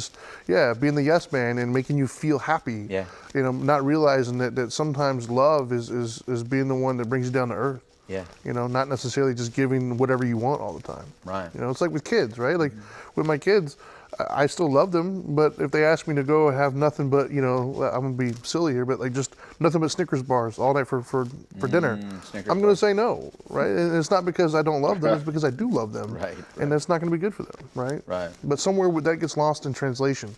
We associate with yes with love, and it's a problem. Yeah.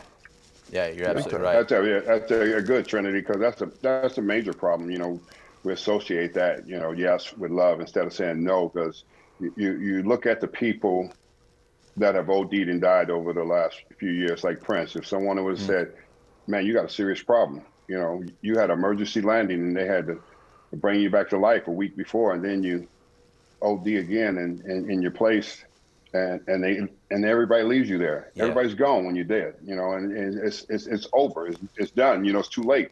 But you know, it's for people to want to says, well, I've never seen anything. Well, you guys lying. See, that's the problem right there. That's the problem with celebrity lives. That's why people can't get well. That's why it was so much for my life.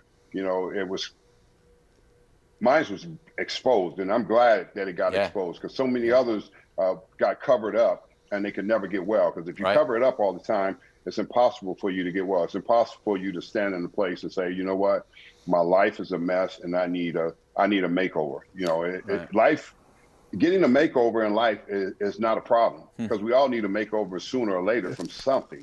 And it's just a matter of, do we ever get one? And I think with addiction, a lot of times what we've seen, guys, is young people today don't get a chance to get a makeover. And that's what breaks my heart more than anything, is because we, you know, as a society, we forgot to let them know that they're loved. They're missing so much rejection inside of them because of being young and having to deal with it through social media and all these other different outlets. We didn't have that. So they have to compete with other kids and things, and they have to feel like they got to be perfect and stuff like that. And I know this by dealing with kids when I had the treatment center. It's so many young kids that are hurting and inside. I saw the pain of who they were inside. And I just tried to love them back to life and tried to really educate them about your life matters. You know, just because you're making a lot of mistakes right now doesn't mean it's over, you know, because most of them think it's all over, but it's not over. It's just the beginning. All we got to do is get them to believe that. And I think that's a real challenging thing, you know, with young people today. I mean, for me to sit here today and have such a revelation over my life and look back at it and very thankful for it, because it pushed me into my destiny. You know, I think, but the young kids today are missing the push into their destiny, and their destiny is far greater than ours. As you guys sit here and what we do, if they can just grab a hold of recovery at a young age and walk it out, they could be everything that they wanted to be and even more, because they have so much more to give back. Because it's really, at the end of the day, it's all about giving back. Once we get on this side, we know the importance of giving back and helping other people. Yeah, and you know what, when you say all that, here's what I think. I think of, it's odd, Trinity and Daryl, that people don't protect their investment, and I'm going to explain that. So like if you are a manager or you're an agent, you would think you would want to protect your investment, because the way you make your money is this artist. You're not living off of your talent, maybe your talent of negotiation, but you're living off the talent of this other individual. You would think you'd want to protect your investment. If you own a football team, basketball team, baseball team, a record label, you would think you'd want to protect your investment, you know, because if this person passes, then there's no more creativity, no more music. What you have is what you have. And I'm going to change it now away from celebrity. If this is your husband or your wife or your child, you'd think you'd want to protect your investment of love and adoration, and your investment in a peaceful home, because that's what you would have invested in. You've invested in this family, and you would think you'd want to protect that investment. So I think what I'm hearing is, if you have somebody around you that is suffering, that is struggling, it may be easier to just think, maybe it'll go away, maybe they'll grow out of it, maybe it'll pass. But a lot of times it doesn't. A lot of times people don't grow out of it. A lot of times it doesn't pass. A lot of times it needs a little nudging from you. From you.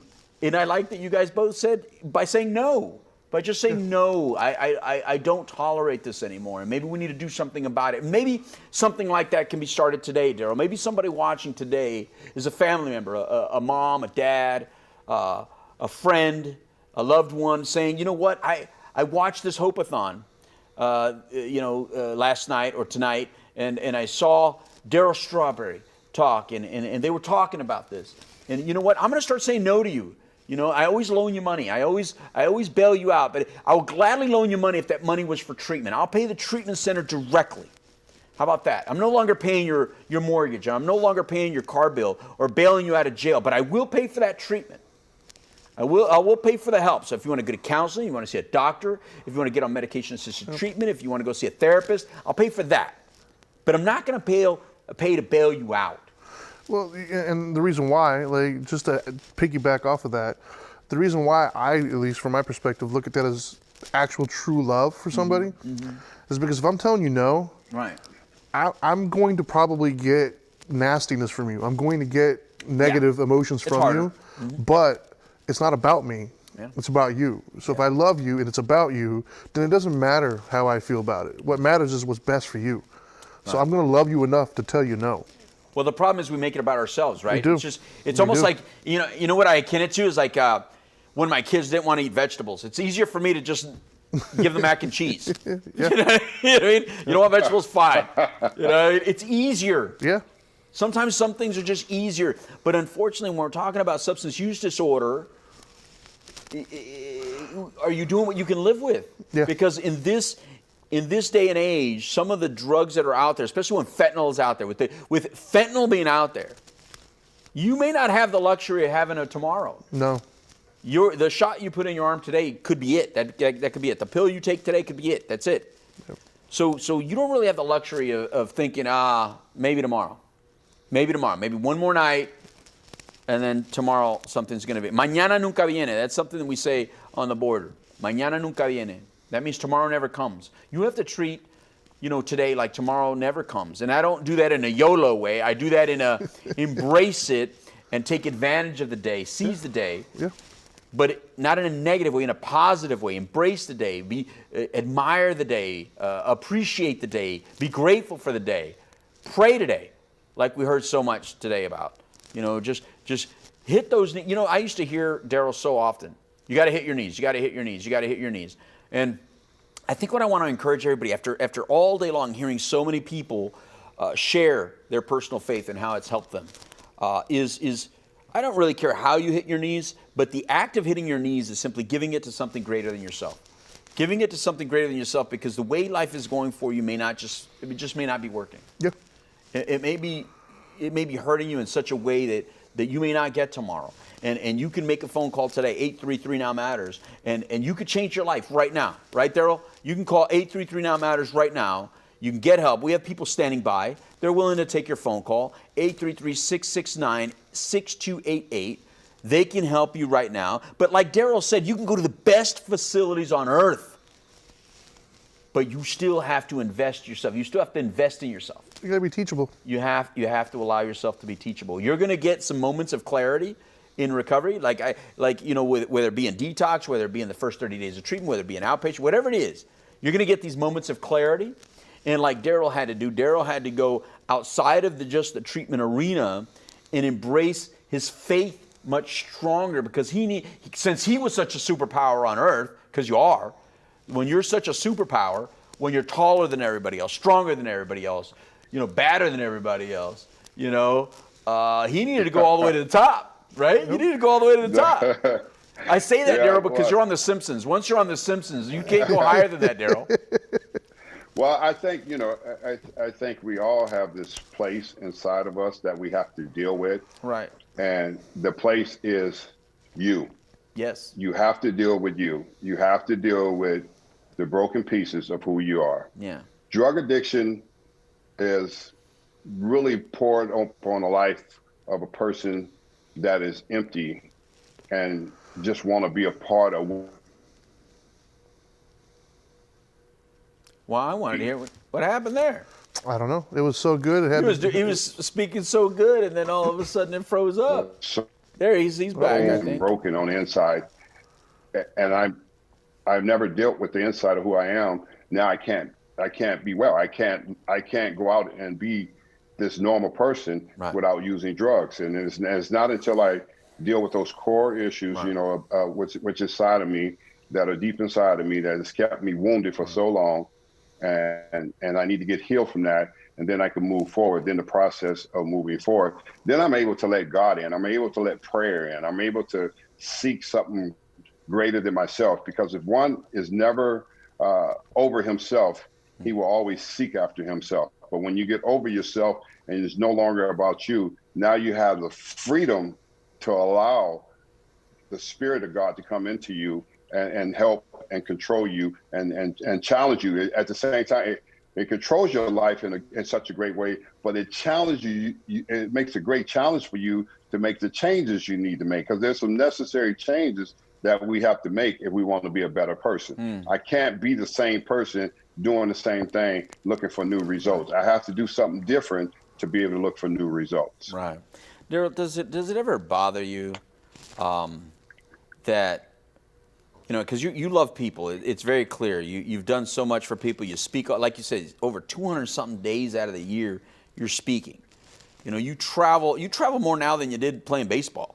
You're constantly on tour, speaking and doing for others. Does it ever bother you that you got more attention, you got more publicity by entertaining us for doing a home run than for the love that you have for people and try to help people be better for themselves and their family? Does that ever really bother you? Well, I thought at first, I thought it was bothering me because I was a different person and I was doing different things. But I realized, what I had to realize, Louis, I had to realize and understand that it's not about me. So I had to get over that. I had to take my ego, which is a 3-letter word, easing God out. I had to take my ego and crush that and just remember that I have a message to bring of hope. And you bring the message to the people and you leave it there with them, and then you let God deal with their heart and do the rest of the work. All you got to do is plant the seed, you know. And when we can understand the importance of planting the seed and not having to see the seed grow, that's not up to us. It's up to us to keep moving and go to the next place and do it again. So when we can get over ourselves and realize that, you know, it's no longer about us, then you don't let things bother you because you know that you're there doing the right thing. And I think that's the most important thing that I've learned through this whole process is don't get caught up in thinking it's about, because at first I was always thinking about, I'm going to all these places, but I'm never seeing the results. And I was like, well, why? And God had to remind me, it's not about you. You know, it's not about you. It's about you going there and delivering the message that I've given to you for the people. Yeah, I bet you had to do a lot of work on that. That would have to be really tough. I got to admit. You know, I mean, the more I think about it, the more I think, because you have to have a strong ego to do what you did. You know, you have to put it out there like that. You know what I mean? Because internally, you know, we all struggle in certain ways that people may not see. So a lot of people didn't see your insecurities, Daryl. They didn't see your fears. They didn't see what made you anxiety-ridden. They didn't see what scared you. You know, all we saw is what we wanted to see. You know, we didn't see all that other stuff. And because nobody really wanted to see all that other stuff, it made it easy for you to even have it showing, and yet nobody was nobody was helping you with it. You know, even though it was out there. Well, I can tell you what was happening. Mostly everything people saw, they just saw a kid that was afraid. You know, afraid to live life because he didn't know how to live life. I mean, I knew how to play baseball, and of course. Because I was very talented and I can be able to do that. But how do I live? Right. You know, how do you actually live life, you know, on life terms? And you have to learn how to do that. I come right out of high school and I go into pro ball and I play 2.5 years in the minor leagues and I'm in the majors. I'm rookie of the year. I signed an $8 million contract. And there it is. I play the next 8 years and I win the World Series. Everything is happening so fast, you know, so you don't really get a chance to grow up. You just get a chance to, you know, be in the midst of everything. And guess what? Everything looks good because guess what happens? Louis and Trinity, everybody tells you, yes, you can have whatever you want. You can you're married, you got wife and kids at home, but you can have other girlfriends and you can have girls in other cities. You can do whatever you want because you have this platform because of a uniform. But it doesn't, what people don't understand, that doesn't make you a man. You know, that just all that makes you is a fool. Yeah. You know, because you become a complete fool behind. And guess what? I always say, I was a fool, and I had a bunch of fools running with me. So fools and fools run together. What you get? Nothing.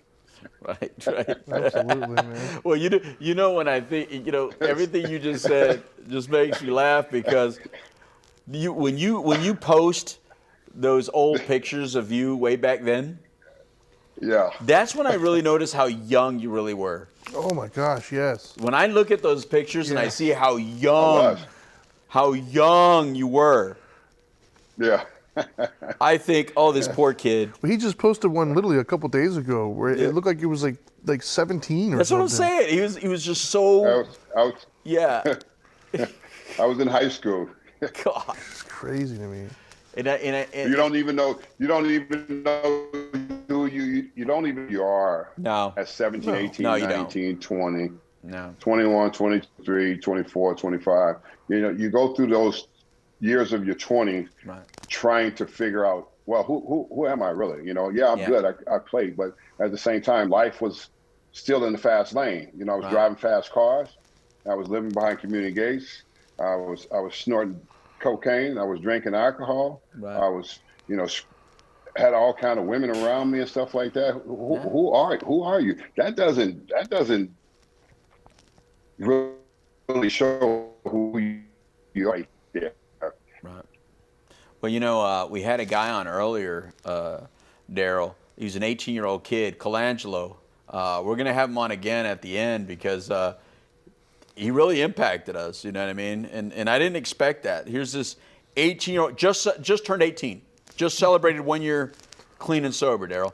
And this young kid had such awesome. He loved his life so much right now. Like you could tell he was really embracing it, and he wanted to be a beacon for other people. He wanted to be an inspiration for other people, but as a listener, not as a, hey, you should do this. Just as a listener and just showing that, hey, this is what it is.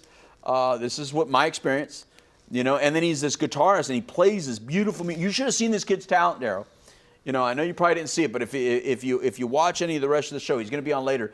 This kid riffed on this guitar so talently that in any other circumstances, that kid would easily make it somewhere with that kind of talent. Because you could just tell he has this musical gift, this musical talent. And we all know that there's a lot of gifted people out there that with the right circumstances or with the right guidance or with the right advantage or the right opportunity, their entire life changes, right? So he really impacted me like that because here's a kid that is putting his recovery first, and that's what he wants to do with it. And like you said, like, you know, you very young, you had all this talent, and then it goes that way. Well, him with all this talent, thankfully he's sober right now because it could easily go a very bad direction with that kind of talent, man. He could be on the road traveling with bands and just be all lit up. So it's real good to see. What were you going to say, Trini? It looked like you were going to say something. No, just agreeing with you, man. And with him, what I liked the most about him was just how honest he was. Yeah. You know what I mean? To be 18 and to be that aware of yourself, it's impressive, man. It really was. Just some good people today, dude. That's some real good people today. Daryl, it's been a beautiful day, man. It's been amazing. And, you know, I know that no matter what we do, you're always involved. And you know, just like Pinklin was here earlier, by the way. You know, Pinklin Thomas. Pink. Yeah, Pink was here, man. He came. I gave him a little crap about him forgetting to bring his belts. He was supposed to bring his belts, and he didn't. So I messed with him a little bit about it. Well, just like you guys talking about the 18-year-old kid, you know, it's congratulations to him, you know, that he's made a step. You know, and he made a step to go in the right direction because so many of us was at that point in that time of our life and we didn't make that decision. If you can make that decision at 18 and you can get cleaned up now, you save yourself a whole lot of headaches. And when you think about it, and I think about all the young people that I got a chance to see walk through the door struggling, you know, 19 and 20 years old, and they keep going back out, and then they OD, and you hear about them, and they die, and it just breaks your heart, you know. And I've traveled this country over the last, you know, 12 years doing ministry and also recovery, and I started going into schools for free, you know, because I wanted to really educate the kids, you know, because a lot of people were saying, well, they were saying, I called all the New York schools and told them I wanted to come in. They were so like, well, we can't pay you. I said, this is not about pay. This is about bringing a message of hope. I need to bring a message of hope to our younger generation. Amen. We need to get these young kids on the right track and tell them about vaping, starting off with marijuana, the marijuana maintenance, and because it leads to everything else, to drinking, and they already, you know, active doing it already right now. And I'm going into the high schools and the kids are listening because they saying, well, this guy comes in here and he doesn't tell us about numbers. He talks about himself and what happened to him. So we believe him because if it can happen to him, it can happen to me. So this is what giving back is all about. And I think a lot of times, you know, they think it's all about, well, you got to go somewhere and somebody's got to pay you. No, you know, if someone has been through something like I have, and I got something to give back to young people, I need to go give it back to them. I never need to put a price tag on and say, you know, well, I'm that important. I'm not that darn important. I've had plenty of money and success in life, and it's not about that. It's about who we can help today, and I feel that strongly inside of myself to always give back to young people. Yeah, and like you said, you're on the road all the time. I mean, I really think that's incredible. I don't think I ever see you stay home that very often. And the good thing is that you have a very supportive wife that understands your mission, understands your calling, and probably knows that you light up when you do this stuff. I mean, I've seen you post your ministry, and when you start speaking, that's why I wanted you to just do it earlier, because I've seen you do it. I've watched your videos, and when you do it, it just comes off so effortlessly. And I get that. I get that. You know, I didn't use a teleprompter at all today. There's no teleprompter, because when you speak from your heart, when you speak through passion, you don't need all that stuff. You don't need that kind of prep. All you need to know is You know, who am I speaking to? What emotion am I looking for? Boom, let me go, move out of my way. Let me just do it. And that's what I see you do. And I love that, and I admire that, and I'm so appreciative of having you as a friend. I'm so appreciative of having you as a friend. You guys too, because we do this together, and we know the importance of it.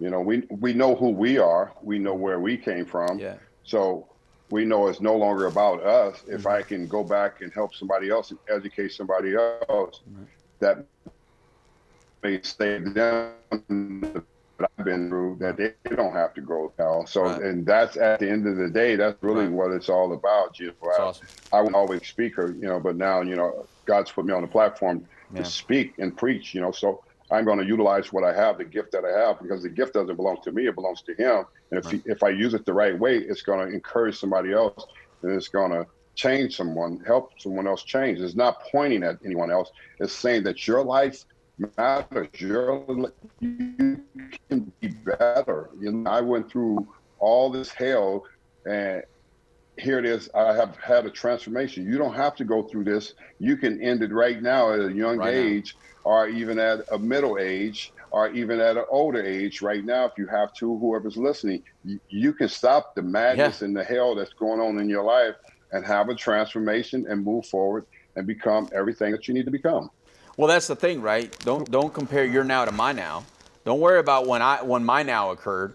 Your now is what's important, right? It doesn't matter whether your now is at 18 years old. It doesn't matter whether your now is at 75 years old. Your now is your now. Stop comparing it to everybody else's. Stop comparing your circumstances to everybody else's.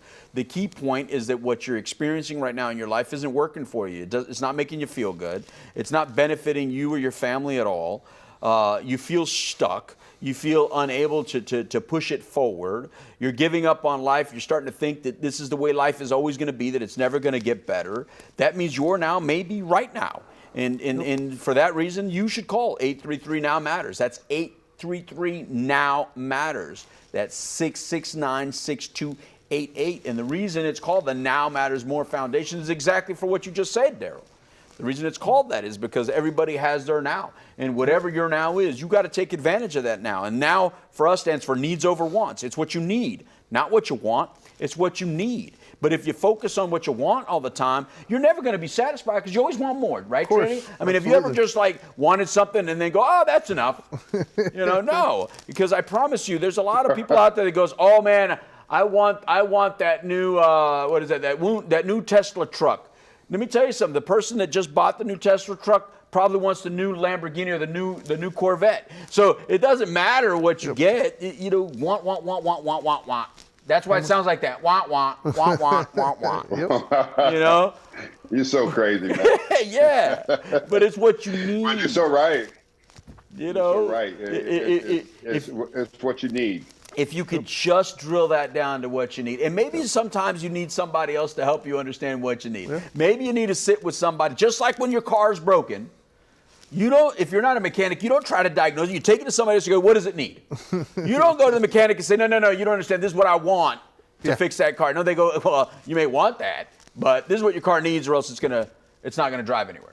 Right? You're okay with taking your car to find out what you need. You're okay with having a roofer come to your house, look at your roof, and them tell you what you need. You're okay with having a plumber come to your house and tell you what you need. But when an individual wants to help you and tell you what you need to benefit your life, all says, no, you don't understand. That's not what I want. You don't get it. Yeah, but it's not about what you want. You know what I mean? That's not what's important here.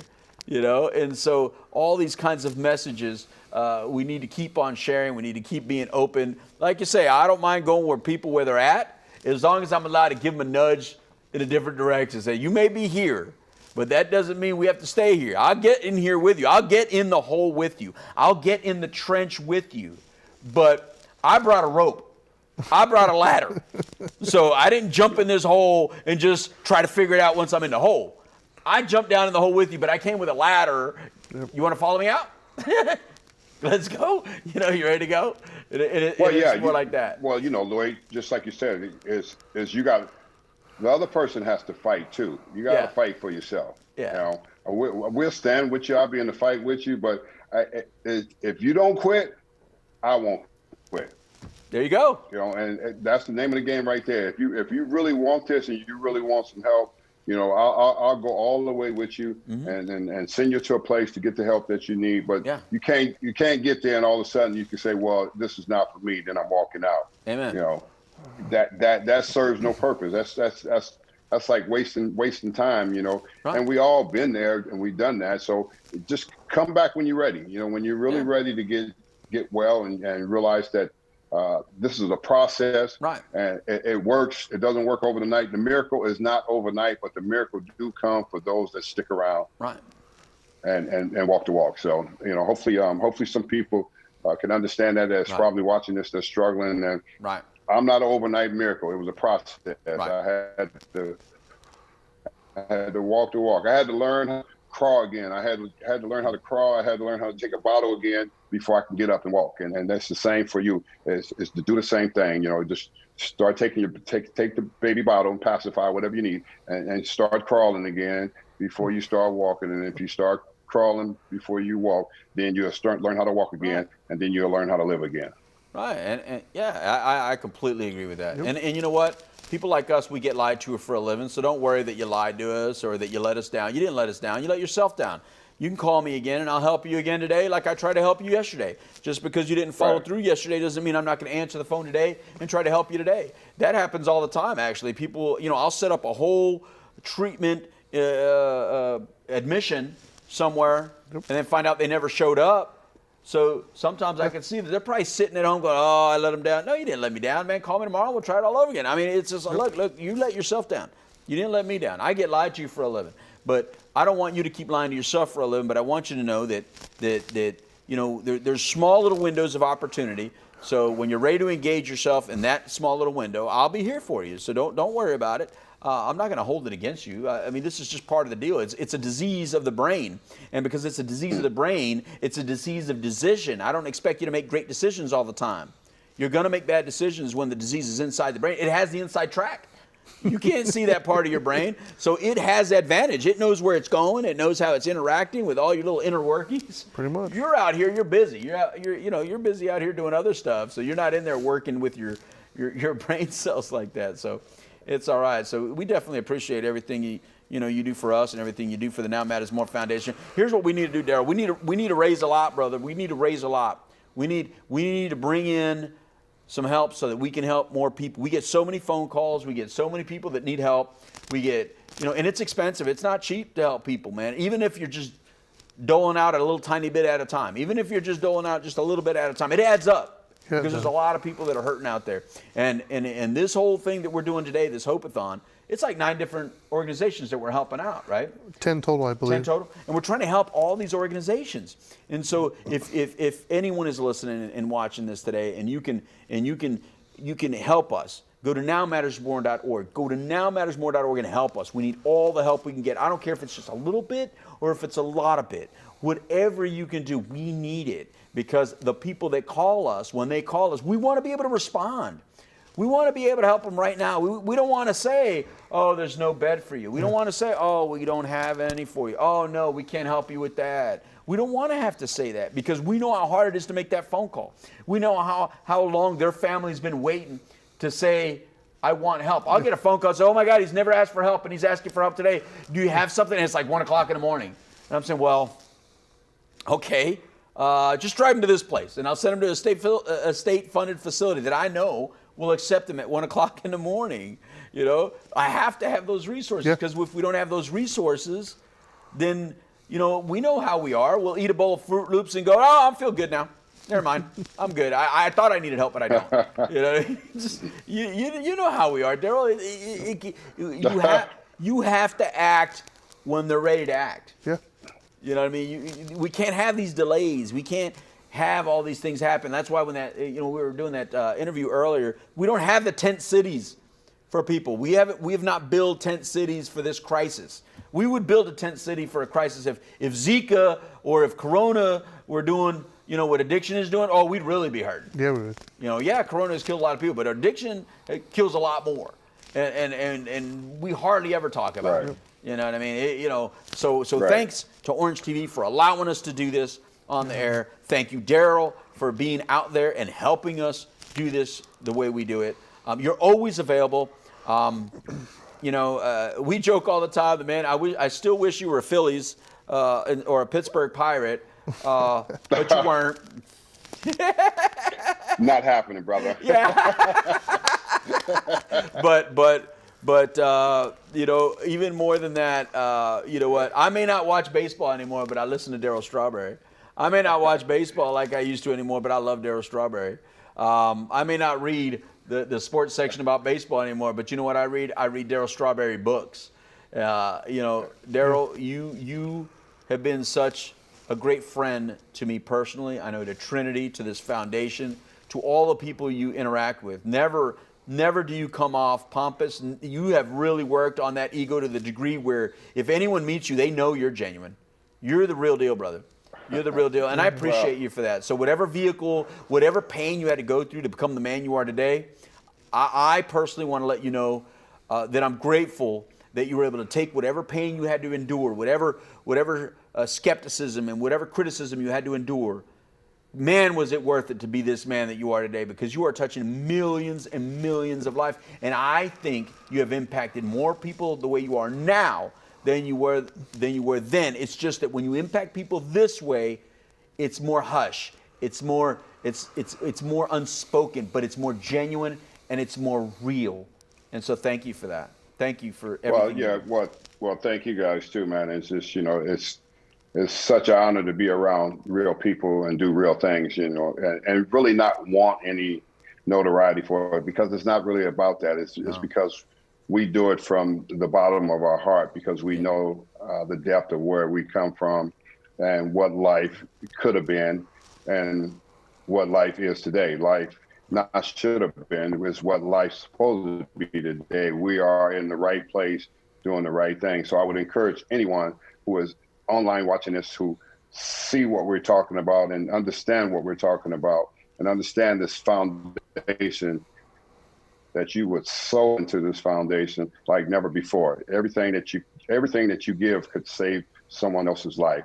And that's what it's really all about at the end of the day, is to be able to be a part of something that's far greater than you. And what these gentlemen here sit here and do, we talk about real stuff. We talk about real life. We walk in humility. We have a lot of fun. We have a lot of laughs, but we're very serious about helping people. And this foundation is very serious about helping people who has a problem. Addiction is greater than COVID-19, cancer, or anything. Addiction will always be here. Somebody's going to always get addicted. Somebody's going to always need help from people who care. And these two brothers right here, I probably say, have shown me a lot about what it is to utilize your platform to serve others. And you guys, I just tell you guys do a wonderful, wonderful job at that, at serving others. I've seen you, I watched you, and I got a chance to know you, and I know you guys' hearts, man. I'm grateful for the friendship I have with you, brothers. Thank you, brother. Absolutely. I really mean that.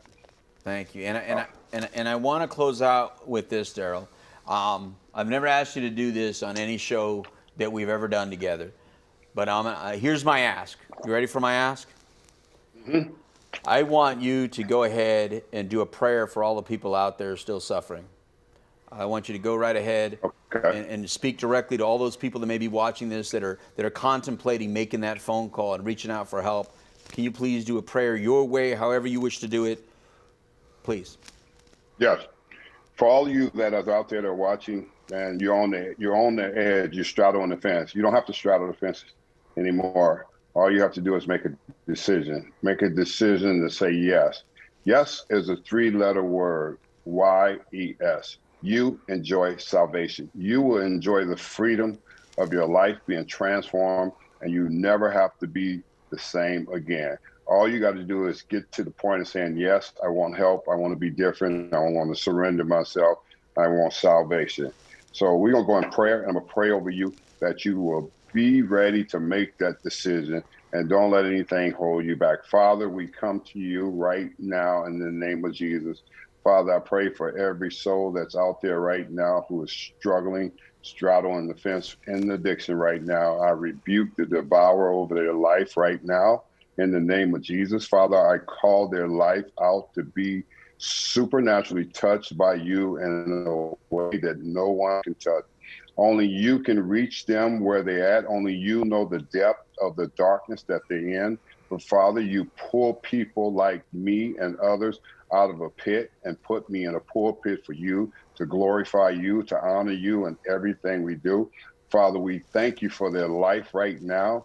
We rebuke the devourer again over their life. No weapon formed against them shall prosper over them. They're more than conquerors through Christ Jesus, Father. And Father, we thank you for the grace and the mercy that you have given to all of us, because we all fall short. It didn't say some of us would. The Bible said we always fall short. We all fall short of your glory. And Father, when we fall short, you pick us up, you take us, you rescue us, you redeem us, and you restore us to wholeness, Father. And Father, I thank you for the lives that are about to be restored. I thank you for the calls that are about to be made. I thank you for the transformation and the change. And we say Romans 12:2, and do not be conformed to this world, but be ye transformed by the renewing of your mind. I thank you for changing the mindsets of those that are using drugs. I thank you for the chains that are broken off of them. And Father, we give you glory.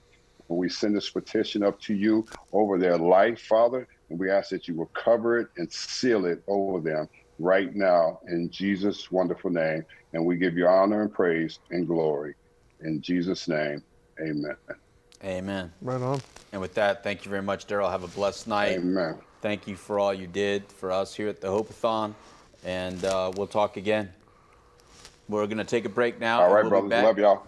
With more of a show. We love you too, baby. Boo, boo, boo, boo, boo, boo, boo. All right, baby. We'll talk later, man. All right, love you guys. Love All you. right. See you, brother. Bye. See you. All right. We're going to take a break now. We'll be back on this Hope-A-Thon right after this. Everyone has friends. There's online friends, friends to go out with on a Saturday night, friends to hang out with and do nothing, friends who show up on moving day. And then there are the friends who'll be there if someone is dealing with a mental illness. Are you one of those friends? Hey, what's up, everybody? It's Trinity Phillips, the president of the Now Matters More Foundation. And I want to personally thank each and every single one of you for tuning in today for these wonderful messages of hope. Now, if you're watching this and you're wondering how you can get involved and make a contribution, you can go to nowmattersmore.org. That's nowmattersmore.org. Or you can go to thehopeathon.com. That's thehopeathon.com and hit the donate button to make a contribution. The second way you can get involved is you can text Now Matters to 31996. That's text Now Matters to 31996. Thank you so much, and I hope you enjoy the rest of the show. Everybody, this is singer-songwriter Richie Supa from Recovery Unplugged. I just want to let you know that I completely support Recovery Walk 2020 and the Hope-A-Thon. What a great cause. When I wrote the song Amazing with Steven Tyler for Aerosmith, I saw how it touched the hearts of many addicts and the effect it had on people. At Recovery Unplugged, we use music as therapy to help heal addicts from the disease of addiction. Music is medicine. Yes, it is. I hope everyone shows their support for the Hope-A-Thon and Recovery Walk 2020 because it's a great cause. And I just want to tell you that recovery does rock, and I'm with it 100%. I hope to see you there. God bless.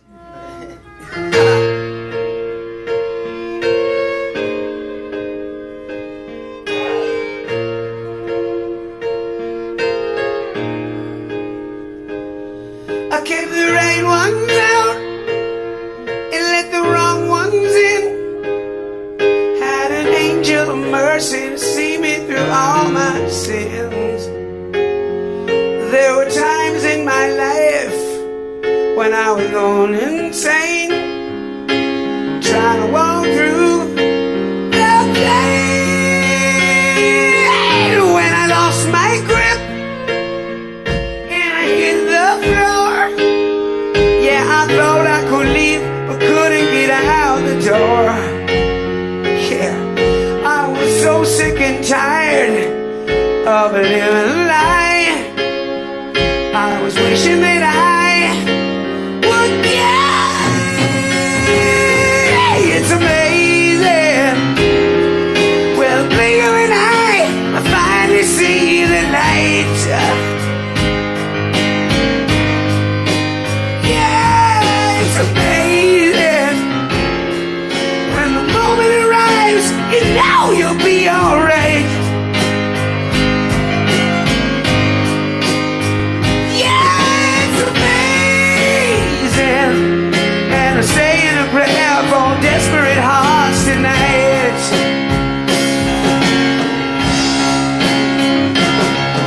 That one last shot, a permanent vacation.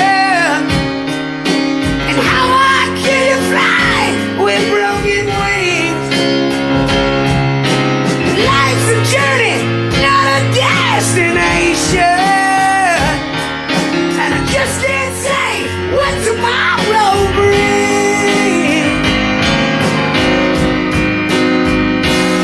You have to learn to crawl before you learn to walk. But I'm just gonna listen to all that register. Yeah, I was out on the streets just to try to survive, scratching to stay alive. Well, it's amazing when the moment arrives, you're trying to see the light. Yeah, it's amazing when you get it enough, you know you'll be alright. Yeah, it's amazing. And I'm saying a prayer for the desperate hearts tonight. Desperate hearts, desperate hearts, give it up, give it up, give it up, now. Yeah, yeah,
desperate hearts and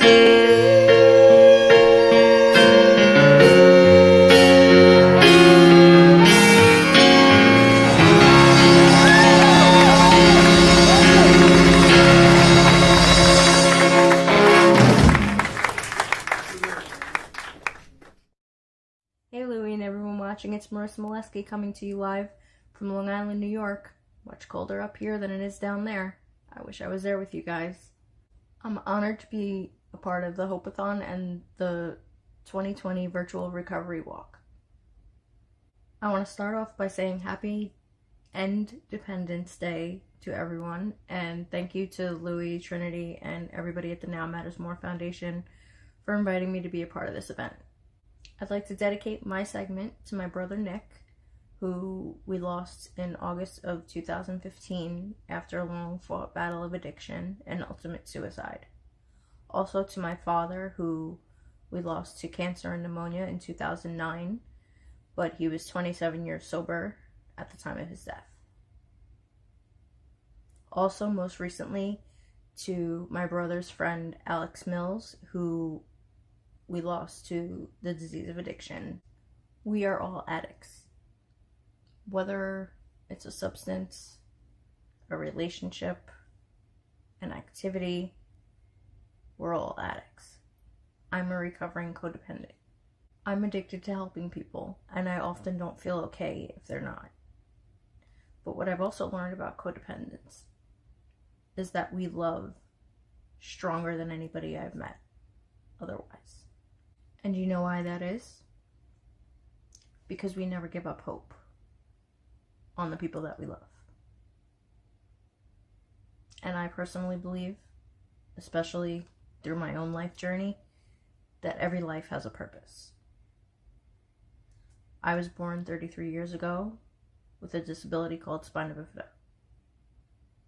I had multiple surgeries to the point where, after a while, my family and I were running on hope.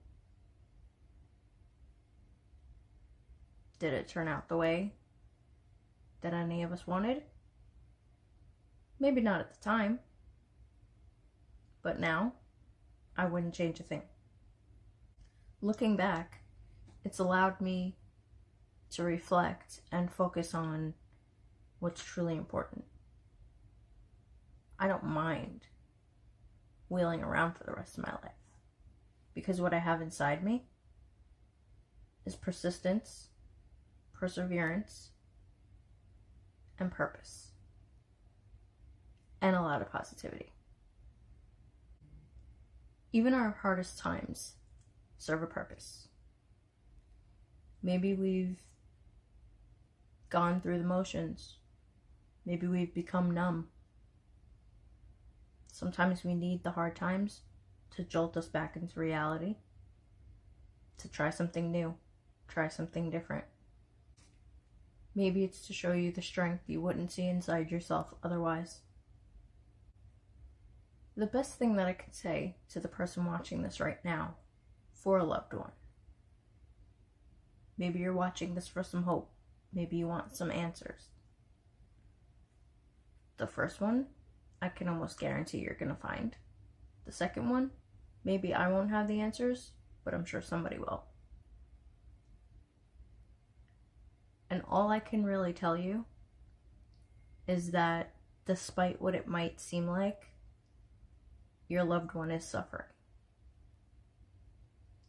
Whether it feels like they have any remorse for what they're doing to you, whether they even realize what it is they're doing to you. It's their disease, and I know that's hard for you right now. But it is their disease, and as long as they're breathing, the person you love is still in there. So there's always going to be hope. Nobody who genuinely feels good about themselves does what addicts do to those they love in their active addiction.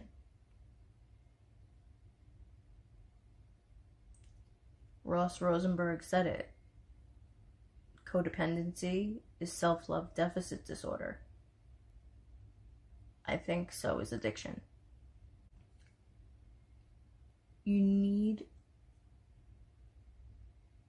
to really think about what you need in those moments that you catch yourself worrying.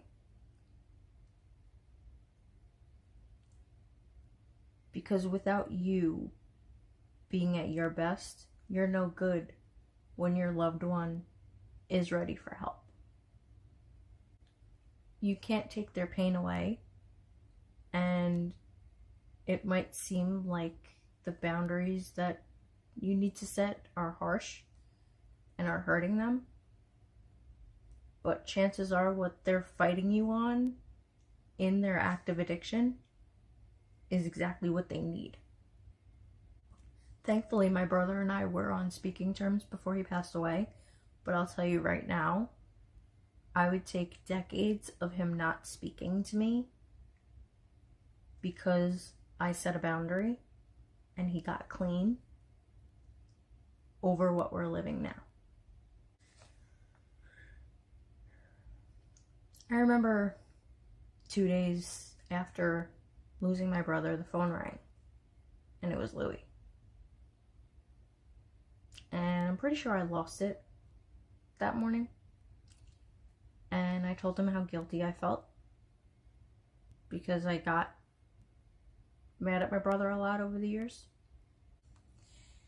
And Louis said to me something that will always stick with me.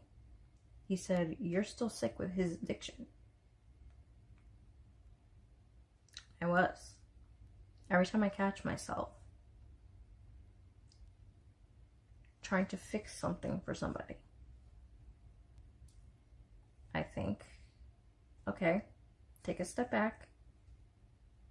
What can you do to change it? If it's about somebody else, chances are you can't. Then you have to reflect back to the Serenity Prayer. Accept the things you cannot change. And pray a lot. When an addict is in active addiction, they completely lose themselves. They're not the same person. Whether or not they get clean later on, chances are you lose the person that you loved at least once. They're not the same person. But the same can be said for you. You often lose yourself because you're so consumed with the fear, the anxiety, the sadness, the anger. There's no room for your own emotions on your already full plate. But like I said, you'll be no good for them when they're ready if you don't clear that plate a little bit. Addiction is a family disease. Whether it quote-unquote runs in a family or not, it affects everybody. Whether they show it or not, whether they admit it or not, it will affect everybody. And everybody does need, whether they want to or not, to feel selfish for a minute, to get grounded in who they are. Only when we're filled up can we help somebody else. To the person watching who's struggling with addiction right now, maybe somebody sent you this link. Maybe you're pissed off, not interested in watching it, but you are. Maybe you're eagerly watching it, but maybe you won't show that. Hoping for a little hope. You know who does have hope right now? Your loved ones. They're gonna have hope until your last breath. You might be afraid, not only of getting clean and facing your own demons, but you might be afraid of facing your family. I guarantee you, even if that hurts like hell right now, losing you will feel 1,000,000 times worse than what you think it's going to feel like to face the people that you hurt. You'd be surprised how quickly they might still set boundaries, but how quickly they will accept you with open arms and be there to support you. Might not be in ways that always feel good, but it's in ways that you need and ways that will benefit all of you in the end. So they'll have hope until their last breath. But even then, they're going to be left. And I'm not saying this to guilt anybody. I'm saying this from experience. They're going to be left hoping that it was all a terrible nightmare.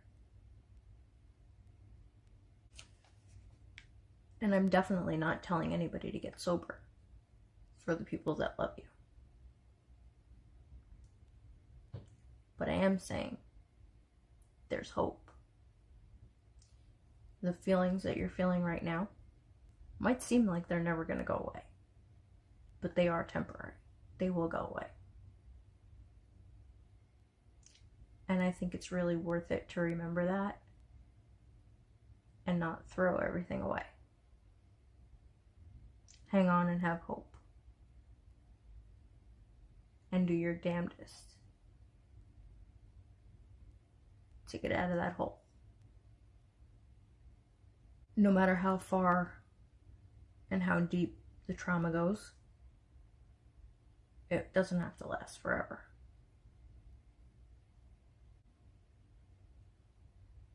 And it doesn't have to dictate who you are for the rest of your life either. And I know that you also might be thinking that your loved ones would be better off without you. Take it from me, they won't. I can promise you that. The bottom line is we have to break the stigma. We have to break the shame. If shame was eradicated, so many more people would be reaching out for help. And I'm telling you, if you're feeling shame right now, there are people who will help you. They won't judge you. They just want you to feel better and be better and be here. People you don't even know who can become family overnight.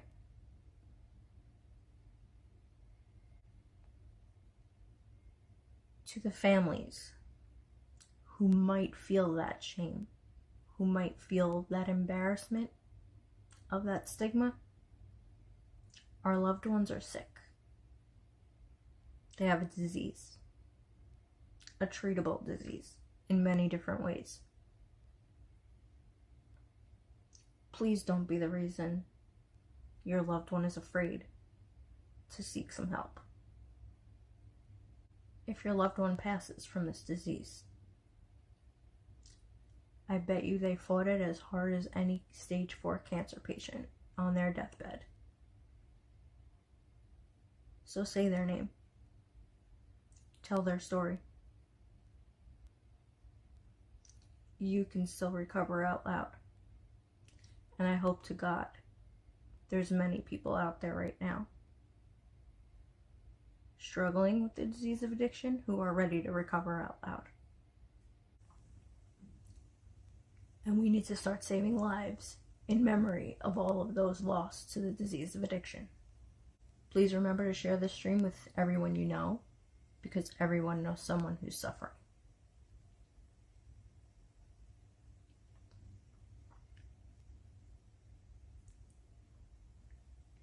And this could be just what they need to make that goal today. Please visit thehope-a-thon.com to help us reach our financial goal so more people can get the help that they need. Back to you in the studio, Louie. It's time for me to wheel.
Oh Lord, I've been waiting for this moment all of my life. Oh Lord, can you feel it coming in the air tonight? Oh Lord, oh Lord.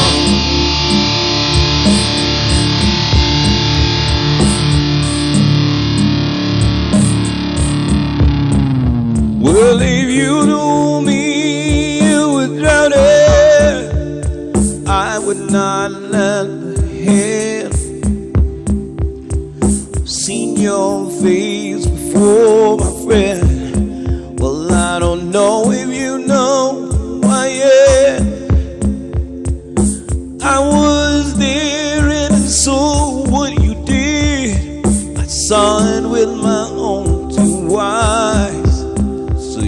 Can wipe out that grin. I know where you've been. It's all been a bag of lies. And you feel it coming in the air tonight. Oh no, I've been waiting for this moment for all of my life. Oh no, can you feel it coming in the air tonight? Oh Lord, I've been waiting for this moment for all of my life. Oh Lord, oh Lord.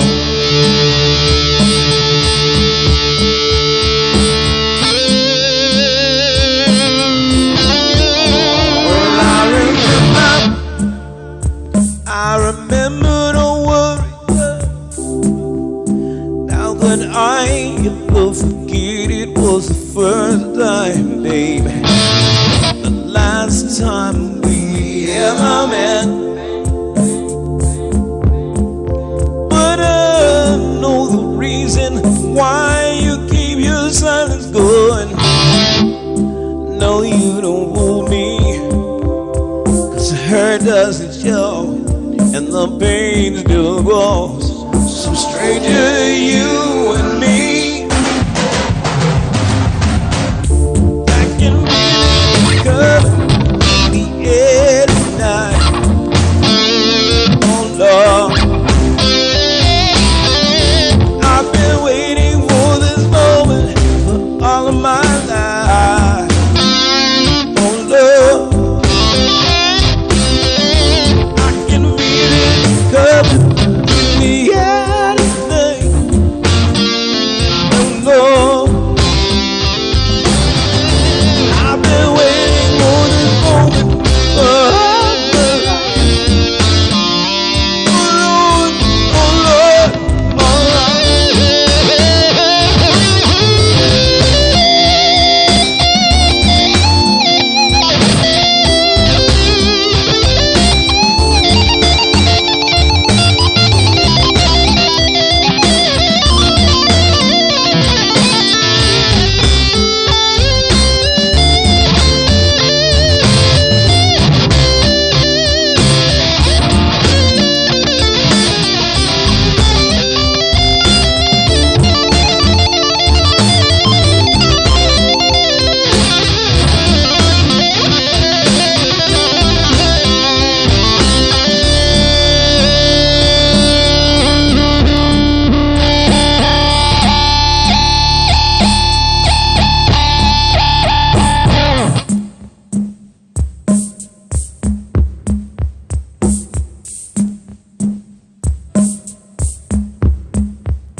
picture of you and I engaged in a kiss. The sweat of your body covers me. Can you, my darling, can you picture the dream of you in the courtyard of oceans and violets and love? And the moment I give you roses, you feel the heat. And now when you're just leaving standing alone in the world is so cold. Maybe I'm just too demanding. Maybe I'm just like my mama.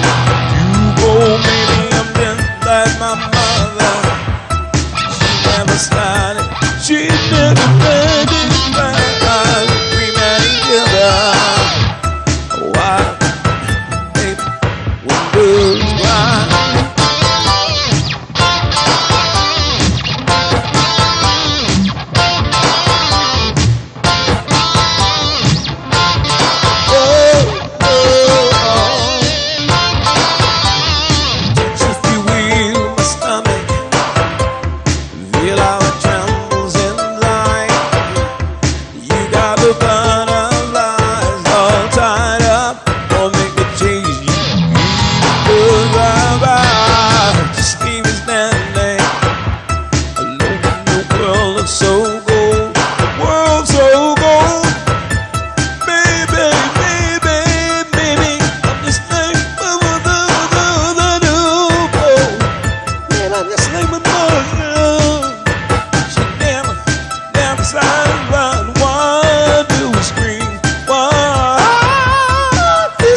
see me standing alone in the world is so cold.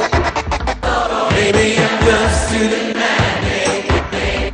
Maybe I'm just like my mother. It's too old. Maybe I'm just like my mother. She never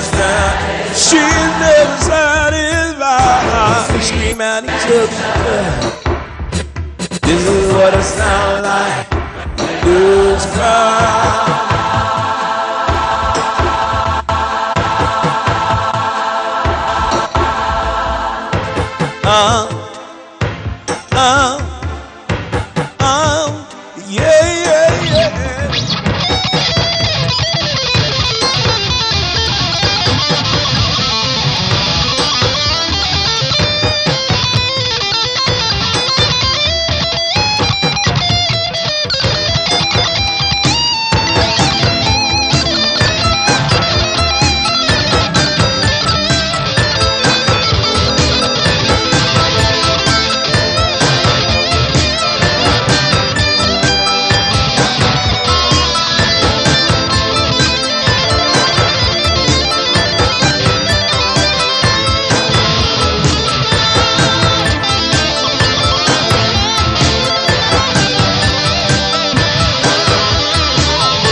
Hey everybody, welcome back.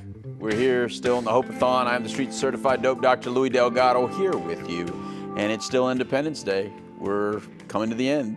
We're almost there. We got about 2 hours and 15 minutes left, and then it's over. Trinity. I didn't think I would see this time coming. Yeah. It seems so far away. Yeah? Yeah. Oh, your microphone might be off. I guess so. Maybe yeah. Well, you not only didn't see this coming, Trinity, you can't even comment on this time being here. So anyway, yeah, that's Trinity Phillips, the Dharma guy, the president of the Now Matters More Foundation. I am the founder of the Now Matters More Foundation. And look, I'm going to take this moment right now, Trinity, to thank everybody that was part of this. Yeah. I mean, Anna Reed, Julie Hoyt. I mean, I can go name. I guess name so many names. Yeah, there's a ton of people. Right. Ton of people, man. And especially, I will say though, Right. like in studio we had Anna Reed, kind of doing her thing behind stage. Yeah. But more importantly, I'm not even sure if you're even aware of this or not, Right. but Julie Hoyt has been manning social media. Has she really? All day long. Now, when I say all 24 day, hours? all 24 hours.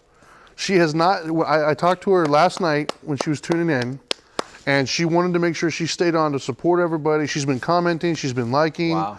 And then when I got home, it was like 4 o'clock in the morning. I got home. She was watching, and then when I got up and was on my way back at like 7:30, 8 o'clock in the morning, she was already messaging me, asking me questions about certain things. And so I called her. I was like, dude, 24 hours, dude. She's been manning social media. So, Wow, so Julie, that's awesome. thank Julie. you. That Good job. That's really. That's amazing, dude. That is amazing. Yeah, it's been tremendous. I got to tell you, man. Thank you, Julie. Thank you, Anna, because I know their schedules have been way thrown off because of all this. So those two in particular, obviously, there's a lot more people to thank, like Orange TV. Oh, dude, first of all, here. I have to say this. What? You've worked with Orange TV in the past. Right, I've heard about them. I've seen stuff. I have never even been in the studio before. Yeah. Dude, hats off. Hats off, man. You guys, all of you guys, I'm really, really impressed. Yeah. They make it look so easy and so effortless. And what you guys don't know is there's always little hiccups that start to pop up, and they squash them in seconds, dude. Like, it's been an amazing thing to watch, an amazing thing to be a part of, man. So Orange TV, kudos to you guys. Well, what I like is they allow me to just be the dancing monkey, and I don't really get to see all those hiccups. So Yep. you were back there, so you see the hiccups. I'm able to just be here and just, turn on the mic, speak in my ear, tell me when it's time to do this, it's time to do this, Yep. and I just do it. I just do what I'm told. Yeah, man. My lane is content. As far as how it looks, how the lighting is, the sound is. The next things that are coming up, the prepping, they're amazing. Very Michael, much you so. have an amazing staff. Michael, from Jen, Marissa, Greg, all of them, everybody. I can't say all the names because, I'm bad with names. I don't even know all the names. Yeah. Thank you. We're very happy. We're very proud of our team. I love that voice. I love the voice up there. It's Thank so you, awesome. Michael. Thank you, Louie. We're proud to be a part of this thing. This has been a really great event. It's been very rewarding for us and our team. So thank you for thinking of us and thank you for including this. It's been a mutually wonderful event. So kudos to you guys for really making this happen and put together. So thank you for all you do. That's awesome, man. Right on, I just love it. And yeah, it's been a long time since I've been out here, and God, man, it's so beautiful. And all the people that have been tuning in, and like you say, Julie doing that on social media. I haven't even seen the social media stuff. I've been trying to check in and out. So I don't anybody who's been commenting, I've seen my name tag quite a few times. I'm trying my best to keep up with it, but as you can tell, there's a lot going on. Yeah. But I've seen a lot of people. Marissa's been very, very active. Oh yeah? Yeah. Oh yeah. Absolutely. Julie's been very active. It's been really cool, man. Yeah, it got up to like 68 text messages before I just scrolled real quick and I gave some hearts and stuff like that. Because so I'm sorry, don't think that I'm ignoring and I just didn't want to put words there. It's just that when it got up to 68, I knew that look, if I don't do this real fast, you're going to end up getting a text like at 2 o'clock or 3 o'clock in the morning, and I'd rather just do it real quick right now. Yep. And then the phone calls was up to 300 and something, and that forget it.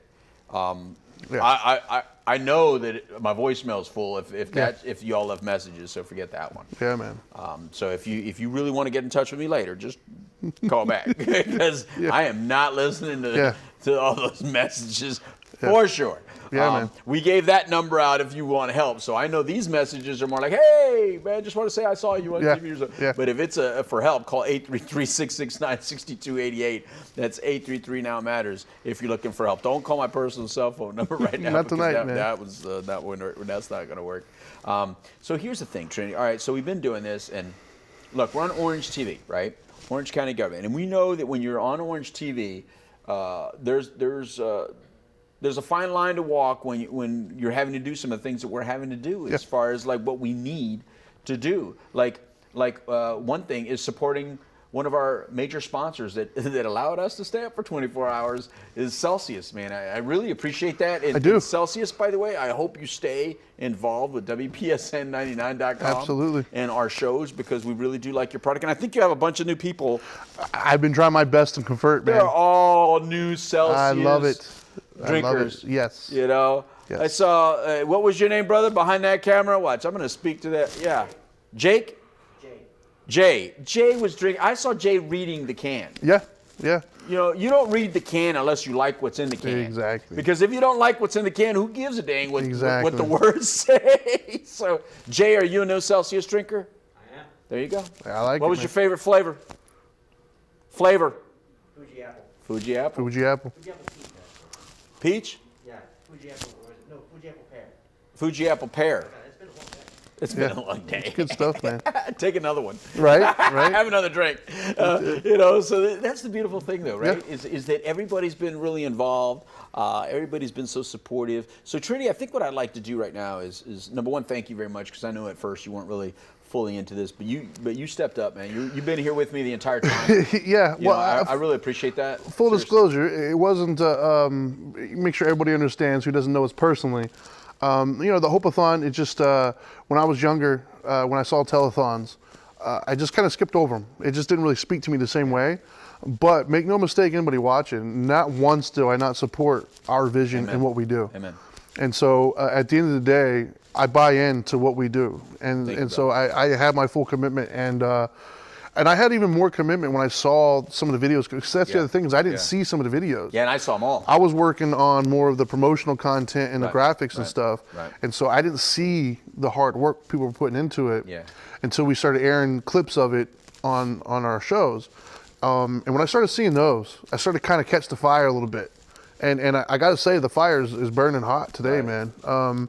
Between the dedication of Orange TV, the dedication of everybody that was involved, be it on the camera, off the camera, on social media, behind the scenes, just to see how much effort and passion everybody put into it. Success, bro. Yeah. It really was. I'm very, very happy. Well, I mean, I know we're talking like it's over, but we still It's have not over. We still have a couple We still have hours. a couple hours, but we wanted to spend this little bit of time just talking you and I because the last couple hours we're going to bring on some more friends. We're going out with a bang, baby. We're going out with a bang. We're bringing all the same friends we had on at the beginning. Yeah. You know, we came in rocking, and we're going to leave rocking, and that's the way we wanted to do it. I agree, man. But I definitely wanted to have this moment with you and talk with you. And thank you personally for being the president of the foundation. Yeah, man. Thanks for having me. I think it's awesome, and like I said, I appreciate you for coming. I know I don't get easy when I want something, and you know you don't really want it, and I stay persistent, but I appreciate it. It's all for the greater good, man. You know, and if it wasn't for seeing you buying in to your own line, right? Like, it's one thing to talk it, it's another thing to walk it. Yeah. And I think that's why I'm here. That's why I've agreed, and that's why I buy in so much. And I think that's why everybody else comes on and buys into it. Because if you didn't walk the walk yourself, then I don't think anybody would care. Right. And so I think that because you walk the walk the way you do, you're able to have so many other people in your orbit kind of buy in, because we all want to feel like we're part of something. And at the Now Matters More Foundation, and as well as all the other charities involved, we're part of something, right? Like, I've seen so many names that I've seen over the years that I'm so thankful played a part, right? Yeah. I mean, we had Stephanie Bowman, comes to my mind right off the bat. Right. One of the greatest human beings I've ever met in my life. Yeah, for sure. Seeing her on and all the work that she did, I was even surprised. I didn't know she's up to 250 million meals a month. Whoa, right? Like, I remember when she had one location, and now it's like multiple, and everybody knows Stephanie, everybody loves Stephanie, and I think that's great that everybody gets a chance to know who she is and what she brings to the table, right? if you guys have been watching this for a little while, we had Daryl Strawberry on, which I got to admit, man, if you would have told me, 15 years ago when I was younger, or even longer, I guess, I don't remember the dates when he was playing, but that I was watching Daryl Strawberry on the baseball diamond, hitting home runs, doing what he was doing, that many years later, I would be talking to him through, Skype call or Zoom, whatever we're using, but not talking about baseball, just talking about how he's giving back and the lives that he's changing, especially after seeing everything that he went through. Right. Is there a better ambassador of hope than especially those two?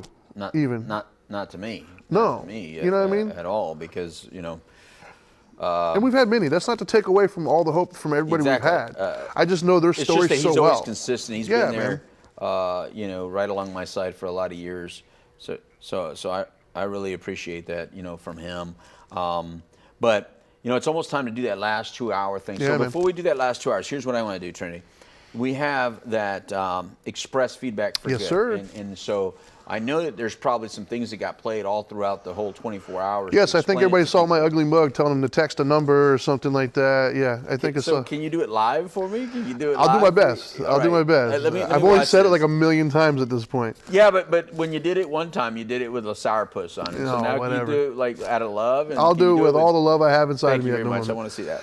So yeah, what he's referring to, for anybody who's been watching, who's seen it, and for those of you who haven't seen it, we have a multitude of ways for you guys to kind of contribute to what we're doing and be a part of what we're doing. Not everybody could be here. Not everybody can make submissions. But if you want to be part of something bigger than yourself and kind of do your own way of giving back, of course, you can always go to nowmattersmore.org and hit the little donate button and kind of support that way. But the other way you can support is you could text Now Matters, and that's all one word, Now Matters, to 31996. That's text Now Matters to 31996. And what that'll do is it'll send you a link. You click on that link, and it'll take you to a registration page. You put in some basic information that they'll never keep, they'll never sell. It's just a way for them to communicate back and forth with you. And then you can fill out as many applications as you want, or surveys, up to 75, I think it is. And I've already done my 75, thank you very much. When you do the 75 surveys, they make a contribution to what we do, and all the charities that we support gets a piece of that one. And it's just an easy way to give back, man. All it is time. And each person can do 75 surveys. I've done mine. How many have you done? I've done probably 12. 12. Not good enough, man. I need you to stay up for another 24 hours, and I need you to finish to do your 75 surveys. And if you're watching this, do your 75 surveys as well. Well, I got a question for you. How many hours did you speak in a row, or speak within those 24 hours? Right Speak here or speak camera? on air? Speak on air, actively creating content and dialogue. Hey, and we run an honest engagement. program. I'm feeling some deflection coming here. So we need to. So we got 2 more hours to go, right? Yeah, man, 2 hours. All right, so let's take a quick break. We're going to take a quick 3 minutes, and then we're going to bring on Dr. Rob, and then we'll start our last 2 hours. What do you think? I think we need to do it. All right, so we'll be right back with Dr. Rob, the addiction doctor, right after this.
right, welcome everybody back to the Hope-A-Thon. I am the street certified dope Dr. Louis Delgado here with you, the founder of the Now Matters More Foundation, and you are still within Independence Day. We have, what, 2 hours left of Independence Day? Yes, sir. This is still the Hope-A-Thon. We've been live for 22 hours now. 22 straight full hours being live, talking to everybody we could talk to. Yes. So many friends. Yeah. And so much content and messages of hope that we've played. Of course, I'm exhausted, but thanks to one of our sponsors, Celsius, and that beet juice that my wife has me drinking is no joke, man. I think it's been helping too. Between the beet juice and the Celsius and the taste of the ribs that Dr. Tom did, I'm good. Oh. So let's bring back. Well, let me introduce you first. This is Trinity Phillips, my partner. He's the president of the foundation. Trinity Phillips, the Dharma guy, if you want to follow him. And Dr. Rob, the addiction doctor. What's up, brother? Go ahead and take the picture. I saw you doing it. Go ahead, take it. No, I'm just calling. I'm calling 833 Now Matters. That's 833 Now Matters. I'm going to see if I can help in any way. See if I can support the foundations. Unbelievable foundation you have. That's 833 Now Matters or 669-6288. There you go. I've done it. How's that? There you go. I love it. Now, if you just text Now Matters to 31996. That's right. 64 times up to now. Uh-oh. Oh, he's got you beat. He beat me. I'm heading for the 75 in the next day or two. Oh, dude, he was on it. You didn't expect that, did you? I did not expect that, no. Expect that at all. And look. Trinity's got no belief. You know that. He's got no belief in me. First of all, he's thinking I'm playing fake guitar, and now he doesn't think I'm doing that. I don't know what to say. Look, that's the picture I want. So go ahead and talk a little bit, Trinity, because I'm going to do this. Because look how big he looks on there. Hey, what's up? Oh, you got to put the guns out, too. Look at that. Put the guns I like up. it. That's the beautiful thing about today's age where things are kind of informal. Plus, it's 10 p.m., and everybody knows that I've been up all forever, and I've communicated with everybody. We got plenty of leeway right now. Plenty of leeway. Now, like the last people that we have left on today's Hope-A-Thon are people that started the Hope-A-Thon with us, and then one special guy that we asked back because we wanted him to be included with this. That's so, right. So he'll be back with us as well. But before we go into all that, matter of fact, I'll just say it. We're going to have Colangelo back, the young kid, the 18-year-old kid. We're going to have him back. Did you see Colangelo, by the way, Dr. Rob, play? All right. Let me tell you something. This kid, 18-year-old kid, he plays phenomenal guitar. You're going to love him. You're going to love him. And he wants to be in this space. He wants to work within this space. He's 18, just celebrated his 18th birthday and just celebrated a year clean. And he plays guitar phenomenal. So you're going to love him. Awesome. I definitely want to introduce him to you and introduce him to Dusty. And I just think that you guys are going to be great mentors for this young man. Excellent. So anyway, let's get started. Dr. Rob, before we get into, I want to talk a little bit more about your foundation because we're trying to raise money for all these foundations. We're trying to raise some support. But before we get into that, you have a special announcement that happened while the Hope-A-Thon was going on. Yeah, we did.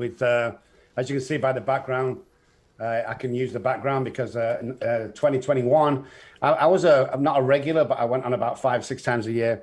But I've just signed a contract for 15 episodes next year. So I'll be around. I'll be there. I'm the man. And watch out, guys. We got Louis on the show February the 5th. No, I don't know what day. Nice. They're going to say, we just gave you a contract. You're already demanding stuff. Yeah, right. I'm an alcoholic. What else am I going to do? Amen, brother. Congratulations. That's our own Dr. Rob Kelly. He's going to be on the doctors for all those episodes. That's awesome. That's awesome, man. That's a beautiful thing, right? Look, dreams are made during the Hope-A-Thon. Absolutely. Dreams are made. See, beautiful things happen, Dr. Rob. Beautiful things happen. All the time. Just a little tiny bit of belief, an absolute passion for what I do and what you guys do. And miracles happen on a daily basis, Right. I went to a meeting this morning. I chair a meeting in a 12-step group. I actually chair it every morning. And I went in and there was about, 20 people there. And at least 14 came up and went, wow, that Louis, that Dharma guy, man. It was because I told them all to watch it. So they were all posting on your behalf, guys, saying it's just a phenomenal thing you're doing. So, yeah, I'm just so pleased to be part of this. It's unreal. So how cool is this? Here we are, pretty much almost 24 hours later, pretty close to 24 hours later, where you started the show with us. Give us a little bit of feedback of what you experienced throughout the day. We've been here. So, is the world still out there? Yeah. Is there still a world out there? So what kind of things did you experience during this 24 hours? Well, I want to shout out Julie Hoyt and Anna Reed, but Julie Hoyt's been posting like crazy. She even posted me on her page. I repost stuff. I'm posting all over the place. All platforms are being posted out. And Anna Reed, man, she's in the background just doing all this stuff. And, she texts me, okay, you're due on in 20 minutes. And, man, she's awesome. I want to shout them two out first of all. But, it's caused a big buzz on all my feeds. And people in person just calling me. And I've been popping on and off the show all day since about 9 o'clock this morning after my first patient. Beautiful. So yeah, it's been very good, man. It's been the center of attention for a lot of people today. Beautiful. So here's the ask for everybody else. If you know me well enough, eventually I come around and turn around to an ask. And so here's the ask. The ask is this: if you're out there and you belong to a company, an organization, or anybody large enough, first of all, UBC blessed us with 2,000 support. I'm going to say support. Can I say that? 2,000 support. Sounds good to me. I can say that word. Sounds good to me. Thank you, University Behavioral Center, for that. Don Mealy, Sports Mazda. And or was it Subaru. Sports Subaru? Sports I'm just going to give both of them. Yeah, Sports Subaru and Sports Mazda. 2,500 supports. Yes. Thank you very much. So right there, that's 4,500 supports in just those two businesses alone. Thank you all very much. I feel very supported by them. I feel very supported. And those could be claps, those could be whatever. I didn't say what they were. Correct. Right. So thank you very much to those two businesses. But if you belong to a business, if you belong to an organization, you're thinking about, wow, we want to bless somebody, or you're a person out there and you're a person that's able to bless somebody, we could use it. If you've watched this Hope-A-Thon, you know that we're pushing it to good use. There's individuals out there that could use it. As a matter of fact, one of the ones that I answered, I know I said there were 68 text messages, and I gave it a lot of hearts. But one of them was somebody that's going into treatment tomorrow. It's fantastic because I tried to hook them up last week. They're going in tomorrow. So congratulations to you. I'm pretty sure you're watching, or you were watching at some point. But thank you very much for making that commitment. You're not going to regret it, brother. You're not going to regret making that commitment to go into treatment. It's awesome. Trust me. This is your Independence Day. Embrace it. We are here to support you. Just remember to keep us informed wherever life takes you, whether you stay in there for the long haul or whether you only stay in there one day. Please reconnect and let us know where it takes you. And I hope that it means a true meaning of change for the rest of your life. So congratulations. So Dr. Rob, in the trenches, that's your organization. You're one of the recipients of all these blessings that we're trying to ask for. In the trenches, again, I know you spoke of it last night when we started everything, but obviously it's last night, so you might have some new people on. So can you please tell us again? Tell us. I feel like everybody's just been watching the whole 24 hours, but the only one that's been doing that is Julie. Yeah, right. And Marissa. I think Marissa's probably been watching the whole 24 yeah. hours as well. So Marissa Molesky, we love you, girl, and we know you've been there the whole time as well. So go ahead, Dr. Rob, in the trenches. Tell us about it. The Trenches was created about 6 or 7 months ago. I run a telehealth company, which I'm obviously a doctor, addiction doctor, and we have 4 offices throughout the world. So we're pretty busy with that, and we enjoy that. But people would call us up, and they would go, "Hey, can Dr. Rob help us with somebody going into detox?" And most times we can, but at the end of the day, we're giving too much away. I mean, even the taxman was going, "What's all this? You can't claim this. You can't claim this." So, it was really hard. I hate not helping people. We're a one phone call deal here. When you call up, we need to get you help while you're on the phone. So we create this foundation to help. See, here's the deal. Help us bless others. Yep. Help us bless others today, and especially the foundations that are doing, including mine.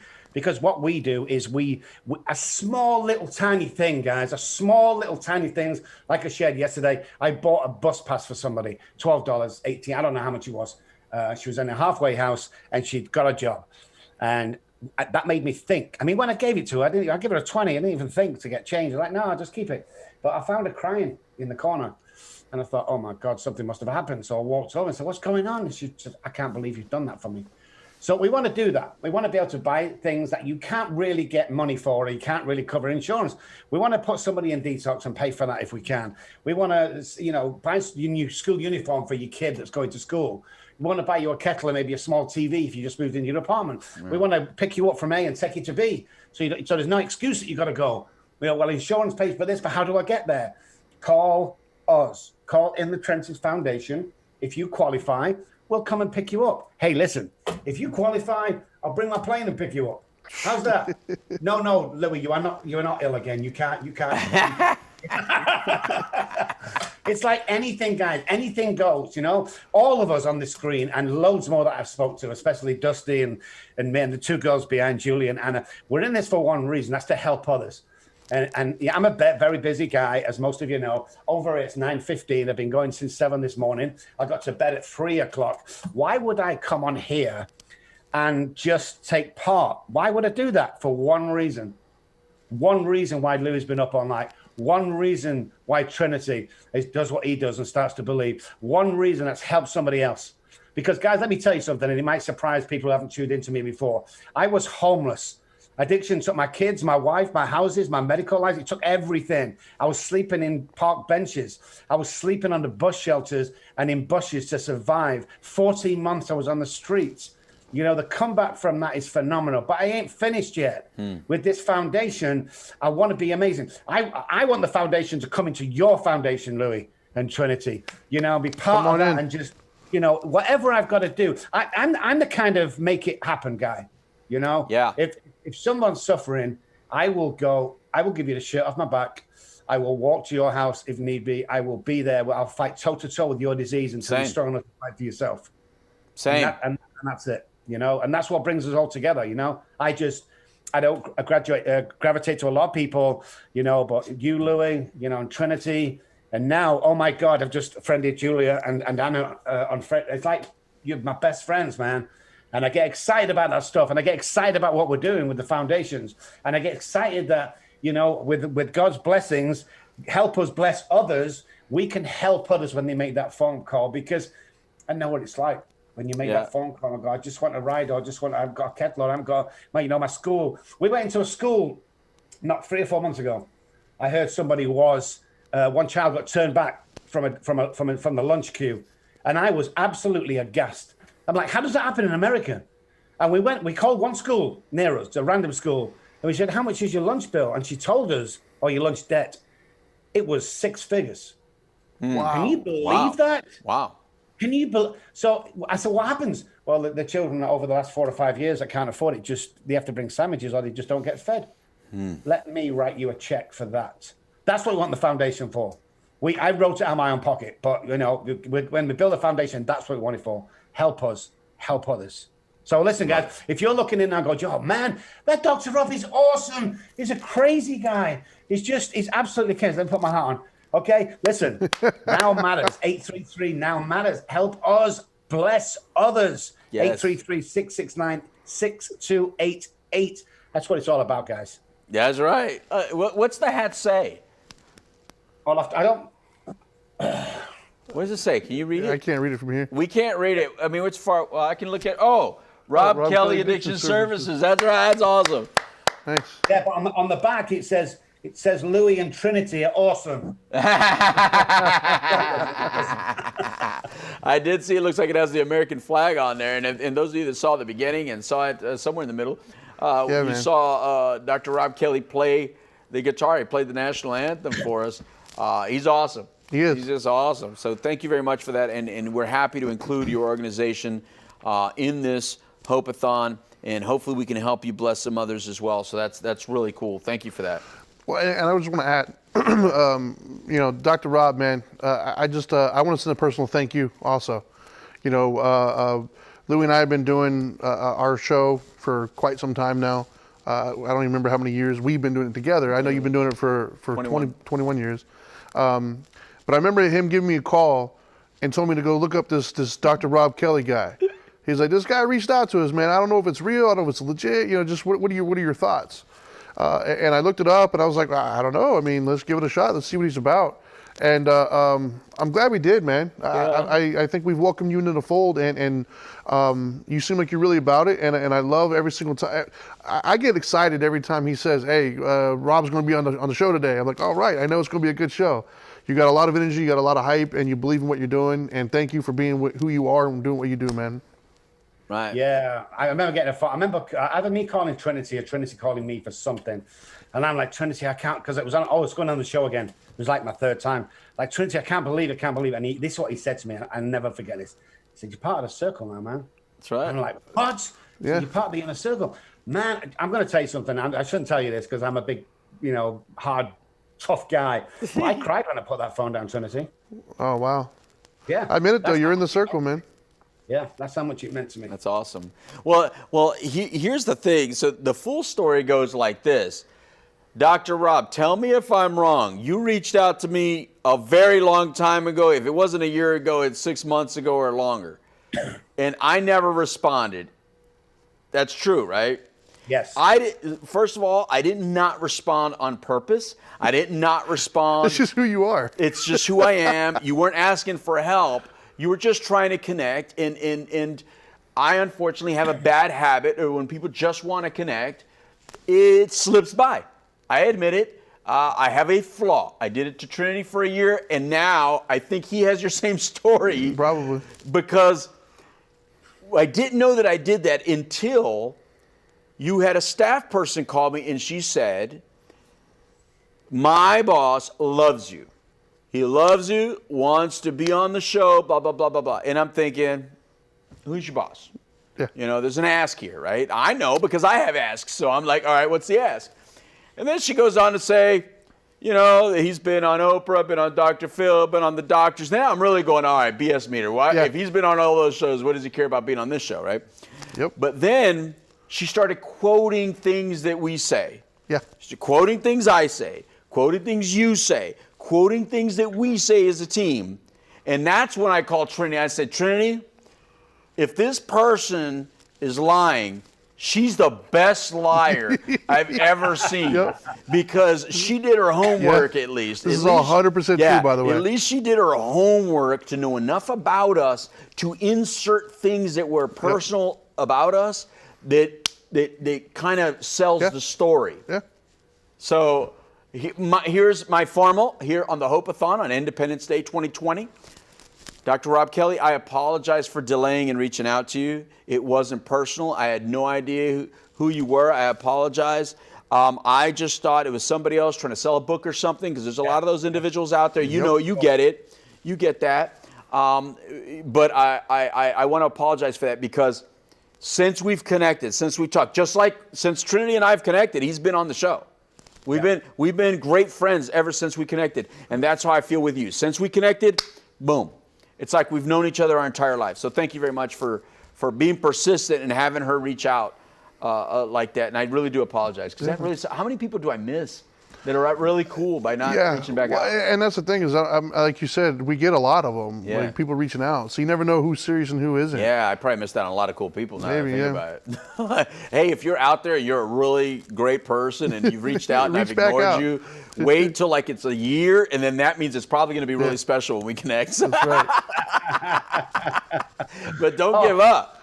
When we first spoke on the phone, Louis, I forgot. Don't buy a book. I don't know. Oh, what is that? What is that? What was that? You want to buy a book? It's You my want to book. buy a book? So it probably was that. Hey, we got a book now too. Yeah, I got a book now too. I'm now an author. Trinity and I are now authors. It's right here. It's Addiction and Recovery Handbook.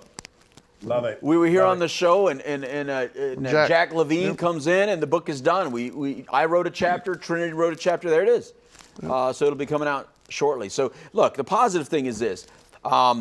I think people that work in this space of addiction, the good ones need to band together.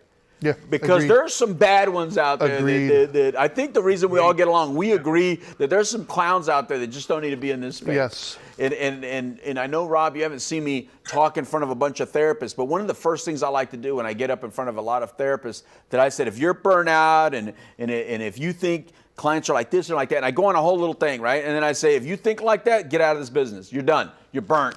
You know, you can come back later, but for right now, you need to go do something else for a living. Yeah. You know, because I do believe that sometimes people don't take enough care of themselves and they allow themselves to get burnt in this business. And here's why, people. Look, this is not easy. No. It's not easy helping other people who all too often don't make it. All too often don't really want the help that we're offering. So some people take it real personal. They take it personal. It drains their energy. I don't know if they expected it to be easy or they expected everybody to be so grateful right away. It's just not that kind of work. No. It's the kind of work where you do it from here, regardless of the outcome. You do it because it's the right thing to do. I'm a servant because it's the right thing to do is to serve. I don't serve for the outcome. If the outcome comes, that's all gravy and bonus. That's fantastic. All that stuff is bonus. So if you reach out at 833 Now Matters and you get help, that's a bonus. But if you never reach out, hey, you never reach out. We offered the number, we supplied it, and that's what we're supposed to do. Yep. We're supposed to offer the handout. Here's the hand. If you don't want it, can't do nothing for you. I can't force you to do that. Yep. So that's just the deal. That's just the way it is. You know. So anyway, getting back to the Hope-A-Thon stuff. When we first told you about it, Rob, what were you thinking? So now that the first one is coming to an end, and you know what, we're down to like an hour and a half left of this 24-hour Hope-A-Thon. I mean, you jumped on it right away. I mean, you were like, you were in. No matter what, I said, hey, we got something special for you. We got to call you. Yeah. We're going to want you to be part of this. You were in right away, weren't you? Straight away. I mean, it's like when I saw you on the radio show, and I sent, it was about 9 months ago, and I sent a message to you, and there was nothing. Then I saw you again, and Courtney's my media girl. She goes out and gets me on the TV and radio. Yeah. And I just said, look, I don't care what you have to do, get this guy, get hold of him. These guys are doing good. Because usually she calls me and she goes, Dr. Rob, this guy here, you kind of need to be on his podcast. But I reversed the roles. And I said, okay, go and get this guy. And that's when she come and got you. So when this came up, oh, by the way, I want to be in the studio next year. When yes. Right on. It was like, there's a couple of thoughts that hit my mind. And the first one is if anybody do it, Louis Delgado can do this. You know, and that I want to support a great man. So I don't think I've ever turned anything down that either you or Trinity's asked me to do, because I'm all in with you guys. So when this came up, I was so excited. You know, I just stayed up for the 24 hours with you, you know, but I know other people need to speak and be on air. But no, I was all in from day one because I knew it was going to be a success, you know. Right. I knew that I found other people that are in this for the right reason. Right. And I'm telling you, next year it's going to be massive, and the year after that it's going to be bigger and bigger than Live Aid. It's going to get amazingly huge. That's awesome. I really can't wait, to be honest with you. And I think that so many of us want to start working on it already in January and February. But I love the November. I mean, I could see it easily happening every November. Yeah. I don't want to go to September. I like it being in November. I think Dr. Tom Hall was right about having it in November. And thank you very much to Michael Seif, the voice above. Michael Seif? Man. You're welcome. That's right. I love that voice. So I great, love it. There's a voice up there. But you know what happens next November, don't you? What happened next Dr. November? Rob's going to be in the studio playing the national anthem. That's going to be bad. I want to see that That's live. going to be bad. Yeah, Maybe we need. get Dusty in as well, and we'll get a little. Oh, wouldn't that be awesome? That would be cool. That little house band. That'd be awesome. Mike, you better start getting ready for that, because we're going to have a bunch of musicians come in the studio next time, because this COVID stuff will be over by then. Yeah, man. Yeah. We're making space now. Yes. This is going to be so awesome. And, you know, but we still have this year to finish up. We still have an hour and a half of this year to finish up. And so here's the ask, people. The ask is we need your support. We need your support. We need you to take whatever footage you liked or you saw and share it. Tell friends about it. Because this is going to be out there all the time. You can always go back and reshare it, right? It's going to be on social media. You can grab it and send it out, whether it be the YouTube feed or whether it be the Facebook feed. I think they're like an 8-hour blocks or something like that. Was what I was hearing. You can grab it and share it, or just grab a little snippet. You want to edit a piece? I don't care what you do with it. The content, it's out there. It's yours to share, yours to do with whatever you please. The key point is that these messages of hope that were so freely given to us by people that wanted to inspire someone else because they felt inspired. Yep. They felt inspired by somebody. Now they want to give it off to somebody. Thank you so much for every contributor. The people that read poetry like Tina, beautiful. Marissa with her message of hope, and then she walked with us. She got in her wheelchair and walked with us. She did it. Dude, how about Graham? We got Graham to get on camera. Graham not only got on camera, Graham Graham teared up. Yeah, when man, he gave that his was message of beautiful. hope. I mean, there's so many memorable moments of this Hope-A-Thon, and so yeah, Dr. Rob, you know, we wanted you to be a major part of this.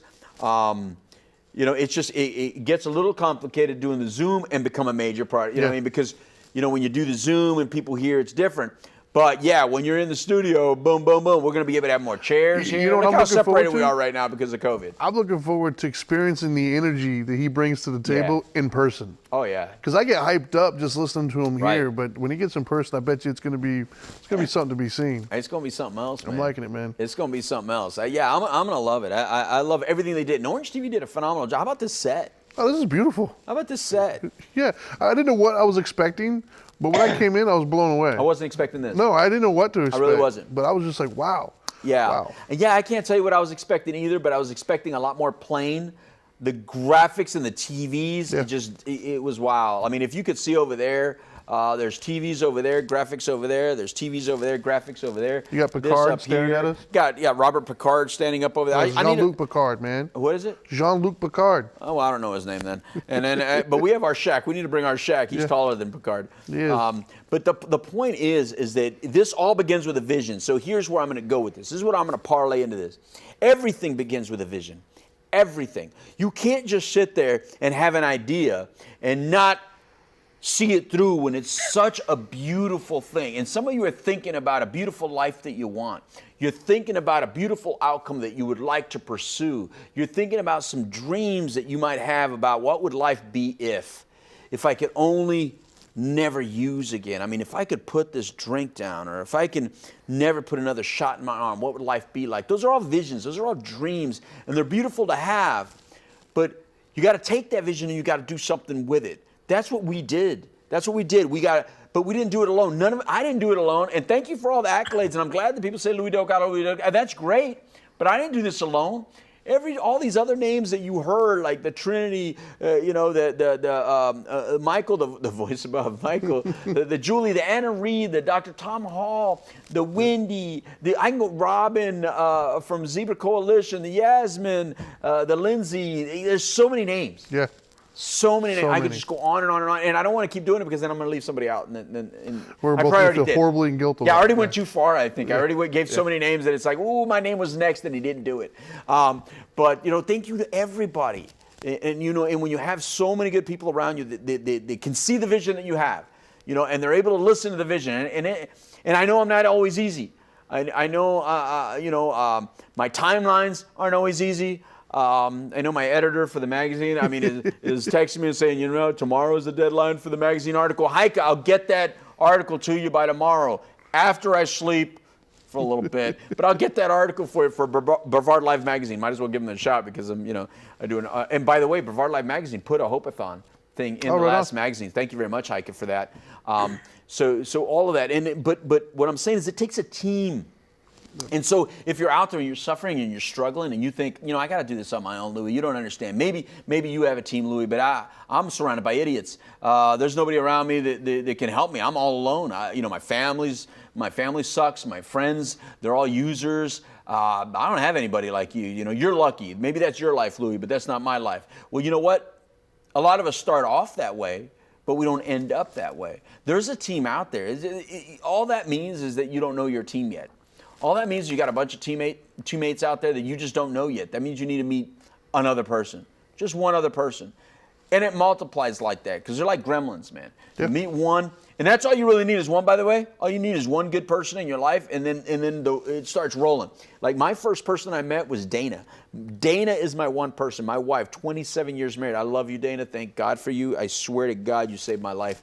But Dana is my number one person. And from Dana loving me, I learned to love me. I learned to love myself through her because she loved me before I loved me.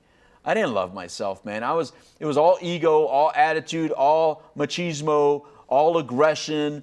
But all that was because I was just a scared little kid who had the only reason I went around walking like I was going to die at 18 or 19 years old was not just because my behaviors deserved to die at 18 or 19 years old, but also because I feared living longer than that because I had no idea what I was going to do with my life if I couldn't keep doing what I was doing. And I know what I was doing wasn't going to work. So I had so much fear about the future of what would life be like at 20, 21, 22 with real adult responsibilities. Yeah, man. I had so much fear about what that was going to be like that I felt comfortable thinking, well, I'm just going to live to die any day now then, you know. And Dana, like I said, she loved me before I loved myself. And by doing that, I learned the better parts of me that I had no idea about. And then by Dana loving me and then me loving myself, then I was able to appreciate the love my mom and dad and my brother gave me that I never appreciated to that degree. I always just took it for granted. Yeah, you love me. Yeah, you love me. Yeah, you don't really love me as much as you need to. You know, I took it all for granted. But as I learned to love me, I learned to accept the love the way they loved me, not the way I expected them to. The way they loved me, but not the way I really wanted them to. Just the way they loved me, their way. And you have to let people love you their way. You may not think they're loving you the way you want, or the way you expect them to, or the way you want them to, but that's not the way the world is. Right, Dharma guy? I'm walking a Dharma path right now. Yes, you are. So take it away, Dharma guy. Take you away from where I just set you up like a layup. You take it home. Well, I mean, yeah, I agree. I mean, well, I'm going to take it back to what we were talking about with Daryl, and that is loving people where they're But at. I set you up for the layup. You're going to re-dribble? I'm going to I set him up for the layup, and he's going to re-dribble. Did you hear what he just did, Dr. Rob? That's what I do. set him up. The layup was there, and instead of taking the shot, what does he do? He passes back to the three-point shooter. That's the generation today, Dr. Rob Kelly. Instead of people dunking the ball when it's right there. We're down by 3. I'm going for the win. All right, go ahead. I'm sorry. No, but I just, you know, I think that to me kind of really encompasses what the Hope-A-Thon is all about, man. Yeah. It's just hope, dude. Like, I said it before, and I'm going to make the shirt, actually. Hope is cool. Hope right? is cool. Hope is cool, man. I mean... Well, you just gave them all the idea, man. Dr. Rob's going to have it made by the time the show's over. You know, and that's okay. That's as long as it gets made. As long as it gets made, that's all that matters. Because I think that's the message that needs to be put out there is hope is cool. Hope is cool. You know, I think that, you know, whether we know it or not, that's what gets us through the day. That should be our shirt next year. Yeah, hope is cool. Start printing it. Hope is cool. Hope next is cool, shirt. man. Hope is cool. I think it just... Because it's not talked about, right? Like, you know, if you're being hopeful, then people are like, oh, get your head out of the clouds. Or how many times have we heard people not wanting to be around that person that's just always so happy and excited? And it's like, well, that person's hopeful. They're hopeful that today's going to be a great day. And guess what?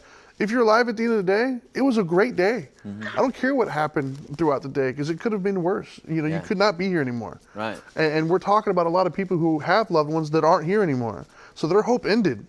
Right? But your hope isn't. If you're watching this, your hope is not ended. You still have it. That's what we're talking about. 833 now matters, man. That's what we're here for. Hope. Hope. Yeah. Yeah. I like it. Dr. Rob, jump in there. Man, I just love hope. I had hope from the first time that guy found me in the streets after being homeless for 14 months. I'd given up on everything. I didn't have any hope just before he met me. I was done. I was on my hands and knees. I remember so vividly. I was on my hands and knees. It was pouring down with rain. I had no shoes on my feet because somebody stole them, so I was barefoot. Somebody stole them the night before when I was passed out somewhere. I was on my hands and knees. It was raining, and the rain was hitting the back of my head, and it was mixing with my tears, and it was hitting the cobbled streets as I was looking down. And I was done, absolutely done, you know. And the next minute, a guy walked around the corner, and he said, "You need help?" And I said, "Yeah, I'm an alcoholic, and I'm dying." And he said, I'm a recovered alcoholic. I want to help you. I'm like, what? It's like nothing happens good at 2:30 in the morning, usually in Manchester. But he took me home. And he gave me I was laying away in a dry bed that night for the first time in 14 months. I remember going, oh my God, I might be able to do this. There's hope here, you know. And that's what we're here about today is one word, one sentence, one encouraging sign, you know, can change. A whole person can change with a little tiny bit of hope. Because that's what happened to me. You know, everybody should have hope. Everybody, you know, should know the way forward. Listen, if you're just dreaming about stuff, it's just a dream. You know, if you don't have a vision and drive to go with it, you know, I'm going to tell you now categorically. I went to bed last night, I was 29. I got up this morning, I was 59. The years go so quickly that if you have hope to do something, if you have a vision, do it. What's the worst can happen? You know, you fail. What if you fail? I say that all the time, Dr. Rob. What if you fail? Hey, listen. What if you win? Yeah, what exactly. if you win? It's not about you. It's not about me. It's not about Trinity. It's not about Louis. It's about you guys out there.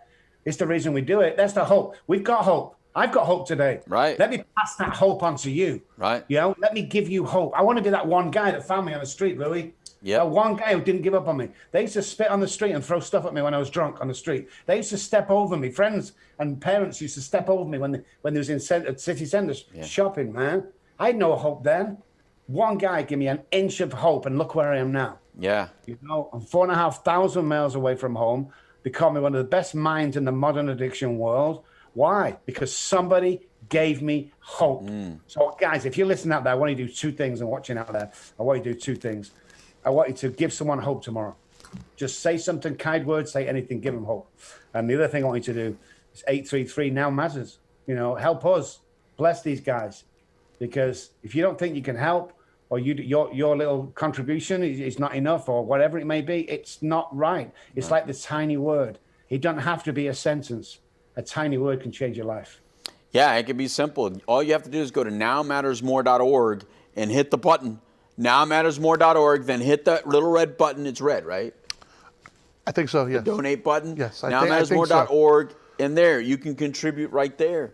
You know, you bless us, we'll bless those around us, and then they will all bless the people that call us. I got my own piece of homework. Okay. Right, that based upon what he Homework. just said. Yeah, I got homework for everybody. Oh, homework for us or homework for people watching? We already do it, but for the people watching. Woo, You know, when he was talking about, when he was talking about calling the number, right? Well, if you're listening to this and you're thinking to yourself, well, I don't need to call the number, right? Like, I'm either already in recovery or I don't have that problem. Okay. Take that number, put it in your pocket. And when you find somebody that does need it, give them that number. Because make no mistake, once this is done, we're not done. That's right. The Hope-A-Thon is for 24 hours. This is a lifetime. So we're going to be around forever as far as I'm concerned. We'll be around until we're not, basically. Yeah. And so if you don't need that number yourself, or if you don't need it today, put it in your pocket, because you're going to need it at some point, either for you or somebody you come across, because you will come across, because everybody knows somebody. Right. And Independence Day is every day. Yeah. Independence Day is every day. Every day is someone's Independence Day. Yep. You know, mine was October 16th. Everybody has their own date, right? Thankfully, it wasn't this October 16th.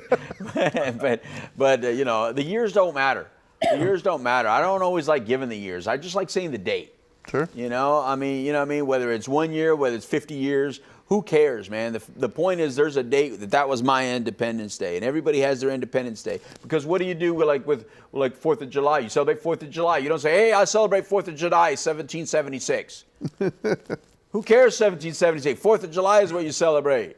You know what I mean, right? So that's what I say. I celebrate October 16th. Screw the years. I don't need the years. I don't need any more medallions. They're irrelevant. But what I do want is October 16th. That's what's relevant. That every year that I can celebrate October 16th, that I'm still alive, that I'm able to say, wow, here I am again, October 16th. This day has so much significance for me. Man, that day, you know, from when I wake up to when I go to sleep. Well, let's get honest, Louis. Actually, the whole October. All of October is very significant to me. The moment it hits October 1, midnight, because I'm a midnight celebrator. Can you tell by what we did? I'm a midnight celebrator, meaning October 1, the first minute of October 1, I'm already celebrating, all the way to the last minute of October 31st. You know, that whole month of October is my celebration month, and that's the way I look at it. And I want you to embrace November like that. If you don't have a month yet, and you're thinking, well, I wonder when mine's going to be. I wonder when my time's going to be. Today. Right now. Independence Day. How cool is that you're able to have that story to say, I celebrated Independence Day with Dr. Rob, who today found out that he's going to be on the doctor's basically full time, it sounds like. I don't know how many episodes they do, but that's 16 episodes, you said? Yes.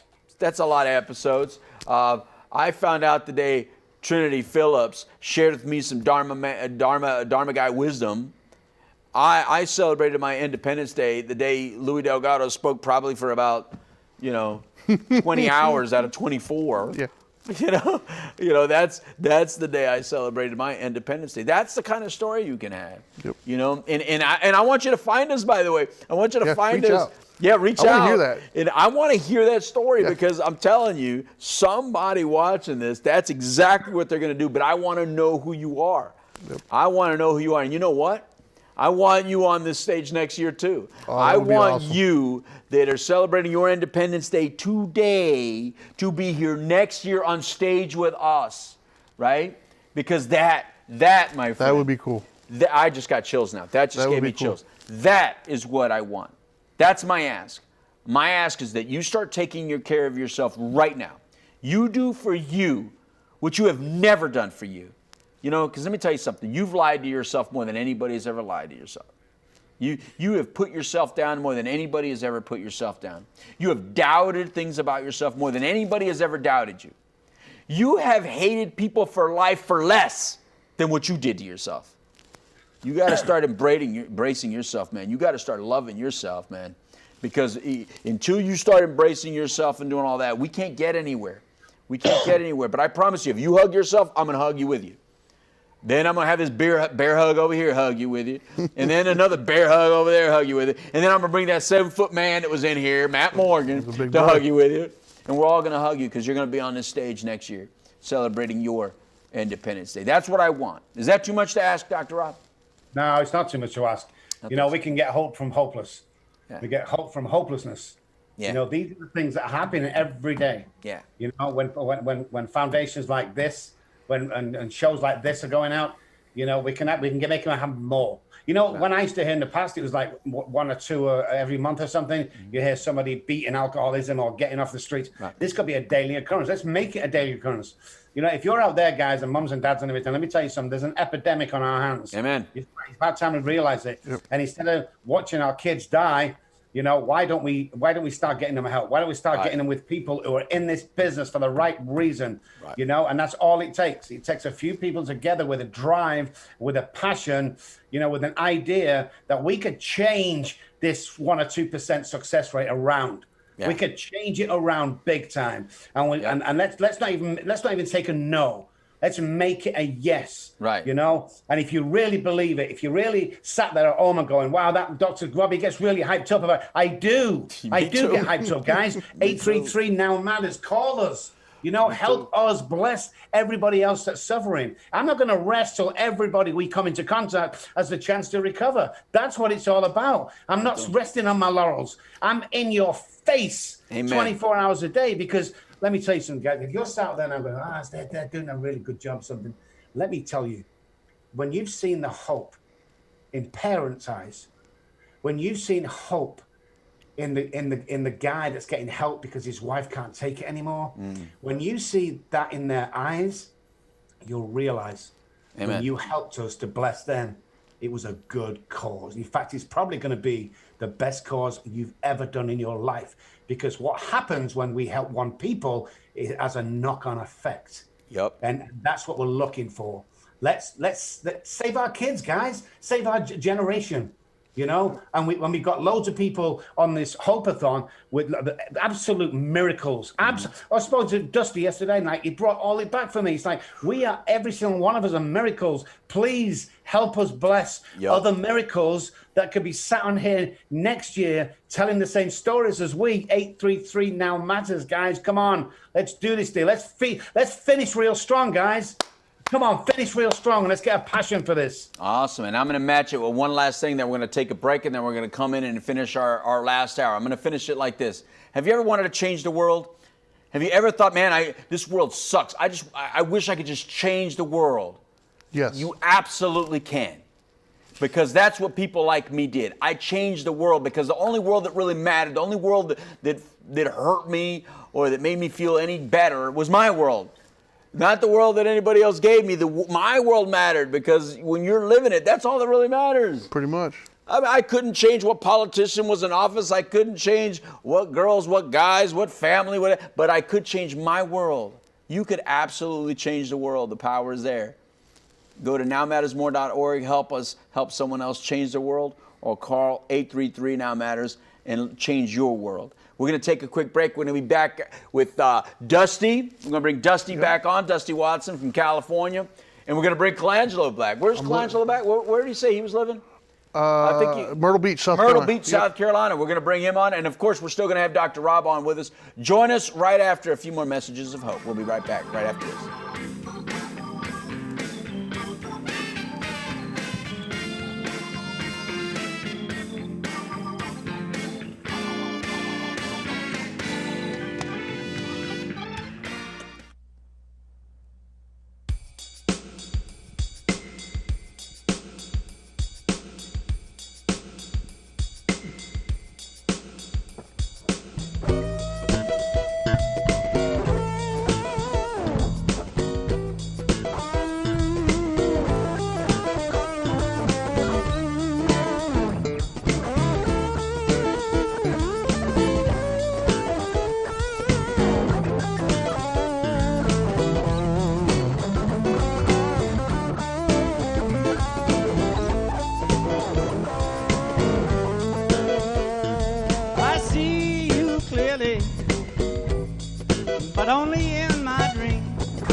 in a distant memory.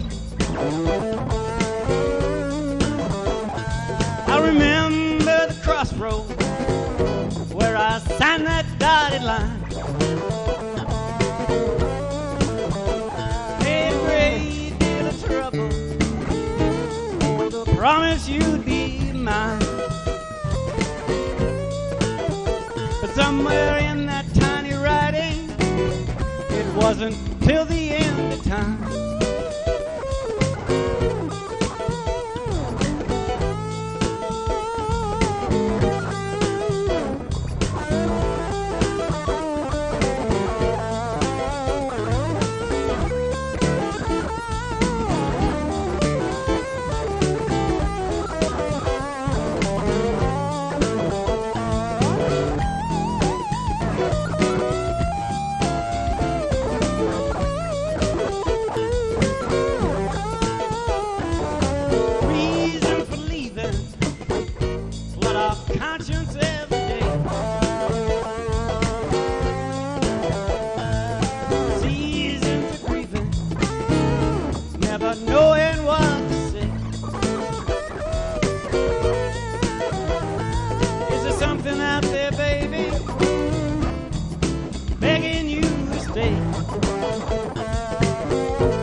Dodds.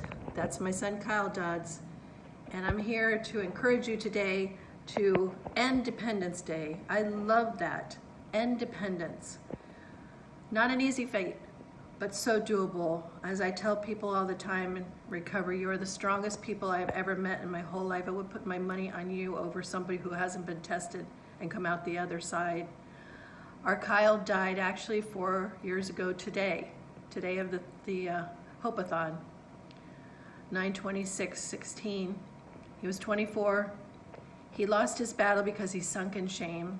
He couldn't accept that he had a chemical dependence brought on by a sports injury. You can see our full story on that Impacts It All series by Orange County. But his story has gone on to save a lot of people and getting a lot of people treatment, and they have heard his voice encouraging him. I don't know how this all works from the other side, but he's fighting your battles too. So don't ever give in to that voice that tells you you're not good enough, you've done too many bad things, nobody could love you the way you are. Guess what? We love you the way you are. And we're hoping and praying that this day continues for the rest of your life, because there is a fullness to life out there for you and a do-over. And just know that we don't judge you. Don't be ashamed. Don't sink in your shame, because that's where you will lose your battle. That's my boy up there in the picture. That's our favorite picture of him because it just captured Kyle Dodds, just full of laughter, but he could not forgive himself. So forgive yourself today. Go out there and make a difference. Go out there and make it your mission to be with the person that other people look to as an example. It's going to take you time sometimes. And there are going to be days that don't feel too good, but guess what? For all of us, some days don't feel good, especially in this pandemic. So please, for the moms out there who have lost their children, be the one that makes it, because it makes our work worthwhile. Love you. Find me on Kyle's Hope page on Facebook if you want to get in touch with me, if you need help or just want to talk. I'll be there. Love you all. Bye.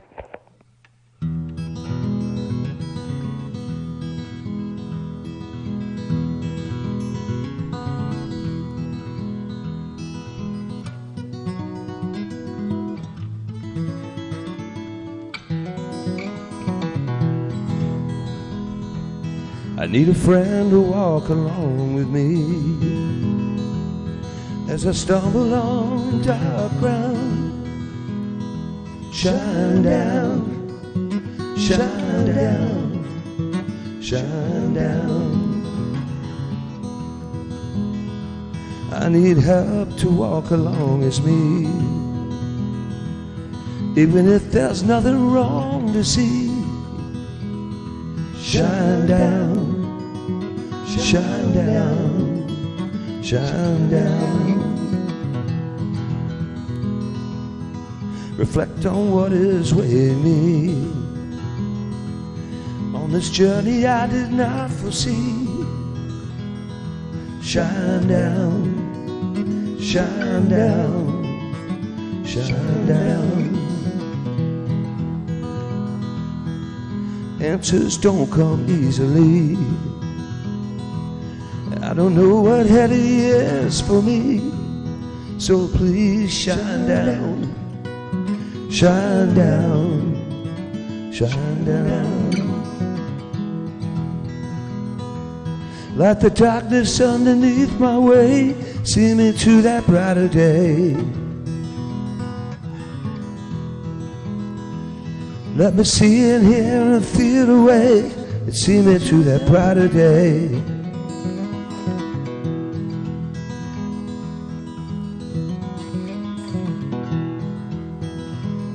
Shine down, shine down, shine down, shine down, shine down, shine down.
What is happening, everybody? It's the last hour of the Hope-A-Thon. The last hour of this Independence Day, November 14th, 2020. Trinity, we're finally here. We did it, man. I am the street certified dope Dr. Louis Delgado, along here with my partner. I'm the founder of the Now Matters More Foundation, and that is the president of the Now Matters More Foundation, Trinity Phillips, the Dharma guy. And this is the last hour, so let's bring on everybody that we have on this last hour that we have with you. That's Dr. Rob up there with a fancy shirt, the addiction doctor, who just found out today that he's going to be on 16 episodes of The Doctors starting in 2021. Congratulations, brother. And then we have Dusty Watson up there. Dusty Watson, what's happening up there with a beard? And then if you watched this show earlier and you saw this young cat, man, riffing on that guitar like it ain't nobody's business, that's Colangelo right there. Colangelo, young 18-year-old man. He turned 18 and 1 year sober this October, which is my sobriety date is October, so I just happen to have a love for October birthdays. So anyway, is it, brother? Last hour. I'm fired up, man. Are you? Yeah, dude. Like it's here. It is. You know, I'm gonna. Can I take out my hair now? You let it down. Here we man. go. Let it down. Since I didn't cut it. Oh, that's a beautiful glamour shot. Oh wait, let me right put there. the earpiece back in, because if not, I can't hear. I love how you just did the. Oh, you like the glamour shot? That was beautiful, man. That was absolutely beautiful. Now I probably look ridiculous. No, you look beautiful, dude. You look beautiful. Shut like, up. Really, like I'm seeing you in a whole new light right now. I hear Mike laughing in my ear. I hear him laughing in my ear as well. I see you in a whole new light, man. You are a beautiful, beautiful man. You know, it feels good. I feel like just putting my hair through it and like making it go like out here, but I'm not going to do that. Anyway, let's do this last hour. It's Independence Day. What we've been doing all day, just in case you just tuned in. I don't know where you were, but if you just tuned in, yes, I just put my hair down. It wasn't like this all day. I just put my hair down. It's COVID. I grew it out for COVID. But what we've been doing all day is we're trying to not only raise awareness that we do recover, that you don't have to stay sick. You don't have to stay scared. You can change the world by changing your world. You can change your life. It's amazing how different the world can be if you just pick up the phone and dial 833 Now Matters and say, I want to change my life. I want to change the world. Please help me do so. That's 833-869-6288. Or if you want to help somebody change the world, if you know there's people like Colangelo out there and you say, you know what, I'd love to bless a guy like that. I would love to help a guy like that get into the best sober living possible so that kid can prosper, so he can do well. Then you donate to nowmattersmore.org. You go to nowmattersmore.org and you just make it rain. Go to Now Matters More. Do whatever you got to do and support that. What I'm saying is there's ways to help these organizations. There's so many organizations. Yes, sir. By the way, I'm gonna forget all these organizations. I didn't get my paper before. Yeah, we need our paper. Closing. I probably need the paper. Yeah. But, you know, you have Peer Recovery Support Space. You have Zebra M4W, Coalition. which is Marketing for Warriors. You have the Zebra Coalition. You have Florida Recovery Schools In the Trenches. Central Florida. You got In the Trenches. You got Recovery Community Organization, the RCO. You got the Volusia RCO. Yeah, and then you have the Central Florida Recovery Schools of Florida. Yeah, I said that. Yeah, we got, I think of course, that was everything. The Now Matters More Foundation. Man, so many, and they all need to be blessed. And a special thank you, a special heart thank you to I Am for Vets, which supplied some music to us. Right on. Donald Stiff was bad, man. He's up there in San Francisco. Thank you very much, Donald Stiff. That's who's missing on this music board. Oh, yeah. Is Donald Stiff. Donald Stiff's a badass, too. Sorry. PG. He's bad. He's bad. You made it 24 hours. I almost made it 24 hours. Oh, you suck, man. Gosh. I am such a horrible person. Shame. So anyway, let me continue. Please don't write a letter. You know it was an accident. Please, don't blame Michael. He doesn't mean it. It's not his fault. It's my fault. Anyway, hopefully I'll be back next year. We'll see. But anyway, so we've been raising awareness and having everybody go to nowmattersmore.org so we can support all these organizations. Here's what's happening. There's people out there suffering. You know it. I know it. All too often, the only time we talk about all this stuff is when people are dying or destroying their lives, right? Yep. And today what we did is we celebrated the recovery part. Yeah. We recovered out loud. Many of our friends who recover out loud were on the program, and to show you that we do. We did a crazy thing, and we went positive. Yep. we talked about the positive. I know. It's horrible, horrible, horrible. How but dare we go talked positive. about positivity. And these are the people we wanted to end the show with. So again, I've already introduced who they are. So Welcome. Now, Colangelo, this is why we wanted to bring Colangelo. Now, Colangelo wasn't originally scheduled to be on this final hour, but we brought him on because, Colangelo, you impacted us. You made an impact. You probably made the most impact, at least on me personally, throughout the 24 hours. So I appreciate that. Thank you very much. And I think it's because I, too, got sober very young. I got clean and sober at 19 years old. And, you know, I don't know if I sounded like that. I know there was a lot of adults like me, old-timers like me that I am now, took a liking to me. And by taking a liking to me, they introduced me to people, they connected me, and my world has been blessed ever since.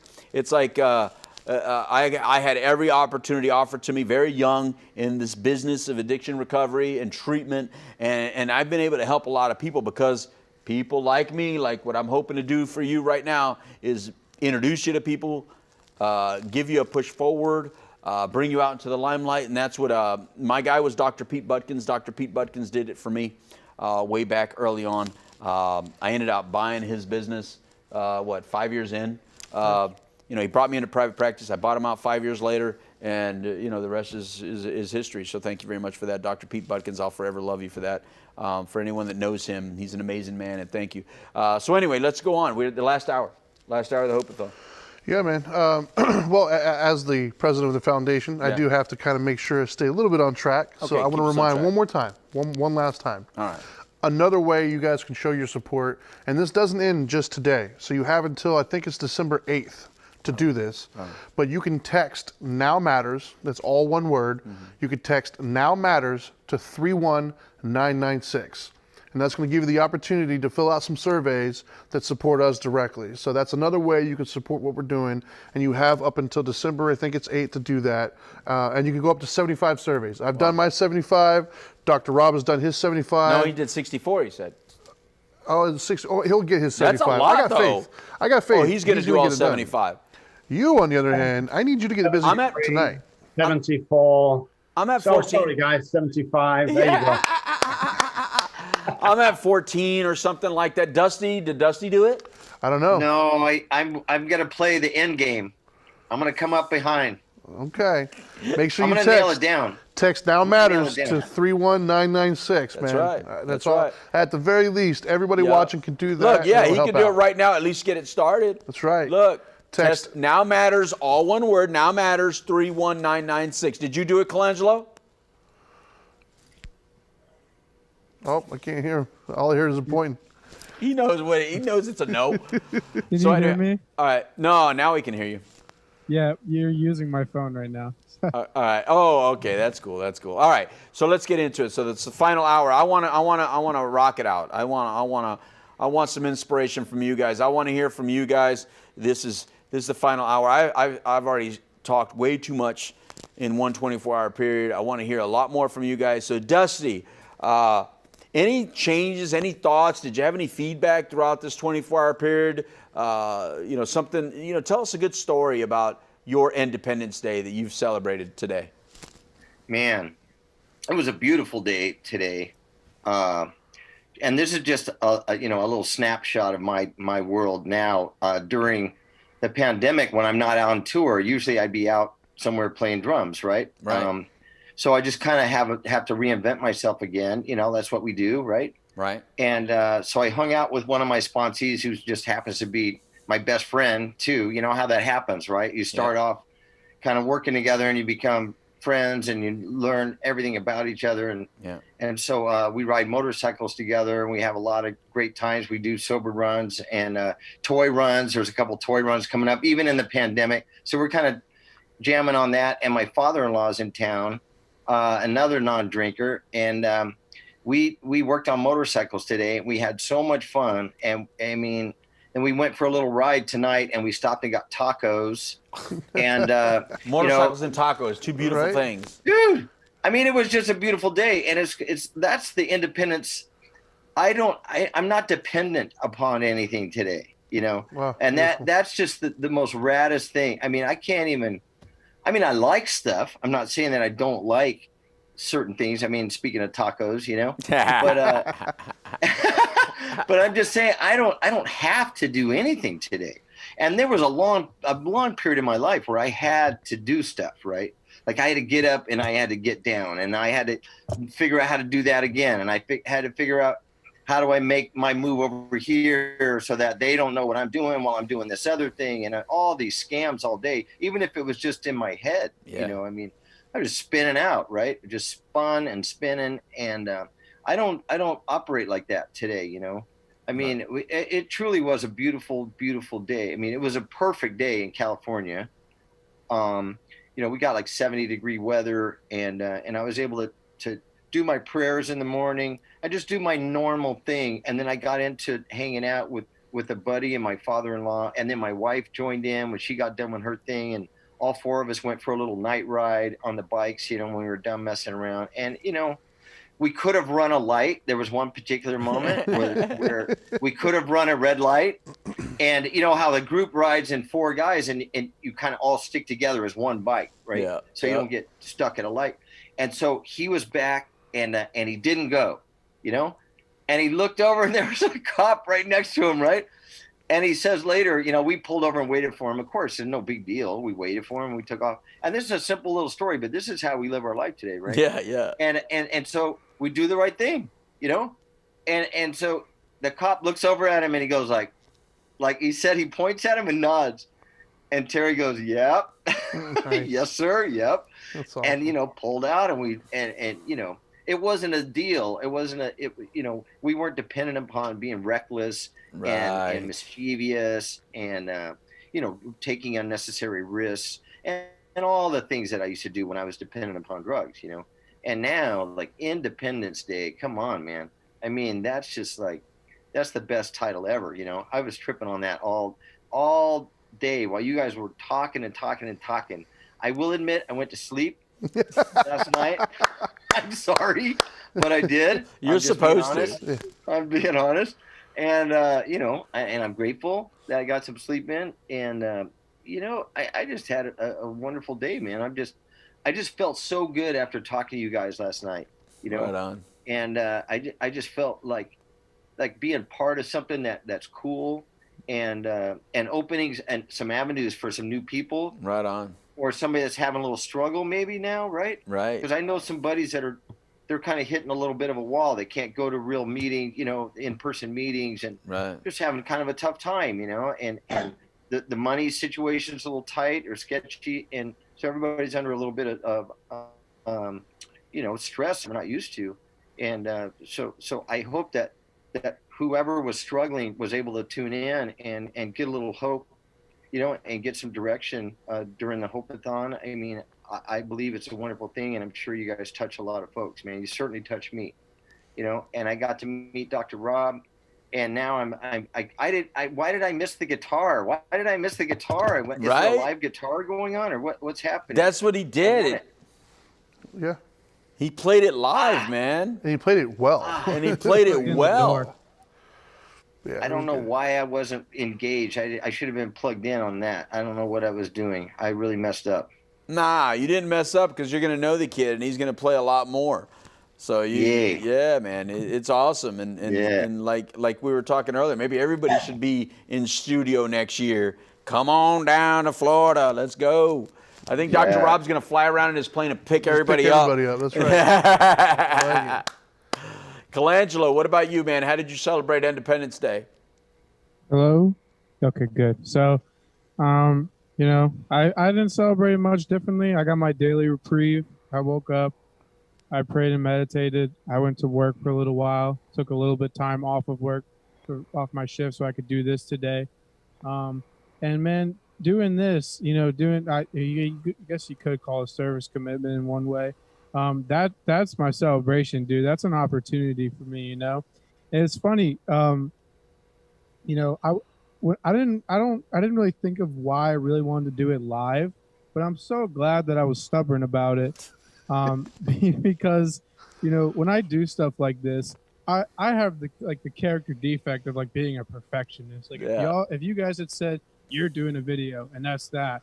For a 30-minute video, it would have taken me like 8 straight hours. Nope, there was one wrong note. It's got to start over. Got to do it over. I mean, if I record a 40-second clip, it takes me 30 minutes. And And when I do stuff like this, I don't want to be like me. I don't want to be I don't want it to be like Colangelo showing up and Colangelo's doing something today and whatever. I do this with the mindset of like, I'm going to be a tool for my higher power today. Right. All right. I'm going to be a tool to be useful, to be helpful. And the less I put like my screwed up mind into it, the better it's probably going to go. The better it's probably going to work. So cause this was the first time I played guitar in front of anybody, like not just my parents or my sister, but for anybody. And probably a few months before I got sober was the last time. Wow. So I was a little nervous, but I like it like that. I like when I don't know what I'm really doing, because it leaves me an opportunity for my higher power to just show up, right, and kind of use me to do its own work. Right. And that was my celebration today. I got to do that. I got to spread awareness, and that's what I love to do, because like what I saw you guys talking about with Rick Amato earlier, who kind of is in a way my old timer mentor. I mean, I met him at my halfway, he came and spoke. I went up to him right after, said, Rick, I want to do everything that you're doing now. I want to be like you. I want to do things that you're doing. And he gave me his phone number just like that. The same guy that anointed Kanye as a minister and met with President Gorbachev of the Soviet Union. He's sitting in my halfway. He gave me his number just like that. This was my first time like getting that experience with like, oh, people that are in AA, it doesn't matter if they're famous or not. Because they still have that, I'm going to help people, I'm going to be useful to people, even if it's just one person, no matter who they are.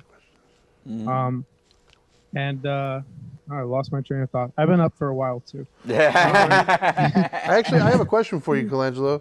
You said you took some time off work to do this. What was that conversation like? Because we've never done this before. So how did you explain that to your boss and stuff, that you want to go do this crazy Hope-A-Thon thing? Well, the first thing is I gotta let you guys know is I know a lot of people, they kind of enclose of like a secret society in a sort of way, but I'm very honest. I'm very upfront. Anytime I go into a job interview, the first thing I say is, hey, I'm an alcoholic in recovery. And I have those are my other priorities.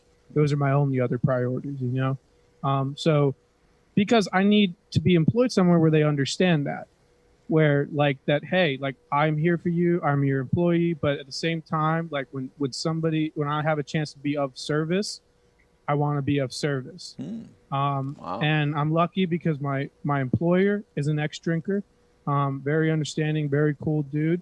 And I remember when this was scheduled back in October, I think, I told them ahead of time, hey, there's this thing called the Hope-A-Thon. Not really sure what it is yet, but pretty sure it's for recovery. So I want to do it. And he was like, yeah, sure, take off.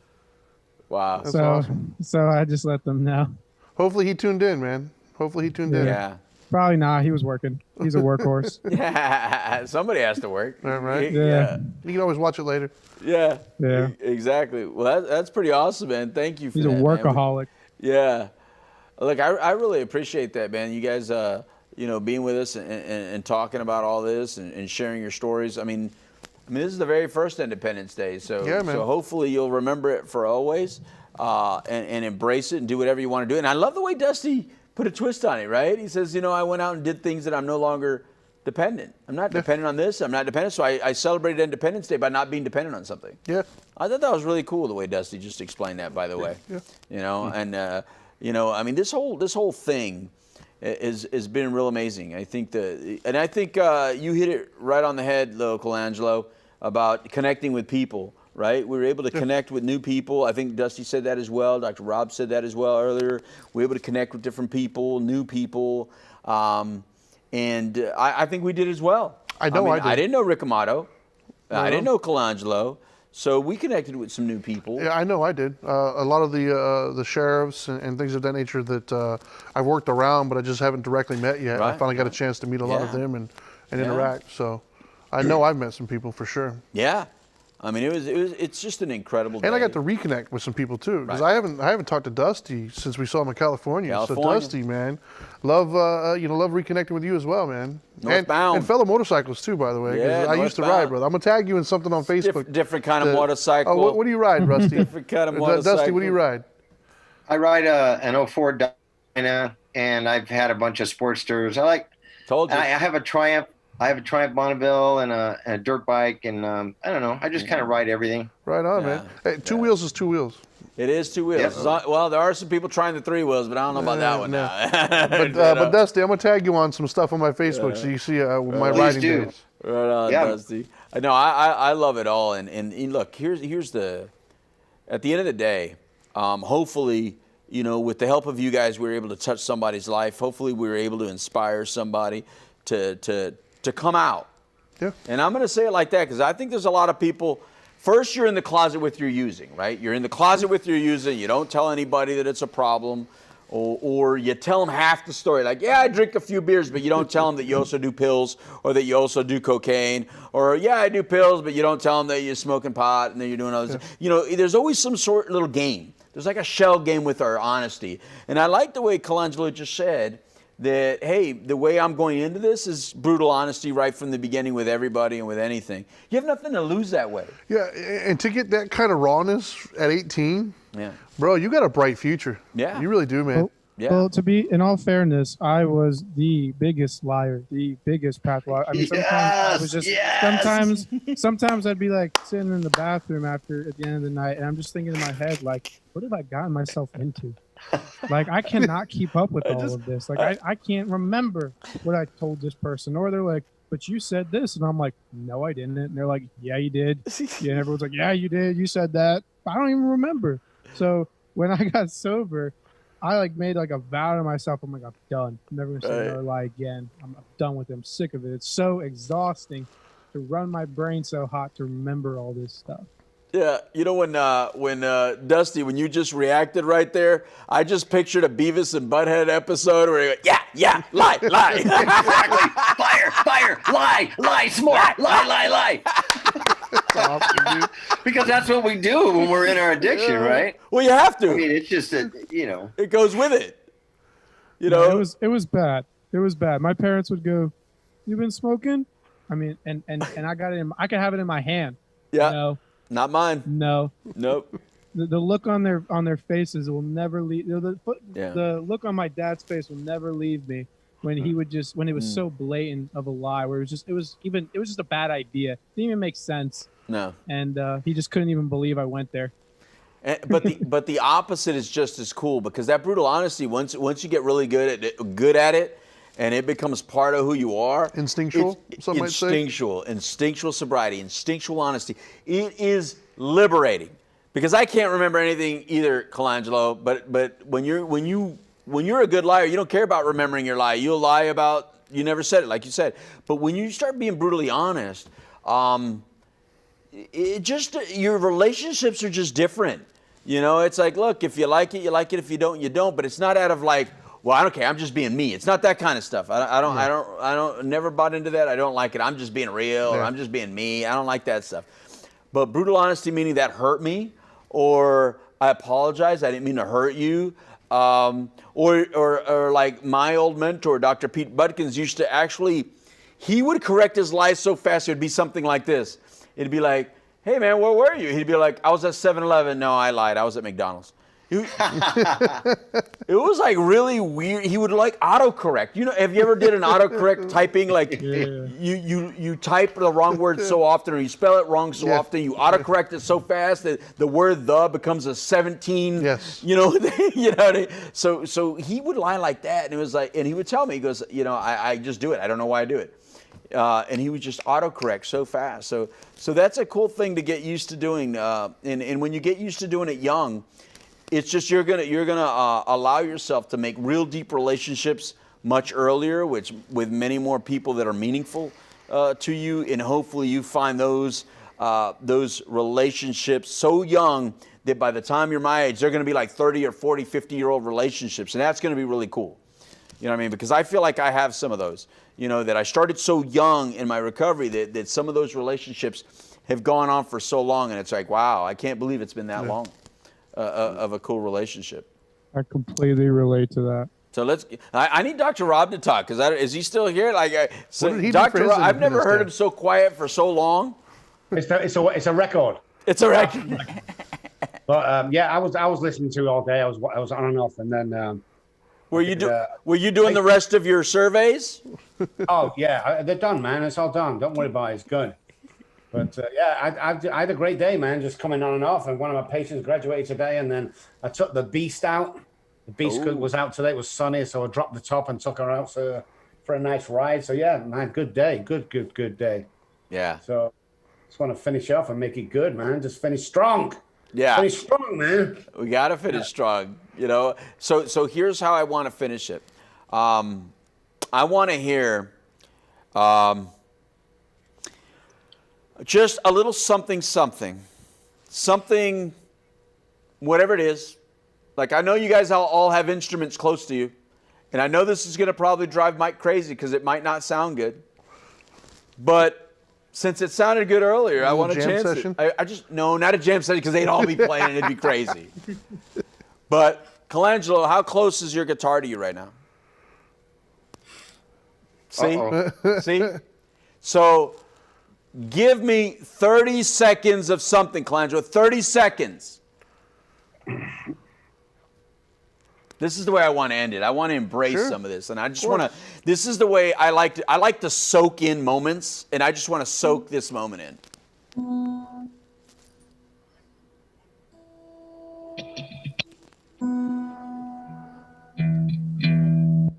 How's that sound? That sounds good. Just play one little something. Is that what we want? Yeah, one little something. One little something.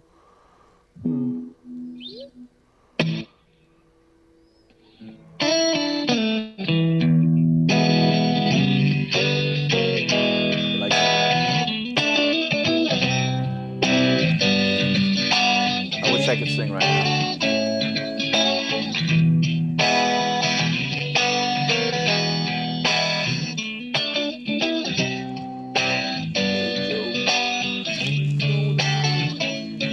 With that gun in your hand.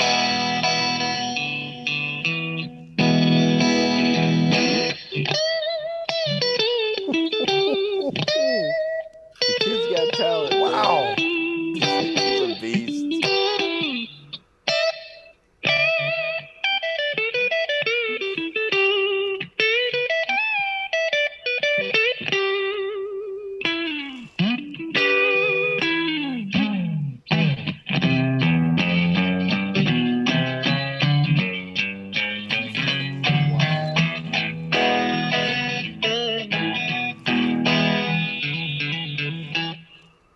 Wow. Wow. Wow. Dude, you got some talent, man. I love your choice of music, by the way. It's good. It's refreshing to hear an 18-year-old kid play that. You I just didn't know what to. You put me on the spot like that. I'm looking at my Strat, and I'm like, all right, It was give me perfect. Yeah. Well, you know, I'm just glad it wasn't like, you know, I'm not trying to knock Bruno Mars or anything like that, but I'm just glad it wasn't something like that. I'm glad it went to the rock era. You know what I mean? Something that I could groove to, you know what I'm saying? All right, so let me see what's next. Who has an instrument next to them? Who else has an instrument? Oh, there's Rob. Rob, give us a little taste of something, Rob. Well, you gotta do some Manchester stuff, obviously, because I'm from Manchester. Okay. So it wouldn't. I don't suppose it would be right if I didn't.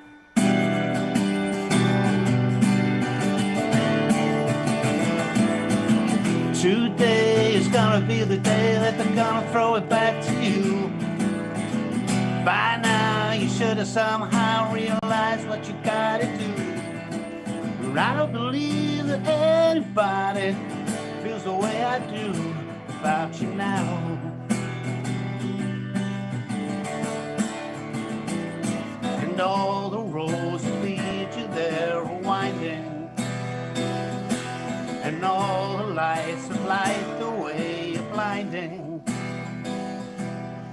There is anything that I like to do to you, but I don't know how. Good. That's awesome, man. Cause maybe you're gonna be the one that saves me. And after all, you're my wonderwall.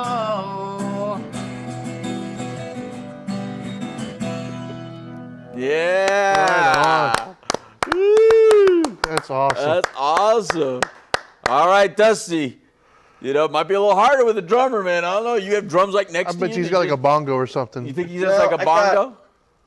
I got something. I got a couple of wire brushes and a little thing. Give us a little taste. There it is.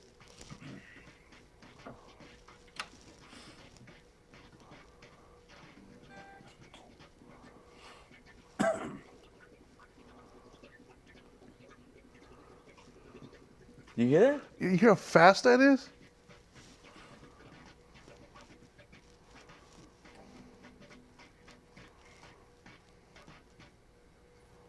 Woo!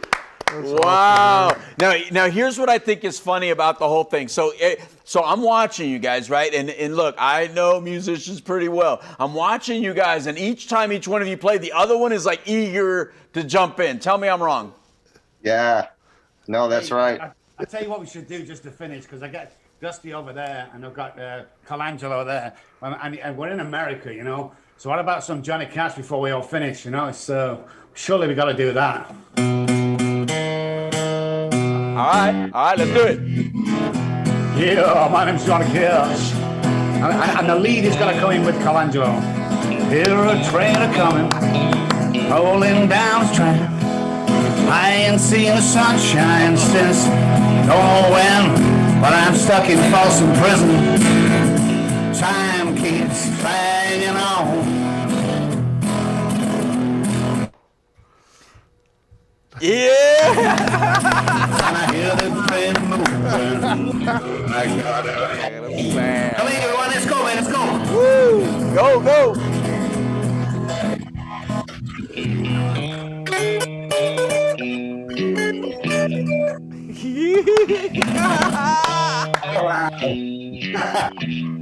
That's awesome. Oh, he did it. That's a cool jam right there. Dude, that's awesome. Bad, brother. I love it. Listen, man. As soon as he said, what did you say, Manchester? Yeah. Very first, he said Manchester. I heard the British accent. I know it's not Manchester, but I was already like scoping out Revolution by the Beatles. Oh, check it out. Can you do it?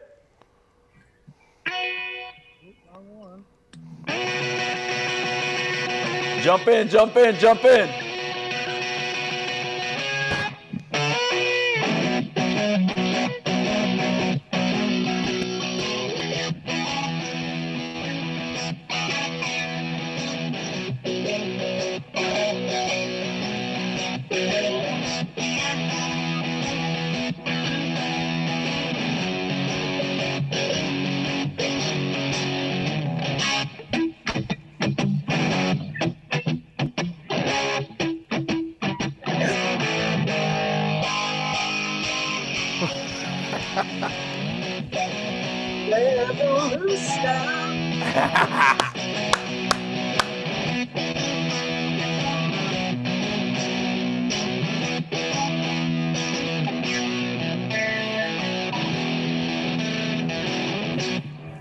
Woo! Right. Wow, man. That's awesome. See, that's the stuff that I like, man. This is just to show, look, man, if you're out there and you're listening and you're watching this, you're saying, what am I watching on television right now? What am I watching on Facebook right now? Here's what you're watching. You're watching people have fun, man. You're just watching people have fun. This is living. Yep. This is what life feels like. This is what life is supposed to be like. We're not supposed to be numbed up, man. We're not supposed to be hiding behind some sort of fake persona that never has the chance to be completely raw and just be present. You know what I mean? You don't have to hide all the time. You could just come out. This is why we're doing what we're doing.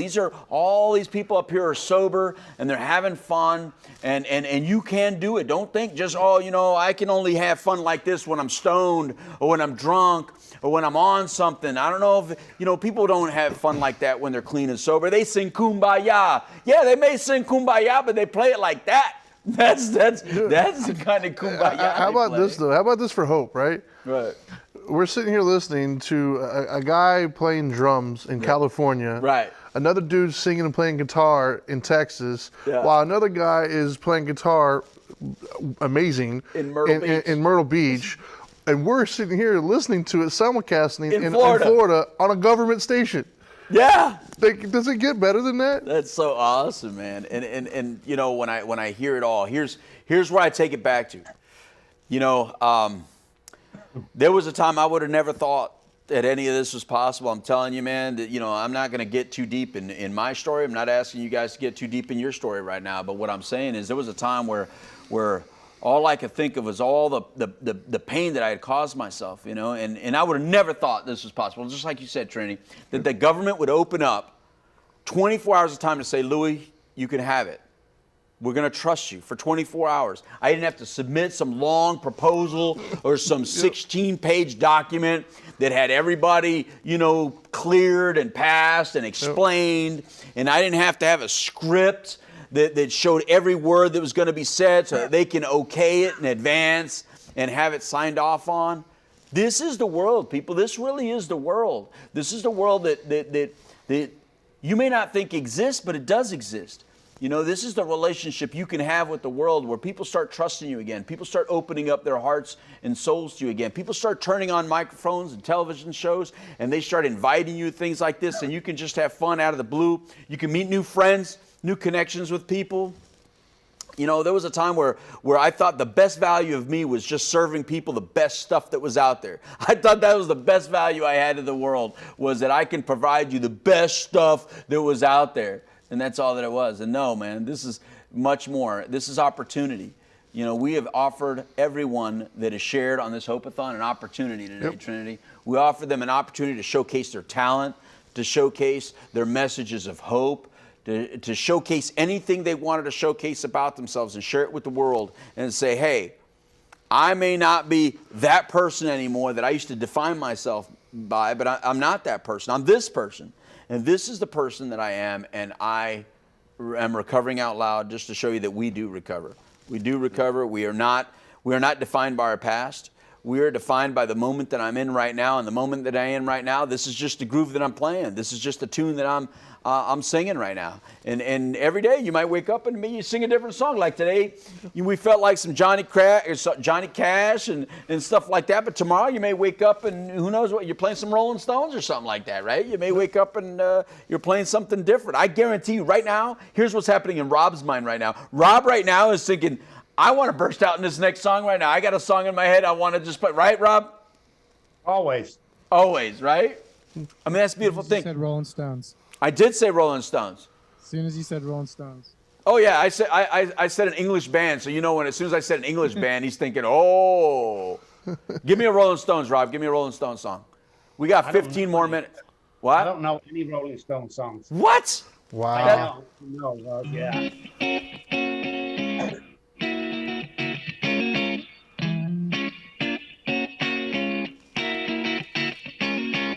Come on, Goodfellas. That's almost anti-English. Right? We're going to take his English card away. That's funky, brother. That's funky, man. That's over. What about Led Zeppelin? Do you know Led Zeppelin, Rob? No. You got to remember, guys, that in the 1780s. Give me that England citizenship. He's 18 years old, this kid. 18. Give me that UK citizenship right now, dual citizenship. I take yours for a green card. Yeah, he wants to go to England now. Right. Rob, what were you thinking? Rob, what's in your head, Rob? No, we've got to remember that during the 70s and 80s, I'm either working with my band or I'm in the studio at Abbey Road. So all these songs like Led Zeppelin and I only heard what's it called? Conflict in Numb about 2 years ago. Because I missed out on all that generation, man. Because I'm getting paid to do session work with, Queen, Elton John, and that's my mindset. And then when I'm not, I'm going out with my own band and I'm rehearsing songs for the weekend. So I missed out on that generation. Plus, that's amazing. I stopped playing because everybody fired me for being drunk. Everybody fired me at Abbey Road for being drunk. How the hell do you get fired from Abbey Road for being drunk? It's a musician world. But after that happened, of course, I'm drunk for like a decade then. So. Yeah, I missed out on all that, man. I'm telling you, it was crazy. Yeah, it's just it is. What's crazy is that there's so much music out there, right? There's just so much music out there, and then you have these young kids that you don't even think these young kids would never listen to this kind of stuff because there's so much music out there. Yeah. right? So of all the music this kid can play, he really thinks it's a classic rock. Yeah, it's awesome. I told you guys would love. Tell me you guys don't love this kid. Love you. I grew up on bands that like Dusty would play and stuff like that. And my dad always grew me up on that stuff. And what's funny is I was actually a drummer. I started out as a drummer, 5 years old. I started playing cover bands when I'm 7. Kids don't spend money at bars. So what do you think we're playing all the time? Classic rock, the hits all the time. And I did that for the longest time. It's like my second language, you know. And now I listen to newer music and I'm like, this sucks. I love this kid, dude. I do too. This is family right here, man. Look, our last 15 minutes. We got 15 minutes left. So what I want to do with it is grant each one of you 5 minutes of your personal expression, message of hope. All right? Think about that. You got 5 minutes to give your last expression of hope. Mind you, we want people to call the number so that they can get help today. And for those people that are listening that don't need the help, but you know can help support them, we want them to go to nowmattersmore.org and help somebody get help. So go ahead. 5 minutes. We're going to start with Dusty. Go ahead, Dusty. Hey, well, thank you again for all you guys, not just done this last 24 hours, but, you know, you've been hitting this for a really long time and offering hope to so many people, you know, and I just admire you guys. I too have been trying to do that, but only since I've been in recovery. You know, I will admit I didn't really have a lot of hope going on, you know, until I found the rooms. But I'll tell you that you know, I have 29 years, right, and which is pretty remarkable. You know, I was just trying to get a couple days or a few months together, and wow, wouldn't that be cool if I could hit 6 months? And you know, all of a sudden it just all added up. It wasn't like I had a goal line or anything, and I've never crossed a goal line. I'm just still on my trajectory, you know. But I think the hope is beautiful right now. I mean, there's hope even in a really good day, right? Like I want to offer hope in a really good day. I want to, you know, what I found, this is really bizarre, is I'm allowing people to help me now, right? And maybe it was my ego, or I thought I didn't need help, or I know, no thanks, I'm good, kind of thing. But like going to the store, and I've got my hands full, and I'm headed to the car or whatever, and somebody says, "Hey, can I help you with that?" I would take offense to that maybe at some point, or think there's some game and they're trying to hit me up or whatever. Mm-hmm. And I gladly accept like somebody helping me load a sheet of plywood in the back of my truck. You know, I'm down with that. That's cool. So the hope can extend to myself too. I hope that I can still be a human within the universe and not damage anything anymore. There was so much damage that I did when I was using, right? So the hope for myself, as I hope for others too, is that I can continue to try and make the world a little better place, make my place a little better place, right? Like some of my mantras that I get on my motorcycle rides, I'll get into something like, I pray for like all things living, right? And I'll keep just saying that over. And I pray for all things not living, right?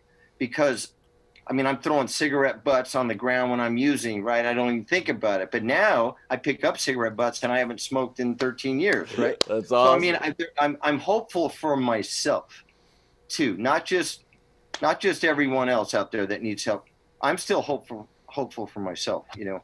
And for those that are struggling or sitting on the cusp, or maybe like literally sitting in the closet right now, because I know that's a really good way to use, you know. And in a really dark place, and I'm just all alone, and nobody's gonna take my stash, or nobody's gonna hassle me. I hope that maybe you just peek out a little bit and just take the risk. You know, it's a risk that I swear to God that it is valuable and it's obtainable, and a whole new world is there for you. And man, I would have never believed that. But I'm telling you from my experience, all I can do is share my experience. And I am telling you, it is a complete overhaul, dude. I mean, it is a complete overhaul. When you take your car into the shop, I mean, they start with the tires and they go all the way up to the windshield washer, man. I'm talking about a whole new gig, you know, and it's scary and you don't know what's going on. But I'm telling you what, all the laughter you hear in the rooms and all those hugs and all the hang time outside, you know, in the parking lots, that's all real. That's all real. Yeah, buddy. And those people are real. You know what I mean? And they're hanging tough, and they're there for, I mean, I'm there for people, you know. Young guys coming into the program where I'm working at, not just the rooms, but actual, you know, treatment or trying to get some help. There's so many of my colleagues, man, like we're in tears sometimes, right? Because we have so much passion and so much love for the suffering addict that is actually trying, you know, I'm going to give it a really good shot this time. It's my 12th time. It's my 11th time. It's my 5th time. It's my first time. You know, we treat everybody the same, and just please come in and try and get some help. And that hope really becomes a reality, man. The hope is like the fuel, right? Yeah. We pour the hope in the gas tank and we push on the gas, and we get down the road, you know? So, I am a true believer in hope. And I really think that, that everybody has the opportunity to tap into it. You know, they really do, especially here during this whole Hope-A-Thon. I mean, what a wild dream that is, right? And watch it come true. You know what I mean? Watch it come true. For who knows how many people that tapped into this whole thing, this 24 hours of hope, right? And there's people tapped into that all 24 hours. Some for a short period of time. Right. They're going to think about it again. They're going to hit the website later. They're going to hit you up. They're going to hit me up. I know, you know, I just know that's the way it happened. That's how God worked, you know. So my little 15 minutes of fame or 5 minutes of fame. Sorry, I don't want to stomp on everybody. My little 5 minutes of fame right here is just like, I also want to say thank you so much, man, to Trinity and Louie. You guys are just miracle workers, and Anna putting it all together, and you know, the whole team that I really admire you. And you know, I'm hopeful that I can be more like you guys, you know, that I can give more. I just want to give more, you know, whatever I can do to do that. And I hope you guys keep bringing my ringer, you know what I mean? Just keep me on the Rolodex, and you know, shoot me those text messages, and I'll do whatever I can for anybody. You guys, top of the list, you know. Thank you so much for allowing me to kind of hang out with you guys and meet some other really cool people. I appreciate you guys. Awesome. Thank you very much, Right on. Dusty. Likewise, brother. Colangelo, 5 minutes, brother. So,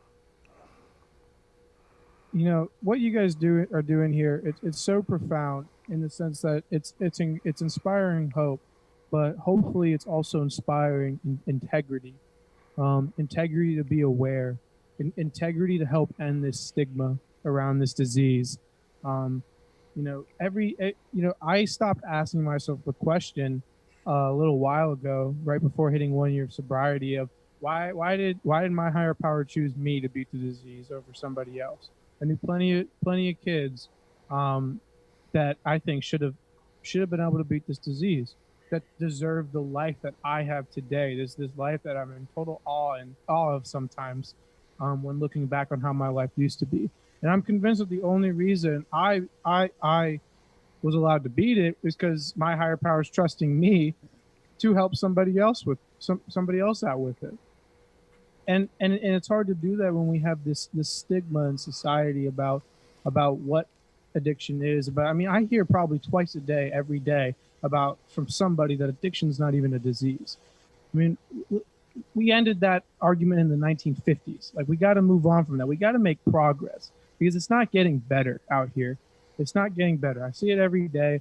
I meet newcomers every time I go to a meeting. It's not getting better. It's getting worse, especially for people my age. I'm here advocating for people my age, because they are at risk. They are vulnerable to this.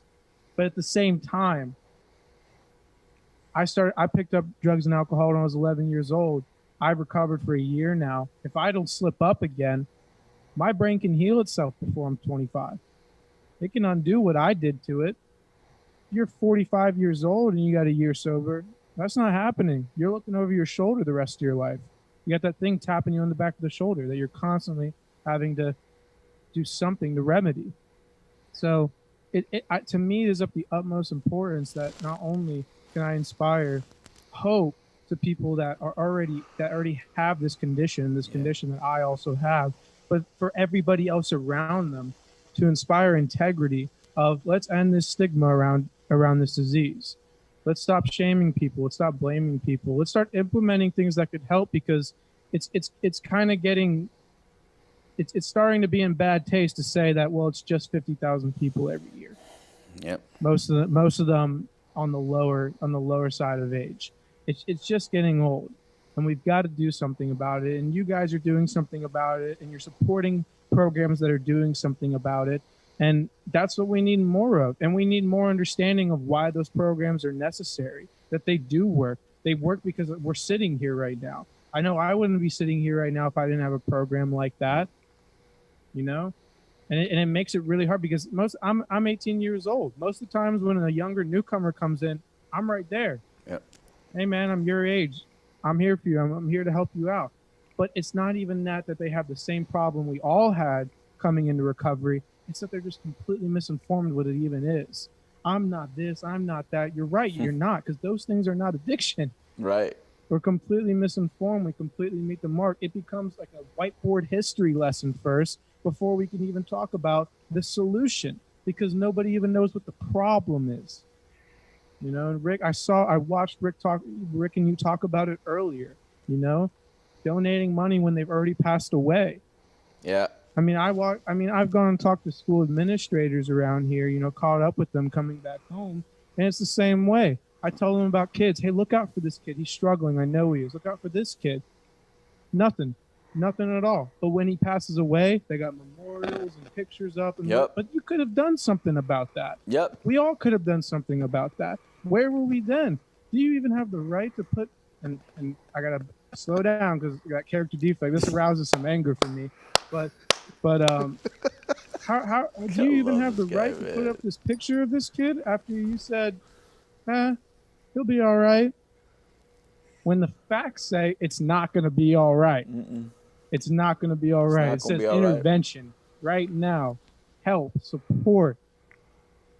Thank you, Colangelo. That's what I want to inspire. And not only hope, because I know this is the Hope-A-Thon, but we need some integrity in society. The right Integrathon. Yeah, Thank you, Colangelo. Thank you. Rob, our brother. Man, I'm going to tell you guys, if you're watching out there, listen very carefully. Around 400 people died while this show was on the air. Died of drug and alcohol-related deaths. 400 people, man. In the U.S. alone, we're talking about. Not worldwide, the U.S. alone. Anytime we stop that crap, isn't it about time that we started looking at this pandemic? Because that's what we have in our hands. If your moms and dads or loved ones are suffering and kids are suffering, there's a pandemic on our hands. I know you sat at home now and thinking, well, you know, maybe my neighbor's going to do that. No, 833 now matters. Jump on. Help us help other people. Enough already. We want to be the generation that stops this in its tracks. Alcoholism and addiction is a brain disease, period. You know, there's nothing we can do about it. There's no cure for it. Can you imagine an illness there's no cure for? What we can offer is a program with a daily reprieve. Do you know what reprieve means? It means a stay of execution. So come on, we're trying to change this around, guys. We're trying to make this, we have to have fun. One of the books I read from a 12-step group, he said, why shouldn't we have fun? We've recovered. Let's do this deal. You know, it's 833 now matters. Jump on it. There's a pandemic, guys. Absolutely pandemic. And I think what we've done in the last 24 hours is absolutely phenomenal, but there's more work to do. There's more work to do, guys. And we want you at home to get involved.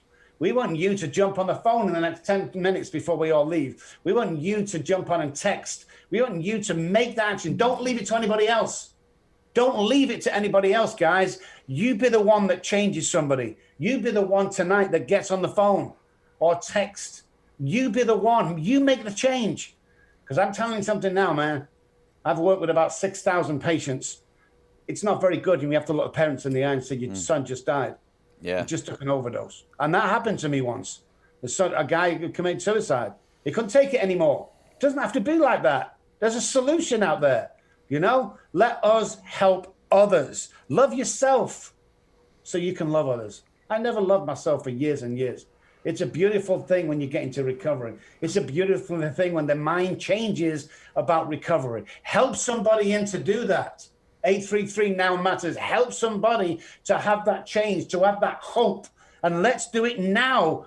Now matters now, today. Hope for anybody out there who needs help, for anybody out there who needs inspiration, for anybody out there that wants a little tiny inch to start this journey. That's where mine started 33 years ago, is one little inch. When somebody give me a pat on the back and give me a little bit of push to move on. That's what today's all about. We want to push somebody. We want to love somebody to recovery. Because I'm sick to death of watching people die of this disease. Sick to death of it. I don't know about you guys, but I'm sick to death of it. It doesn't have to be this way. You know, Louis today and Trinity have taken that bar up, guys. They've taken it up. Because we're not going to allow this, not on our watch. Sick and tired of watching people die. So come on, guys, get together, have fun, tell a friend. Let's start a movement, guys, a movement. Because you know when I'll be happy, when I'll be really happy in the next couple of years, when this thing is bigger than Live Aid. Because it was a long time coming. And I want to take my hat off to Louis, because he stepped forward and made this happen. And Trinity helped him on the way. And it's people like Louis stepped out. Because this could have all gone wrong, guys. Everyone know on this station, it could have all gone really wrong. And he would have been stood there with egg on his face going, what the hell? No. We're taking chances. We're moving forward. We're saving lives. 833 Now Matters, guys. Speak to you soon. Thank you. Right on. Trinity. Dude, I'm not even going to try to follow those. All I'm going to say is I love each and every single one of you.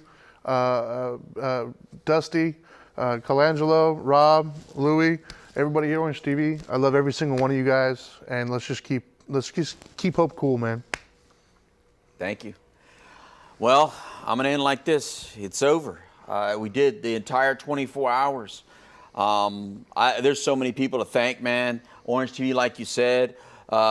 You know, all the people, Anna, Julie, and then all the staff, you know who you are, but all the organizations. What we tried to do today was we tried to raise some funds for these organizations so we can help them grow, we can help them prosper, so they can help the next person that calls them, for the next person that calls 833 Now Matters. We want to be able to help them, you know. So if you go to nowmattersmore.org, please don't forget, please go to nowmattersmore.org and help us. However you can, just help us. Text Now Matters, all one word, Now Matters to 31996. Every time you do a survey, that helps us. Do 75 surveys, that's 150 helpings. Thank you. Please do that. Here's what I'm going to say, man. I come from a good parents. I'm a Mexican, Puerto Rican. One side Mexican, the other side's Puerto Rican. You know, full Latino. Yo hablo español. Gracias. But here's what I'm going to say. 9 years old, started drinking. 11 years old, I started smoking pot. Started dealing pot the same day I started smoking it. 12 years old, I started bringing it from somewhere else, another country, and trying to move it around. By 13 years old, I was really good at moving it around, moved it all the way around to other states. By 15 years old, I switched to cocaine. Then I really started moving that around. By 17 years old, 2 counts of attempted murder. I was facing 2 counts of attempted murder. I was facing 20 years of prison. I don't know how that didn't stick, but it didn't. By 18 years old, I suffered my first relapse because I was just doing it because I thought the feds were going to come get me. Those were the worst 8 months of my life, and by 19 years old, I got clean and sober. By 20 years old, I met Dana. I've been married 27 years, and in that time span of meeting Dana and being sober for all these years, now 32 years as of October, I have received so many blessings, and this was one of them. This was one of them. Thank you all very much for loving me. Thank you very much for helping me love others. And thank you very much for being part of this Hope-A-Thon, for everybody that watched it, everybody that participated, shared, did whatever you did. Because I went from feeling like nothing to feeling golden. Gold, pony boy. Isn't that a pony boy? It sounds like the Outsiders. So feeling golden. I love you all, and I'll see you next year on next year's Hope-A-Thon. And we're going to get taken out with one thing, and it's Dusty's bad drum playing. We're going to go out with that just like we started with Rob's bad guitar playing. Mike, take us out. Thank you very much, Orange TV. Take us out.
Orange TV, your government.